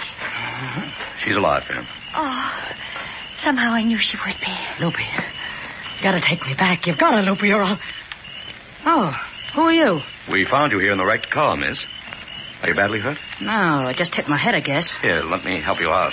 Thanks. Where's Loopy? The man who was playing the clarinet? We heard him, but we haven't seen him. Good. You got a car? Could you take me back into the city with you? We'll be glad to. And you ought to see a doctor. How'd the crash happen? Loopy tried to get me to run away with him, and when I caught on and he wouldn't turn back, I crashed the car on purpose. Loopy's the greatest hot clarinet in this world, or out of it. I'm Mona Tremont. I guess we ought to know who you are, but... I'm a hot singer. They call me the Scat Girl. I guess you don't get around. No. But shouldn't we try to find Loopy? I don't want to find him. I don't want to get back to the city. Hey, wait a second. Here's another car. Eddie. Eddie, darling. Morning, baby. You okay? Eddie, I'm so glad you got here. Now you can take me back into town. You bet, honey, and I want to get my hands on Loopy. Loopy doesn't seem to be around here anymore. Excuse me, folks. This is Eddie Rayburn, a hot trumpet if there ever was one. We're Mr. and Mrs. North. Hi. And as you're in good hands, Mr. Mont, we'll be getting back to our car. Wait a minute. What? Eddie. Huh? Something's been stolen from my handbag. You know what it is? You bet. And so do you. Oh, maybe that was Loopy's doing. That guy must be around here someplace. Jerry, our car's starting. Hey, wait! That's Loopy thing. Got a gun with it. No. Look out! How do you like that? Oh, Eddie, you know where he's going, don't you? Yeah. But how do you know I know? I wish I didn't. Won't you take us with you in your car? Okay, hop in.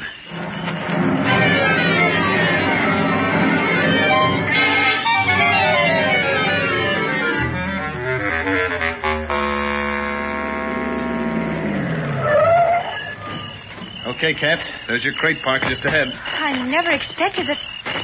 Jerry, we've got the car back. I hope it's all in one piece. Anyway, thanks very much for the lift, Eddie. And Mona, I hope you're okay. I will be. So long, folks, and thanks. Oh, just a minute.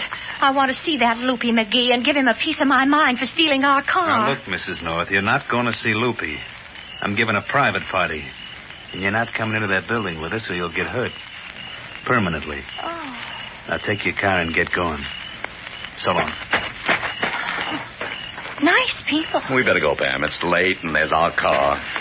Jerry, I'm remembering that awful dream, and it's all coming true. This strange building.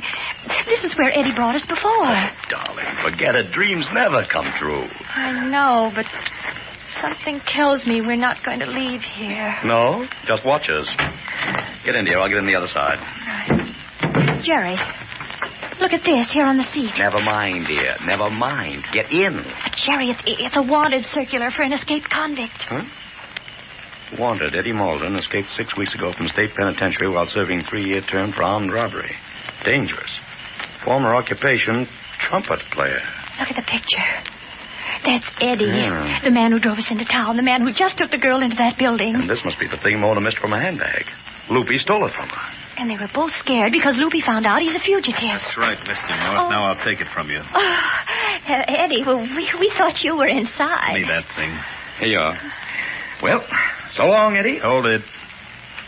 Now that you know who I am, you think I'm going to let you run off and call the police?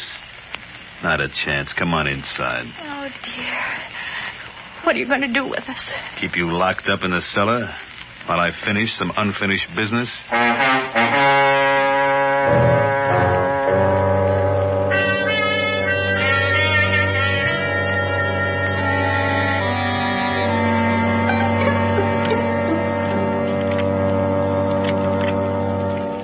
Just a second, Pam. The door's opening. Don't make any noise, Jerry. Not if I can help it. One more push. Okay, we're out. Oh, Gosh, it's dark. Jerry, it's exactly like it. Like what? Like the way it was in my dream. I wonder where that door is. Oh, I remember now. We just turned a corner, and there... Wait a minute. Oh!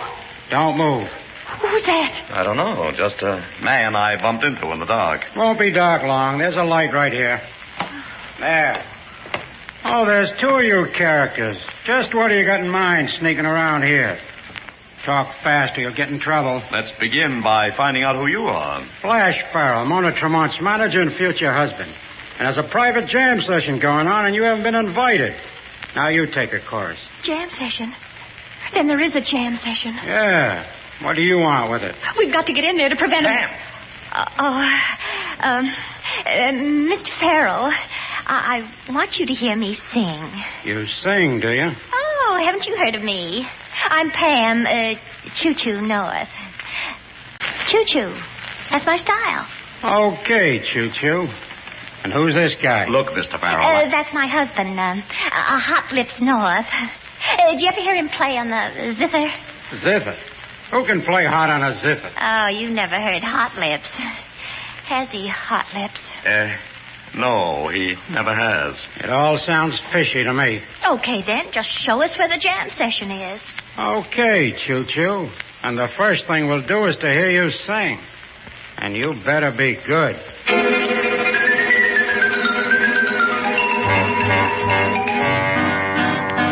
Bongo, bongo, bongo, I don't want to leave the Congo, so I think I'll stay where I am. Choo-choo, civilization, I'll stay right here.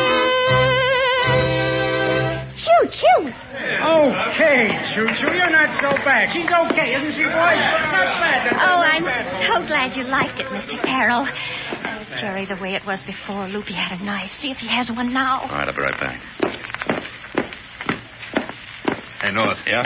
Who let you out, Farrell? No. We let ourselves out and met him in the corridor. Now, look, North. Anybody that crosses me up gets it. Including Flash Farrell. I'll kill anybody that gets between me and Mona. Farrell's in love with her, too, isn't he? Look at her, boy. Wouldn't you be? I've got a very charming wife, thank you. Say, Hot Lips. Hot Lips. Oh, yes, Farrell? Sorry, we haven't got a zither for you. Oh, that's all right, Farrell. Oh, how did you think I was, Hot Lips? Just great. Choo-choo? Eddie, how about giving us the number? Oh, sure, Loopy, but I'll have to make it the last for tonight. Okay, Eddie, but come on. Come and Flash. Yeah, sure. I'll see you later, Choo-Choo. Come on. Jerry, it's more and more like my dream. You've got to stop Eddie from playing. Okay, I'll try. Hiya, folks. Say, I didn't know you two were hep. Hep? To what? To the rhythm. I didn't know you had the power. Look, Mona, I've got to get over to the bandstand. No, you don't. There's a gun in this handbag of mine. Make like you're just chatting so nobody gets leery. What's the matter? I saw Eddie talking to you. What'd he tell you? He said he'd kill anybody that came between you and him. That means Loopy, because he knows about Eddie. Does Farrell know about Eddie, too? No, he doesn't. What are you two going to do? We don't know. I'll tell you what to do. Nothing. Just you two keep your trap shut or you'll have bad trouble with me. We can't let him commit murder. Oh. Hey, folks, shut up, will you? Eddie's going to rip out with a little lip. All set, Eddie? Take it high. It's going right out the roof. Okay? 1, 2. Jerry. Yes, darling. The dream. What? The trumpet was playing and Loopy started to come at me with a knife. The trumpet went higher and higher like he's doing now. Pam, you're imagining things. Nothing can happen now that he's playing. A flat. A. B flat. It's getting closer. Jerry, do something.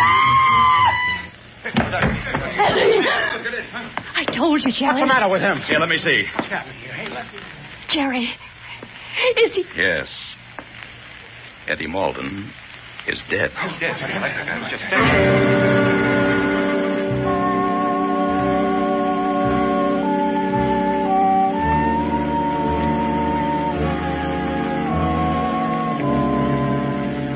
It's a bad spot for Pam and Jerry, for they know the murderer is right in that cellar room with them.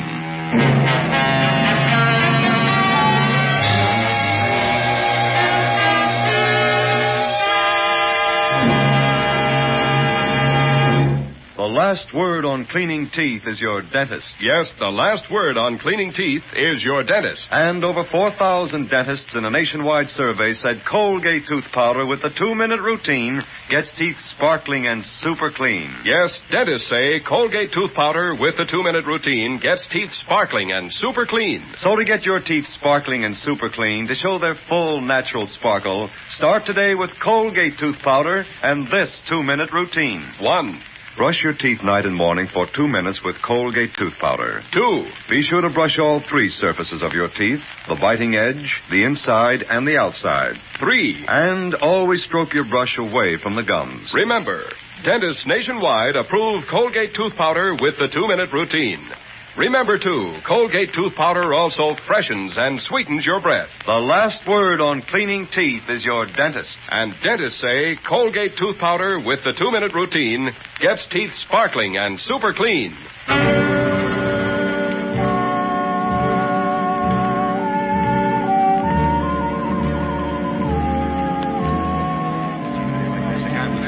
It looks like he's been poisoned. Eddie. My Eddie. Okay, which one of you did it? I've got a gun in this bag that's ready for him. Mona, wait. You'll only get yourself in trouble. Listen to what the guy says, Mona. Unless you don't care if you shoot, Mona. I care, all right. I want to get the guy that did it. Mona, you're awful sure it was one of us. That's what I was thinking, Mr. Farrell. Mona, you were certainly anxious before to keep us away from Eddie. You're onto it, Pam. How about it, Mona? If anybody tries to hang Eddie's murder on me, they'll go right along with him. I loved him. Mona, don't point that gimmick at me. Listen to reason, Mona. I'm listening. Somebody talk. Pam, I've got an idea. No tricks now, Mr. North. What is it, Jerry? Eddie told me he was going to kill Loopy because Loopy knew he was a convict. And we all know Loopy was in love with Mona. You mean I killed him? You're off beat, mister. Not much. You killed him to get a free hand with Mona. Okay, Loopy. This looks like the last chorus for you. Jerry, wait. That doesn't make sense. Now you're in the groove, Mrs. North. Oh, but it does make sense. Good sense. Sure, Loopy killed him. He hated Eddie. Don't you move, Farrell. Don't any of you forget this gun. I'm not forgetting it. But you listen, Mona. You yourself told us that Farrell didn't know that Eddie was an escaped convict. That's right. What are you getting at, Pam? Well, Loopy didn't have to murder Eddie to get him out of the way. He knew Eddie was an escaped convict, and so all he had to do was report him to the police. But Flash, you didn't know that. And so to get Mona away from him, you thought you had to kill him. That's a lie. Farrell, you're going after Eddie. Don't shoot, Mona. Grab him, Loopy. I got him. Me too. Nice going, Mrs. North. You sure got the power. Oh, just call me Choo-Choo.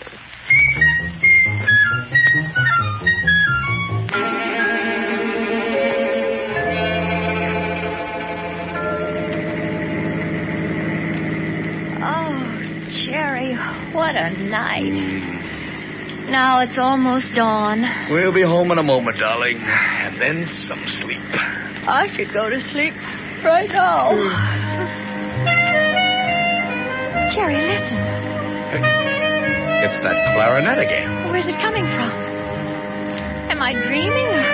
And so once again, the Early Risers Club greets you with music to put you in tune for the day. Oh, a disc jockey on the car radio. And we start as usual with our theme, a recording by Loopy McGee and his clarinet. Want to hear it, dear? I do not. Take me home and let me sleep and never dream again.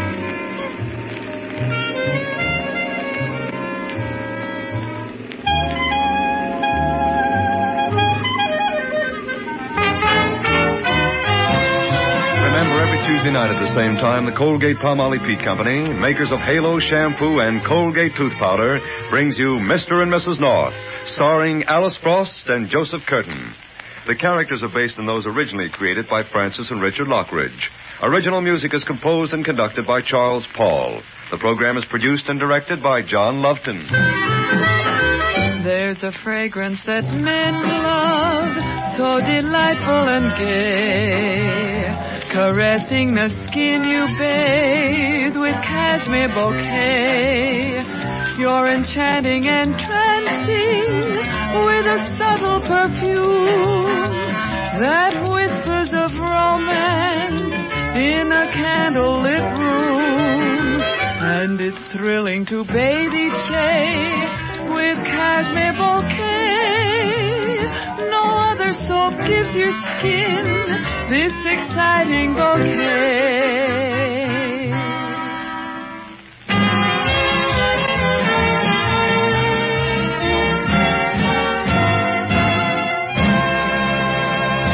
Be sure you join us again next Tuesday when the Norths are pigeonholed by a pigeon, chased by a pair of lovebirds on the wing, and caught by a murderer who has flown the coop. This is Charles Stark speaking. This is CBS, the Columbia Broadcasting System. Portions of the following are transcribed.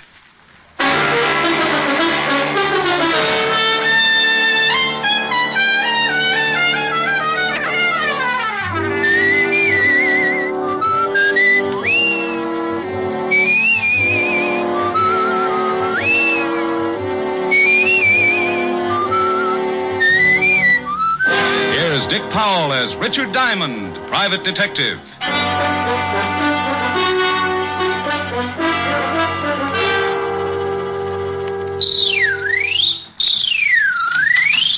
Is this the Diamond Detective Agency? Yeah. Down, up, round, and down. Mr. Diamond, I presume? Yes, and maybe no. Down, up, round, and round. I don't understand you. Yes, I'm Diamond, and you're not presuming on me, not if you're a client. Oh, no, that's not what I mean. What is that object you're playing with? This is a yo-yo. You make it go down, up, round, and down. See? Yes. But I came in on business, Mr. Diamond. I want to hire you. Just drop it like this. Down, up. As a detective. Oh, well, $100 a day in expenses, and I throw in the yo-yo lessons free. Mr. Diamond, are you in business? Do you have the $100 a day? I do. I am. That's fine. Your name? Oh, I can't tell you that. Goodbye. Will you kindly put that thing away? I have a terrible head. Oh, I don't know. It's not so bad. Carve it yourself. Why, you insufferable... Now, wait a minute. Until we've had a formal introduction, the word insufferable is your ticket for a new set of dentures. Now, why don't we get formal and save your gums that lonely feeling? I told you my name is not important. That I believe, but let's kick it around anyway. Is that necessary? Look, you said you wanted to hire me. So either tell me your name or what you wanted me to do, or let me get back to my practicing. I should find another detective, but you came highly recommended, so... All right. You can call me, Johns. Otherwise? What? Forget it. The initials on your briefcase read J.B. Oh, that, it's one I borrowed. So now that I've conquered your coyness, what's the pitch? Pitch? Oh, you mean my assignment. Oh, it's very simple, but first, I must insist that no word of this conversation leaves your office. So far, no one would believe it anyhow. But my ethics are in good order, Mr. Johns. Good. This must be kept very secret. Shall I pull down the blinds and stuff the keyhole? Oh, that shan't be necessary, thank you. Your secret is... murder, Mr. Diamond. Oh, I just knew you were going to say that. Where's the corpse? The corpse? Oh, that's what I came to you for. I want to have professional advice on every angle before I kill. Now, you've had police experience. Unless my hearing aid's on the blink, you're saying you want to commit a murder. Oh, not want. I'm going to. This evening. Oh. What do you want me for, the victim? Oh, I have the victim. the opportunity, method, and the man to handle the details. However, I want to be sure that I'm not tripped up by my lack of foresight to police procedures. Sure, yeah. Whom are you calling? The police, but you'll probably get sent to Bellevue. Mr. Diamond, your ethics. Ethics about concealing or helping a murder are free passage to Sing Sing. The phone. Put it down quickly. Oh, my. Isn't that shiny? A real gun. Those things are illegal, you know. Must you shake it so much? Sorry. I'm a little nervous. Oh, swell, you're nervous. Quiet. I'm thinking. This visit has obviously been an error, but perhaps not a fatal one. Let's see. I have it. Into the closet. What? With my bicycle? It'll be too crowded. Your bicycle? Oh, my exercise bicycle. And there's my rowing board and my be weight. Quiet. Stop walking. Oh, this is ridiculous. Now open that door. Oh, okay. Now that bicycle. It has a seat? Well, yes. Sit on it.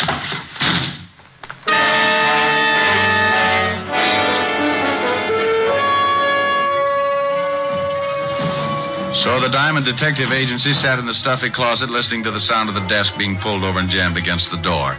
Not having anything better to do except call myself names, I rode. On my 5th lap around the world, I gave birth to a brainchild and began applying the art of leverage against the blockaded door, using both legs and the flat of my back. Result? A Charlie horse. On the 3rd lap following, I came up with something more substantial.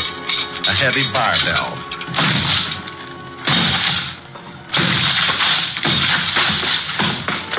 4 smashes and 3 torn ligaments later, the thin door collapsed over the desk, blocking it. I picked my way over the debris, trying to focus my eyes to the light. By instinct, more than sight, I found the phone. But as I reached to pick it up, I suddenly realized I was shaking hands with someone. Back up, Diamond. Oh, this is getting ridiculous. All my clients waving guns at me. I'm no client, Diamond.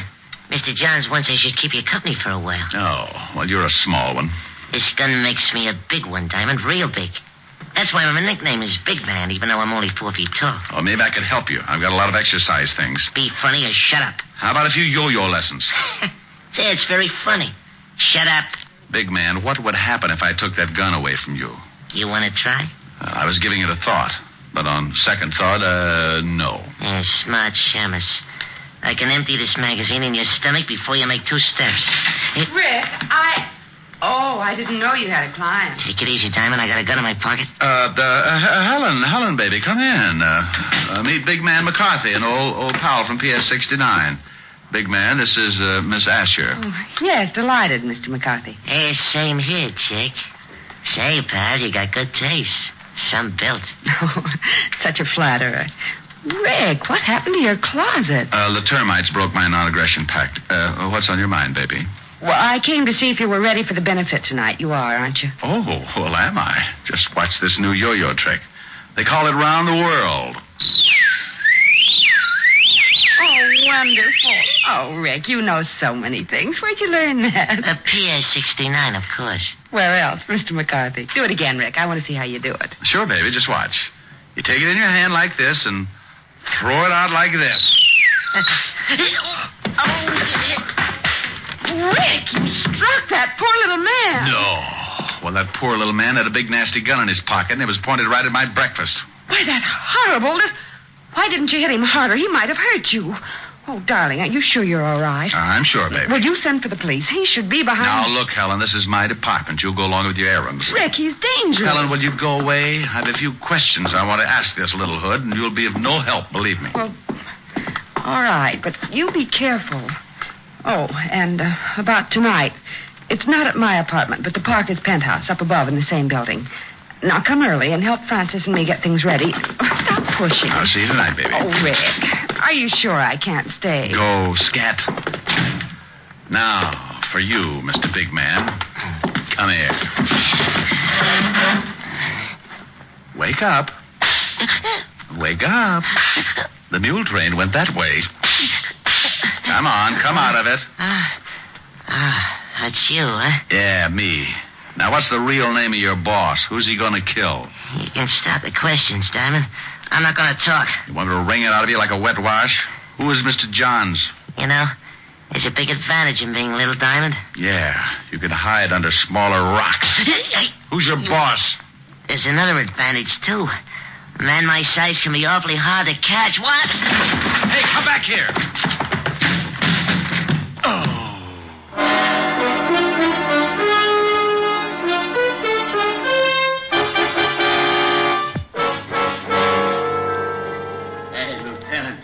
Shaman.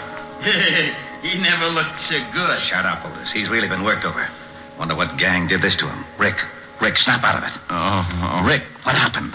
Oh, just came through the door. Oh. What? Coming through the door couldn't wreck you like that? Oh, without opening it? You mean... Oh, no. You got that shiner by running into the door? Shut up, Otis. Okay, Rick, where's the body? Beside you. Now, that's Otis. I mean, where's the corpse? The corpse isn't a corpse yet. Otis, get my bicarbonate. Yellowton. Go on, Rick. The corpse isn't a corpse. Tell me, what is it, a ghost? Exactly. Otis? Yellowton.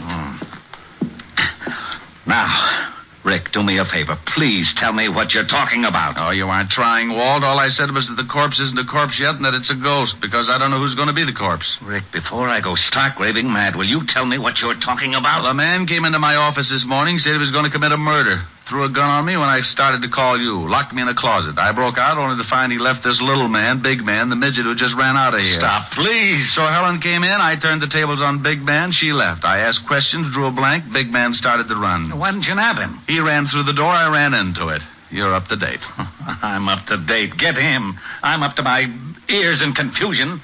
So we've got a man who's going to murder someone. All right, what's his name? He said Johns, but it's a phony. Initials on his briefcase read J.B. Say, Shamash, what do you look like? Otis, do you have a son? Oh, you know I don't. Well, that's what he looked like. Rick, are you sure this J.B. is planning to kill someone tonight? Well, if he isn't, he sure took a lot of pains for nothing. Let's get down to headquarters. I want to check the files. Okay, but we don't keep files on ghosts. Oh, by the way, why did you come up here? Helen called. Said you were holding a pigeon for us. Oh, lovely girl. I'll say. Can I have a dance with her at the benefit tonight? No, Otis. I think I better fix you up with Francis. Swell. Otis, you gravelhead. Francis is a butler. Oh, it's all right, Lieutenant. I like them foreign dames.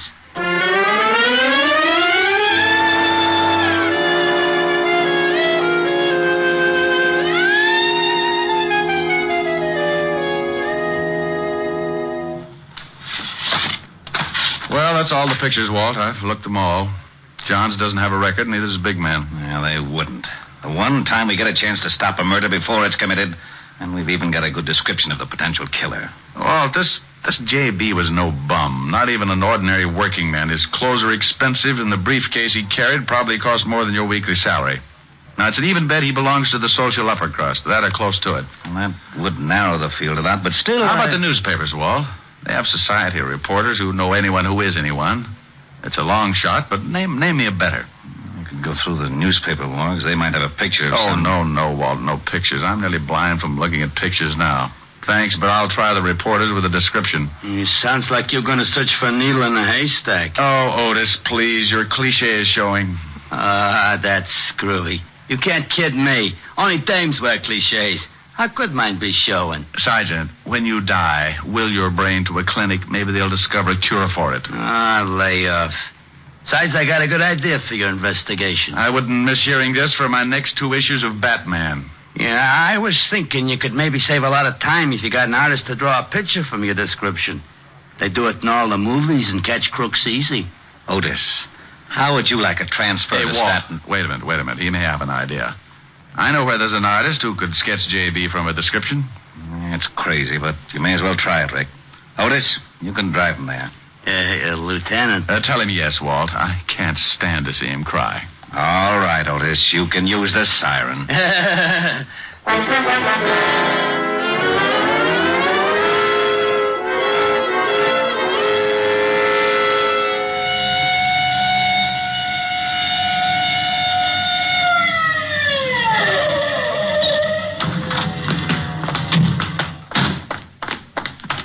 Come on, Otis. It's right at the head of the stairs.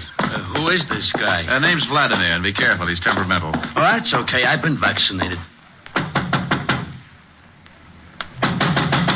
What? Open up, Vladimir. Wrong address. Go away. My name Patrick O'Brien. It's Diamond, not the landlord. Comrade, come in. Stallion. No, Vladimir, that's Sergeant Otis. Oh, what a startle he gave me. Vladimir, can you sketch a man's face from a description? Can I sketch a man's face from a description? Can I sketch?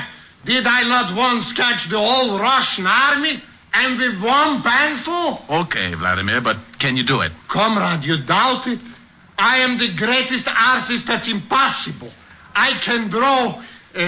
Comrade, you are paying cash money. Cash money? Oh, for that I can draw you Siberia and never miss a salt mine. I'm such a genius, I can't stand myself. Now, the man, Vladimir, can you sketch the man's face? I think so. Okay, but make it fast. I'll give you the general idea and correct you as you go. Corrections you can make. One criticism, I go back to my shave cream signs.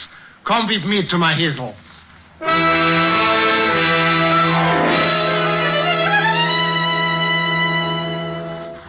Well, almost, Vladimir, but the nose still isn't quite right. Make it look a little more like a pickle. Sweet? Dill. Off that side, just a pinch. Oh, like this? Yeah, you've done it. That's him. Now, how much do I owe you? For you, comrade, $100. What?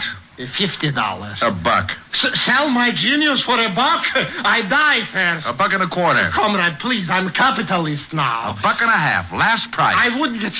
Last price, I take it. But I may die. If you do, give me a call. It's a good job, Vladimir. Of course.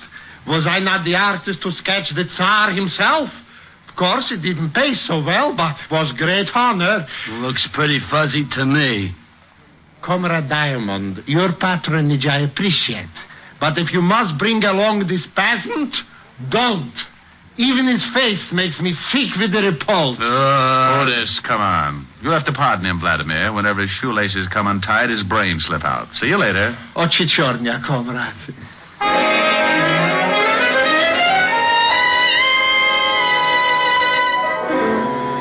When we left Vladimir, I sent Otis back to Walt and took off for the newspapers. I showed the sketch to one society reporter after another and watched so many heads shake, my eyes began to cross. It was 6:30 when I'd finished playing Quizmaster, and there was no use kidding myself. I had struck out. I had to tell Walt, so I started for the 5th precinct. I was at a point where I'd have hocked my Social Security for 30 seconds with a little big man. Then as I walked down the street, I suddenly felt the nerves in my spine jump down into the pit of my stomach, and goose pimples skidded up my back like scared rice. It was a feeling I'd had before. So without turning, I headed for the steps of a basement apartment.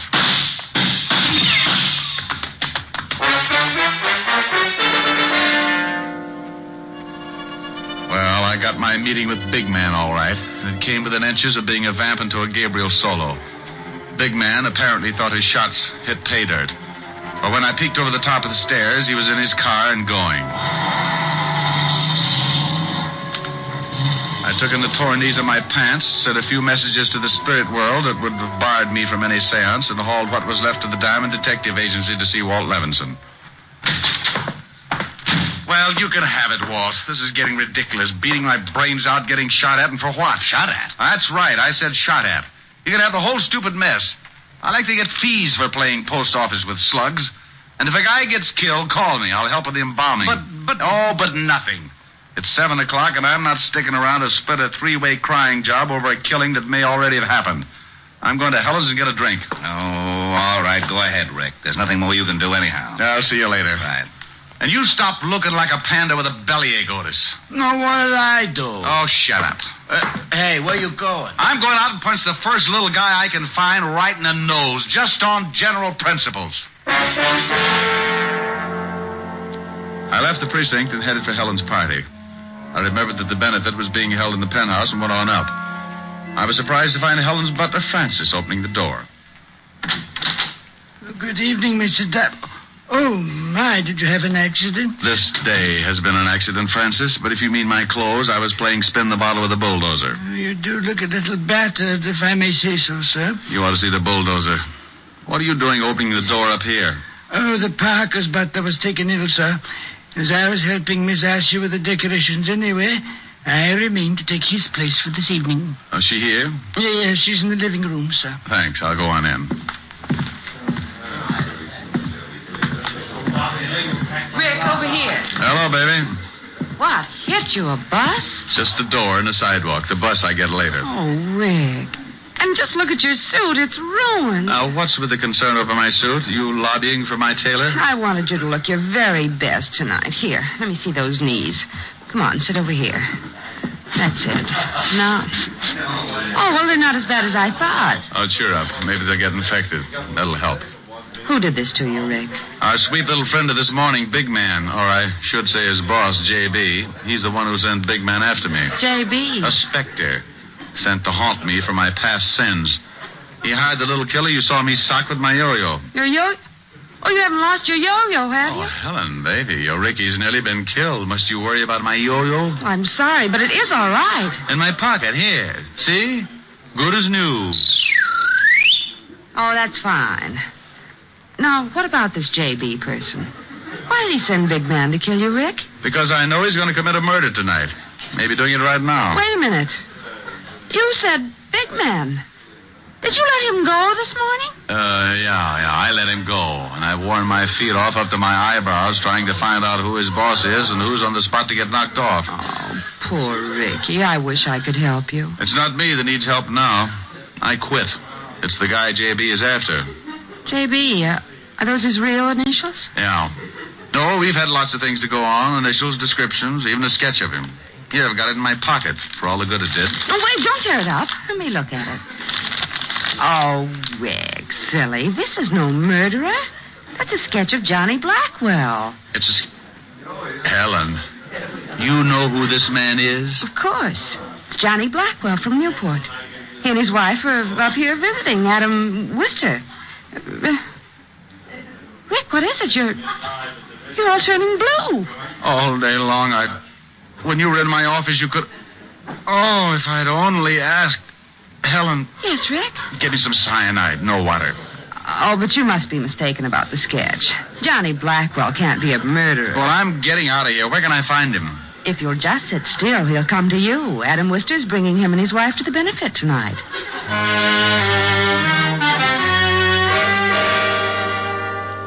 Well, that's the way the screwy world works sometimes. 1 minute you're on your uppers. With a stick of baloney, you're trying to hold off 3 guys with swords. Then Kismet makes a switch and tags your side for a gain and you're living. I called Walt to pass on the good news, and in 8.5 minutes by the clock, he joined me with Sergeant Otis in the kitchen, from where we could peek out at the growing crowd. Let me take a look, Rick. Has Blackwell come in yet? Stay back. I'll let you know. Otis, get out of that icebox. Oh, I'm hungry. You heard me. Oh, there's fried chicken, Lieutenant. Fried chicken? I haven't had... Otis. Oh. Walt, come take a look. There's Blackwell. Where? Over there, just sitting down. The man with the sandy hair. Yeah, I see him. Who are those people with him? Well, the woman must be his wife. Oh, but get a load of the little weasel. That's Big Man, the guy who got away from me this morning. Oh, and the other man? Must be Adam Wister. Helen said he was bringing the Blackwells. Well, he did, so now we wait for the play.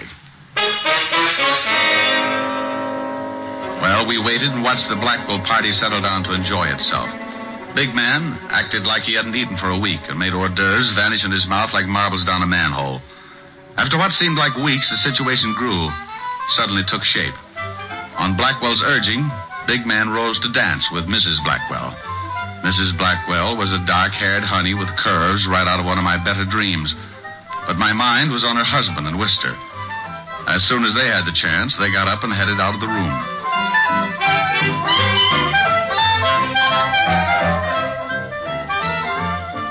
Watch them, Rick. They're headed for the library. Come on, this way. Through this door and down the hall. Well, Adam, it's nice to be visiting you again. Well, glad to have you, Johnny. We're sorry to hear about your losses in the market last year. The story here was that you were cleaned out. Hey, Diamond, what's he saying? Shut up, Oh, I still have a little money, Adam. In fact, I'd like to buy back in with you as a partner. You don't have that much, Johnny. And your wife won't give it to you. She may, Adam. She may, and quicker than you think. Walt, come on. We picked the wrong victim. Let's find the big man.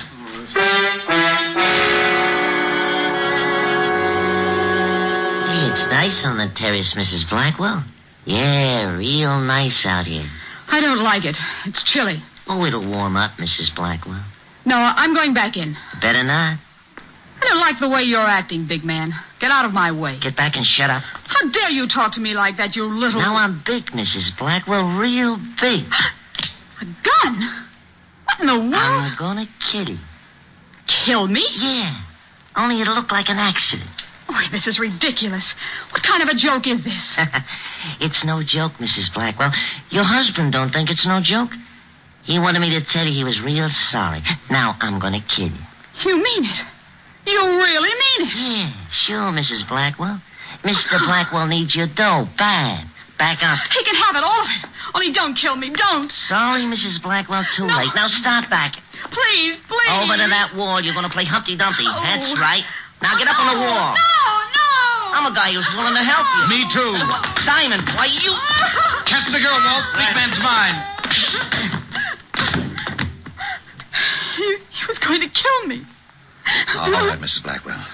Take her inside, Otis. Good. Rick, you okay? Yeah, getting my hands on this little rat was better than a year's vacation. Well, we sure heard enough to give both him and Blackwell a long vacation on the state. Keep him on ice. I'll collect the other one. I'll be delighted.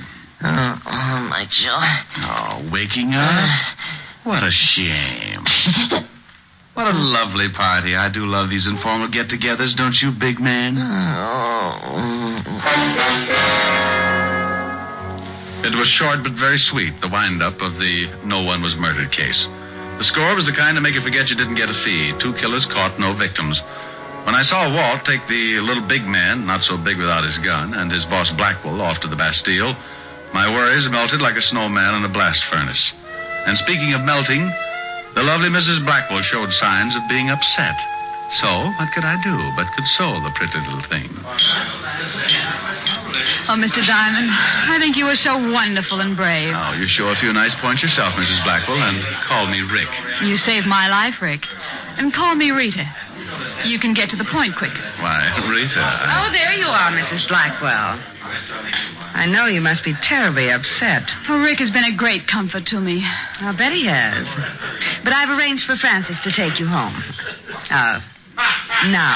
Now? Oh, well, thank you, Miss Asher. And Rick. Yes? Don't worry about the name calling. Just say, hey, you. I'll know what you mean. I think I know what you mean. Bye, you. Well? So help me, I'm innocent. With lipstick on your collar? That Otis. I've warned him to be careful with my shirts. Well, time for my yo-yo act? Your act? Oh, Rick, about that... No, now, look, I've worked my finger to the bone practicing. Don't tell me. Why, you specifically asked me to be here tonight. I know. And come on with me over to the bandstand. Oh, no, you don't. I'm an artist tonight, not a singer. No sing, no yo-yo. You mean if I sing, I can do my yo-yo act? If you make it pretty. It's blackmail, but I'll do it. Well, you stay right here. I want to talk to the orchestra leader. Okay, I'll practice.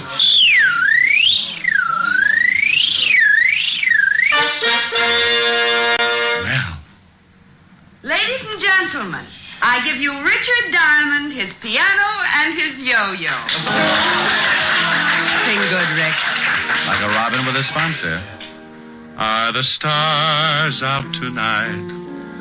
I don't know if it's cloudy or bright, 'cause I only have eyes for you, dear. The moon may be high, but I can't see a thing in the sky, 'cause I only have eyes for you. I don't know if we're in a garden or on a crowded avenue. You are here, so am I. Maybe millions of people go by, but they all disappear from view. And I only have eyes for you.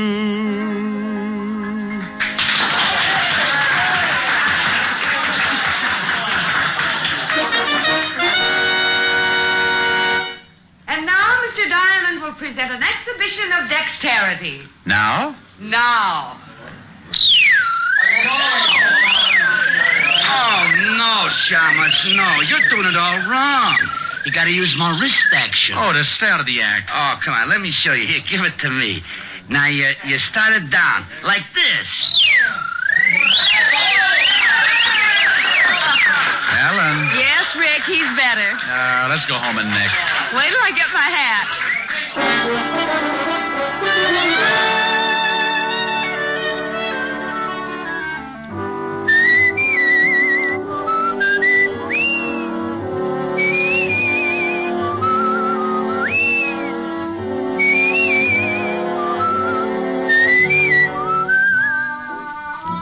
You have just heard Richard Diamond, Private Detective, starring Dick Powell. Helen was played by Virginia Gregg, Lieutenant Levinson by Ed Begley. Also in our cast were Wilms Herbert, Hans Conried, Grace Albertson, Sidney Miller, and Hy Everback. Music was under the direction of Frank Worth. Tonight's story was written by Herb Purdom and edited and directed by Blake Edwards.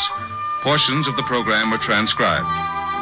Dick Powell soon will be seen in the screen version of the best-selling novel, Mrs. Mike. Now, this is Tal Avery, inviting you to be with us again at the same time next week, when we will again bring you Dick Powell as Richard Diamond, Private Detective.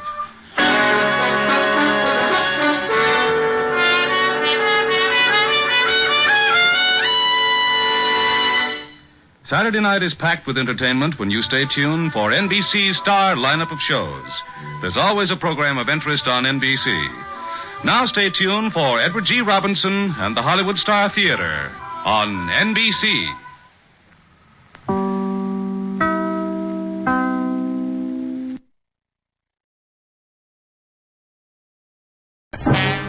Time now for Rocky Jordan.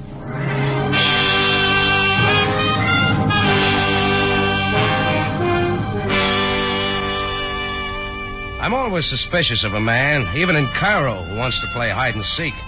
Especially when he's a total stranger. Well, this fellow in a felt hat and tweeds had been shadowing me for too long. So finally, around 10 o'clock, I left the Cafe Tambourine, figuring that before the night was over, my shadow and I would be properly introduced. Well, before it was over, I met a lot of people. Living and dead.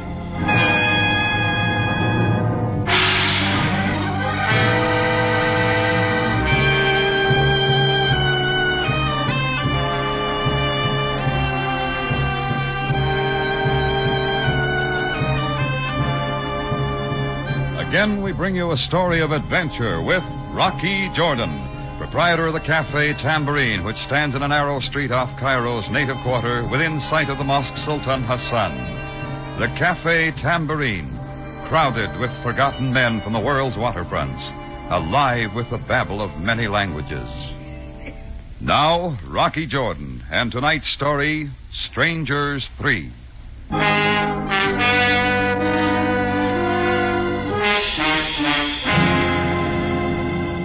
I made a dry run down the boulevard Baqil, and sure enough, the stranger in felt hat and tweeds was still following me. I headed south, away from the crowds. He was right behind me like the back hump on a camel. I picked a nice dark alley for our meeting and faded into a doorway. I didn't have to wait long. As he came by, I grabbed for him. Mr. Jordan, stop it. Who are you? What do you want? Take your hands off me, Mr. Jordan. You've been tailing me all day. Why? Only for an opportunity to talk with you.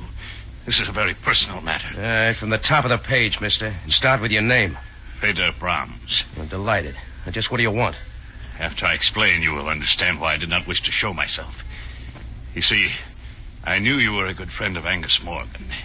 Angus Morgan? You and he were once partners in Istanbul, I believe. Well, what about it? Mr. Jordan, I've been trailing him for over a month. Well, then stick to him. Why trail me? A short time ago, I lost him. But I have reason to believe he is now in Cairo.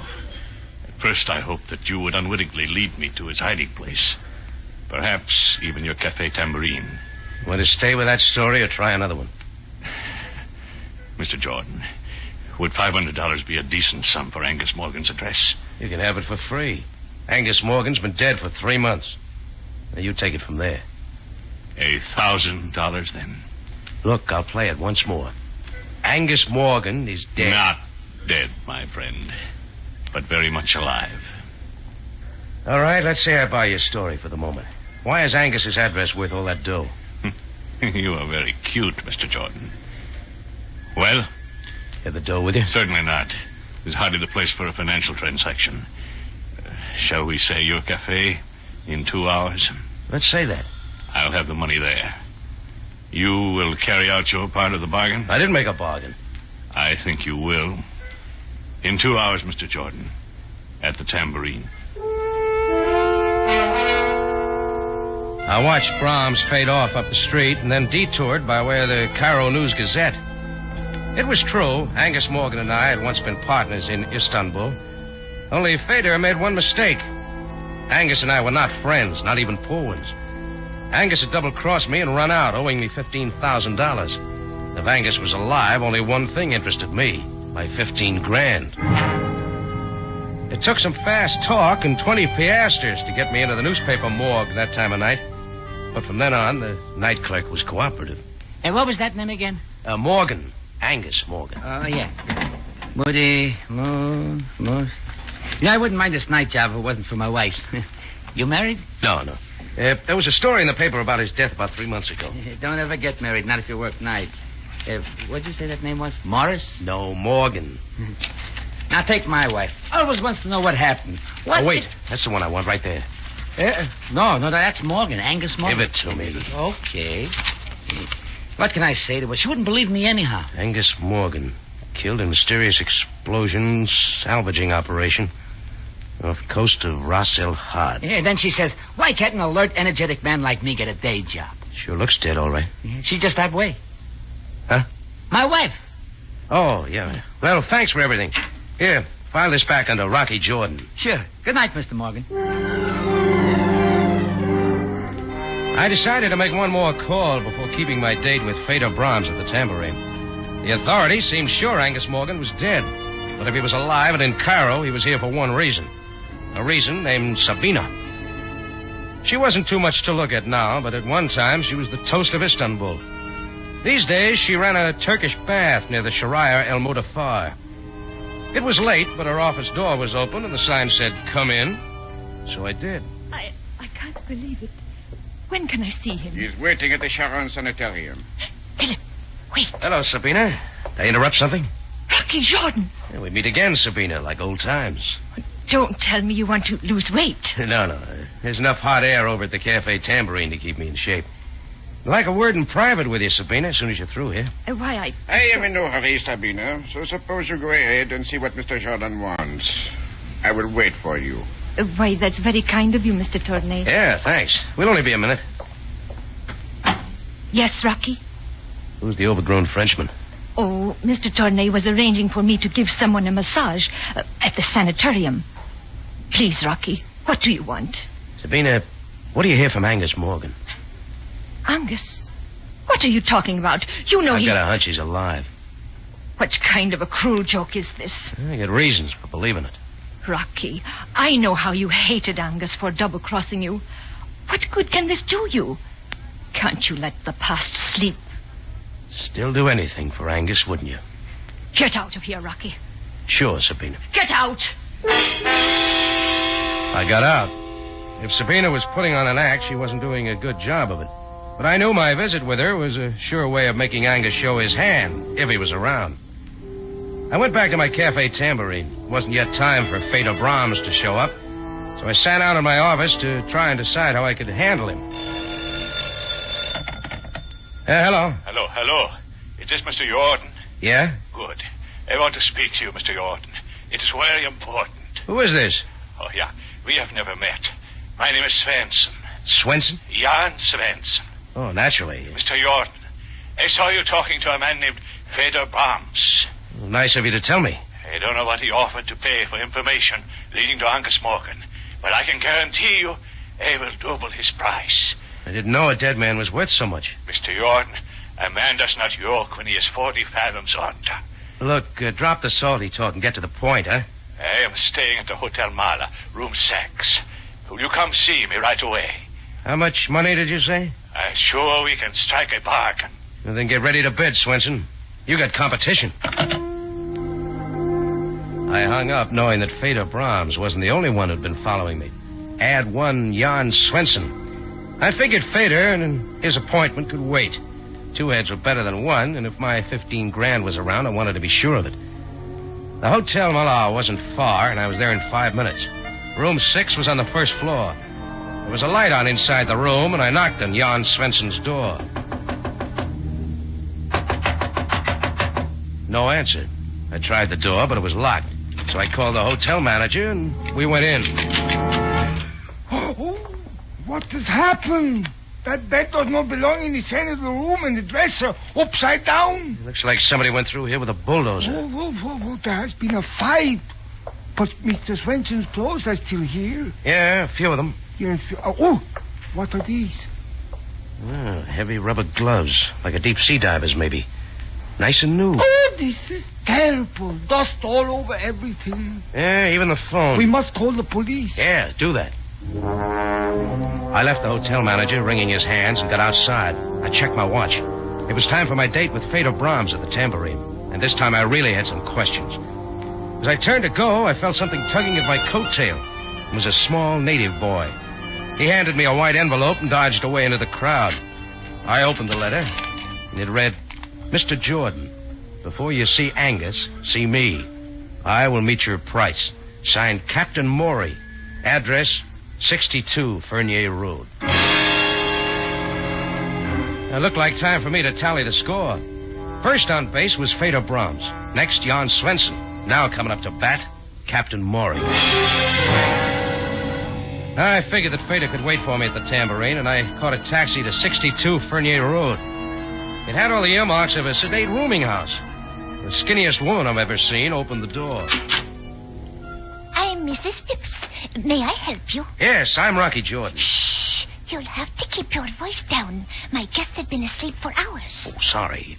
Captain Maury's expecting me. Captain Maury? You don't say so. Well, I can't imagine... Look, I got a letter from him. Shh, please. I've got to see him tonight. I'm so angry I could scream. It couldn't have been 10 minutes ago. He skipped out of here bag and package. Out the window, if you please. And not paying me 1 cent for his board and room. Take his clothes with him? Yes, everything except these awful rubber boots. Here, you can have them. Forgot his sea boots, huh? Better give him to the police. The police will be here. I've already called them. Oh, just one more thing. What did Captain Maury look like? Simply horrible. Grotesque and horrible. Oh, thanks. Shh. I left Mrs. Phipps standing there, a big new sea boot in each hand, and moved out onto the dark street. I got to the nearest payphone and called Chris at the Tambourine. He said nobody resembling Feder Brahms had made an appearance there. We were both late for our appointment. Now, there was something else in my mind as I left the phone booth. I wondered if my visit with Sabina was going to pay off. And then it did.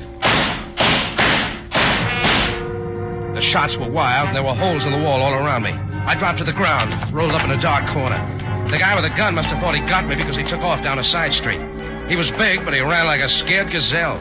I was up and after him, but when I got to the corner, he was out of sight. I let him go. Anyhow, I had one answer. The seed I had planted with Sabina had finally blossomed.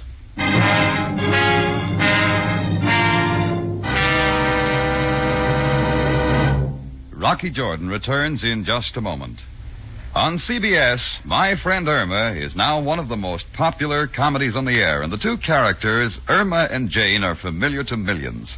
You'll enjoy Irma to her last dumb remark on My Friend Irma, following CBS Radio Theater Monday night. Now, back to Rocky Jordan with tonight's story, Strangers 3.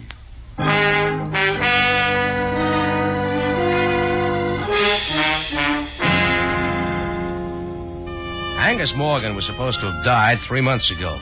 That's what the record said. But when 3 men named Feder Brahms, Jan Swenson, and Captain Maury came to Cairo looking for him and said he was alive, I was interested. Angus owed me $15,000, and I like money. My visit with Angus's old girlfriend, Sabina, paid off on the nose. When shots started flying, I knew Angus was close by. Back in Sabina's office, the fellow named Tournier had mentioned the Sharon Sanitarium, and Sabina hadn't covered it too well. So the next day being Sunday, I invested in 12 roses and paid the Sharon a visit. On the 3rd floor, I hit pay dirt. I swung a door open, and there, propped up in bed playing chess with Philip Tournier, was Angus Morgan. Rocky. I brought you some flowers, Angus. Shut the door. How did you find me, Rocky? The telephone book. Same old Rocky. This here your finger man? Me and Philip Tournier, my bodyguard. Well, we've already met. Twice. Twice, Mr. Jordan? Once at Sabina's and once outside a phone booth. You're a bum shot, Tournier. I'm afraid you are mistaken. Skip it. Listen, Angus. Rocky, how did you know I was still living? 3 men told me. 3? Well, count them. Feder Brahms, Jan Swenson, and Captain Moultrie. No. You're having a relapse, Angus. Maybe I better call a nurse. Stop it, Rocky. You say they're alive? Breathing, too. Right down your thick neck. They know where I am? Not yet, Angus. But they're each offering me a few thousand for that information. I'm beginning to see what you mean. Seems there was a debt. I'll refresh your memory. $15,000. Rocky, I'll pay you every cent if you promise to leave immediately and forget you've been here. As far as I'm concerned, Angus, you're resting where you so justly deserve. Got it with you? Yes. Philip, this is just between Rocky and me. So if you leave the room... But, Angus, you are sure I can trust Rocky. You can get me some cigars while you're out. Go on. Very well. I will be back shortly. Well, Rocky, it's been a long time. The money, Angus, remember? Very well. You hand me that valise on the lower shelf of the cart there. Oh, sure. Feels loaded. I'll have a little left. Here you are. $15,000. Cut it if you like. Don't worry, I'll be back if it's not all here. Angus, I'm overwhelmed. You're paid. Just keep your promise and get out. Sure, I know when I'm not wanted. Just one more thing. Yes? Tell Tournier to stop using me for a clay pigeon, or I'll have your 3 friends up here next. I'm gonna show you, Rocky. You'll never hear from me again. Angus put his valise back where it was, and I got out. I walked slowly down the stairs, trying to decide what I was going to tell Feder Brahms. He still hadn't kept his date with me. Well, I had my dough. I promised Angus to keep my mouth shut, and that's the way it was going to be. I just about reached the main floor when Bedlam broke loose. It was coming from the 3rd floor. I raced back up the steps 2 at a time. Down the hall, a crowd was gathering in front of Angus Morgan's room. I saw Philip Tournier come out of the elevator, and we reached the room together. We pushed through the crowd of Sunday visitors and into the room. And there was Sabina.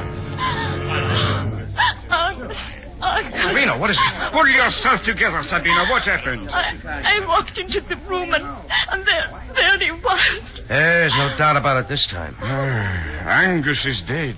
Stabbed to death. From there on, things moved fast. Sam Sabaya, captain of the Cairo police, took over. A very thorough man, he rounded up everyone connected with the case. Down at headquarters, I was kept cooling my heels while Sam talked to Sabina and Tournier. He called me in last. Well, Jordan, I'm afraid you have a great deal to explain. Well, by this time, Sam, I thought you'd have the murder solved. Jordan, this time, let's get to the point. I suppose Sabina told you I had it in for Angus Morgan. That is correct. And Tournier happened to mention that I threatened Angus. Just one more thing. In Angus Morgan's room at the sanitarium was a valise containing $300,000. $300,000? He is missing. I believe 15,000 of it is in your pocket. Tournier did talk, didn't he? May I see it? Sure. Thank you. Hey, what are you doing, Sam? That's my dough. We shall see. Right now, it is Exhibit A. Where is the rest of the money, Jordan? How should I know? Well, now, wait, Sam. You don't think... Would you like to tell me everything now, Jordan? Of course. I was as sure as anybody else that Angus Morgan was dead.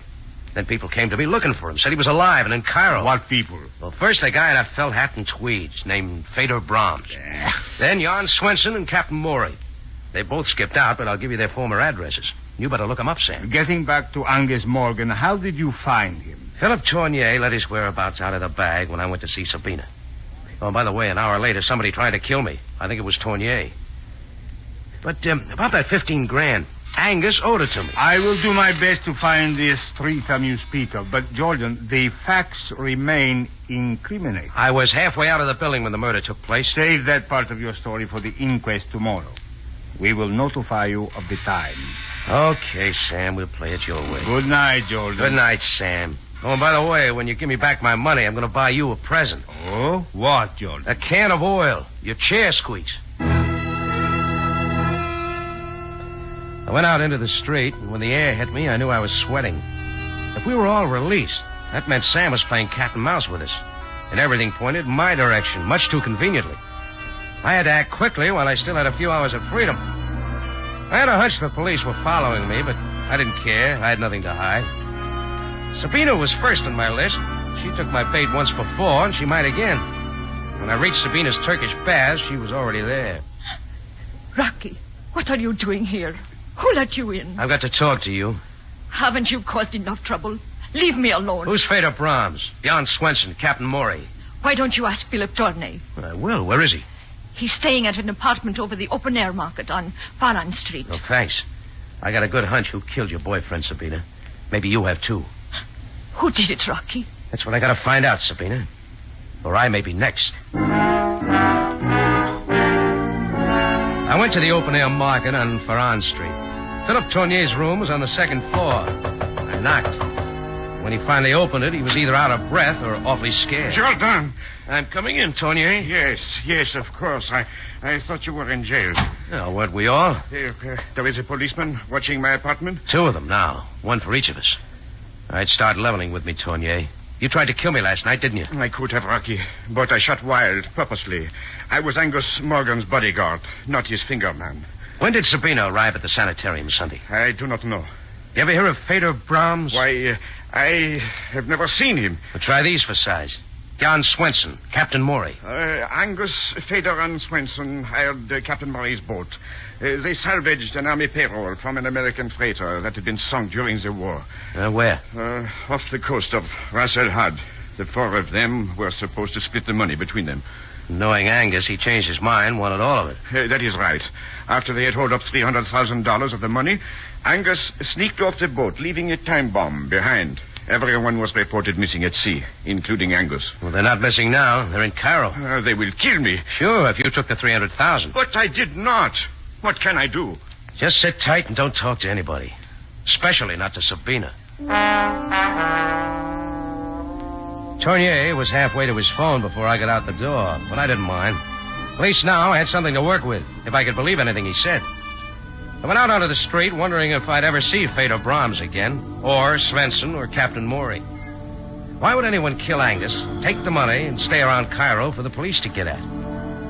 I stood there trying to figure my next move, and then it was figured for me. The door of a car waiting at the curb swung open. Get in, Jordan. Fader Brahms. Sure I'm not intruding. Get in, I said. Okay. But take that shiny cannon out of my face. It hurts my eyes. I may have to use it. I want that $300,000, Jordan. Oh, you haven't got it? No. And I want every cent of it. Tell me something, Fader. How did it happen Angus Morgan didn't kill you like he planned? Perhaps I knew him too well. We were on the salvage boat, all 4 of us, lying 2 miles offshore. One night I heard a sound went up on deck. Then I heard oars fading into the fog. It was Angus Morgan taking all the money we'd salvaged. Before I could do anything, there was a blast. I came to on a small vessel sailing for East Africa. It took me 2 months to get back. And I've been looking for Angus ever since. I see. Now you see why I want that money, Jordan. Why don't you look up Jan Swenson or Captain Moultrie? Why pin it on me? I think you have it.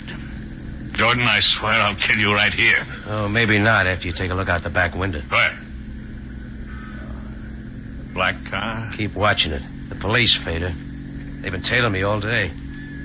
Perhaps you are not lying. Now listen to some sense. You want the money. I want to get the guy who killed Angus Morgan to clear myself. We can get him together.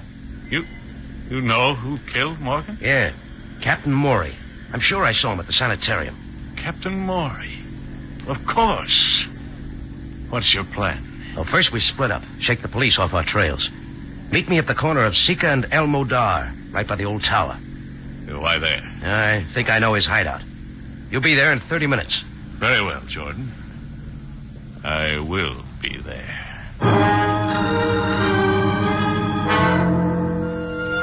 I waited till Fader Brahms drove off around the corner. Then I got to a phone, called Sam Sabaya. It wasn't long till Sam's sleepy voice came on. Sabaya speaking. Listen, Sam, I think I got your man. You got what is this? Captain Moultrie. If you'll be at Sika and El Modar in half an hour, I'll produce him. Jordan, go home and go to bed. Sam, listen to me. But I am glad you called, though. The inquest will be tomorrow at 11. Will you be there, or if should I send an escort? Sam, I told you where to be. Now, don't let me down. Good night, Jordan. Listen, Sam. Sam! Okay, I'll go it alone. Sam was in no cooperative mood, but it was too late to change my plan now. My watch said 11 o'clock. That meant I had just 12 hours to dig up somebody to take my place at the inquest. I walked the whole way to our rendezvous spot, through the twisting, narrow streets that led to the old tower, a familiar, dismal landmark in the lower quarter of Carroll. I finally stopped at the tower. No one was there, but I was a couple of minutes early. Laughter sounded from an upper window across the way. It stopped, a light went out, and all was darkness and quiet. I leaned against the wall and waited. Once I thought I saw a figure in the shadows. I glanced back, and it was gone. Shadows play tricks sometimes. Then I heard it. A quick rustling motion that resolved into a figure as I turned. I felt it coming, but I was too late. Pain stabbed my right shoulder. I tried to move, but the knife had me pinned to the wall. Through a blinding fight to keep my senses, I heard a confusion of sound. A pistol blazed almost in my face. And everything mixed into a whirlpool of shouts and footsteps and went spinning off into nothing.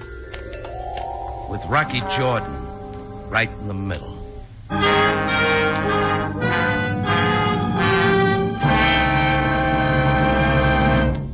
Rocky Jordan will be back in a matter of seconds with the ending of tonight's story. Here's a mic memo from CBS for Monday night listening. The Foxes of Harrow comes to you Monday night on CBS Radio Theater with lovely Maureen O'Hara and John Hodiak.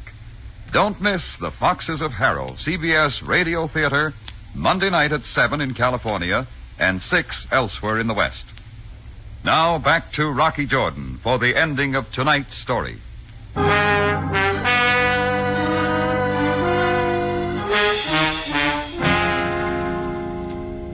When I opened my eyes, the darkness of the night under the old tower had changed to all white. White walls, white sheets, white bedshirt. The sun was coming in the west window, and seated beside my bed, looking me over like a hound looks over a fresh bone, was Sam Sabaya. Well, Jordan, you missed the inquest. Oh, you're breaking my heart, Sam. Where am I? In the Sharon Sanitarium. Oh, the Sharon again. Why here? We thought you might feel right at home. Well, I'm not. Ooh. What happened? Only a knife wound. Your shoulder will heal. You were more fortunate than Angus Morgan. Yeah. Then all that shooting was the police.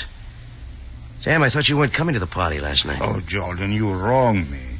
Feder Brahms is now in the Cairo jail. A little worse for the wear. Okay. Now, Sam, when do I get my 15 grand back? Remember? Exhibit A? Jordan, you promised to lead me to Captain Morey. Where is he? In jail. Captain Morey, Jan Swenson, and Feder Brahms. They're all the same man. Oh. It's no wonder we couldn't find the other two. When did you know this? I should have known from the beginning. Feder was too elaborate with his plans. I figured he invented the other two to keep me on my toes, make sure I didn't lose interest. Mm-hmm. And if a murder rap came up, the police would be out looking for Swenson and Morey. Dead men. But, Jordan, that is hardly proof. No, I wasn't sure till Feder Brahms came to me and demanded the money. I told him to ask Swenson and Captain Morey, but Feder didn't bat an eye. Why? Because he knew they didn't exist. No doubt they were actually killed in the salvage boat. Sure. So when I told Feder I'd produce Captain Morey, he knew I was lying. He decided it was time to get rid of me. Just one thing I don't understand. Sam, about my $15,000. What don't you understand? Well, if Feder Brahms killed Angus Morgan and took his money, why didn't he get out of Cairo? Now, very good question, Jordan. Brahms has confessed to the murder, but he did not get the money. What? Sabina came into Angus Morgan's room too quickly after the murder. In his haste to escape, Feder left the very thing he was after. Then he really did think I had it. Oh, but where is the money? But that is a very strange thing, Jordan. After we brought you back here last night, the money was found in the third floor laboratory. How it got there, I don't know. Sam, of course. Angus set the money satchel on the lowest shelf of that little cart the nurses wheel around. It was still there when she wheeled it out. Ah, I see. Perhaps during the confusion after the murder. Well, that about settles everything. Oh, no, Sam. What about my 15 grand? My dough. Well, you see, Jordan, there will probably be an estate. You will have to put in a claim for it. Well, of all the... Hey, nurse! Nurse! Jordan, can I get something for you? Yes, Sam, a first-class lawyer. Calm yourself, Jordan. You will get your money. You always do.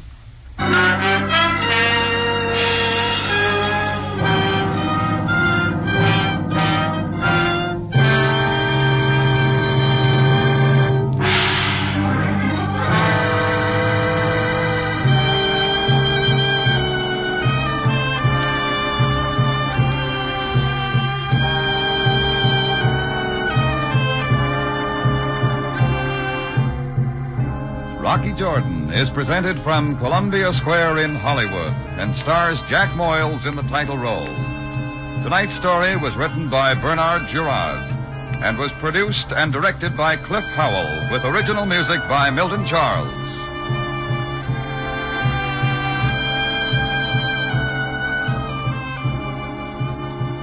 This is CBS, the Columbia Broadcasting System.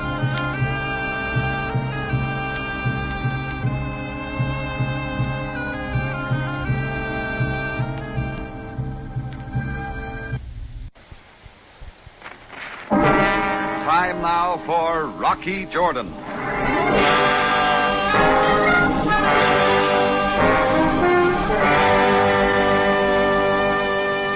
You can't always be right, but with the practice I've had, it doesn't take long to spot a phony.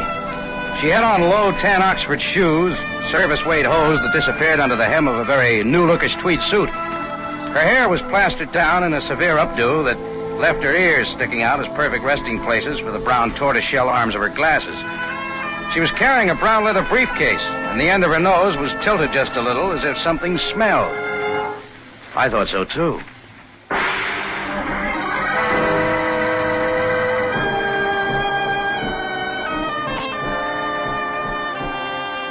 Again, we bring you a story of adventure with Rocky Jordan, proprietor of the Cafe Tambourine, which stands in a narrow street off Cairo's native quarter in sight of the Mosque Sultan Hassan. The Cafe Tambourine, crowded with forgotten men of the waterfronts, alive with the babble of many languages. Now, Rocky Jordan, and tonight's story, Up in Flames.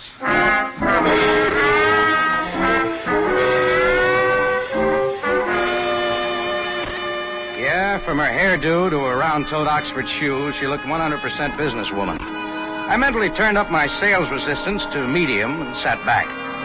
She learned her lines for the role by heart. Mr. Jordan, I am Miss Bates. I represent the International Fire Insurance Company with head office in New York.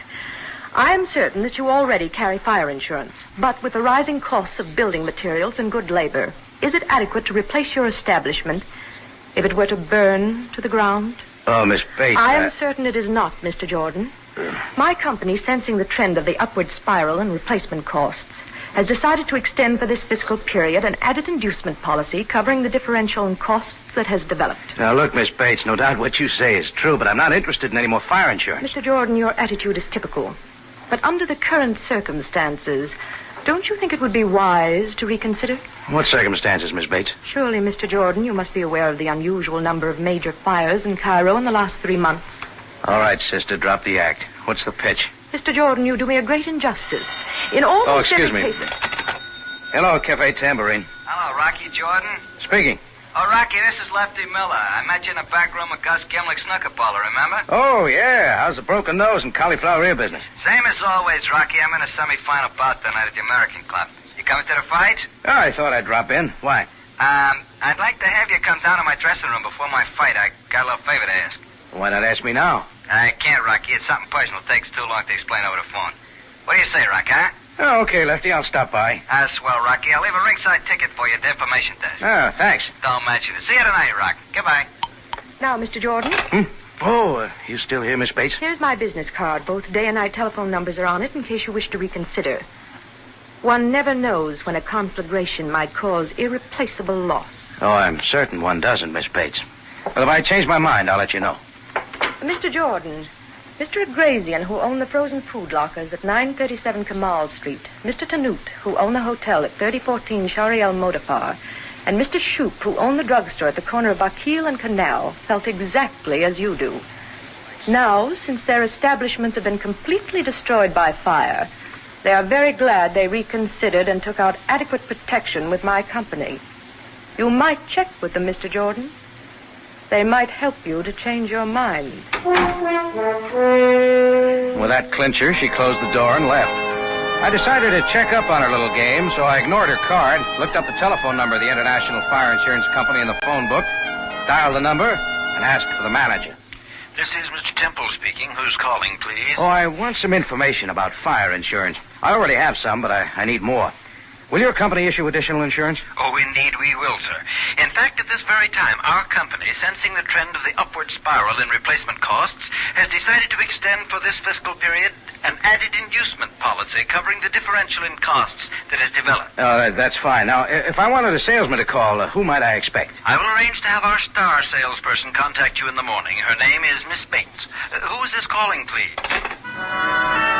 That was what I figured was wrong with the deal. It was too pat. Everything fitted together too well. No flaws. And maybe Sam could spot one. So I called him. Cairo Police, Captain Sabaya. Jordan, Sam. Well, what is it now, Jordan? How many bodies and where are they? No bodies, Sam. Just me. Is this a pleasure call? Oh, could be.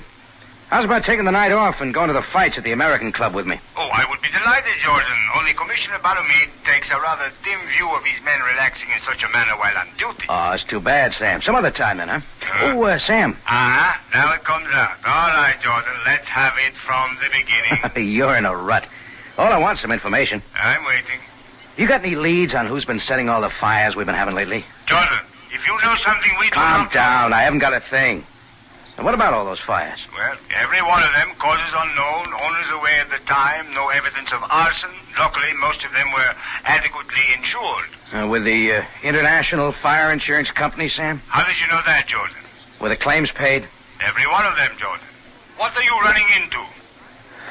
A blank wall, Sam. See you later. I decided to forget about Miss Bates and her fire insurance. I had about 2.5 hours to kill, so I did a very strange thing. Went out into my cafe, sat down, and had a steak on the house. It wasn't bad. Maybe I should do it more often.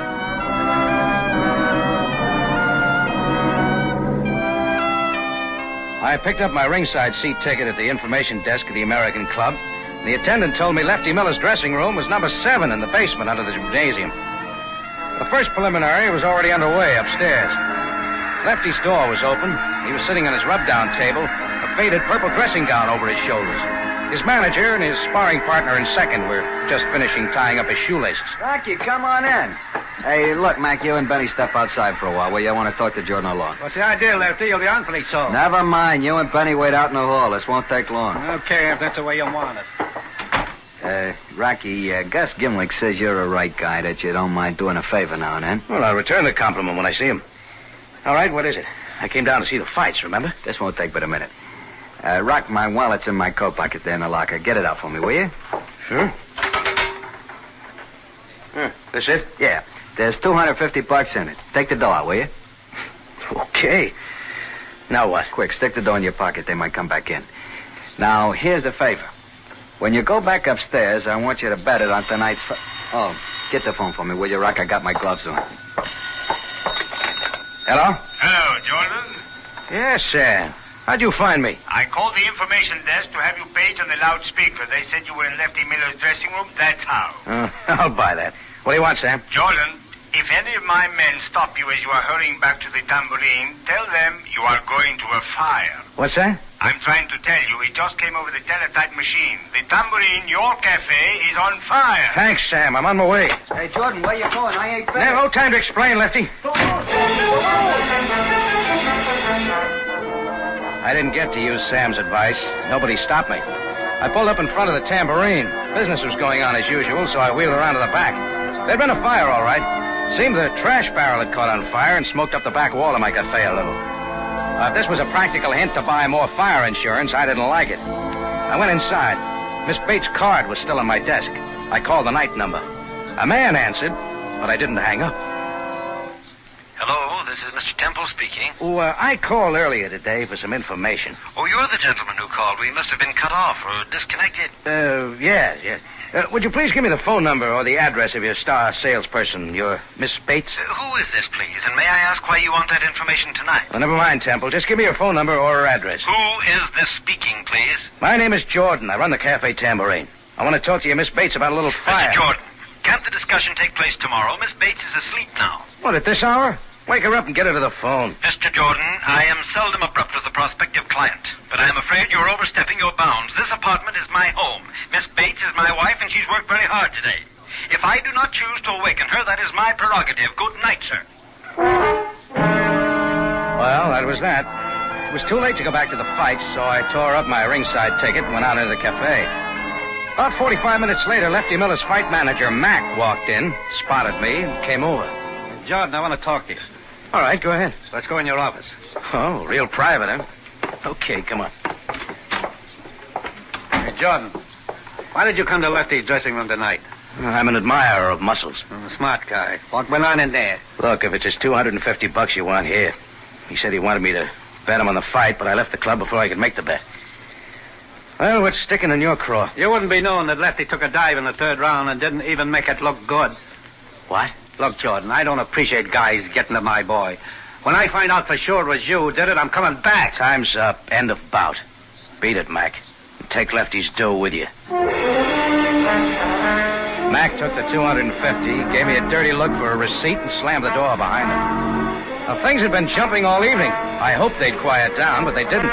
They started happening two at a time. Come in. Hello? Hello, Mr. Jordan. Jordan, this is Savaya. Oh, hello, Sam. His name isn't Sam, Mr. Jordan. It's Timothy. Keep quiet, will you? What's that, Jordan? Oh, not you, Sam. No, go ahead. Oh, wait, dear Mr. Jordan's Perhaps on you the did phone. not know, but since I talked to you last, there has been another fire. Why tell me? Well, you seemed so interested earlier tonight. Is this a pleasure call, Sam? Indeed it is not. The American Club Gymnasium has burned down, and your prizefighter friend Lefty Miller is lying dead. Lefty's dead? Burned to death in dressing room 7.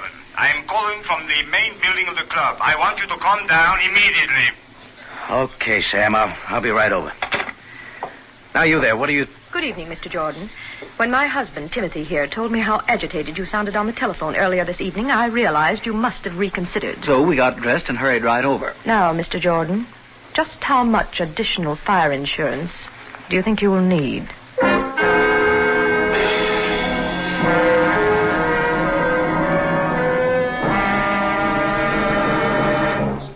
Rocky Jordan returns in just a moment. On New Year's Day, CBS will devote every facility to accurately bring you the happenings in Pasadena, all the beauty and color of the parade, and the thrilling play-by-play description of the Rose Bowl game. Now back to Rocky Jordan and tonight's story, Up in Flames.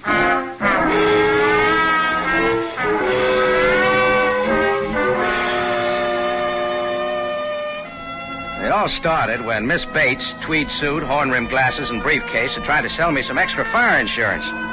I didn't like the deal. I couldn't put my finger on the spot where it left the straight and narrow, so it still bothered me.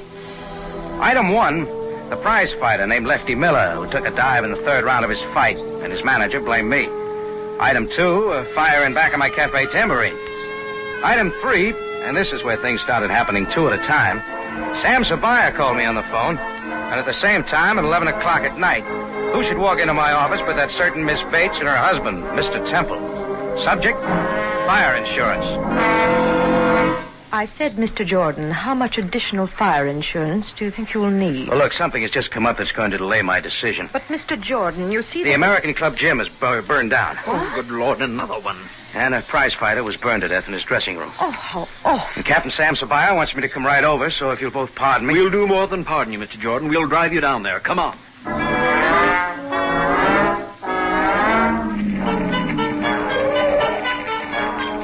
It came out during the ride that the American Club was insured with International. I had a feeling it would be. There was still some equipment and a lot of people around when we arrived. Mr. and Mrs. Temple went looking for Bert Johnson, the manager of the club. I went looking for Sabaya. I found him with some of his men in the basement of the gym. He turned his flashlight on me as I came up. So, Jordan, you finally got here. Yes, Sam, now that I'm here, why were you so anxious for me to come down? I thought perhaps the atmosphere here might induce you to tell me what is going on. Sam, believe me, I would if I could, but I can't. You mean you will not? Very well, Jordan. Look around you. Sam began pointing things out with his flashlight. They weren't pretty, especially the body lying beside the burned rub-down table. Sam played his flashlight on the lockers, then over to the wall in the back. He held it steady for a moment on the electric light fuse box.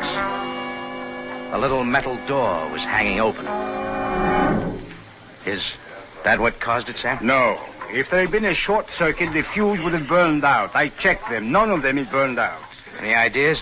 Perhaps you would like to explain what you were doing here earlier this evening. Well, Lefty Miller phoned this afternoon and said he wanted me to come to his dressing room before the fight. He wanted to ask me a favor. Yes, go on. Well, it turned out he wanted me to bet $250 of his money on the fight. You called before he could do it. That's all, Sam. Thank you, Jordan. I might have known you would not tell me the truth at this time. Sam's like that. This was once I didn't blame him. I didn't make much sense to me either. I knew I should get to Lefty's manager, Mac, before Sam did. I wanted to clear up a few things, so I took off. On the way downtown in the taxi, I figured Gus Gimlick would know where I might find Mac. I checked my watch. If things were running normal in the back room of Gus Gimlick's snooker parlor, they'd be getting the results of yesterday's races short way from the States. Now, we finally pulled up in front of Gus's place. I told the driver to wait, walked down in and through to the back room. Things were running normal. They were waiting for the results of the fifth, the Tanforan. It wasn't hard to spot Gus, even in the crowd. He was all Greek and a yard wide. He weighed a little over 300 pounds. He looked up from a form chart as I walked over. Hello, Rocky. You'll have to hurry if you want to get a bed down. The fifth is about to start. Horses are entering the starting. No, thanks, just same, Gus. I'll sit this one out. Suit yourself, Rocky. You got something on your mind? Yeah. You know Lefty Miller's fight manager, Gus? His name's Mac. Yeah, they're all in the starting Yes, I know Mac. He's not very smart, but he's honest. Why? Well, I want to get in touch with him. Know where I might find him? And there they go. Yeah, the fifth race is started. Blue Flash is going to the front. Ernie Keltner is second. Maximilian is third. Days End is fourth. Flying Knight is fifth. And up in flames. Where can I find him, Gus? Later, Rocky, after the race. Blue Flash in front by a nose. Ernie Keltner is second by 1 length. Days End is pulling up between horses and is now third. Maximilian is fourth. Flying Knight and up in flames. Who's the favorite, Gus? Days End. But most of these guys got bets on the long shot. Up in flames. Up in flames. Ernie Keltner is third. Flying Knight is fourth. Maximilian is fifth. And up in flames. Up in flames.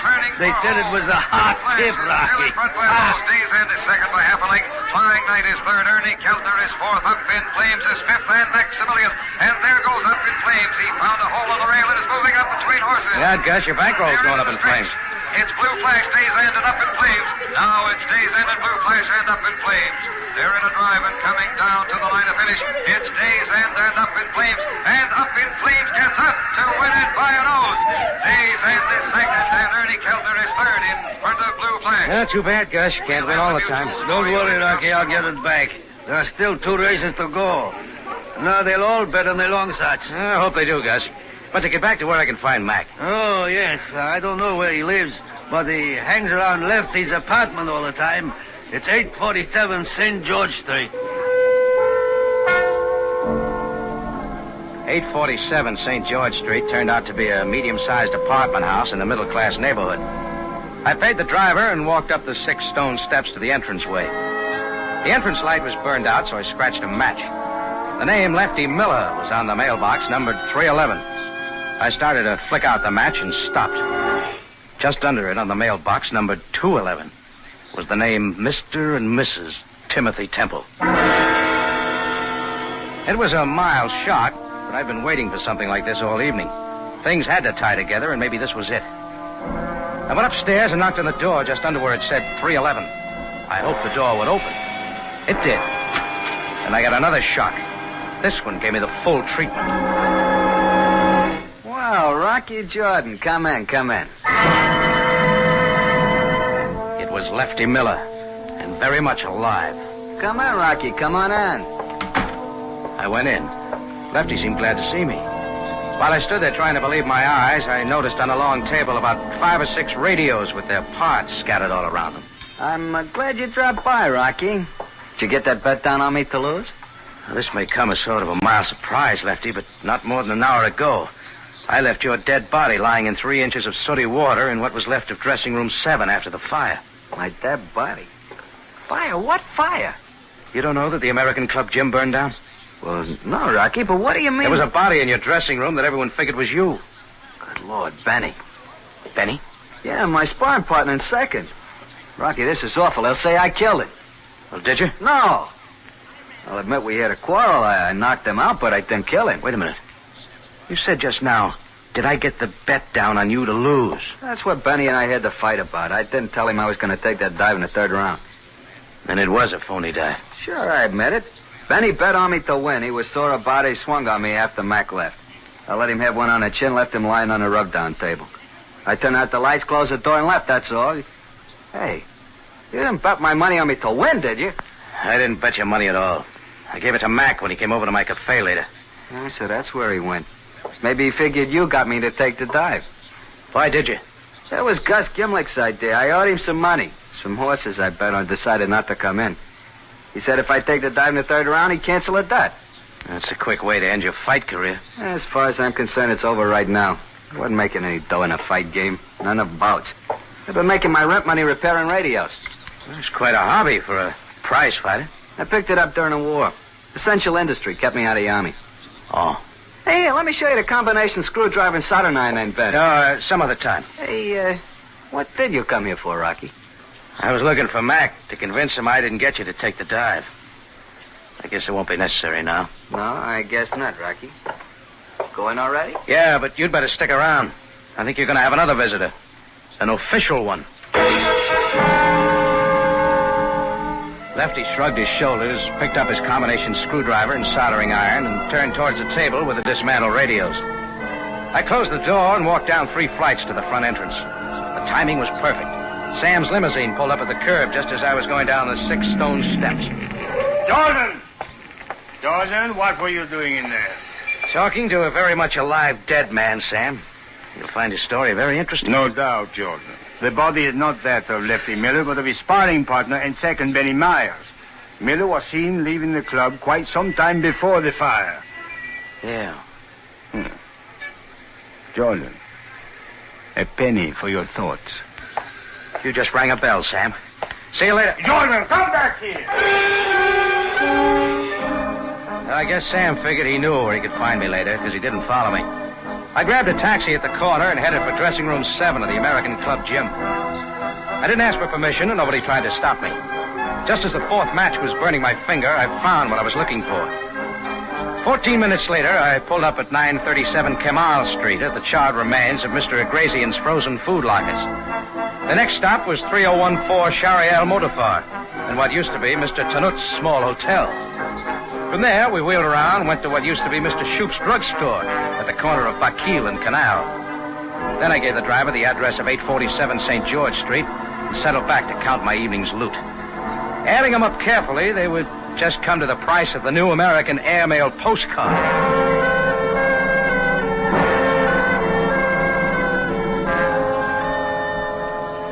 I told the driver to wait, ran up the 6 stone steps and went inside.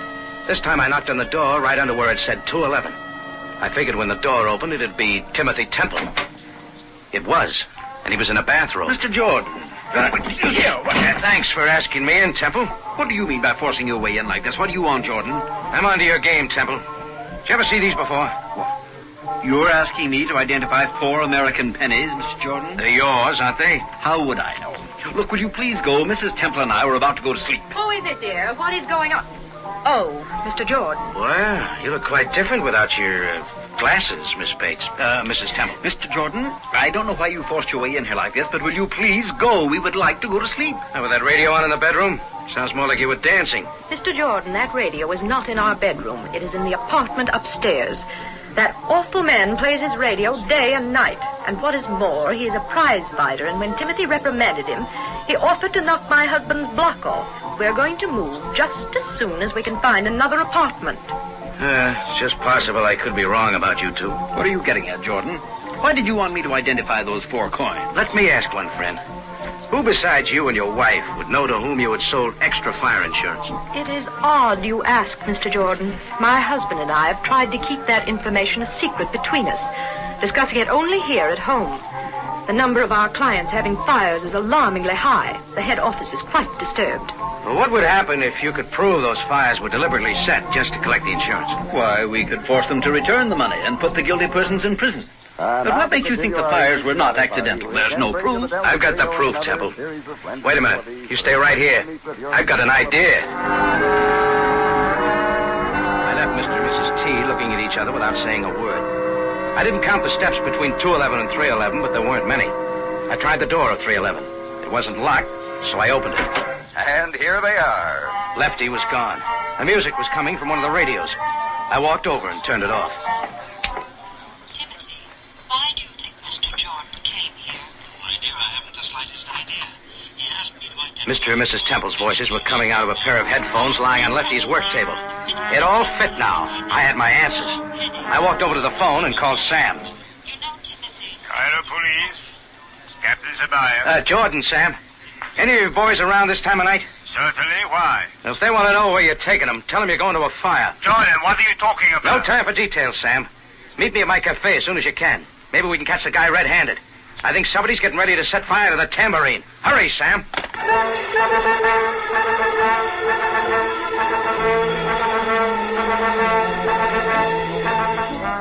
When we pulled up in front of the tambourine, there was no sign of Sabaya. I tossed the driver a 5-pound note and reached for my keys as I crossed the sidewalk. Except for the little service light in the back of the bar, the cafe was dark. I opened the front door, started for my office. I figured I'd find him there. I was just about even with the foot of the stairs going up to my room over the office when the upstairs door opened and he was framed in the light. I started up the stairs after him. He met me halfway and proved the theory that what goes up must come down. We untangled at the foot of the stairs and I swung on him. I should have known better. He was a trained fighter. He caught me right on the button and I went backwards against one of the service tables full of glasses and silverware. I got up and started for him again. His back was to the front door. Just then, Sam, with full siren, pulled up out front. My opponent turned. His chin was silhouetted against the glare on the headlights, and I let him have it. After the second time in one night, Lefty Miller took a dive. Only this time, it wasn't fate.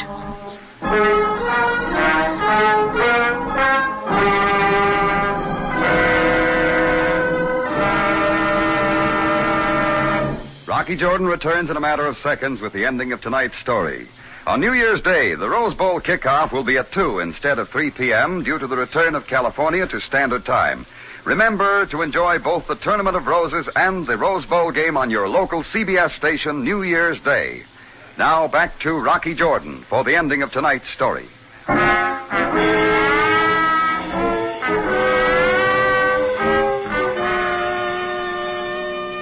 I'll say this for Sam. When you really need him, he's right there. If there were more like him, the world would be much better off. But as usual, he wanted all the details. And from the beginning. All right, Jordan. How did you know we would find Lefty Miller here in your cafe? Well, Sam, it just figured. When I heard Mr. and Mrs. Temple's voices on the earphones in Lefty's room, I knew he'd been listening in on them. Maybe first as a gag, but he was the only one besides the Temples who could have known who they'd sold fire insurance to. So he was the one who had gotten the owners to agree to let him fix up the accidental fires. Exactly. He convinced them that he could do the job, and when they collected the insurance money, all he wanted was a percentage of the profits. Jordan, how did you figure out he did it? Well, first of all, Lefty was an electrician, fixed radios. He also had invented a combination screwdriver and soldering Jordan, iron. Keep it simple. Oh, I will, Sam. He went to those places and did a little work on a light switch. A couple of drops of solder in the right place. Then he put a penny behind the fuse to keep it from burning out when the short developed. All the owner had to do was to turn out the lights, lock up the joint, go someplace where he'd have a perfect alibi. After a while, the short would develop, and the penny behind the fuse kept it from burning out. And there you have it. Fire. Cause unknown. But you still haven't told me why you knew he would be here at the tambourine. Oh, it's the pattern, Sam. Lefty's sparring partner, Benny, must have caught on to him. So after Lefty knocked Benny out, he fixed the light switch in the dressing room, put the penny behind the fuse, turned off the lights, closed the door, and left. Perfect alibi. But the tambourine, George. Well, that follows, Sam. He'd fixed the light switch in my bedroom. I'd come in and figure I'd forgotten to turn the light off. Finally, I'd turn it off and go to bed. Then when I was asleep, the short would develop, No tambourine. No Jordan. Up in flames. Up in flames. You don't miss a bet, do you, Jordan? I wondered what you were doing in Gus Gimlick's back room tonight.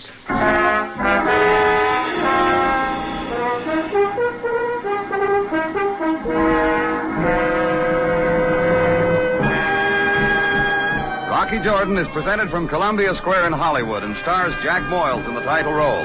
Tonight's story was produced, written, and directed by Cliff Howell with original music by Milton Charles. This is CBS, the Columbia Broadcasting System.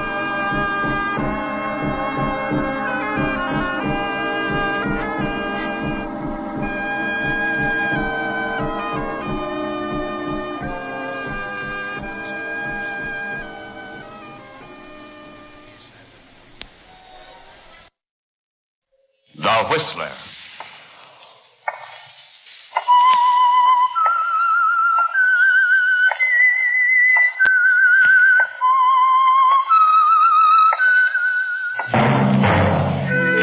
And now the Whistler's strange story. Murder at Twin Pines. From the porch of the old gray house on the hill, Victoria Crane peered through the low morning haze that hovered over the lake, watched the boats move slowly back and forth across the water. Then her eyes swept past the tiny village of Twin Pines, nestled on the lakefront, came to rest on the figure of a man standing on the boat dock. For several minutes she watched Sheriff Tilson, saw him as he tapped the ashes from his pipe and returned it to his mouth. Then, thrusting his hands into his pockets, he started up the path toward her. Somewhat nervously, Victoria's gaze shifted to the lake again, then back to the approaching figure. Presently, she heard the door behind her close, and her sister Meg came out onto the porch. Good morning, Vic. Oh, Meg. Sleep well? Mm-hmm. Like an infant.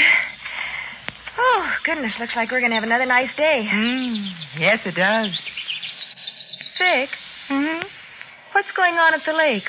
What are all those boats doing out there? They're dragging the lake, dear. Dragging the lake? What for?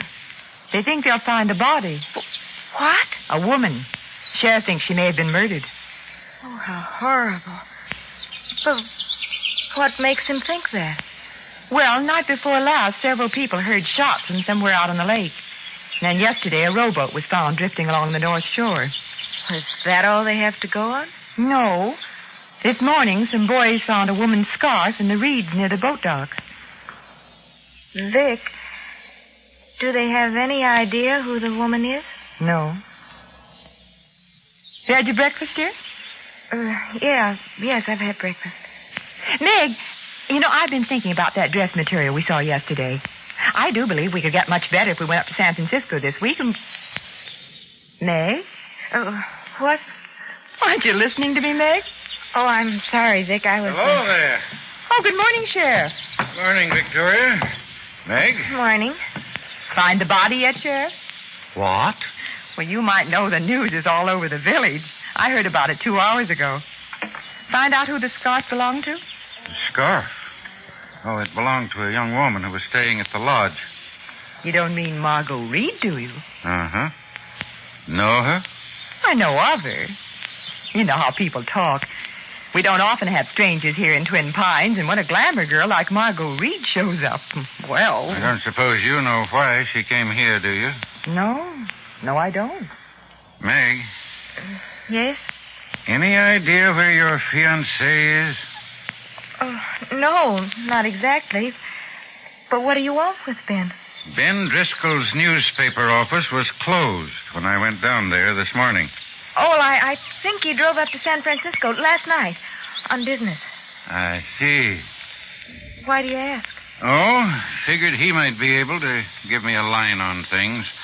The Reed girl stayed pretty much to herself all the time she was here, except...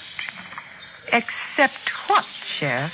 Well, I understand she dropped around to see Ben at the newspaper office several times. Ben? She went to see Ben? Uh-huh. That's what I want to talk to him about.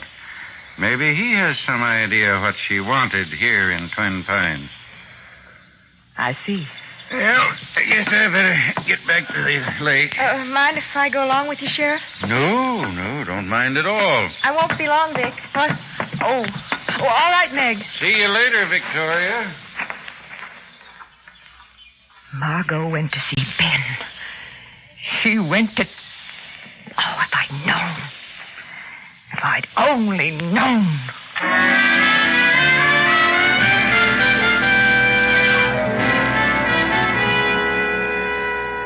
It's something you hadn't counted on, isn't it, Victoria? A threat. It could ruin everything. That is, if you allowed it to. But you've faced worse situations before, bluffed them through with your cleverness. But even now, in spite of what's happened, you're confident that somehow you'll find a way out. You sit there staring out over the lake and wonder how much Margot told Ben Driscoll. And if your sister's fiancé now knows the secret you once shared with Margot Reed. The secret you thought would be yours alone after her death.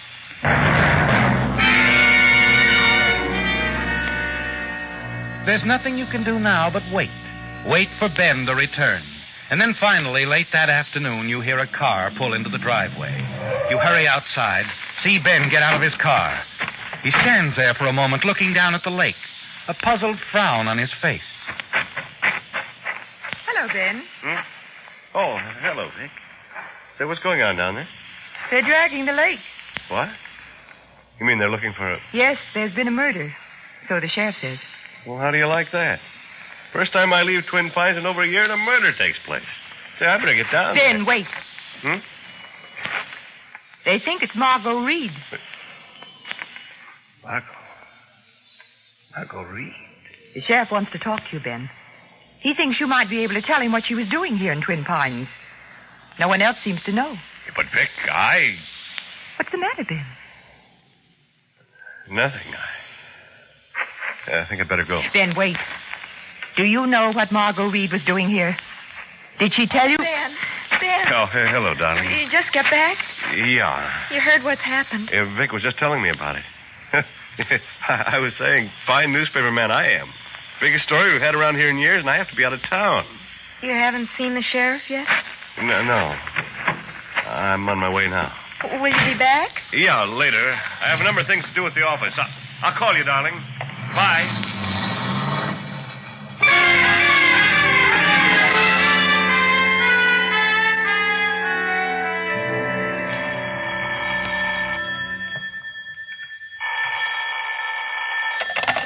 Hello? Hello. Vic. Yes, Ben. Is Meg there? No, she went out right after supper. I don't expect her back for another hour or so. Can I come over right away? Well, of course. Did you talk to the sheriff? Yes, I'd like to see you about that, Vic. I'd like to talk to you. Alone.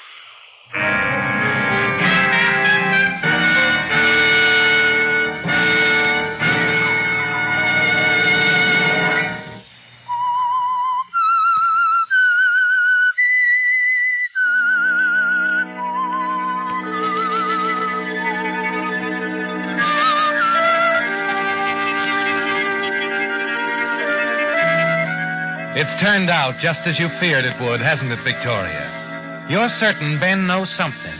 Perhaps that you're the reason why Margot Reed came to Twin Pines.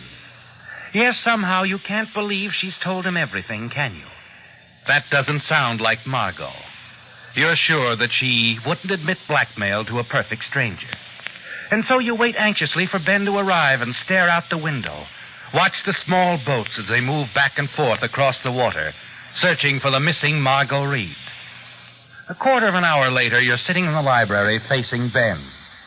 I hardly know where to begin, Vic. You know why Margot Reed came here, don't you? Yeah, of course. But I didn't tell the sheriff. Perhaps I should have. I don't know. They'll find out sooner or later. Will they?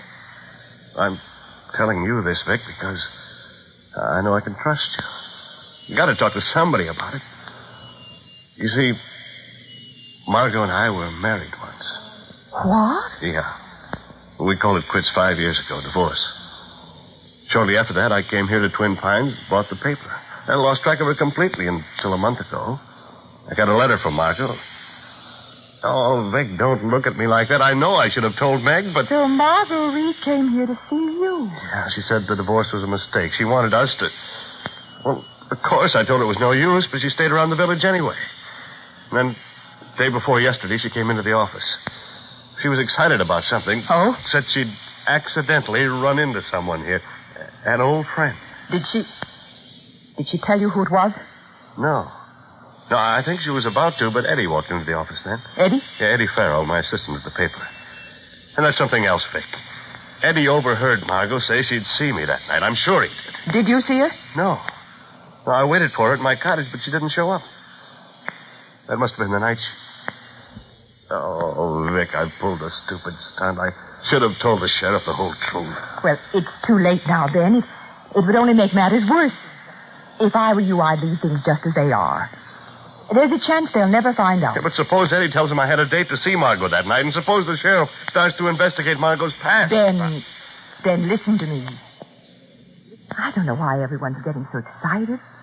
What proof is there that the girl's actually dead? She could have suddenly decided to run up to the city for some reason or other. Well... Then I think it's best not to think about it anymore. Try to put it out of your mind. I, for one, will believe Margot Reed is dead when I see them drag her up from the lake. And I don't think they ever will, Ben. I don't think they ever will.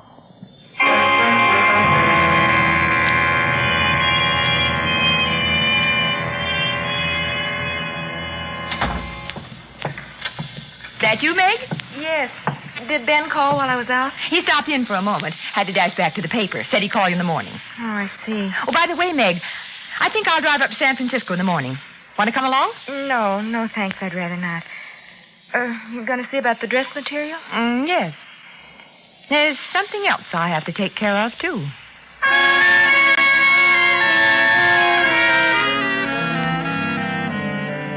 Yes. And it's an important matter, isn't it, Victoria? The idea occurred to you while Ben was talking about his marriage to Margot Reed. You don't want to do this to Ben, your own sister's fiancé, do you? But you're sure Meg will eventually get over it. And it's the only way to protect yourself. The perfect opportunity to produce a suspect for Sheriff Tilson. Prevent him from digging too deeply into Margot's past, her connection with you. The following morning, you drive up to San Francisco. Your first step is to inform one of the city's newspapers of a new development in the Twin Pines murder. That a prominent citizen of Twin Pines is withholding information from the sheriff. City editor. I have some information for you about the murder at Twin Pines. Who is this? My name isn't important. Now listen. A girl named Margot Reed has been murdered. I know about that. Well, here's something you don't know. Neither does the sheriff at Twin Pines. Margot Reed was once married to Ben Driscoll. He's the editor of the local paper. That's so? Look, wait. Check it yourself. It should be a big story. Goodbye. Wait a minute.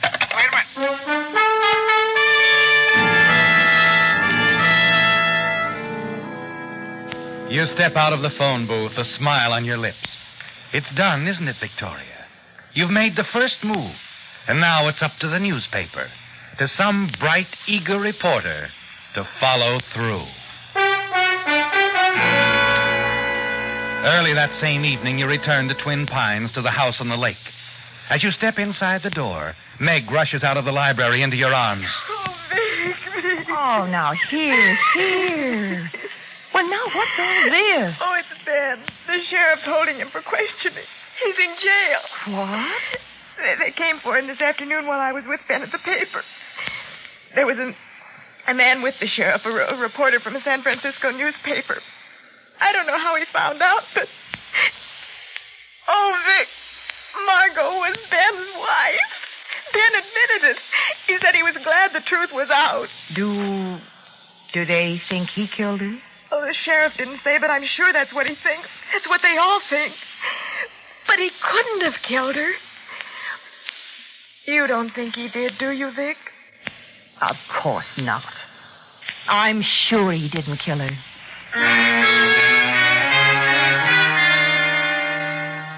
You're pleased with the way things have turned out, aren't you, Victoria? Yes. And you'll find it difficult to hold back a smile, even as you try to comfort your sister Meg. Your trip to the San Francisco newspaper paid off as you knew it would, and you congratulate yourself. But scarcely half an hour later, Your joy turns to bitter disappointment and sudden fear. The doorbell rings, and as you answer it... Ben. Hello, Vic. Why, Ben, I heard about what happened. It's all right, Vic. The sheriff let me go.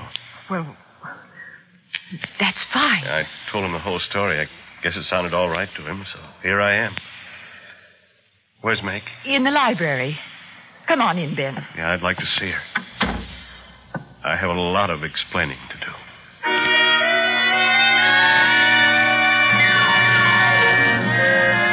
You lead Ben into the library to Meg.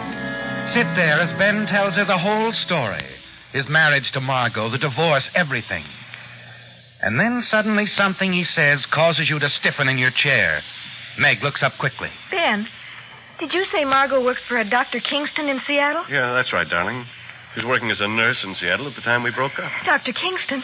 Vic, that was Uncle Frank's doctor. Was it? Of course. Uncle Frank? Our father's brother. He'd been an invalid for a long time. Died 5 years ago in Seattle. He's the one who left us our money. Oh, I see. Uncle Frank had a private nurse, didn't he, Vic? And if Margot worked for Dr. Kingston... Vic, you were at Uncle Frank's when the accident occurred. You wouldn't know if... Why, yes, but... Accident? Uncle Frank was killed accidentally, Ben. He fell down a flight of stairs. Vic, about his nurse... You're mistaken, Meg. I remember the nurse Dr. Kingston had for Uncle Frank. It was not Margot Reed. Are you certain? Quite certain. It's a terrifying moment, isn't it, Victoria? And more than ever, you're aware that there must not be a big, involved investigation. They must never find out that Margot Reed was at your uncle's house the night he was killed accidentally. That's when it all began, didn't it? The moment Margot suspected the truth. That you had pushed the old man down the stairs, murdered him for the money he would leave to you and your sister Meg. No, there must not be an investigation. Though your first attempt to involve Ben has failed, you're not through yet, are you? Quickly, your mind turns to Eddie, Ben's assistant at the newspaper, and the possibility of using him to frame Ben. On your way down to the village the following day, a plan forms in your mind. Then in front of the coroner's office, what the sheriff is telling the crowd gives you a further advantage. That's right. The body's been found. What was it, Sheriff? Drowning? You'll read about it in the papers, Jed. And it wasn't a drowning. You see, Emily, There were several bullet wounds. Margot Reed was murdered. Did you find the gun? No, we haven't found the gun. Excuse me, Jed, Victoria, I've got to get along now.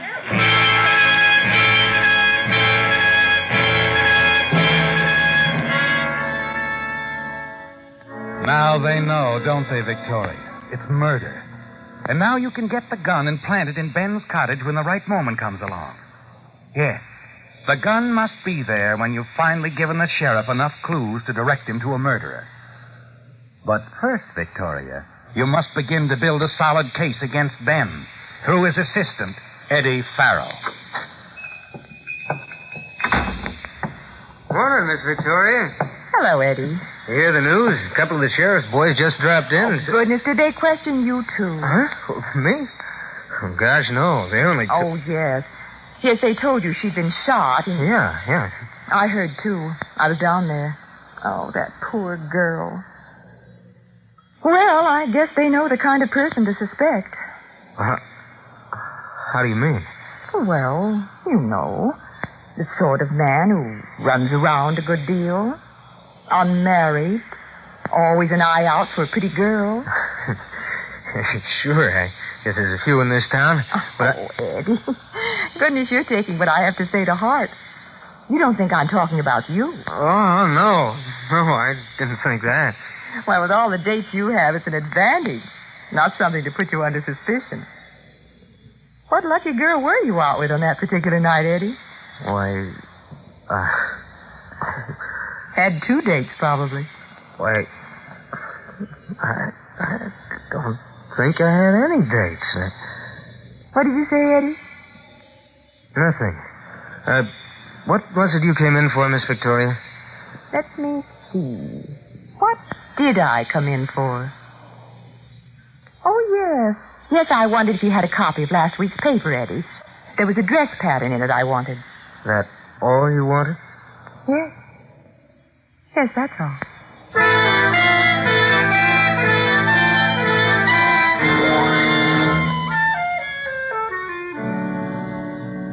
dreadfully sorry, Sheriff. I know how busy you are. If it's something to do with the case, Victoria, it doesn't interrupt. Well, it's about Eddie Farrell, Ben's assistant down at the paper. Oh, Sheriff, I really hate to suggest it, but... Go on. It's just between the two of us. Well, he might have been with Margot that night, you know. Might is quite a word. I might have been with her myself. It was his attitude, Sheriff, when we were talking. The way he closed up. Oh, you're right. It's probably nothing. Still, Eddie does have quite a reputation with the girls, and... Yes, I know. I'll have a little talk with Eddie. Nothing can be lost by asking a few questions, huh?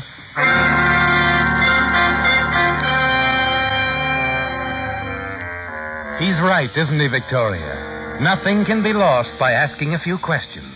In fact, you have a lot to gain. Yes. And you've used Eddie Farrell well to point the finger of suspicion at Ben. The proof of that comes late that afternoon when you overhear Meg on the telephone. Listen to me. Don't come back now. You've got to stay where you are. Eddie Farrell has mixed you up in this. Yes, he told the sheriff that you had a date with Margot. Oh, I know. What? No, please, darling, no, you mustn't come back here, not right now. Yeah, all right, but please promise me you'll stay there. Yes. Yeah, I'll call again. Goodbye, darling. Meg. Oh, Vic. Was that Ben you were talking to? Yes, he's up in San Francisco. Oh, Vic, I'm worried sick. What's happened? The sheriff is looking for him again. More questions. What brought this on? Eddie Farrell. The sheriff dropped around to see Eddie this afternoon and... Oh, Vic, what can I do? Oh, no, dear. Meg. Yes. Meg, you love him very much, don't you? Yes. Very, very much. You must be absolutely sure of yourself. What are you... You're worried about what you'll have to say if they ever put you on the stand. I couldn't lie. But I couldn't testify against Ben. I couldn't. Well, you wouldn't have to if you were his wife. His wife? The law doesn't expect a wife to testify against her husband. Oh, Vic. Aren't you sure, Meg? Of course I'm sure. But then go to him. You love him, Meg. Go to Reno. Marry him at once. Vic. There's a bus leaving at 8 tonight. I'll start packing your things. You better call Ben. Tell him you're coming.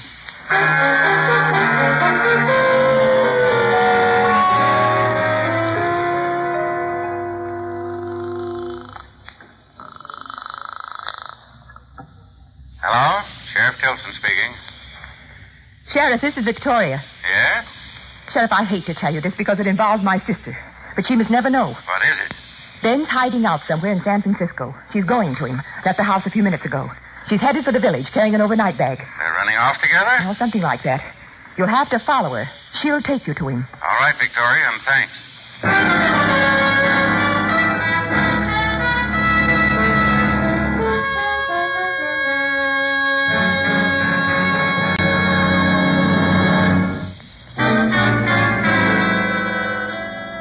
As you hurry from the house, you tell yourself it's perfect, isn't it, Victoria?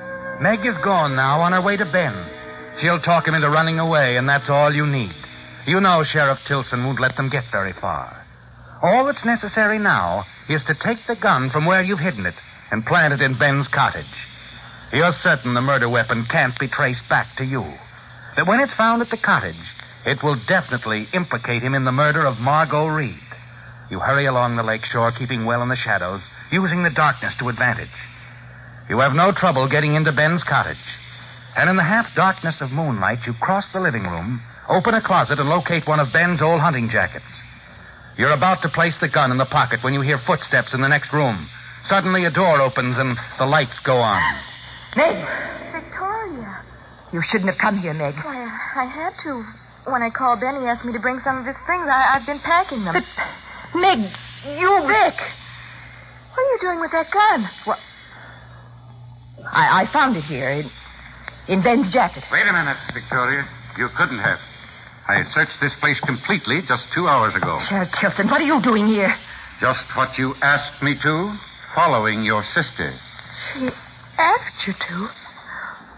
Vic, what does this mean? I think it means Victoria outsmarted herself, Meg, trying to frame Ben. No, that's not true. We'll know more about that when we check this gun with the bullets that killed Margot Reed. I think it'll answer a lot of questions I've had on my mind all day. This is the United States Armed Forces Radio Service, the voice of information and education.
At this time last week, CBS was broadcasting reports of the Kathy Fiscus tragedy direct from San Marino. Because of improvised emergency conditions, communications between our master control room and the CBS newsmen at the scene were severed at 8:30, and we were unable to immediately continue broadcasting from the scene.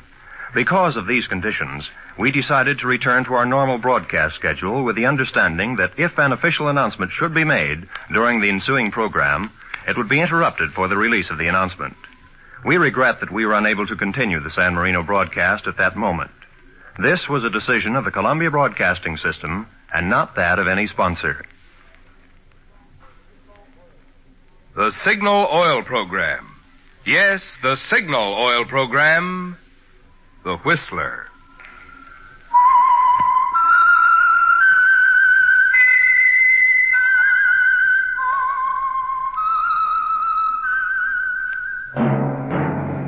That whistle is your signal for the Signal Oil Program, The Whistler.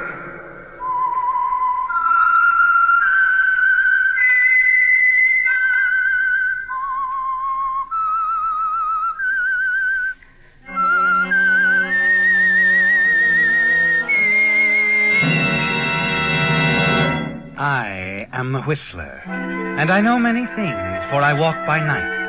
I know many strange tales hidden in the hearts of men and women who have stepped into the shadows. Yes, I know the nameless terrors of which they dare not speak. Yes, friends, it's time for the Signal Oil Program, The Whistler, rated tops in popularity for a longer period of time than any other West Coast program in radio history. And Signal gasoline is tops, too, tops in quality. It takes extra quality, you know, to give you extra mileage.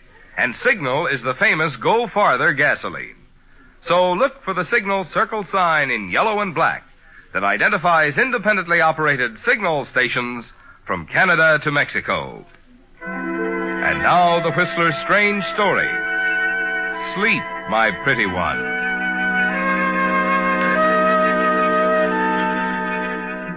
A few months before, Jean would have dismissed the whole idea of having her fortune told as ridiculous. But with marriage to a handsome young doctor just around the corner, things like tea-room fortune tellers suddenly seemed important and exciting. So she gave in without argument when her friend Betty suggested they leave their table and visit Madame Zorga in her alcove behind the fringed red curtains in the corner. And as the old woman gazed into her crystal and rambled on, Jean found somehow she was taking it all seriously, a little too seriously. To see. You will be quiet, please. You will concentrate on the crystal with me. Max would be terribly shocked if he knew I was doing this. Shh, Jean. Please, Signorina. Oh, I'm sorry. It is coming. They part now. The clouds part. I see a number. The number 13. And now, the number 3. It is a date. The 13th day of the 3rd month. March 13th. I gaze deeper. Again the crystal clears. And I see the letter J. And now the letter V. Oh, your initials, Jean. J.V., well, how can You she see, I possibly... told you. Go on, Madame Zorga. I cannot go on. Oh, but there must be something. I have told you. The image fades. The clouds close in. The reading is finished. Is something wrong? Of course there is. Serves me right for falling for this hocus pocus. It is not hocus pocus, Signorina. If you must know, I will tell you. There is no future for J.V. after the 13th day of March. Why, that's this week. Never mind, Betty. Here you are, Madame Zorga. I better get back to the laboratory. It's late. And, don't mention this to Max, will you, dear? If he ever caught me going to fortune tellers, he'd get himself a new lab assistant and a new fiancée.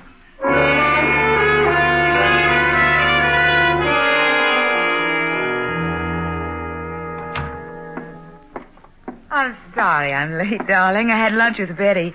She insisted on a tea room across town. You know how that is. There. Miss me, Doctor? That's a silly question. Of course I miss you, dear. Hand me that beaker, will you? Mm-hmm. Yeah, I've been up to my ears around here. Here you are. Excuse me. Gesundheit. Where'd you pick up the cold? Well, I don't know. I have to do something for it. May I see you a minute, Mitchell? Yes, Dr. Olson. Be with you in a minute, dear. All right. Mitchell, Dr. Davies tells me you want to try your new drug, E37, on one of his encephalitic patients. Yeah, that's right. The man's been in a coma for 3 weeks. I think E37 can cure him. You think? As head of this institute, I'm afraid I'll have to refuse you my permission. The fact that you injected a bunch of rats with the virus of sleeping sickness... But you don't understand, Doctor. Those rats had sleeping sickness with all the symptoms. Double vision, sleepiness, fever. My drug E37 cured every last one. That doesn't mean it's safe for a human being. I'd hoped you'd remember the last hopeless patient it was tried on. How long did he last, Mitchell? Was it 10 seconds or 20? But I told you I found what was wrong. I've eliminated the toxic factor. Oh, you've eliminated the toxic factor. This institute will not experiment with human lives. I absolutely forbid you giving Davies this drug, and that's final.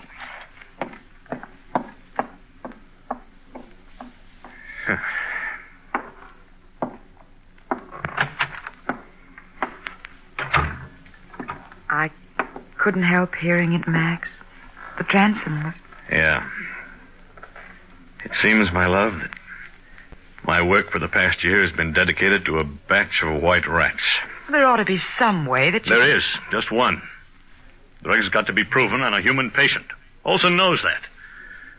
For thousands of years, this disease has been killing human beings like dogs. And Olson says we can't afford to take a chance. Well, darling, he's thinking of the institute. Well, I'm thinking of humanity. There's always a risk. That's how we learn. That's how we progress. That's science. Jean. Yes? Jean, will you help me? Why, of course, darling. I'm going to test my formula. I'm going to make the test, and Olson need never know about it. What kind of a test? On a human subject. But who can you... Darling, listen to me. You love me. Yes, Max. You trust me. Trust you? You've got to have faith in me, darling. It means everything now. Of course I have faith in you, Max. I have an aunt living outside Spokane. We can drive up there tonight. Well, I don't understand, Max. How can you make a test on a human subject? Who can you Leave that to me, possibly darling. I'm going to inject the subject with the virus, then follow it at the peak of the attack with E37. It's the only way I can show Olson. But you haven't told me who You said you trusted me, Jean. Did you mean it? Yes, Max. Good. Come on now, let's start packing the equipment.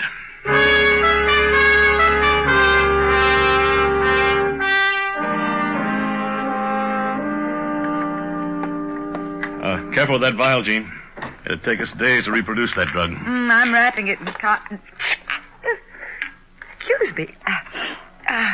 There you are, Max. Well, that ought to do it. And you can close up the bag. Now, hold still a moment, dear.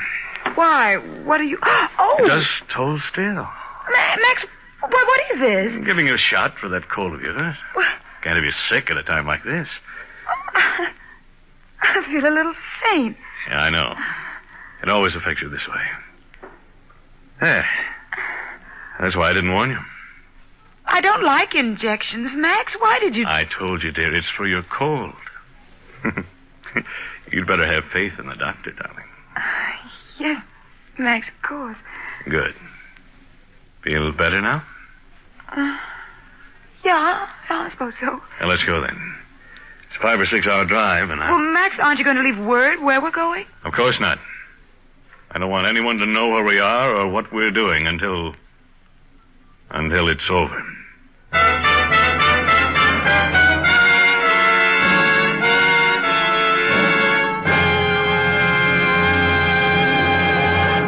With the prologue of Sleep, My Pretty One, the Signal Oil Company brings you another strange story by The Whistler.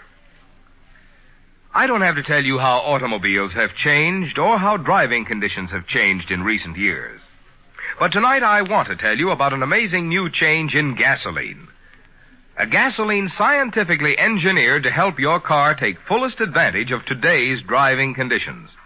It's new Signal Ethyl, the new motor fuel that's so vastly improved, so superior in every way, you can actually feel the difference.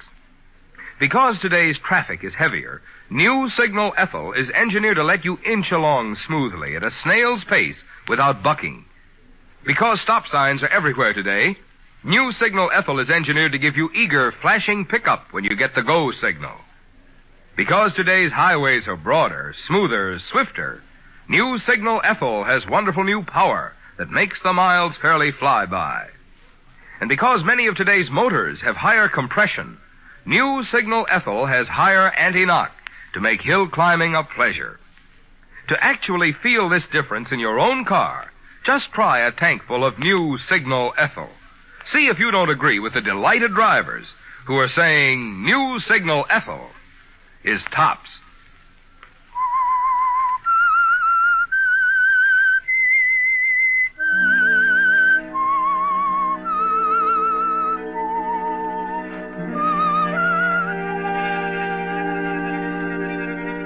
The decision is made, isn't it, Jean? And you're on your way now to the little farmhouse near Spokane, where it will be decided, rules or no rules, whether the contents of the cotton-wrapped vial in Max's valise are a life-saving drug or a deadly poison. You want to help Max now when he needs you most.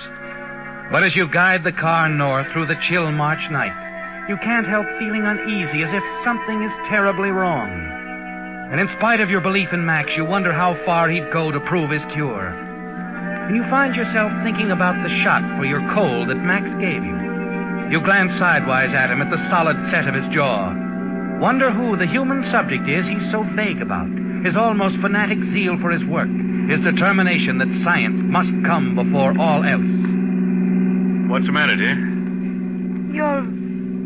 You're sure you're quite right in this? Huh? Well, I mean, if Dr. Olson were to find out, you'd lose your position. Well, if I succeed, Olson won't matter much. I'll have offers from every institute in the country. And if you fail? You'll matter less. Oh, Look out! Max!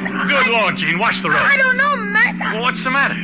But that car for a moment, I thought I saw two of them.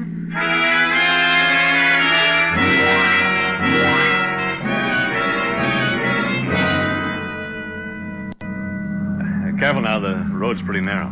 I can see, thank you. Oh, there's the house up ahead. I'm glad the snow held off. We're in for a late blizzard. Well, there we are. There's the old pump house. The apple tree. Oh, watch it. There's an old stump on the right. If you don't mind, Max, I've just driven over 200 miles of slippery roads safely. I think I can handle a country lane without advice. I'm sorry. Oh, I'm sorry, Max. I don't know what's the matter with me. I just don't feel like myself.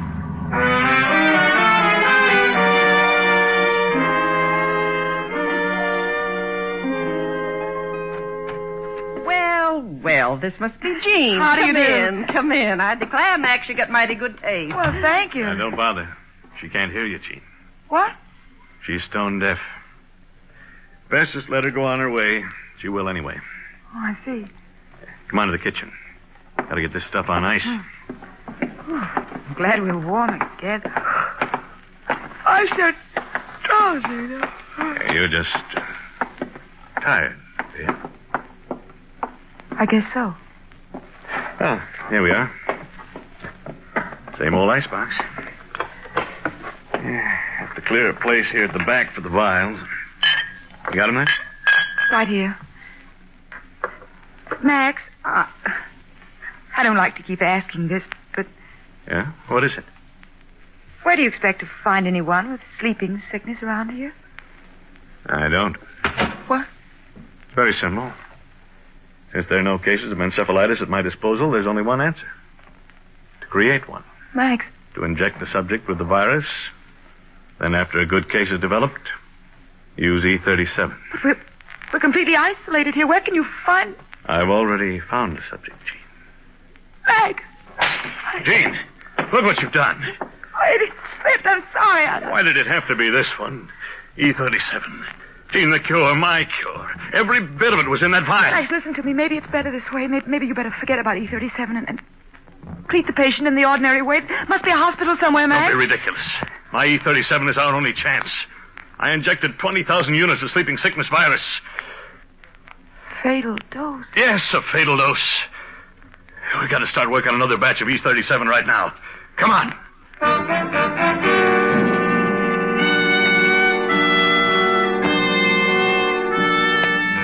You follow Max down the dim old hallway in a daze like a figure in a nightmare. The kind where you run slowly as if through water trying to escape, while nameless shapes come closer and closer. And though you still refuse to believe, to recognize it, one of the shapes is fear.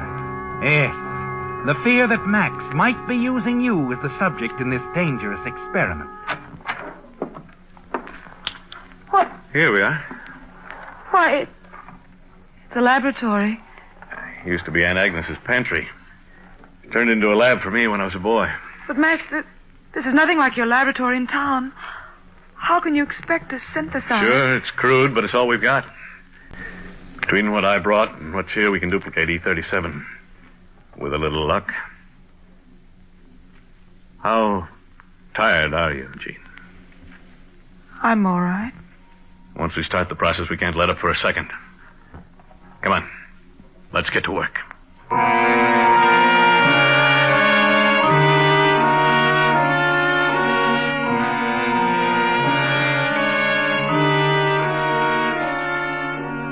And so it begins, Jean. It's midnight when the two of you have straightened out the dusty laboratory, cleaned the glassware, the retorts, and Bunsen burners. 3 a.m. when the first solution is ready to run. Once more, you're sure your fears are groundless. Max loves you. He wouldn't think of using you, risking your life for this experiment.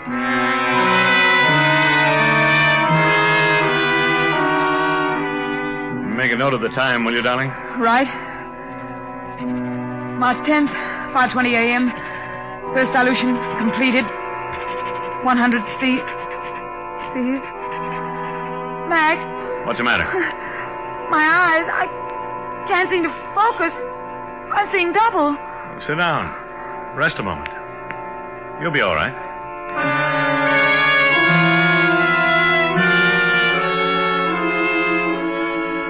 March 11th, 10:15 a.m. Fourth distillate, just coming off. It's March 12th, dear. You've lost a day somewhere. Of course. I don't seem to be conscious of time anymore.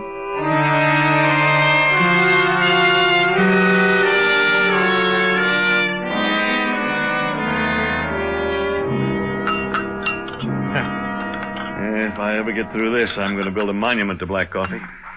Hasn't any effect on me anymore. And what time is it now? 4 p.m. 26 hours since we ran that solution. Ought to be right by now. Got the beaker ready? Yes. Here, Max, it's sterilized. Steady. Oh, your hand's shaking like a leaf. I can't seem to control it. Yes, because I'm pretty tense, too. Yeah, equipment's obsolete. It's a gamble any way you look at it. But we've got a good chance. You've never been afraid of taking chances, have you, Max? Why do you say that? Even if it meant gambling with our happiness, your work would come first. Science comes before everything, doesn't it, Max? Well, that's not a fair question. I think it's appropriate right now. What do you mean? Max, I love you. I'll always love you no matter what happens. I want you to know that. Jean, this is no There's time. still time to drop this crazy business. There's still time to give the patient one of the standard treatments. What are you talking about? Max, let me call Dr. Olson, please. Oh. I see. You're giving up. Huh? It's not that, Max. Well, I'm no. not giving up. We're going through with this. My experiment successful, I want to know my cure alone is responsible. And if not... Go on, Max. What if it isn't? Then I'll just have to face the music. I see. Where are you going? To get some more coffee.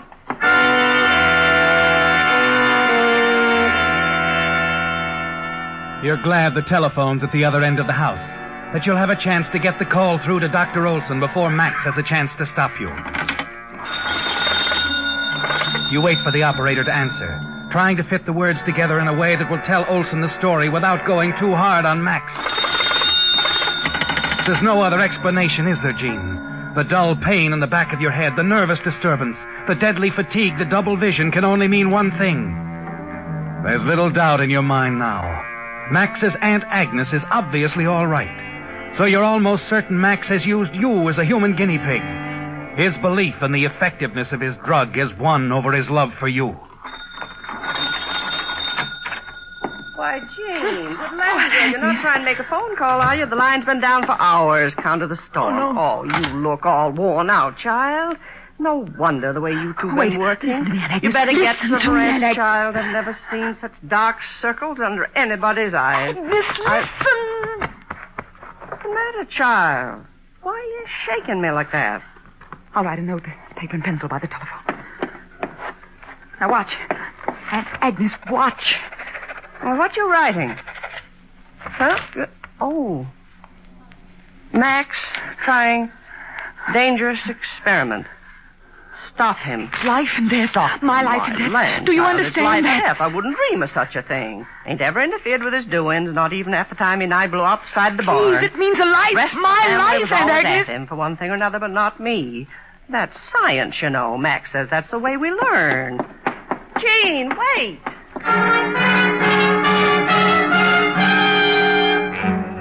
Now that you feel sure Max is experimenting with you, you run blindly out of the house, down the snow-covered path to the shed where you left the car.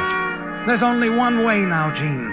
You've got to get to a hospital, a doctor. You've got to get away from Max once and for all.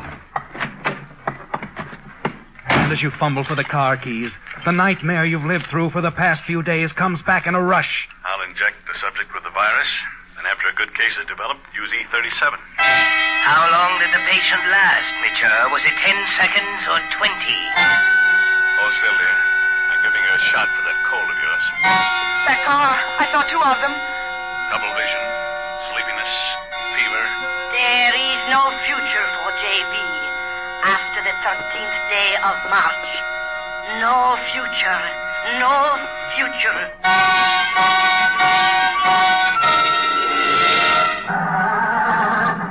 Why don't you stop? Please.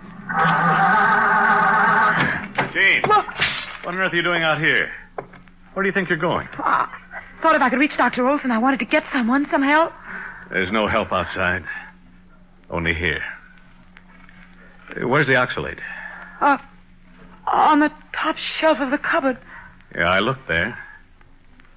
You'd better come and show me. All right, Max. I'll come.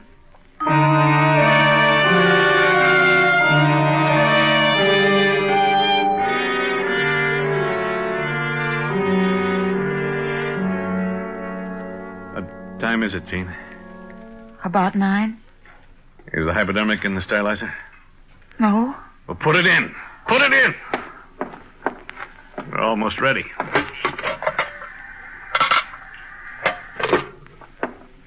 Now, where are the notes? Notes? Oh, here. Now, let's see. Virus injected Monday, March 10th. Disease approaches critical state.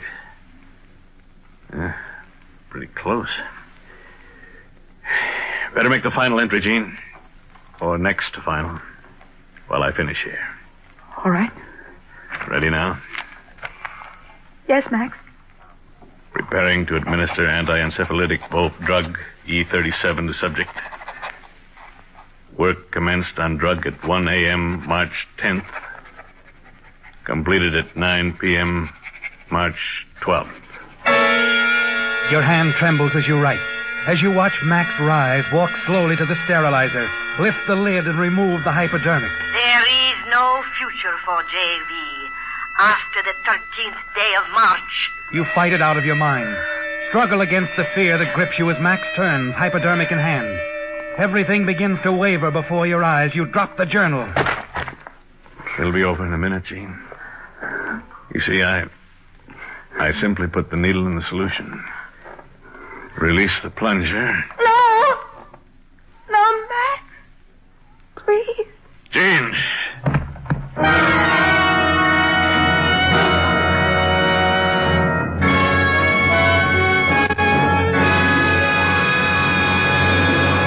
The Whistler will return in just a moment with a strange ending to tonight's story.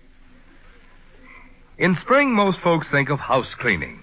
But because one can't see the inside of his automobile engine, few drivers realize that they get dirty too and may need cleaning.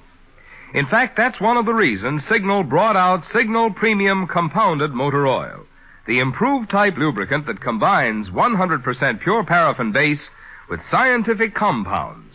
While you drive, one of the compounds in Signal Premium actually cleanses the inside of your motor of harmful carbon, gum, and varnish. Meantime, another compound in Signal Premium is on guard against destructive corrosion. And still other compounds are busy doing jobs which regular oil alone cannot do. That's why we call Signal Premium the motor oil that does so much more than just lubricate. And it's why drivers who want to keep their motors young are switching to Signal service stations. Switching to Signal Premium Compounded Motor Oil. It wasn't too much, was it, Gene? The sight of Max standing there before you, the hypodermic in his hand, ready to administer the anti-encephalitic drug to his subject. And as you collapsed, as darkness closed in around you, you realized that what you'd suspected all along was true, that you were the subject in his experiment, that Max was gambling with your life. Gradually, as you regain consciousness, you become aware of the room you're in, a pretty bright room with organdy curtains. The sun is pouring in now, and suddenly you realize it's afternoon sun. I think she's coming around.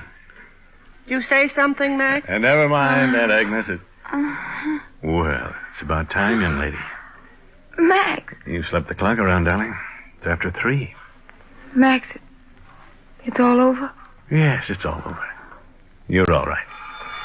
Oh, there's the doorbell, Aunt Agnes. What's that? Doorbell. Doorbell. Oh, doorbell. I expect it's the judge. I'll sit him down in the parlor. Good.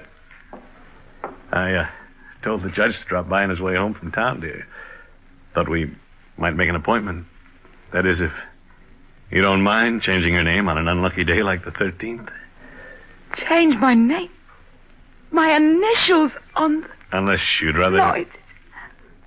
Max, you haven't told me what happened. What did you do? Well, if you hadn't fainted when you did, you'd have seen.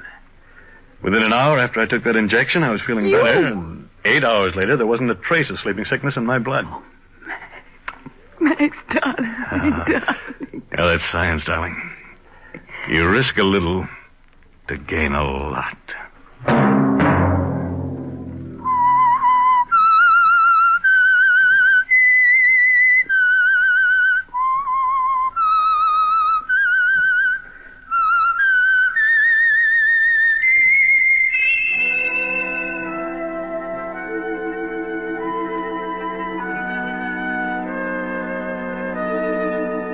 Let that whistle be your signal for the Signal Oil program, The Whistler, each Sunday night at the same time. Brought to you by the Signal Oil Company, marketers of Signal gasoline and motor oil, and fine quality automotive accessories. Signal has asked me to remind you, to get the most driving pleasure, drive at sensible speeds, be courteous, and obey traffic regulations. It may save a life, possibly your own.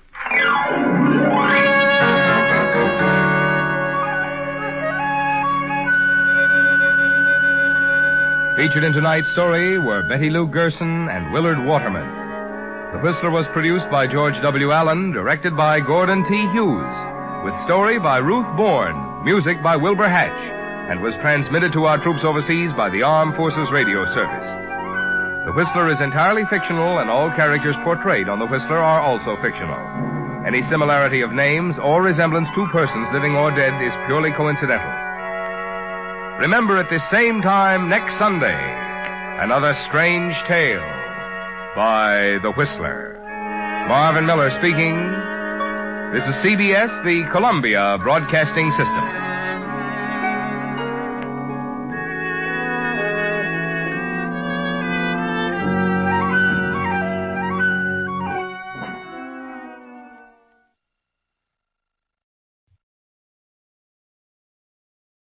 From Hollywood, it's time now for Johnny Dollar. John, this is Harry Branson of Philadelphia Mutual Liability and Casualty Company. Well, hi, Harry. What is it this time? Fraud, murder, arson? No, none of them. Then what kind of a case has you in a dither this morning? As a matter of fact, John, there is no case. Oh, now don't tell me you're spending company money on just a social call. Why, Harry. Of course not. John, I wish you to take a motor trip with one of our very important clients. Well, now, that depends. Perhaps you've heard of her, Betty Charlene Winters. No, but she sounds interesting.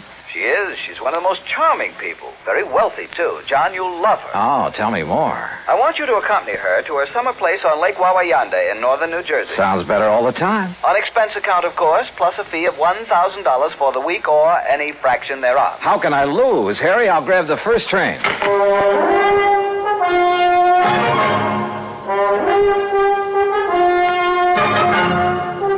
Bob Bailey in the exciting adventures of the man with the action-packed expense account. America's fabulous freelance insurance investigator. Yours truly, Johnny Dollar.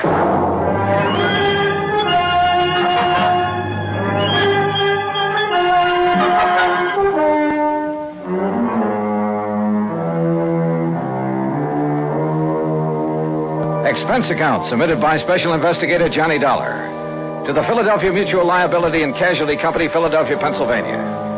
Following is an account of expenses incurred during my investigation of the Wayward Widow matter. Expense account item 12150, fare and incidentals, Hartford to Philadelphia. At his office on Walnut Street, Harry Branson looked as though he'd been just sitting there waiting for me ever since his phone call. I'll get straight to the point, John. Well, good. You don't mind if I sit down first, though, do you? Oh, no, of course not. As I told you on the telephone, Mrs. Winters is one of our... Mrs.? You didn't tell me that. Her husband died just a short time ago. Oh. And you, the old friend of the family, have been consoling the lovely widow, eh? John. Yeah, when you pick him, you really pick him, Harry. Hey, do you remember that little brunette you went for in the last case I handled with you? John, that has nothing whatsoever to do with the matter at hand. Yeah, okay, maybe not. Oh, but you sly dog. I'm betting right now you wish you could make this trip to the lake instead of me. Of course I do. The beautiful forests and mountains up there at this time of the year. Oh, sure. Just for the scenery. All right, now tell me all. Well, the Winters were very wealthy. Betty Charlene Winters still is. Thanks, among other things, to the $500,000 she received on her late husband's double indemnity policy. $500,000? You make this sound more attractive every minute. John, you don't suppose the gorgeous babe helped him have an accident in order to collect that? John, you are being absurd. Am I? Tell me this. Was he older than she? Yes, he was. Aha. And 2 and 2 make 4. And you are making no sense at all. Hey, you have got a case on her, haven't you? Will you please stop this nonsense and listen to me? Now, as I started to say, their lovely home is out between Ardmore and Bryn Mawr. All right, go on. Their home, which Mr. Winters inherited from his father and his grandfather before him, is a veritable art gallery. I see. But she is going to dispose of most of it to the better-known museums and galleries. She plans to sell the family mansion, too, just as soon as the estate is settled. Doesn't go for the old stuff, huh? You're quite right. Her taste is more for the modern. That's the way I like them. I beg your pardon? Nothing. Go on, Harry. Yes. Some of the things, however, she is taking up to the summer home on Lake Wawayanda. Oh, well, now, wait a minute, Harry. Am I taking Betty Charlene up there? Mrs. Winters, John, please. Okay, I'll stay out of your territory for the time being. But am I being hired to take her up to the lake or just some of this junk you've been talking about? Both. Ah. You see, there's one thing in particular, some statue or other that she wants help with. Statue, huh? So you and she and the statue will make the trip. Now, that's the kind of chaperone I like. When do we start?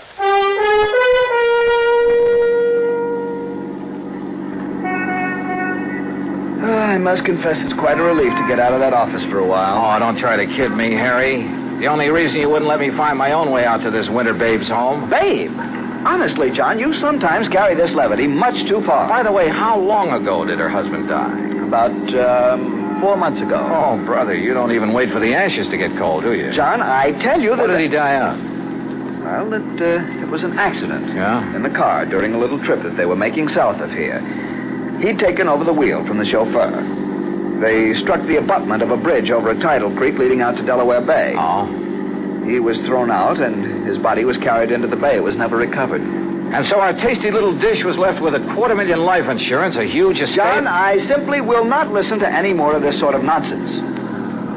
Besides, this is the driveway up to the house. Lovely place, isn't it? It was lovely. There must have been over an acre of perfectly tended lawns and gardens. And in the middle, atop a slight rise, was the main house, built of solid white stone of some sort.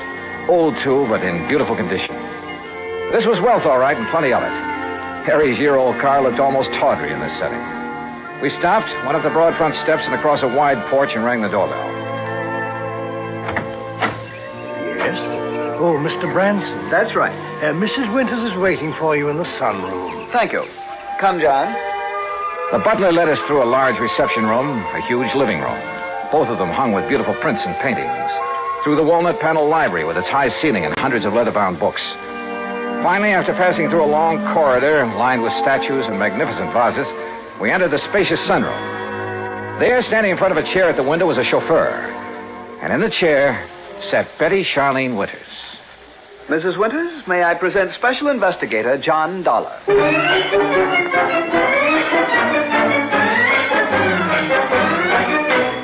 Well, she was a cute little thing, that I will say. But instead of a young, blonde, and beautiful, well, let's face it, she was 70 if she was a day. All my dreams of a high old time during a week at a mountain lake suddenly vanished into thin air. How nice of you to come, Mr. Dollar.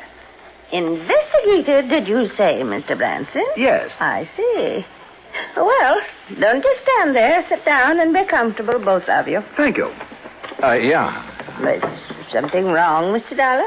No, not at all. Oh, Haskins here's my chauffeur and general handyman. Hi, Haskins. Mr. Dollar? I've just asked him to get the statue ready for our little trip. You may go now, Haskins. Oh, thank you, madame. No, wait, please. I wonder if I might see this thing we're taking up to the lake, Mrs. Winters. Well, of course, it's right there in the corner behind you, Mr. Dollar. The cherub. Cherub, huh? Oh, This? Isn't it beautiful? Well, it was a cherub, all right. About 4 feet high with a couple of doves fluttering around its feet. At least that's what I gathered from the garish paint on it. Believe me, it looked like something a third grader had slapped together as a joke on his modeling class. Now, I'm no artist, but so help me, I could have done better myself with a handful of mud and with my eyes closed. An old family piece, Mr. Dollar. Antique. I started to say what I was thinking, but then Haskins lifted the atrocity off its pedestal and left with it. Haskins has made a special box for it. He'll place it in the car so we can leave with it tomorrow. You are ready to leave on such short notice, aren't you, Mr. Dollar? Well, now look, Mrs. Winters, Yes, his luggage is right outside in my car, Mrs. Winters. Then, Eric, you may fetch it and put it in one of the guest rooms. Very good, madam. By the way, I hope you know how to drive a Piercero, Mr. Dollar. Pierce? Or did you think perhaps Haskins would drive us up to the lake? Well, I don't know. No. Haskins is leaving today on his vacation. And I wonder if he will come back. Why do you say that, Mrs. Winters? Oh, I've been having some trouble with him. Oh? I thought you were always eminently satisfied with Haskins. Until recently. Until the death of my husband. He's been... Well, if he doesn't come back, I shall have to replace him. But now, Mr. Branson... Yes? You're a bit of a rascal. You didn't tell me you were bringing a detective to go along with me. Investigator, Mrs. Winters. Insurance investigator.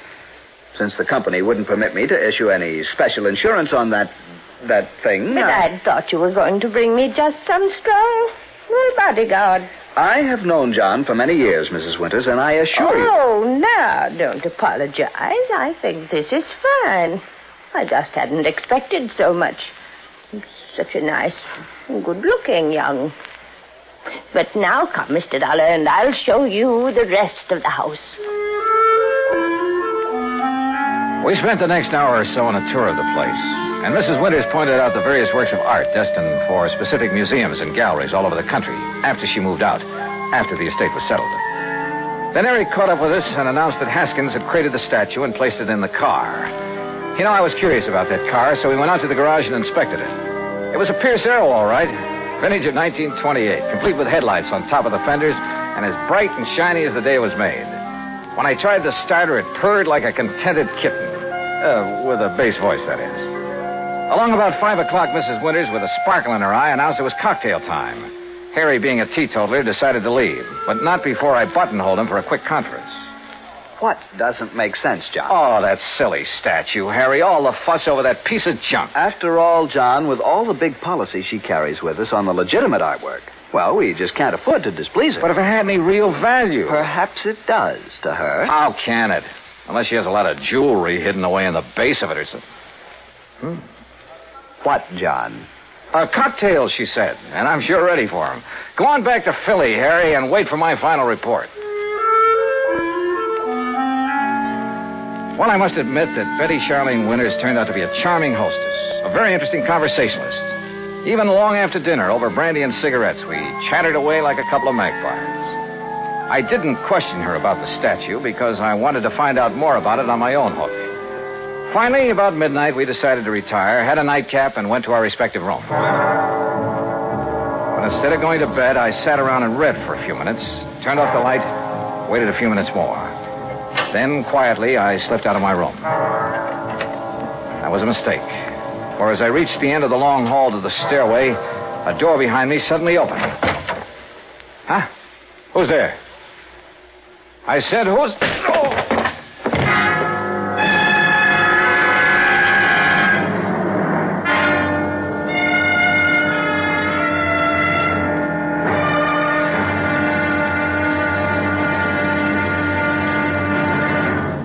Act 2 of yours truly, Johnny Dollar, in a moment.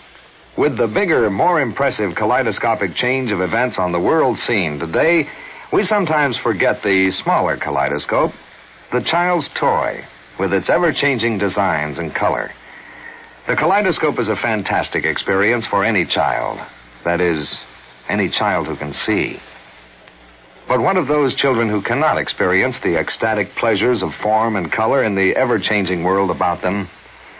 This problem has bothered many, and many such people have tried to solve it. One-time soldier in the United States Army, Robert Neiman, is one of them. Captain Kenneth Moyer, also of the Army, is another. Both men, while stationed in Japan recently, set about the task of raising funds for the purpose of providing eye examinations and operations for sightless Japanese children. In return for this gesture, Japanese eye surgeons did not charge for their services. For those children who could not be cured, Braille typewriters were purchased and donated for training purposes in the hope of giving a few more people useful lives. Both Neiman and Moyer worked independently of each other. Neither knew of the other's interest in such a gratifying project. Both have continued the work with enthusiasm. The results of their efforts, when a blind child sees again, or perhaps for the first time, that is their reward. For a child, as for an adult, new sight leads to understanding.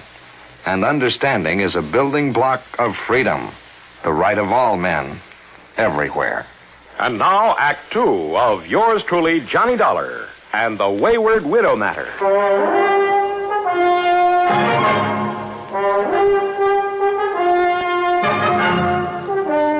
When I came to, it was morning, and I found myself in my pajamas lying comfortably in my bed in the guest room. But there was nothing comfortable about the lump on the back of my head. Whoever had slugged me out there in the hall had meant business. I got up painfully, went down the hall, and made a quick check of the room from which the attacker had surprised me. It was just another guest room. I showered, dressed, and went downstairs, where I found Mrs. Winters at the breakfast table. She was very much distressed over what had happened and suggested we go out and look in the trunk of the car immediately.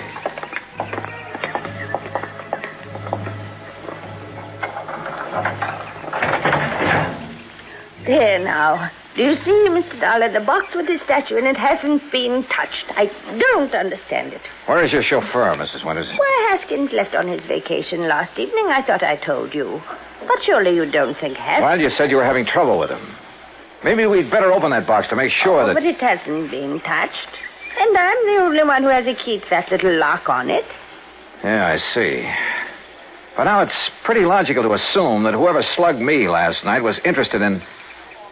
Hey, Mrs. Winters, how long has Eric, your butler, been with you? Why, Eric, the dear boy, has been with me for nearly 30 years.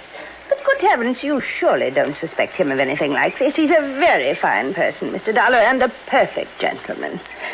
Oh, certainly more of a gentleman than my late husband ever was, in spite of his money. Oh? I must confess that although his death was a terrible shock, well, life has been a great deal easier for me since he passed away.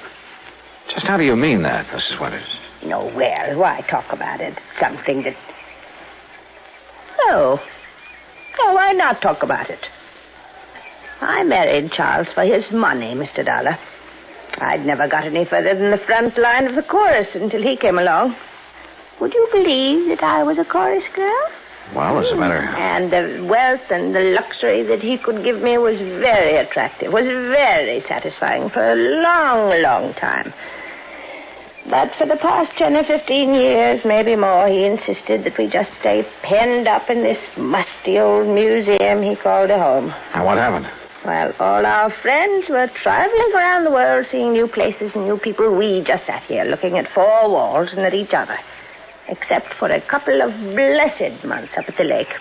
You'll love the place up there, Mr. Dollar. It's new and fresh and modern. I had it built over his protests. Young people came to see us, and it was such a relief from a...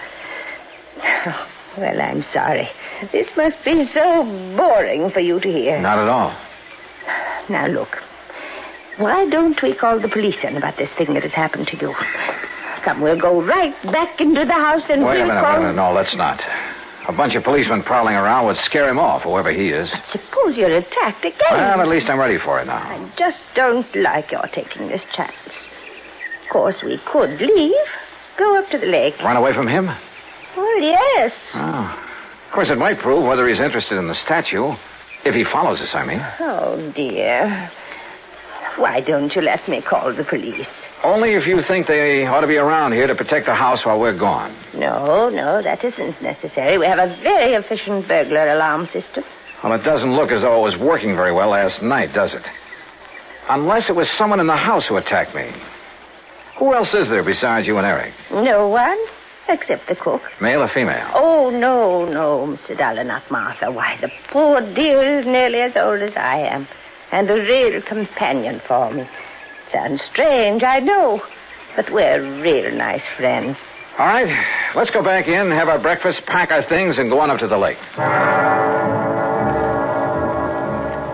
Eric, who served the breakfast and whom I hadn't seen since dinner last evening, kept giving me a rather strange look. And as soon as breakfast was over, I quickly stuffed my things into my handbag and headed down to the garage. Eric was waiting for me there. He insisted that he put my things into the trunk of the car, which killed any chance I might have had to pry open the box with the statue. I started to question him about the night before. But as it turned out, my questions were quite unnecessary. Yes, Mr. Dollar, it was I who carried you back to your room and put you to bed.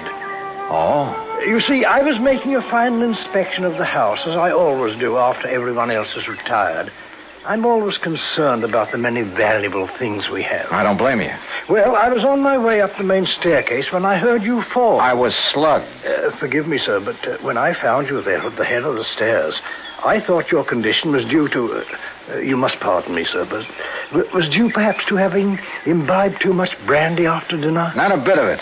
Somebody barged out of that guest room and struck me from behind. But I saw no sign of anyone else about. You're sure? Most certain, sir. Was this fancy burglar alarm system you have turned on? Yes, sir. Well, then whoever did it either stayed in the house until this morning or knew the place well enough to get out without setting off the alarm. But I don't see how that would be.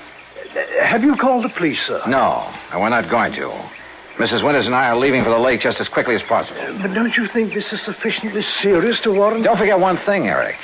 It was pretty dark in that hall. The attack might have been intended for you. Good heavens. But why, sir? I don't know. Oh, dear. Oh, there you are. Eric, you may fetch my bags from my room while Mr. Dollar and I planned the trip. Very well, madam. No, you don't know how glad I'll be to get there. Such a relief from this place. And all the things associated with it.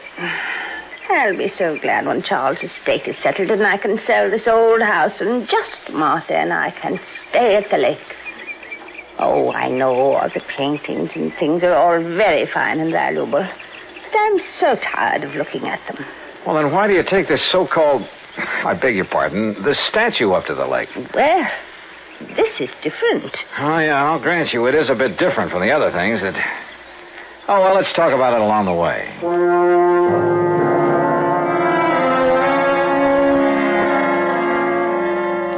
But we didn't. Simply because I didn't bring up the subject again. Why not? Because a couple of pretty wild ideas had begun to peck away at the back of my brain. Ideas just crazy enough to have some basis in fact. The 1928 Pierce Arrow ran like a dream in spite of its advanced age. And Mrs. Winters, in spite of her advanced age, kept the conversation going at a merry clip. There was a sparkling, almost buoyancy about her. And the hunch that had hit me began to grow. We crossed the Delaware River at New Hope on Route 202, and in Lambertville, we stopped at the sign of the Flying Red Horse to gas up the car. That's item 2470. While the attendant was busy with that and checking the tires and battery and so forth, I made some excuse or other and stepped around to the telephone booth at the back. Harry Branson here. Harry, I want you to drive out to the Winters home in Bryn Mawr again. Oh, what for? Just do it, right away. Then call me up at the lake. Well, whatever you say, John, but I wish you'd tell me... Gotta go now. Goodbye. The rest of the trip through the pretty North Jersey countryside was uneventful. And finally, north and east of the little town of Andover, we came to Lake Wawayanda. We drove along a private road to the far end of it, and there, perched on a little cliff above a deep basin, was a real smart, modern brick and glass home. That's right. Straight up the little hill and park in front of the garage. Little hill? I just hope we can make it. Right here. I hope the brakes will hold, or this thing could roll right on back into the lake. Oh, and the lake is so deep right there. Nearly 100 feet. An old mine or something before the water came up. Oh, this is a pretty dangerous driveway. Here now, let me help you. Thank you. One of the first things I'm going to do is have this driveway built up and leveled off and a big stone wall built around it. Yeah, you'd better. Careful now. This is pretty steep. Oh, listen. Yeah?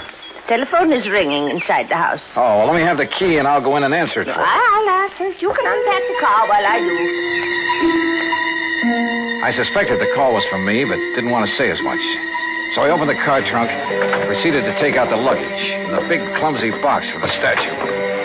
The box was heavy, very heavy. And I wondered how Haskins, the chauffeur, had been able to pick up and carry the statue so easily back in Bryn Mawr. I finally got the box perched on the edge of the car trunk when Mrs. Winters called to me. It's for you, Mr. Dollar. It's Mr. Branson. Oh, okay, I'll take it. Leaving the box there on his precarious perch, I went on up to the house. Right here in the front hall, Mr. Dollar. Oh, all right, thanks. I'll go on out to the car and get my coat and purse. Yeah. Johnny Dollar. John, this is awful. Terrible. As I just told Mrs. Winters, this is...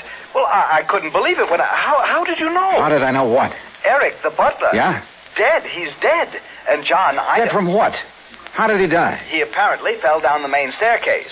The poor cook, Martha, is the only other person in the house. She's beside herself. Yeah, I'll bet she is. But whatever made you suspect something was wrong out here? Call the police, Harry. Make sure they look for a possible blow on the head that might have been delivered before he fell. What? Mr. Dollar's going to fall. So long, Harry.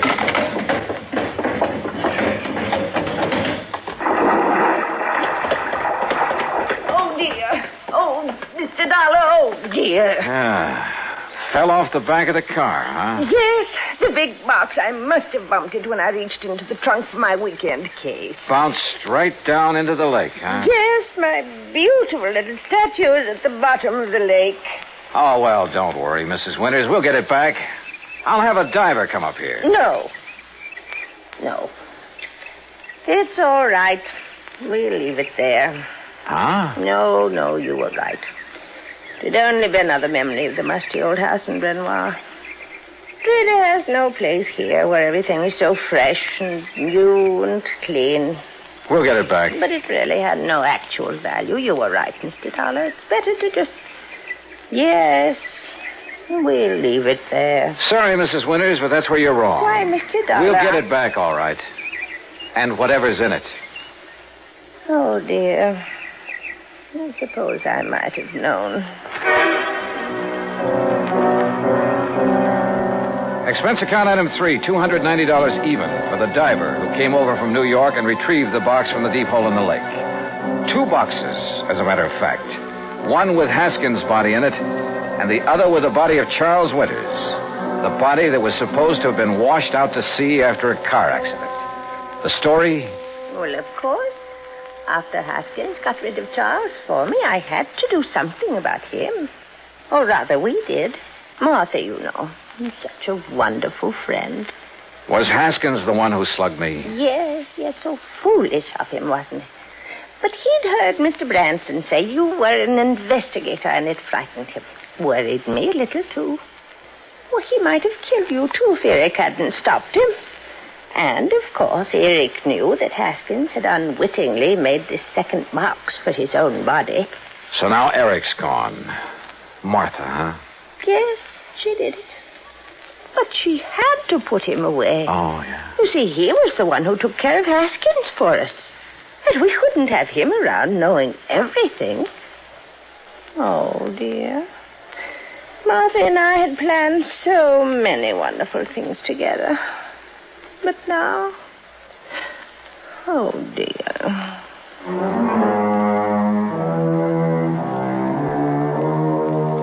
Expense account total, including incidentals and transportation back to Hartford, $365.50. Remarks? Well, I'd rather not say how I feel about a case like this, Harry. A whole crime wave by a couple of apparently sweet old ladies. The legal procedures, and there'll be plenty of them, are up to you and the company, as well as recovery of the insurance paid on poor old Charles Winters. Hey, next time, give me a case that doesn't turn my stomach, will you? Yours truly, Johnny Dollar.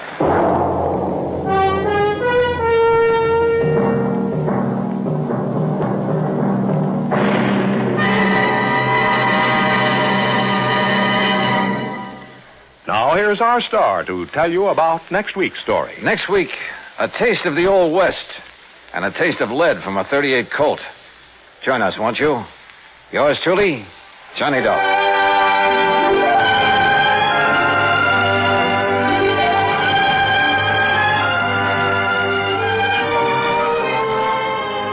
Yours truly, Johnny Dollar, starring Bob Bailey, originates in Hollywood. It is produced and directed by Jack Johnstone, who also wrote tonight's story. Heard in our cast were Virginia Gregg, Harry Bartell, Eric Snowden, and Frank Gerstle. Be sure to join us next week, same time and station, for another exciting story of Yours truly, Johnny Dollar.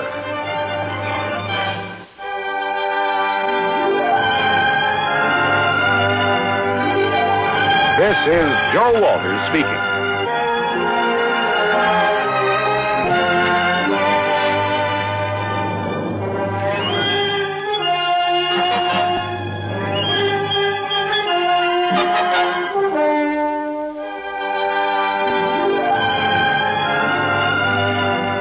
This is the United States Armed Forces Radio and Television Service.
Portions of the following program are transcribed.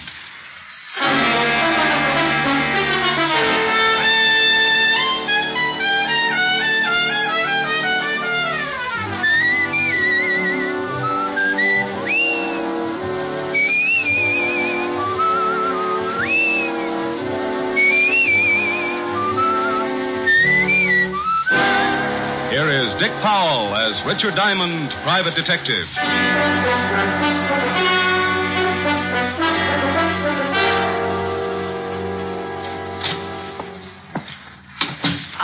Are you Mr. Diamond? Creditor or client? I'm a client. I'm a Diamond. I'm glad. It's a little informal, but hello, Glad. Call me Rick. Oh, no. My name is Julia Bates. Mrs.? Yes, but you don't have to call me Mrs. Bates. I'm a widow, you see. Oh. In fact, it may help our relationship if you call me Julia. Oh, well, here we go again. All right, Julia, you can call me Rick. The fee's $100 a day in expenses. I want you to stay at my house tonight. I said $100 a day in expenses. Oh, the fee is all right, Mr. Rick. Money means nothing. Yeah, well, you think your way and I'll think mine. I'll make out a check right now. No hurry. Anytime in the next 10 seconds. Oh, there. Thanks.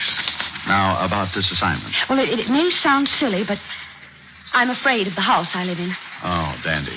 I said it might sound silly, Mm-hmm. but it's deadly serious, I assure you. Oh, I'm sure it is. You see, my husband, Warner Bates, died 3 months ago. Hmm? He was a very strange man and believed devoutly in many forms of mysticism. Oh, yeah. Well, he built this house as a monument to his beliefs and filled it with secret passages and rooms and steps that lead nowhere. Why not move out? Well, I'll be perfectly honest. It's because of the money. Oh. In his will, Warner stipulated I was to live in the house for a period of 3 months following his death. 3 months is up tomorrow. And it doesn't help that Warner is buried in the basement vault. What's he doing? Watching Benny's money? Well, he had a crypt built in the cellar, and a key, the only key to it, was placed in his coffin. What's supposed to happen tonight? Well, let me tell you the whole story. A month ago, I began to hear the strangest things in the house at night, and I found food half eaten on the kitchen table. Ever try setting traps? Well, the worst shot came when I went to the cellar a few days ago. I found footprints in the dust, naked footprints, leading to and from the crypt. Maybe he had to take a shower. Oh, please let me finish. On his deathbed, Warner swore he'd visit me at the end of the 3rd month, and if he could, take me with him back to the spirit world. Oh, and tonight is the night. Yes. Oh, at first, I didn't think it would get me, but... Oh, I'm scared, really scared. Yeah, well, now, look, baby, let's get off this mystic kick. Who inherits if you don't live up to your requirements? Well, that's just it. No one. That is, no person. The money goes to charities and schools. Mm-hmm. Mr. Anderson, the executor of the estate, says the will is foolproof, legal, and binding. Either I live in the house until noon tomorrow or forfeit the inheritance. So what you want me to do is hang around tonight and see that hubby doesn't go death walking. Yes, that's right. You don't have to be there till dark, but, don't be any later than that. Say 6 o'clock? Excuse me. Diamond Detective Agency, freewheeling corpses. Ask the man who kills one. Rick, when are you going to stop those awful slogans? Oh, hello, Helen, baby. Gotta call you back. Got a client. Oh, all right. Is she pretty? I don't know. I'm parked behind a curve. What? Oh, forget it. I'll call you back. Bye. Now, Julia, you better go on home. Where's your broom? Broom? Do you think I look like a witch? You don't look like one. More like the good fairy after she'd heard about men.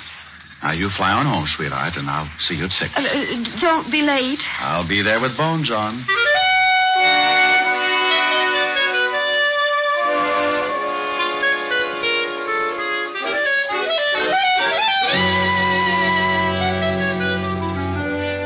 I tried to uncurl my toes and get my mind on business. Thinking of my spooked client didn't seem to help, but it was business. It was getting pretty late in the afternoon, so I put the office to bed for the night, picked up a bite to eat, and went over to the 5th Precinct to keep a coffee date with Lieutenant Levinson. When I walked into the squad room, I spotted Sergeant Otis with his nose in a book. Now, hello, Otis. What's with the book? Don't tell me you're learning to read. Hello, Shamus. How's tricks? The book, Sergeant. What's the book? What book? Lieutenant's inside. He said for you to go right in when you came. Otis, tell Uncle Richard about the book. Oh, it's just a book. Here, I was trying to improve myself. Well, don't feel ashamed, Otis. You've got reason to do that. Yeah, very funny. Let's see. The Art of Graceful Dancing. Otis. Well, what's wrong with me dancing, Shamus? I don't want to be no social outcast. Dancing? Well, maybe. But graceful? Otis, you couldn't be graceful even if your feet did match. Tell you what, though, I'll give you a hand. Now, just open your arms and pretend you have a dame. Go on, I'll start you on a waltz. Well, okay. Da-da-dee-dee-dum, tweet-tweet-tweet-tweet. Da-da. Oh, no, Otis. You look like an elephant with sprained ankles. Now, try again and close your eyes. Ya-da-dum-dee-dee-dee-dee. Otis, where's your button? Otis, put me down. What? Oh, yeah, I'm sorry, Lieutenant. I thought you was a dame. You what? Oh. I mean, I had my eyes closed. I was dancing. Oh, Lieutenant, the shamus talked me into it. Rick, would you mind telling me what you were doing? Saving Arthur Murray ulcers. Yeah, well, come on in and get some coffee. And Otis. Yeah? Shut up. Shall I pour? Please do. You know how I like mine, Walt. Yeah, no cream, 12 lumps. Better change that. I would think so. Okay, how many? Make it 14. Your coffee's stronger than mine. It's not so strong, Rick. Here. Thanks. You better wipe that spot off the desk. The varnish is beginning to smoke. Your jokes aren't any better. Gonna stick around for the Hart game tonight? I can't, Walt. I've got a client with a house full of spirits. What? The dead kind. With you on the job, there'll be corpses jumping out of every window. Yeah. Well, if they start, I'll give you a call. I know. Why don't you give up being a detective, Rick? Play postman or something. Walt, you just don't seem to appreciate my favors. I'm getting late. It's nearly 6. It's a peaceful night, Rick. See if you can't keep it that way. Oh, sure, Walt, sure. This is one night you can take it easy. Give me 2 more lumps, please.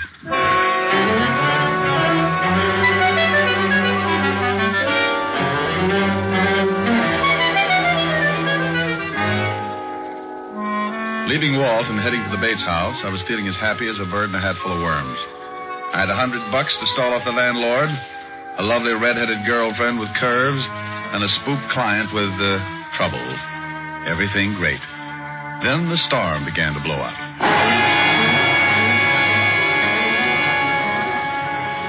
It had started to rain when I saw the Bates house on Temple Street. A big, ugly house straight out of a horror story, with gables and shuttered windows.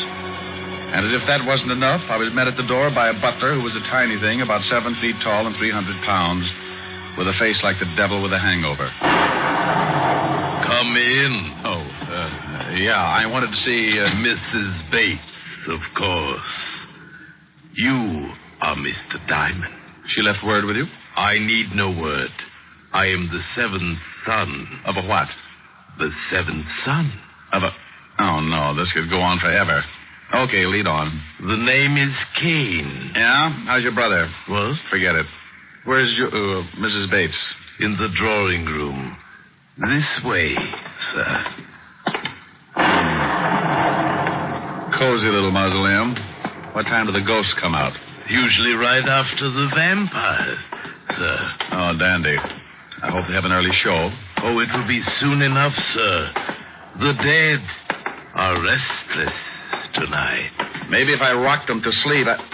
Got a rock? Mrs. Bates. Yes. Mr. Diamond. Oh, thank you, Kane. Hello, Rick. How do you like my house? Oh, it's lovely. What do you use for doorknobs? Heads? And what's with the big zombie? You didn't mention him. Kane? Oh, he's a fixture around here, but I get frightened more when he's around than when he's gone. Oh, well, now you take it easy, baby. Come on over and sit down and let me chase those fears away. Oh, that is an idea. Name me a better. Can I fix you a drink? Oh, I think I'll take a glass of milk, sir. Here you are. Oh, now, hey, look, Crusher, put a bell around your neck or something. One more surprise like that, and you'll be best man at a funeral. My apologies. Your milk, sir. Yeah, thanks, sir. Come on, Julia, let's get back to where we were. And you, Kane, you... Hey, where'd he go? Rick, there it is. Huh? Yeah. That's the way it starts. Listen. It's the stairs to the cellar. Someone's climbing them. What? Oh, it's probably Kane. You wanted me, sir. Kane? Then who... You wait in here, Julia. I'll go out and get our nosy friend. The cellar door is at the end of the hall.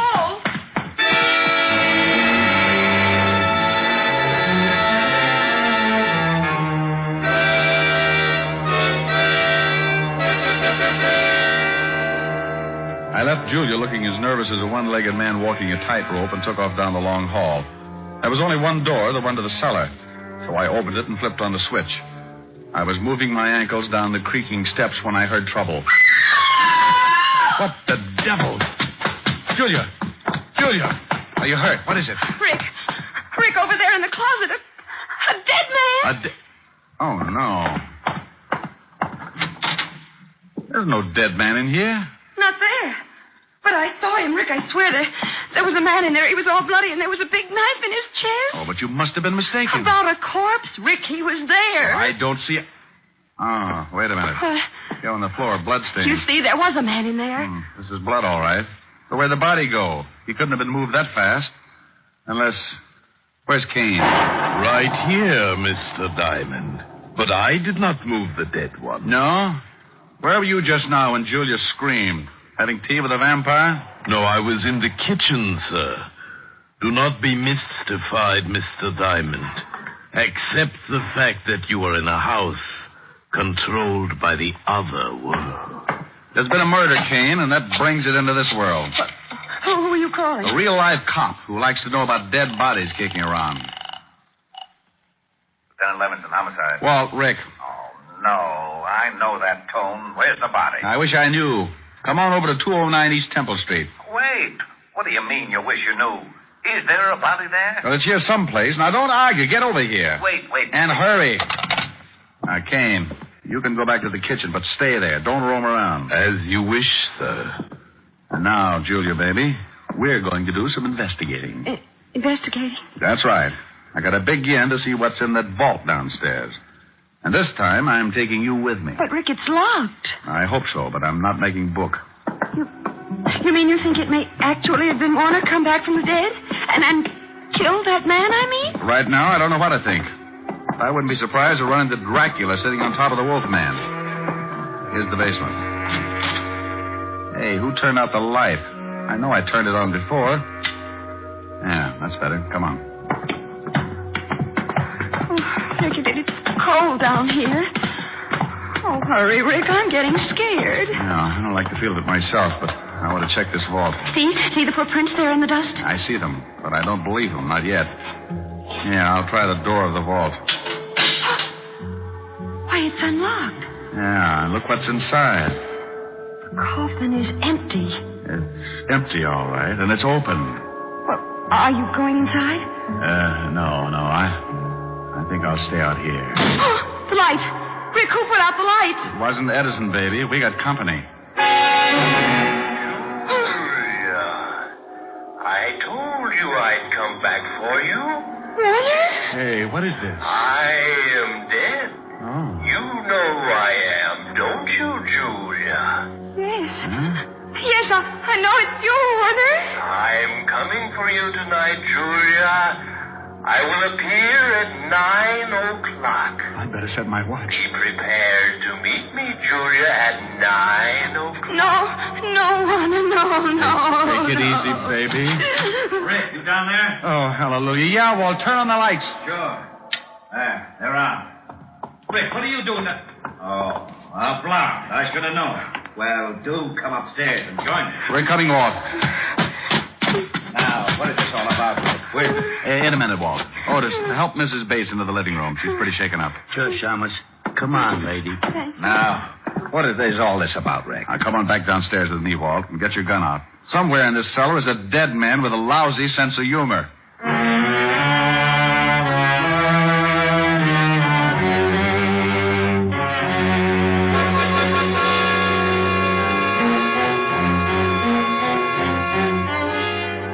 Well, we searched the long cellar but good while I briefed Walt on the events of the evening. Neither was much of a success.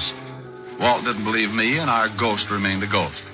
As we went back up into the living room, I was at a point where I didn't believe the things myself. They couldn't have happened, but they had. Hey, Otis, where did Mrs. Bates go? She went upstairs to pack, Shamus. Said she was going to leave. Leave? And give up her dough? Oh, for Pete's sake, she can't... Not just because of this ghost house. Ghost house? Oh, this is the wackiest yet. Rick, if I didn't know you were so... Walt, do I look like I'm happy about these things?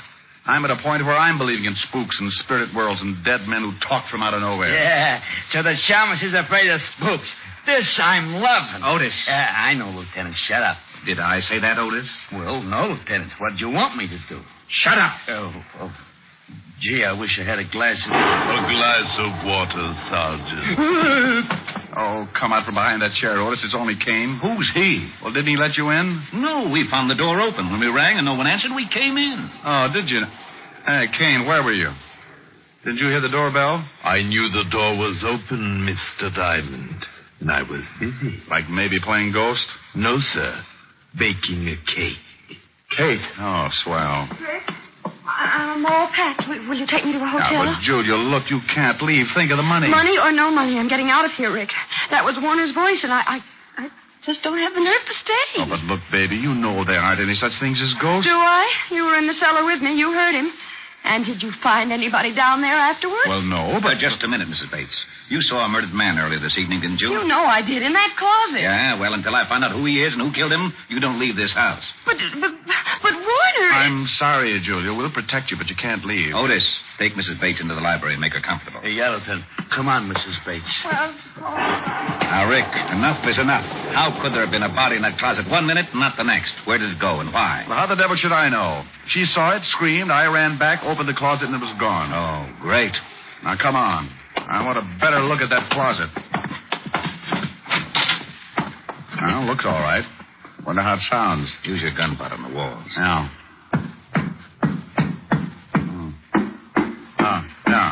Yeah, this is it. Yeah, but where's the latch? Must be some way to open this section. Try those hooks. Yeah. No, not them. Maybe this rack. Hey, look. Secret room, just like in the movies. Oh, there he is. Yeah. We found the corpse, Walt. And how he disappeared so fast. Oh, some mess. Blood all over him. Walt, hey, this is no corpse. What? Oh, now, don't start that. No? Well, look at it closer, Walt. It's a dummy. Well, it is. A wax dummy with blood smeared on it. No wonder I wasn't meant to see it. Oh, this is it. I'm getting out of this crazy house. Corpses that talk, corpses that aren't corpses. I've had enough. This is just plain ridiculous. Now, wait, Walt. Someone planted this dummy, and someone is trying to scare Mrs. Bates out of this house. That same someone is in this house right now, and if he isn't stopped, it may mean her murder.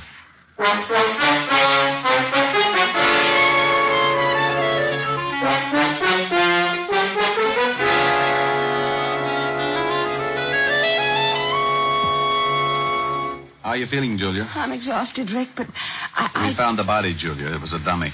A dummy? Well, then there wasn't any murdered man? No, this whole thing is a bluff, even that voice in the cellar. Oh, no, that couldn't be. That was Warner's voice, Rick. I know it was. And he's not in his coffin. I know, baby, and I think that's all phony, too. Now, tell me, who knew that only key in the coffin business? Well, just myself. And Mr. Anderson. Anderson? Oh, that's right. You remember, he was Warner's lawyer. Oh, yeah. Now, how about Kane? Did he know of the key? Well, I don't know, Rick. He may have. Warner confided in him a great deal. Rick, this isn't getting us any place. Come with me. Otis, you stay with Mrs. Bates. Yeah, Lieutenant.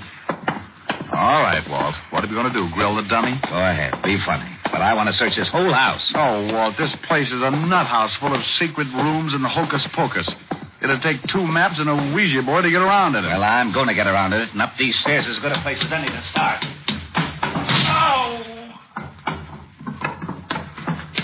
Hello, Walt. Oh, stairs that lead to a blank wall. Rick, that's too much. Now, would you stop playing games? Playing games, he says. Oh, where is my bicarbonate? Here you are, Lieutenant.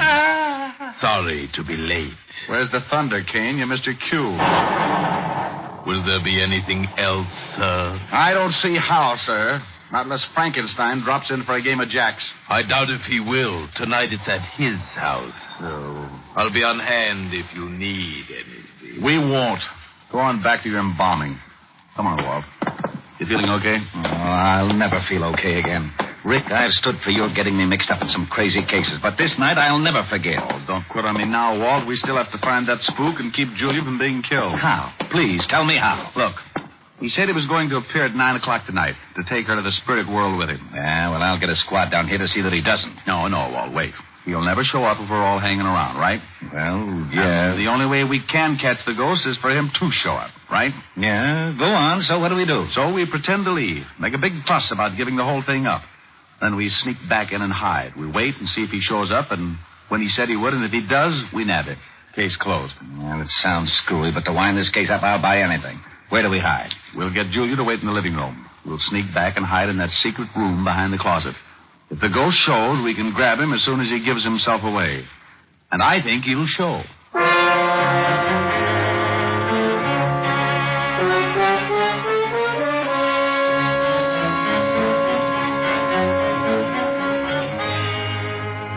After getting Julia to agree to the idea, Walt, Otis, and I made a big thing about leaving the house. Then we sneaked back in and hid in the secret room back of the living room closet. The closet door was open enough so we could see Julia pretending to read on the couch. And for the next few centuries, we waited.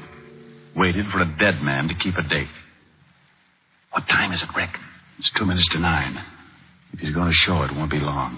Hey, you think a dead man really can come back to life? If you don't shut up, Otis, I'll give you a personal chance to try.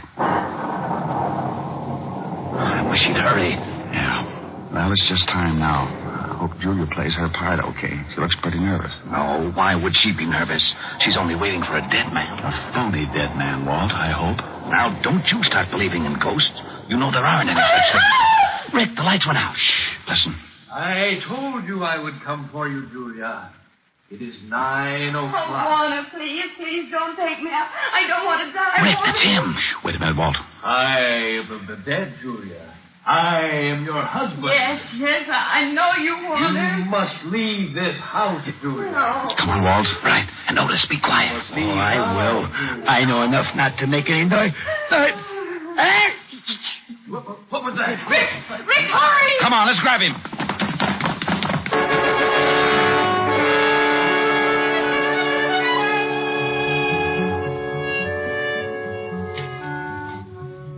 We all took off after the ghost. It led us on the screwiest chase yet, in and out of the secret passages, upstairs, and then back downstairs again.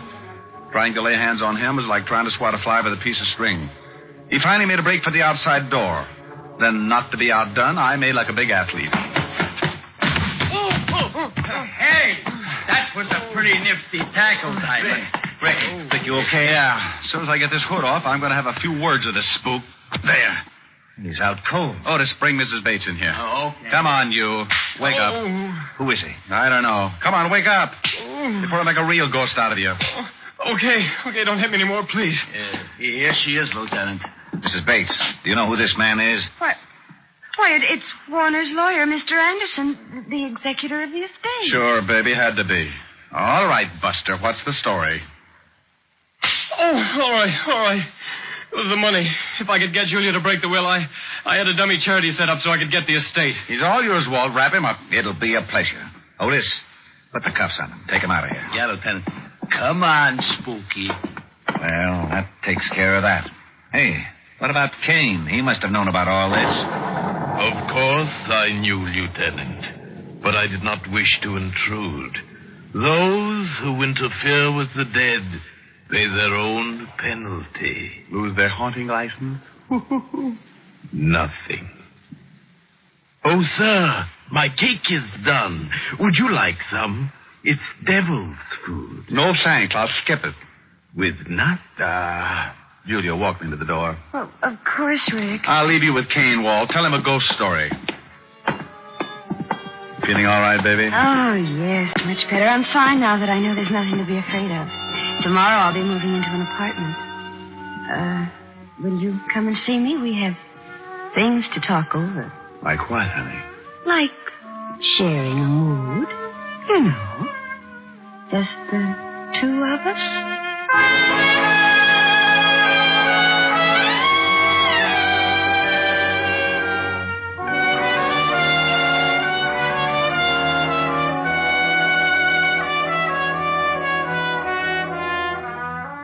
With that, she reached up and showed me what she meant with a big smoochie. Oh, I'd have probably stuck around, but I was afraid the house would be too disturbing. I wouldn't have minded having to get up to chase the bats out of the room, but with Kane showing up every time I wanted something, well, that could have led to complications. So I left Walt and Otis to clean things up, bid a not-too-fond farewell to Kane, and went from the house of horror to the one that was full of redhead and a piano. The redhead was wearing a red dress with a new, you know what I mean. Well, did you think you were going to make it? I had a tough case tonight, honey. Thought I might not get away at all. Mm-hmm. I'll bet you did. Why, Helen, baby, all of a sudden you sound suspicious. Without any effort, darling. Especially when it comes to blondes. Blondes? You mean girls? Girls. Blonde girls with hair like this on your lapel. Oh. And the lipstick on your cheek and the look in your eyes. Oh, you know how it is, honey. Brilliant detective saves client's life and fortune. She had to be grateful. Brilliant detective. Just keep on making me so jealous of you, and one of these days the world is going to lose a brilliant detective. No. Someone going to rub out Sam's fate? Oh, what's the use? Oh, now, baby, don't be mad. Come on, let's next. No. I'm upset and I'm unhappy. If I sing, will you be happy again? I don't know. Well, I'll try. I'll sing my real old head off. I need your love so badly. I love you oh so madly. But I don't stand a ghost of a chance with you. I thought at last I'd found you, but other loves surround you, and I don't stand a ghost of a chance with you. Are you listening? If you'll surrender just for a tender kiss or two, you might discover that I'm the lover meant for you, and I'd be true. But what's the good of scheming? I know I must be dreaming, but I don't stand a ghost of a chance with you. Happy? You sang nice. Do we neck? No. No, it's still early enough to catch a late show. Well, if I take you to the show? Yes. Okay. What's the show you want to see? Oh, it's a wonderful horror picture full of spooks. The ghost talks. Oh, no.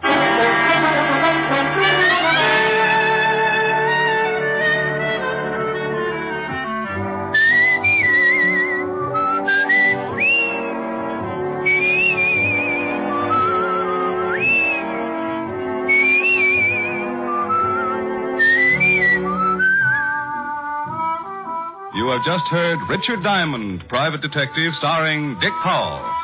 Helen was played by Virginia Gregg. Lieutenant Levinson by Ed Begley. Also in our cast were Wilms Herbert, Joan Banks, Paul Frees, and Robert Clark. Music was under the direction of Frank Worth. Portions were transcribed. Tonight's story was written by Herb Purdom and edited and directed by Blake Edwards. Dick Powell soon will be seen in the screen version of the best-selling novel, Mrs. Mike. Now, this is Tal Avery, inviting you to be with us again at the same time next week when we will again bring you Dick Powell as Richard Diamond, Private Detective.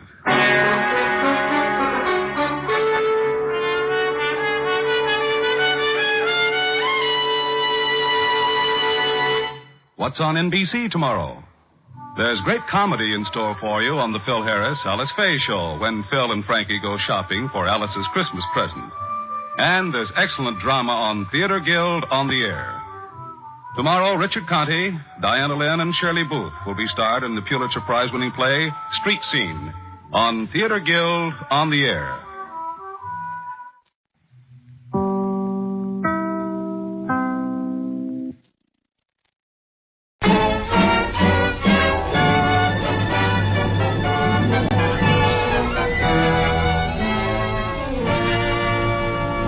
The F.W. Fitch Company presents Dick Powell as Private Detective Richard Rogue.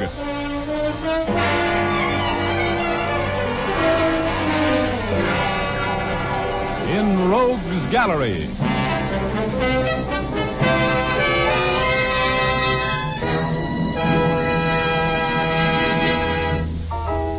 Rogue speaking. Well, tonight you're going to meet some charming people. And you're going to run into a little bit of very fancy murder. The name of the story is little drops of rain. But before we get into our story, here's Jim Doyle, the man from the Fitch Company. Did you know that there are over 50 million men in the United States who shave? Yes, that's a lot of men. It was in the interest of these 50 million shavers that Fitch Company chemists and technicians went to work in their laboratories and came up with Fitch's No Brush, a shaving cream especially designed to give a solid comfort shave. You see, Fitch's No Brush shaving cream contains not one, but 3 important shaving ingredients that work together to give you a smoother, faster shave. It also contains a special skin conditioner ingredient. Men appreciate this ingredient because it has a soothing effect on the skin the instant it's applied, and it keeps the skin feeling smooth and refreshed long after the shave is finished. Men also like the just right consistency of Fitch's No Brush. It's neither too thick nor too thin. It's not greasy and won't clog the razor. If you're among those who prefer a lather cream, try Fitch's Brush Cream. It gives a rich, dense lather that wilts whiskers completely soft for a clean, fast shave. Both Fitch's Brush and Fitch's No Brush shaving cream come in big 25 and 50-cent sizes. Try a jar. You'll find it easier on your razor and easier on you. Thank you, Jim. And now I'd like to tell my story. Okay, here's Dick Powell as Private Detective Richard Rogue in another personally conducted tour through Rogue's Gallery.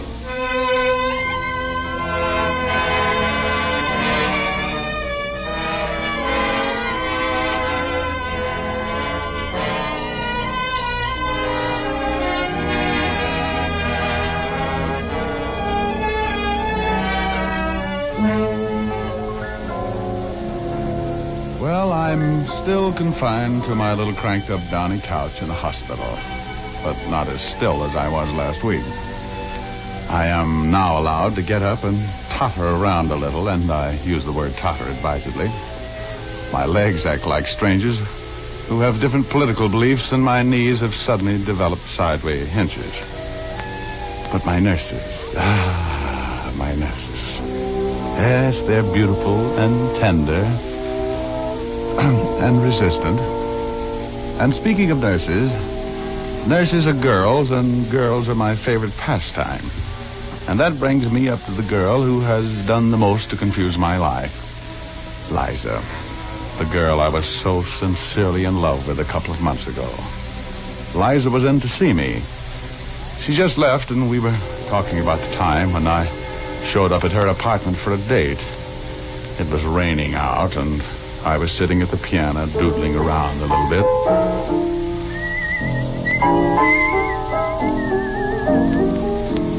I don't want to go to a nightclub tonight, Richard. I'm too tired. Let's just go to a show, shall we? Anything you say, baby. That's the kind of guy I am. I want to see Two Girls and a Sailor.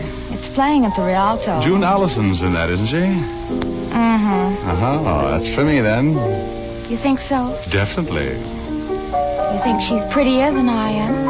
Well, you're not in pictures, Angel. Do you think she's prettier than I am? Well, you're a different type. Are you going to answer me? Oh, you're jealous. How can you be jealous of a girl I don't even know? Give me a kiss. No. No, but baby, I love you. I love you like anything. All right. Pout then. I don't care. June is busting out all over the meadow and the hill. Busts are busting out of bushes, and the romping river pushes every little wheel that wheels beside a mill. June is busting out all over. The feeling is getting so intense that the young Virginia creepers have been hugging the bejeepers out of all the morning glories on the fence, because it's June. You're insufferable, Richard Rogue. Oh, now quit pouting. Come on over here, on the bench by me. Are we going to a show or not? Sure. Get your lipstick on again, and we'll see what... Oh. I'll get it. No, I'll answer. It's probably George. Oh, George. Well, I'll tell him, that homewrecker. Hello. Is Mr. Rogue there? Speaking. This is your call service, Mr. Rogue. We got a call for you. Oh. Who is it? Mrs. Harvey Burgess. Says it's very important. Okay, put her on. Right. Oh, put her on. Who is it? Hello? Richard Rogue speaking. This is Mrs. Harvey Burgess. Yes? I must see you at once, Mr. Rogue. Oh, well, any time tomorrow, Mrs. I Burgess. will see you tonight, immediately. It is most important. Well, can't you tell me about it over the phone? Oh, no. Could you come to my house at once? What's the address? 485 Hillcrest. You'll be well paid for your time. Please hurry. I'll be right out, Mrs. Burgess. Wait for me. I'll be right back, honey. Go on. Go on out to see Mrs. Burgess. Don't mind me, Dick Tracy.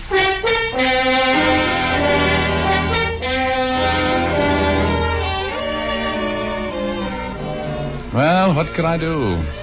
Mrs. Harvey Burgess was the wife of a tycoon with $1 for every Democrat in Georgia. I tried to explain to Liza, but I was talking to myself, and I left for the Burgess residence. I left Liza burning like Mrs. O'Leary's barn. The Burgess mansion was a huge colonial affair. George Washington could have slept there every night. He was at Valley Forge and never seen the same room twice. A butler who talked like he was choking to death on a knowledge pit conducted me into the library and into the presence of Mrs. Harvey Burgess. Oh, my. What a presence. She was sitting in front of the open fire, filling out a hostess gown that didn't straighten out any of the curves she featured. I pulled my eyes back into my head and tried not to look too interested. Sit down, Mr. Rogue. Oh, thank you. I'm in a bit of a hurry tonight, Mrs. Burgess. As a matter of fact, Mr. Rogue, my husband is making a fool of himself. Yes? He's lost his mind completely over a secretary in his office. His secretary. A girl by the name of Helen Stark.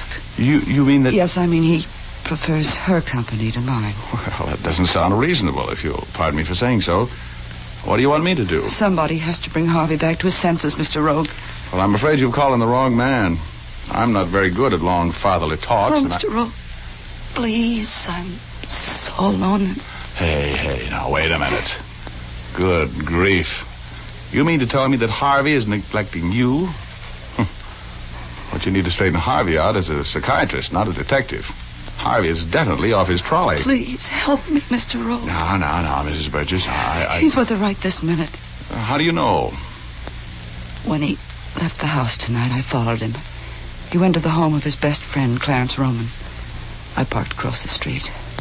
I was going in and face them, but I saw Mr. Roman leave, and I lost my nerve. That's when I called you. Oh, Mr. Rogue, I want you to go out there and talk to Harvey. Tell him I know all about him and that Stark girl, and I'm suing him for divorce. Well, that's not my kind of work, Mrs. Burgess. I'm sorry, but... I don't want a divorce, Harvey. But I do want him back. And I'm sure that if you will do as I say, he'll come back. You must do it for me, Mr. Rogue. Here, where is it? I have $500 here in an envelope. You did? Oh, wait a minute here. Let me see. Oh, is this it? Yes, that's your fee. For going out there with me, Mr. Rogue, and trying to bring Harvey back to his senses. You'll do it for me, won't you, Mr. Rogue? Well, You'll do it for me, won't you, Mr. Rogue? Okay, come along.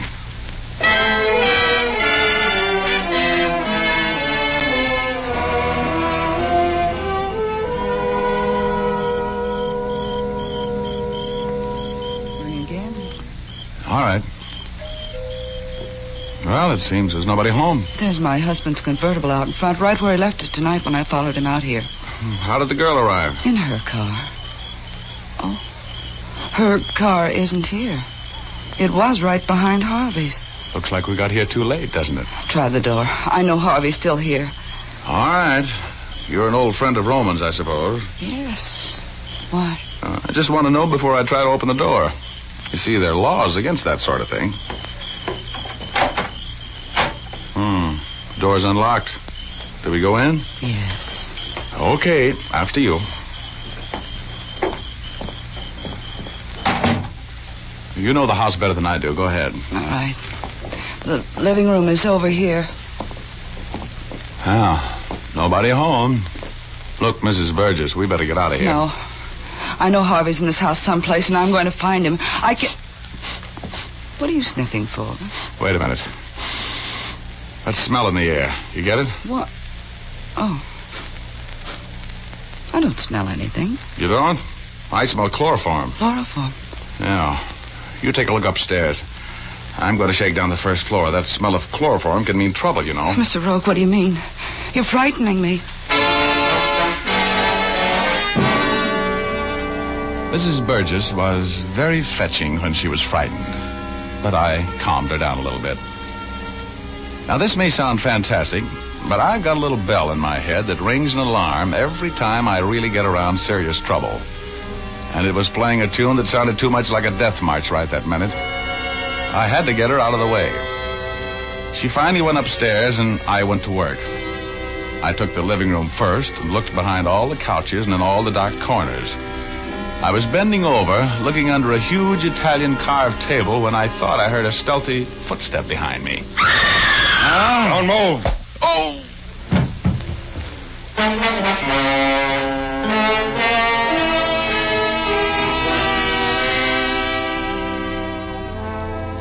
Oh, my ears were still full of that ringing scream Mrs. Burgess had let out as I caught that sock behind the ear and drifted gently through space toward cloud number 8 and my alter ego, Hugo.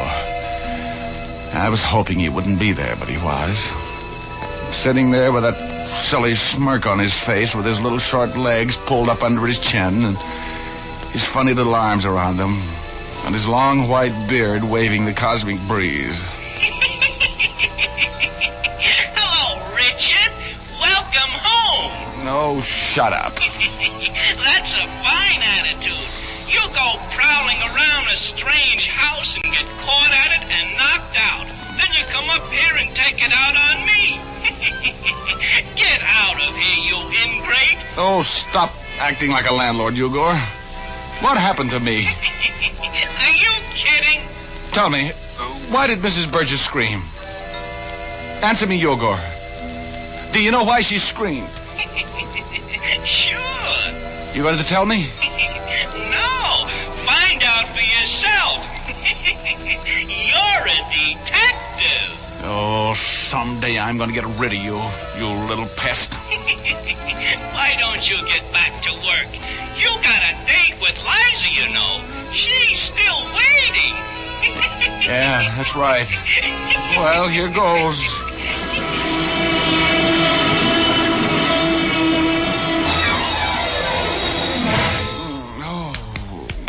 Come on, Rogue. Please, come on. You didn't have to hit him so hard, Clarence.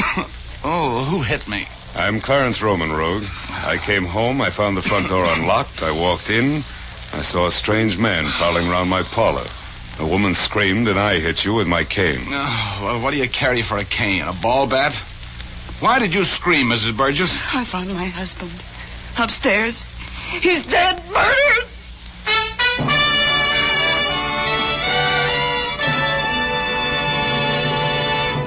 We'll return to our story in just a moment. But now I'd like to say something to the ladies. Do you ever feel like hanging your head in shame because your hair isn't, looking as nice as it should? Perhaps you get discouraged because every time you shampoo your hair, it seems dry and difficult to set. Then for your next shampoo, why not try Fitch's Saponified Coconut Oil Shampoo? This clear golden liquid shampoo is made from mild coconut and vegetable oils. These pure natural oils keep your hair from becoming dry and brittle. When you use Fitch's Saponified shampoo, you can have a shampoo as often as you like, and after each one, your hair will be soft and lustrous, easy to set into your favorite hairstyle. You'll love the glorious quantities of fragrant lather this shampoo makes. It cleanses thoroughly and then rinses out completely without a special after rinse. You see, Fitch's Saponified shampoo contains its own patented rinsing agent. All you do is rinse with plain water, and the rinsing agent contained in the shampoo ensures the removal of all particles from your hair, making it sparkle with cleanliness. Ask for Fitch's saponified coconut oil shampoo at your drug counter, barber, or beauty shop. Look for the bottle with the bright yellow label.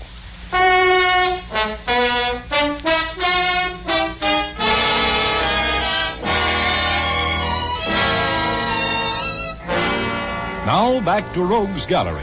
Richard Rogue is telling our story. Well, I had accepted a case for Mrs. Harvey Burgess, a suspicious wife. Yes, that's the Mrs. Harvey Burgess of the Burgess Millions. She suspected her husband of having a rendezvous with Helen Stark, his secretary, at the home of Clarence Roman, Burgess's best friend, and we went out there together. Nobody answered the door, so we went in. My suspicions were aroused when I smelled the unmistakable odor of chloroform. Mrs. Burgess was looking around upstairs while I searched the downstairs. Suddenly I heard Mrs. Burgess scream. My husband! Upstairs, he's dead! Murdered!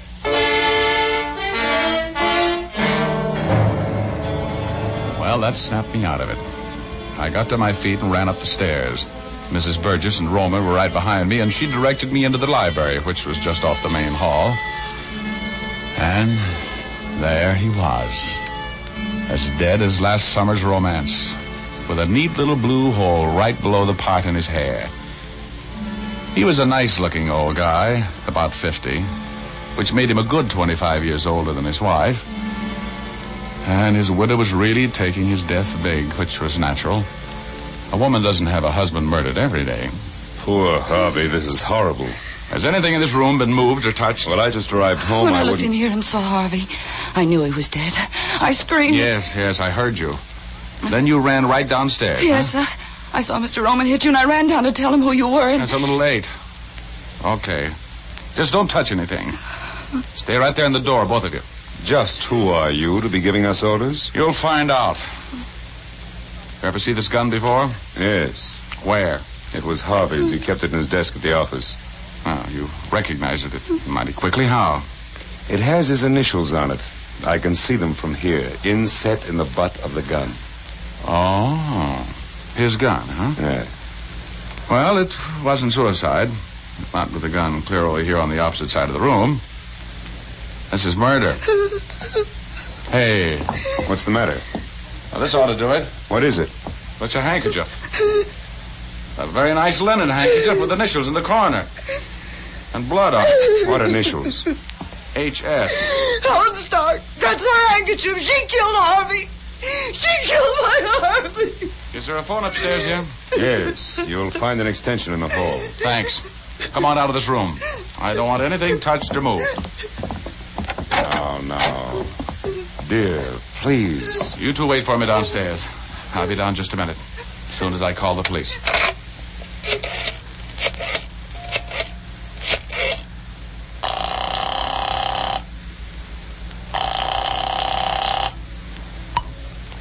Homicide, Urban speaking. Hello, Urban. Richard Rogue. Yeah, who's dead? Harvey Burgess, wise guy. You mean it? You mixed up in another murder, Rogie? Sure. You'd never find a body if it wasn't for me. Where are you? At the residence of Clarence Roman on Cypress Avenue, 2120. Better get the boys and get out here. Be right there. Got any leads on the killer? A couple of vague ideas. Stay there until I get there, Rogue.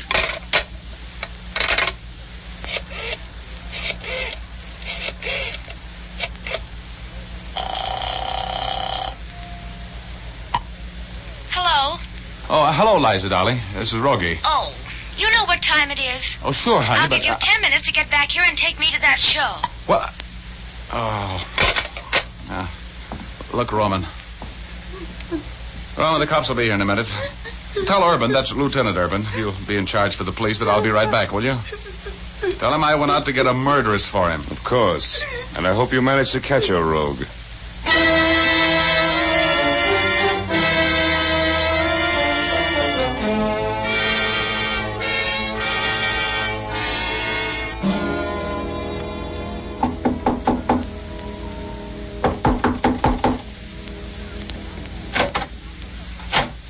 Yes? Good evening. Is Helen Stark at home?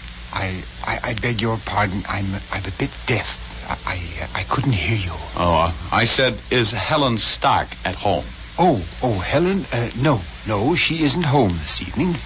Has she been home? I say, has she been home in the last hour? No, she hasn't. I don't know what time to expect her either. But I imagine she'll be home soon, though. You know where she is? Well, she didn't come home from the office tonight. She's working late. Oh. She called you and told you she wouldn't be home? Yes. She said she was going to work with Mr. Burgess. That's her boss, you know, the millionaire. Yes, well, thank you. Could I tell her who called? No, that won't be necessary, thanks. Thanks very much, Mr. Stark. You and Helen live here all alone? Yes, since her mother died several years ago. Are you an old friend of Helen's? No, a very recent acquaintance. Oh. I'm sorry I bothered you, Mr. Stark. Good night.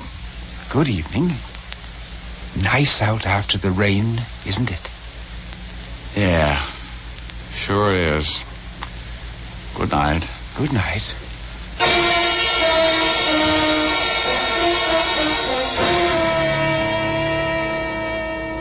Oh, that nice little old guy. It was going to be tough for him to realize that his daughter was a killer. I hated the world as I walked down the steps from that porch and started for my car. I don't like murder.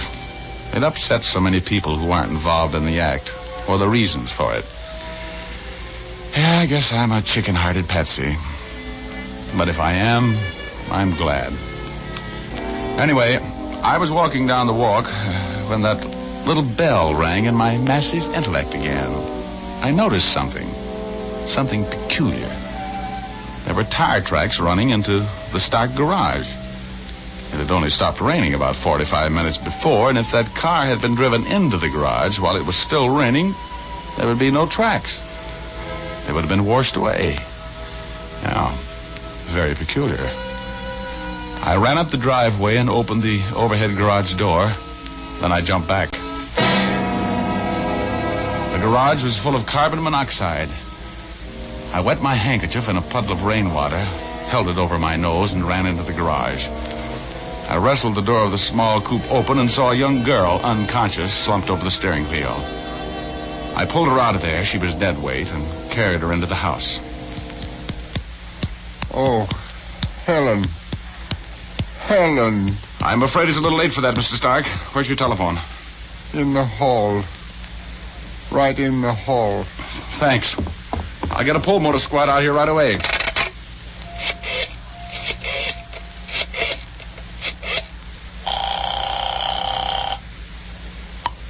Fire department. Get a pull motor squad to 640 Inglewood Drive. Attempted suicide. Bad shape. Rush it. Right. Raymond, Ramsey, Redding, Roman, Clarence.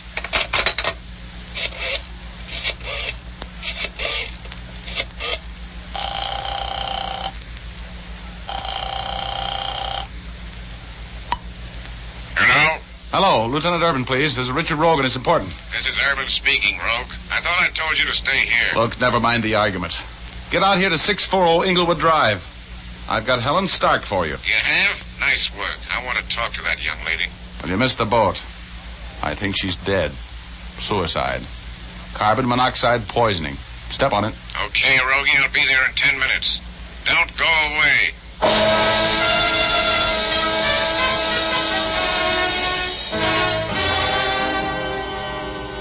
I gave Helen Stark my own interpretation of artificial respiration until the pull motor squad got there. Urban arrived on the heels of the fire department, and we went out and looked around in the garage, made some fascinating discoveries, too. The car had run out of gas and stopped turning over, for one thing, and one thing led to another, to coin a phrase. Anyway, Urban and I made a little deal. I went back to the Roman residence, and while he and his boys were being scientific, I sat in the parlor and talked with Mrs. Burgess and Clarence Roman. Mrs. Burgess had recovered her poise to some extent. They were both very anxious to know all about my daring capture of the Stark girl. I'm glad she's dead. I couldn't stand a trial. I'm glad she committed suicide. Yes, I guess it seemed like the only way out. She wasn't very smart about murder, leaving clues all over the place the way she did. Even the cops would have had her in 24 hours. How well did you know the Stark girl, Roman? Rather well. I'd see her around the office a great deal. Harvey was, well, not very discreet about the fact that he was fond of her. Please, Clarence. Harvey's dead. We should forget those things. He was a good husband. I don't know what life is going to be like without him. I just have an idea that it's going to be pretty simple, Mrs. Burgess. And possibly rather short. What do you mean? I mean that the police suspected you and Mr. Roman murdered your husband and Miss Stark. That's a serious accusation, Rogue. Your husband was suing you for divorce, wasn't he, Mrs. Burgess? He knew you were going to be there with Mr. Roman, his best friend, tonight. So he came and surprised you with Helen Stark for a witness, didn't he? And you, Mr. Roman, you killed him, and then you had to kill Helen Stark to shut her up. This is preposterous. Sit down, Roman. You were right, Rogie. We found Roman's fingerprints on the steering wheel of Helen Stark's car. One of the boys just got back with a report that Roman's shoe is a perfect fit in that shoe print outside Stark's garage. I had nothing to do with it. Clarence killed Harvey, and then he chloroformed that Stark girl, and then... You're in this as far as I am. Shut up! I've got more news for you, Roman. Helen Stark isn't dead. The car ran out of gas just in time. She'll be there to appear against you when you're tried for murder.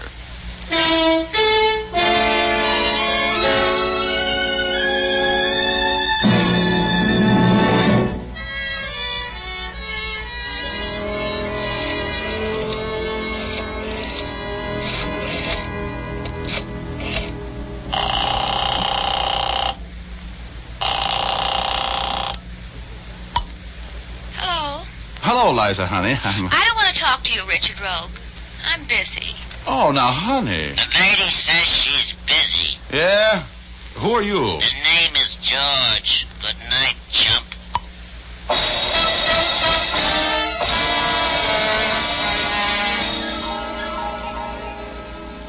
Little drops of rain. The stuff we're getting so much of out here in California right now saved Helen Stark's life. Because if I hadn't noticed those tire tracks, she would have stayed in the garage until it was too late for the Pole Motor Squad to save her. Yes, sir. Little drops of rain put the curse on what was almost a perfect double murder. With the help of my massive intellect. There's only one thing I can't understand. How come a guy as smart as I am gets hit on the head so often? Answer me that, will you?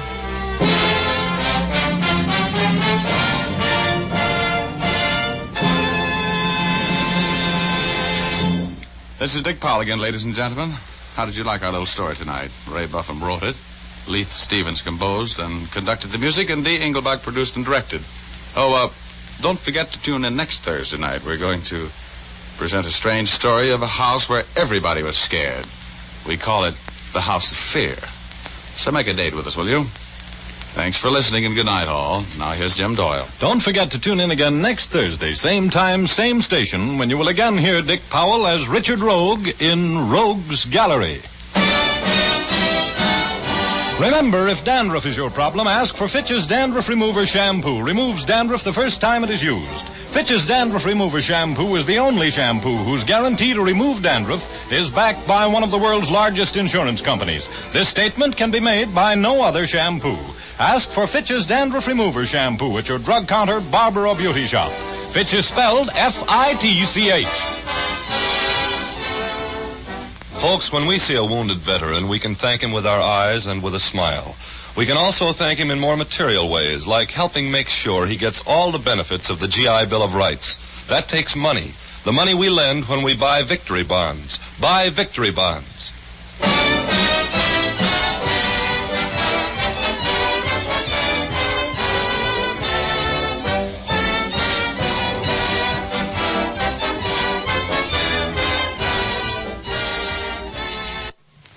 Receptionist isn't here, Jerry. That's strange. Wonder where she... Jerry! That was from the inner office, Pam. Come on. Mr. and Mrs. North, starring Barbara Britton and Richard Denning. Listen as Pam and Jerry solve the mystery, Runaway from Murder.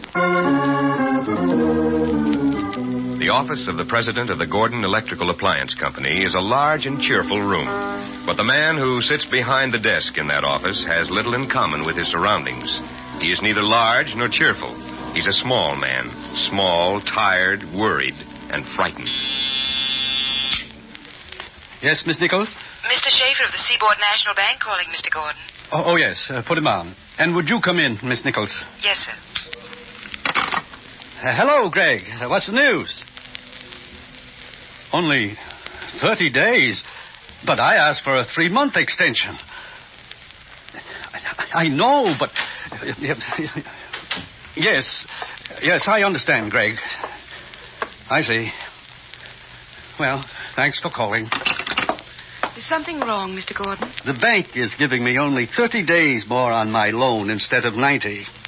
You don't have $100,000 you could lend me, do you, Miss Nichols? I wish I did, Mr. Gordon. You could have it. Thank you, Marjorie. What are you going to do? Oh, I'll raise it somehow. Has that production curtailment order gone out? Yes, I distributed it first thing this morning. You look terribly tired, Mr. Gordon. I am, a little. You should try to get away for a few days. That's impossible right now. I was hoping I could run up to Syracuse for my class reunion. I haven't attended one in 10, 12 years. Would you believe it, Miss Nichols? When I was in college, the one thing in the world I wanted to do was write. Why didn't you? Don't get me started on that, or I'll be telling you my life story. You're much too easy to talk to, Miss Nichols. Maybe that's because I like to listen to you talk. Thank you. Mind if I quote you to my wife and children? Oh, by the way, Mr. Gordon, Mrs. Gordon called while you were out. Asked me to remind you to send a check for $500 to Howard's for the coat she bought for your daughter. 500. All right, Miss Nichols. That'll be all. Yes, sir. Oh. Good afternoon, Miss Nichols. Mr. Harris, I didn't see you. My uncle in. Why, yes, Thank you. I don't think he wants to be disturbed. Well, Hillary. Hello, Uncle Rice. I just got back in the office and I found this on my desk. The curtailment order? Yes. What does it mean? Just what it says, Hillary. I can't afford to throw any more money into heavy appliance production. Am I being transferred to another department? No, you're going to be laid off, just like the rest of the people in your department. I'm sorry. Does Aunt Frida know this? I didn't discuss it with her, if that's what you mean. And I doubt if she'd be particularly interested. She's rather involved in planning the autumn festival at the country club. Yeah. Well, if you ask me, this is a pretty rotten thing to do. Now, look, Hillary. I realize that the prospect of having to go to work for the first time in your life comes as quite a shock to you. But that's it, and I don't want to discuss it. I'm tired, and I have a lot on my mind. And right at the moment, I'm fed to the teeth with greedy, grasping, selfish relatives, including you. Now get out!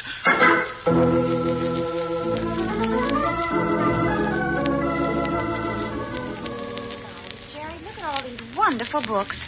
Do you think Mr. Gordon really wants to get rid of all of them? No, I don't think he wants to get rid of any of them, Pam, but from what he tells me, he has no choice. His business has been going badly, and, well, he needs every cent he can get. But all these beautiful editions. It must have taken years to collect them. And when I think how hard I worked to raise those chrysanthemums. What chrysanthemums? In back of the house. What on earth are you talking about? Chrysanthemums? Oh, stupid of me, isn't it? I thought we were talking about rare books. We are. Good. Oh, for a minute there, I was afraid I was getting confused. All that work for nothing, and you don't even remember. Remember what? The chrysanthemums in back of the house. What house? See what I mean? In Connecticut. Don't you remember that summer we rented a house in Connecticut, and I spent months babying those mums, and then we moved back to the city before they bloomed. I never got to see them bloom. It nearly broke my heart. That's how Mr. Gordon must feel. Why? Has something happened to his chrysanthemums? No, Jerry, these books. Oh. He spent years collecting them. Now he has to give them up. Yeah, before they ever even bloomed. Oh, Jerry, you know what I mean. You think I'm being silly. Yeah, and I could kiss you for it. But now let's look over the rest of these chrysanthemum books. I promised to tell Gordon what I think he can get for them, so I'd better get to it.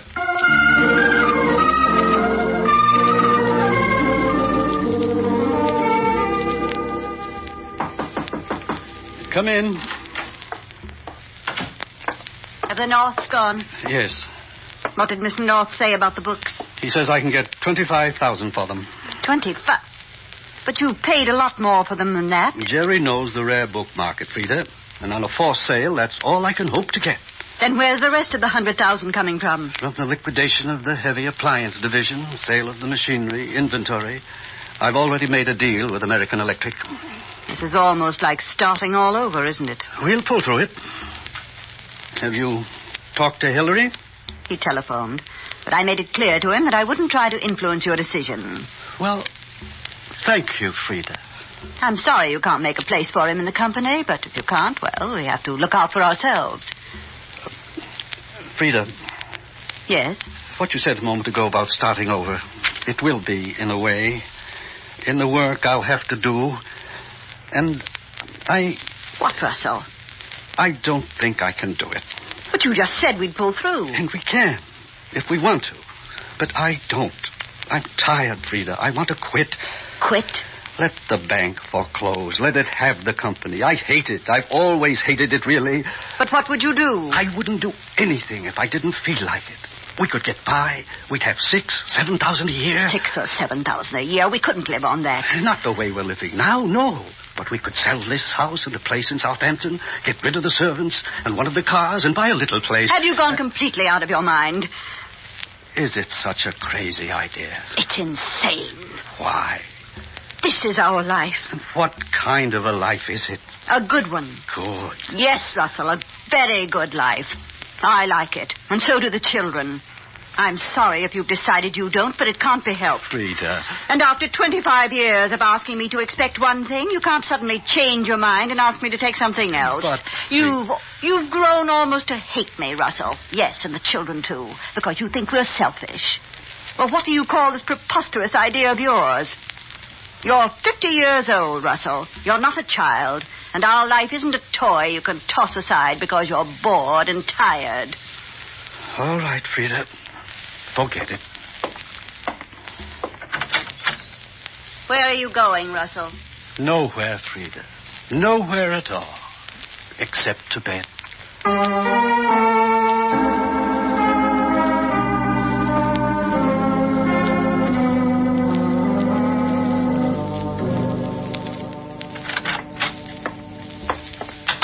Is Miss Nichols in, Miss Rogers? She's in your office, Mr. Gordon. Good morning, Mr. Gordon. Good morning, Miss Nichols. I was looking through your desk for the copy of the contract with American Electric. It's in the lower right hand. I found it. And I found this. Give me that. What were you going to do with it? Give me that gun. No. Not until I know what it was doing in your desk. That is none of your business. I'm making it my business. All right, Miss Nichols. I bought it with the idea of using it on myself. You're a fool. Perhaps. But now that you know why the gun was in my desk, may I have it, please? Take it. Thank you. You won't use it. Won't I? No, Mr. Gordon. You're not the type. You haven't the nerve. All you like to do is think about killing yourself. It excites you. It excuses your mistakes. It convinces you that you're all alone and misunderstood. I hired you as a secretary, Miss Nichols, not as a... But you're not alone or misunderstood. No? No. Russell, not if you don't want to be. I think perhaps you'd better go, Miss Nichols. All right. But let me tell you something, Russell. I don't... Just one thing. Maybe I'm wrong. Maybe you will use this gun. But if you're that desperate, why don't you live instead of die? What do you mean? You have $50,000 from the sale of machinery to American Electric. Yes. And you'll get 25 more from the sale of your library. $75,000. Are you suggesting? I'm suggesting we take that money and go away. We? We, Russell, yes. You and I. But Frida... Oh, don't think about Frida. Think of yourself. Think of me, Russell. Look at me and think about me. I can give you life, Russell, life. Marjorie. And what can Frida give you? Oh, she'd love it if you'd use this gun.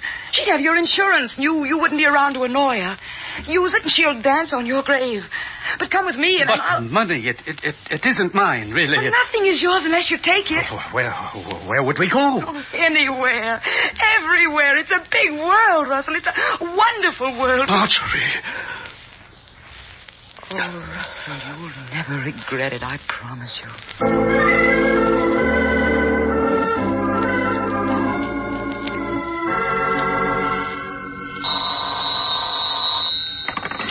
Hello? Hello, darling. Oh, hello, Jerry. Oh, I'm glad I caught you before you left. I want to change our date. Oh, Jerry, you can't make it? No, darling. We'll still have lunch, but instead of coming to my office, can you meet me at Russell Gordon's office? He's in the Harwood building. Well, I guess so, Jerry. Good. I have a certified check for him for the books, and he asked me to bring it over and have lunch with him. He wants to talk to me. What about? Well, he didn't say. Why? Well, I just wondered if I'd be in the way. Why, darling, how can you think that? I don't, but I was just wondering.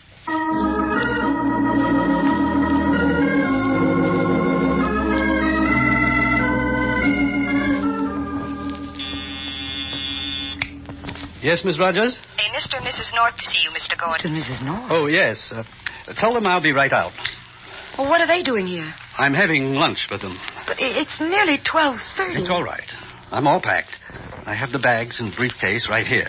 I'll take the North down to the cafe in the building. Did you have to make an appointment for today? Yes. Jerry found a buyer for my books. Oh. He got a certified check, and he was going to mail it. The only way I could get it today was to suggest lunch.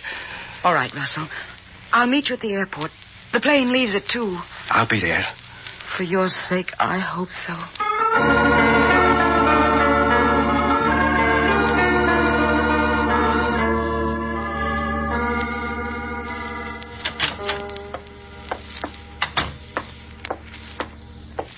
Hello, Miss Rogers. Is my husband in? Oh, hello, Mrs. Gordon. No, I don't think he's back from lunch, but I'll... Oh, excuse me a minute. Gordon Appliances, good afternoon. Mr. Gordon? Who's calling, please? Consolidated Airlines?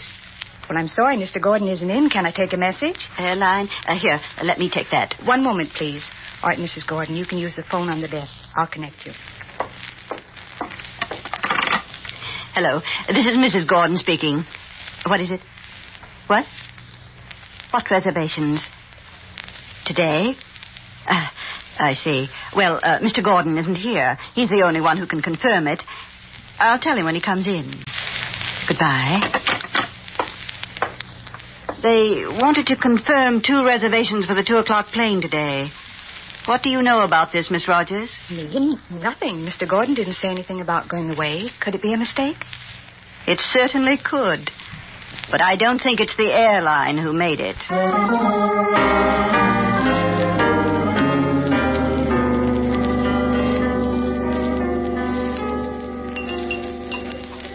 And how's Mrs. Gordon? I haven't seen her since... Mr. Gordon? What?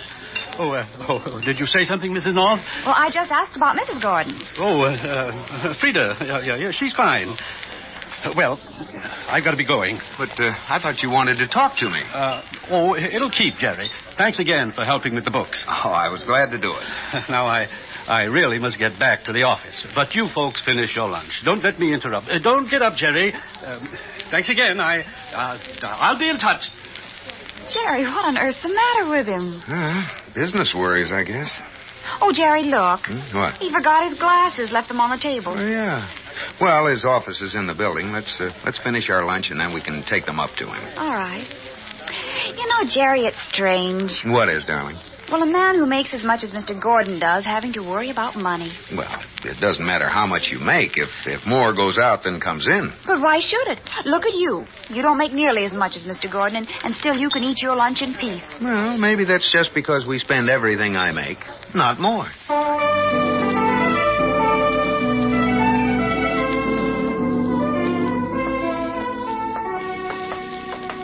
We'll just leave the glasses. No use going in to see Gordon since he's so on edge. All right, Jerry. Maybe we won't after all. There doesn't seem to be anybody here. Well, that's funny. Yeah. You'd think there'd be somebody at the reception desk. Well, maybe she just wanted to get a drink of water. Well, Gollies. that was from the inner office. Oh, look, somebody's coming from Mr. Gordon's office. Holy. What's the matter with her? She's fainted. Oh, Jerry, we better go in and see what happened. Yeah. Uh-oh. Jerry, it's Mrs. Gordon. Yeah. She's all bloody. Is there anything we can do for her? Let's see. I'm afraid not, Pam. She's dead. Oh, here comes somebody. Wait, it's Mr. Harris, Mrs. Gordon's nephew. Mr. and Mrs. North, what are you... Aunt Frida. Don't touch her, Hillary. She's dead. She's been murdered. Good Lord.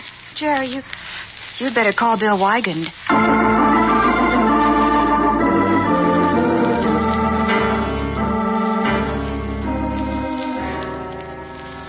And as you came into the building, you saw your uncle getting into a cab. Yes, Lieutenant, he was carrying a suitcase. Have any idea where he was going? No, none. Bill, Miss Rogers is feeling better now. Oh, the receptionist? Oh, that's good. Come along, Mr. Harris. Yes, sir. Miss Rogers, this is Lieutenant Wygand. How do you do? Just a few questions, Miss Rogers. It was so awful, so horrible. I went into Mr. Gordon's office because the light on the switchboard wouldn't go out. And there she was. Yes, she fell against the phone and knocked it off the hook. That's why the light flashed. Now, Miss Rogers, Mr. Harris tells me he saw Mr. Gordon leave the building and get into a taxi carrying a suitcase. You know where he was going? No, but Margie, Miss Nichols might. She isn't here. Not here? That's strange. What makes you think Miss Nichols might know? Well, she may have made the reservations. Reservations? What reservations? With Consolidated Airlines. They called earlier to confirm 2 reservations. 2 reservations? Bill, do you suppose that could explain where the secretary is? Could she be with him? It could be, Jerry. Miss Rogers, are you sure the airline didn't say what plane the reservations were for? I don't know where it was going. Mrs. Gordon took the message. Oh? But she did say what time the plane left. 2 p.m. 2 p.m. Let's see, it's 2 now. Pam. Yes, Bill? Get to the switchboard. Get Consolidated Airlines on the phone right away.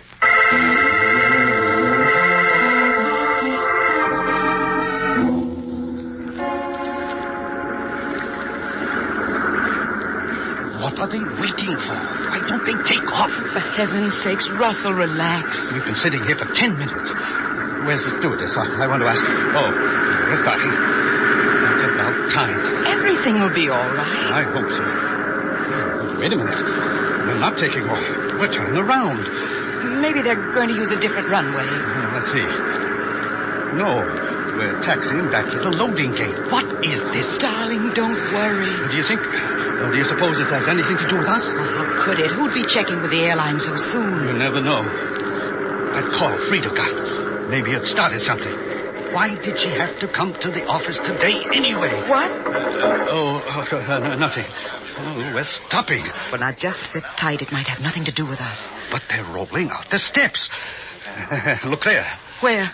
There's a police patrol car out there. And here come 2 policemen up the steps. Russell, maybe we can... Give it up, Marjorie. They're coming for us. We're too late, that's all. 25 years. Too late.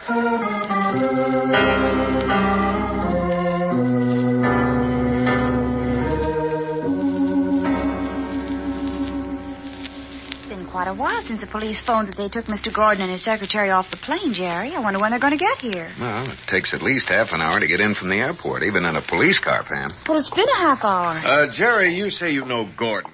Did you know of anything between him and his secretary? No, I'm afraid not, Bill, but maybe... Oh, here they are at last. Hello, Russ. Oh, hello, Jerry. And Hillary. What are you doing here? I just came to pick up my things. Russ, this is Lieutenant Wygand of the police. Look, Lieutenant, you have no right to hold me. The money from the books belongs to me. As for the rest of it, there's no proof I wasn't going to repay the bank. Frida's just trying to make trouble. What? Oh, of course, I realize how things look. No, wait a minute. What'd you say about your wife trying to make trouble? Well, isn't she? Isn't that why you're here? Because of her? Yeah, that's why we're here. But what's this money you're talking about? Well, didn't she tell you? She didn't tell us anything. I don't understand. No, I'm not so sure I do either. Now, suppose you answer my question. What's this money you're talking about? Company money. What'd you do with it? Well, it's right here, in my briefcase. I was taking it with me. Here. It's all in... What's the matter?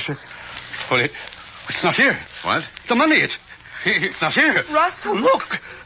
The briefcase is just stuffed with old papers. Yeah. Russell! Mr. Gordon.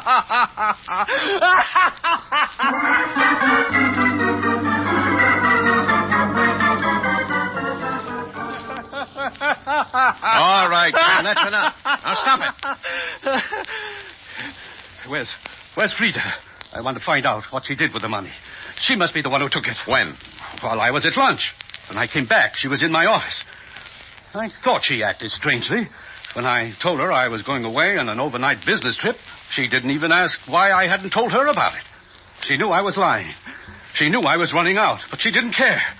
She was happy to get rid of me, I suppose. So you saw your wife after lunch? Yes. And when you left, was she still alive? Of course she was still alive. She's been murdered. Murdered? Russell, you didn't... No. Miss Nichols, when did you leave the office today? 12:30. And you didn't come back again? No. Oh, Bill. Yeah? Would you come over here a minute? I'd like to tell you something. Sure. What is it? Mrs. North, you both must know that I wouldn't... No. How could anyone know? We'll do what we can for you, Mr. Gordon. I'm sorry, Mr. Gordon. I'm afraid I'm going to have to ask you and Miss Nichols to go down to headquarters with me. Jerry, what did you tell him? Never mind that. Let's go. Can't I even call my lawyer? From headquarters. All right. Let's get it over with. Come on. Do you want me to go too, Lieutenant? No, Mr. Harris, you can stay here. But I expect you to be available if I want to talk to you again. Of course, Lieutenant. Let's get going.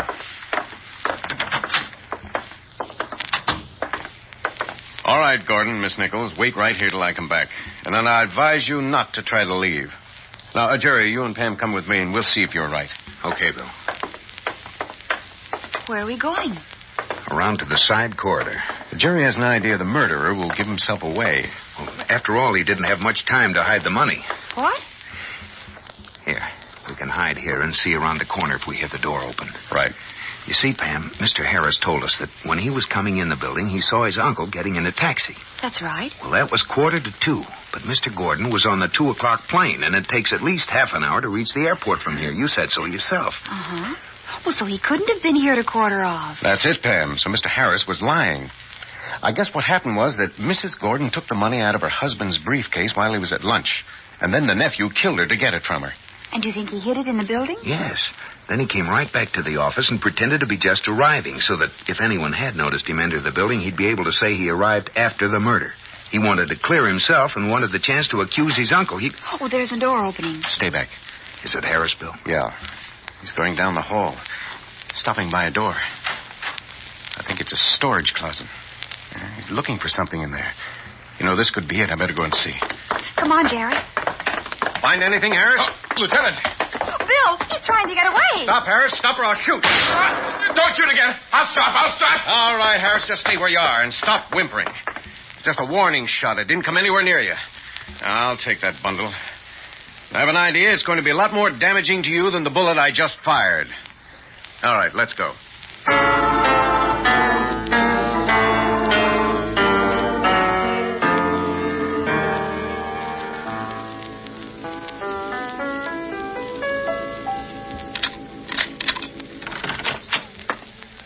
Hey, Pam.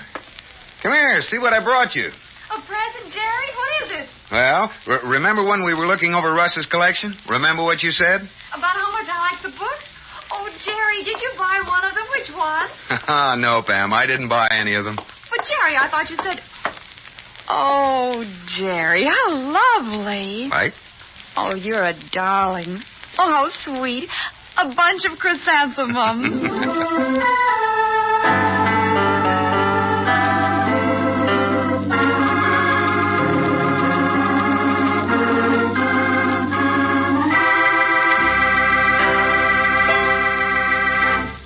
Well, that puts the finishing touch on another Mr. and Mrs. North mystery.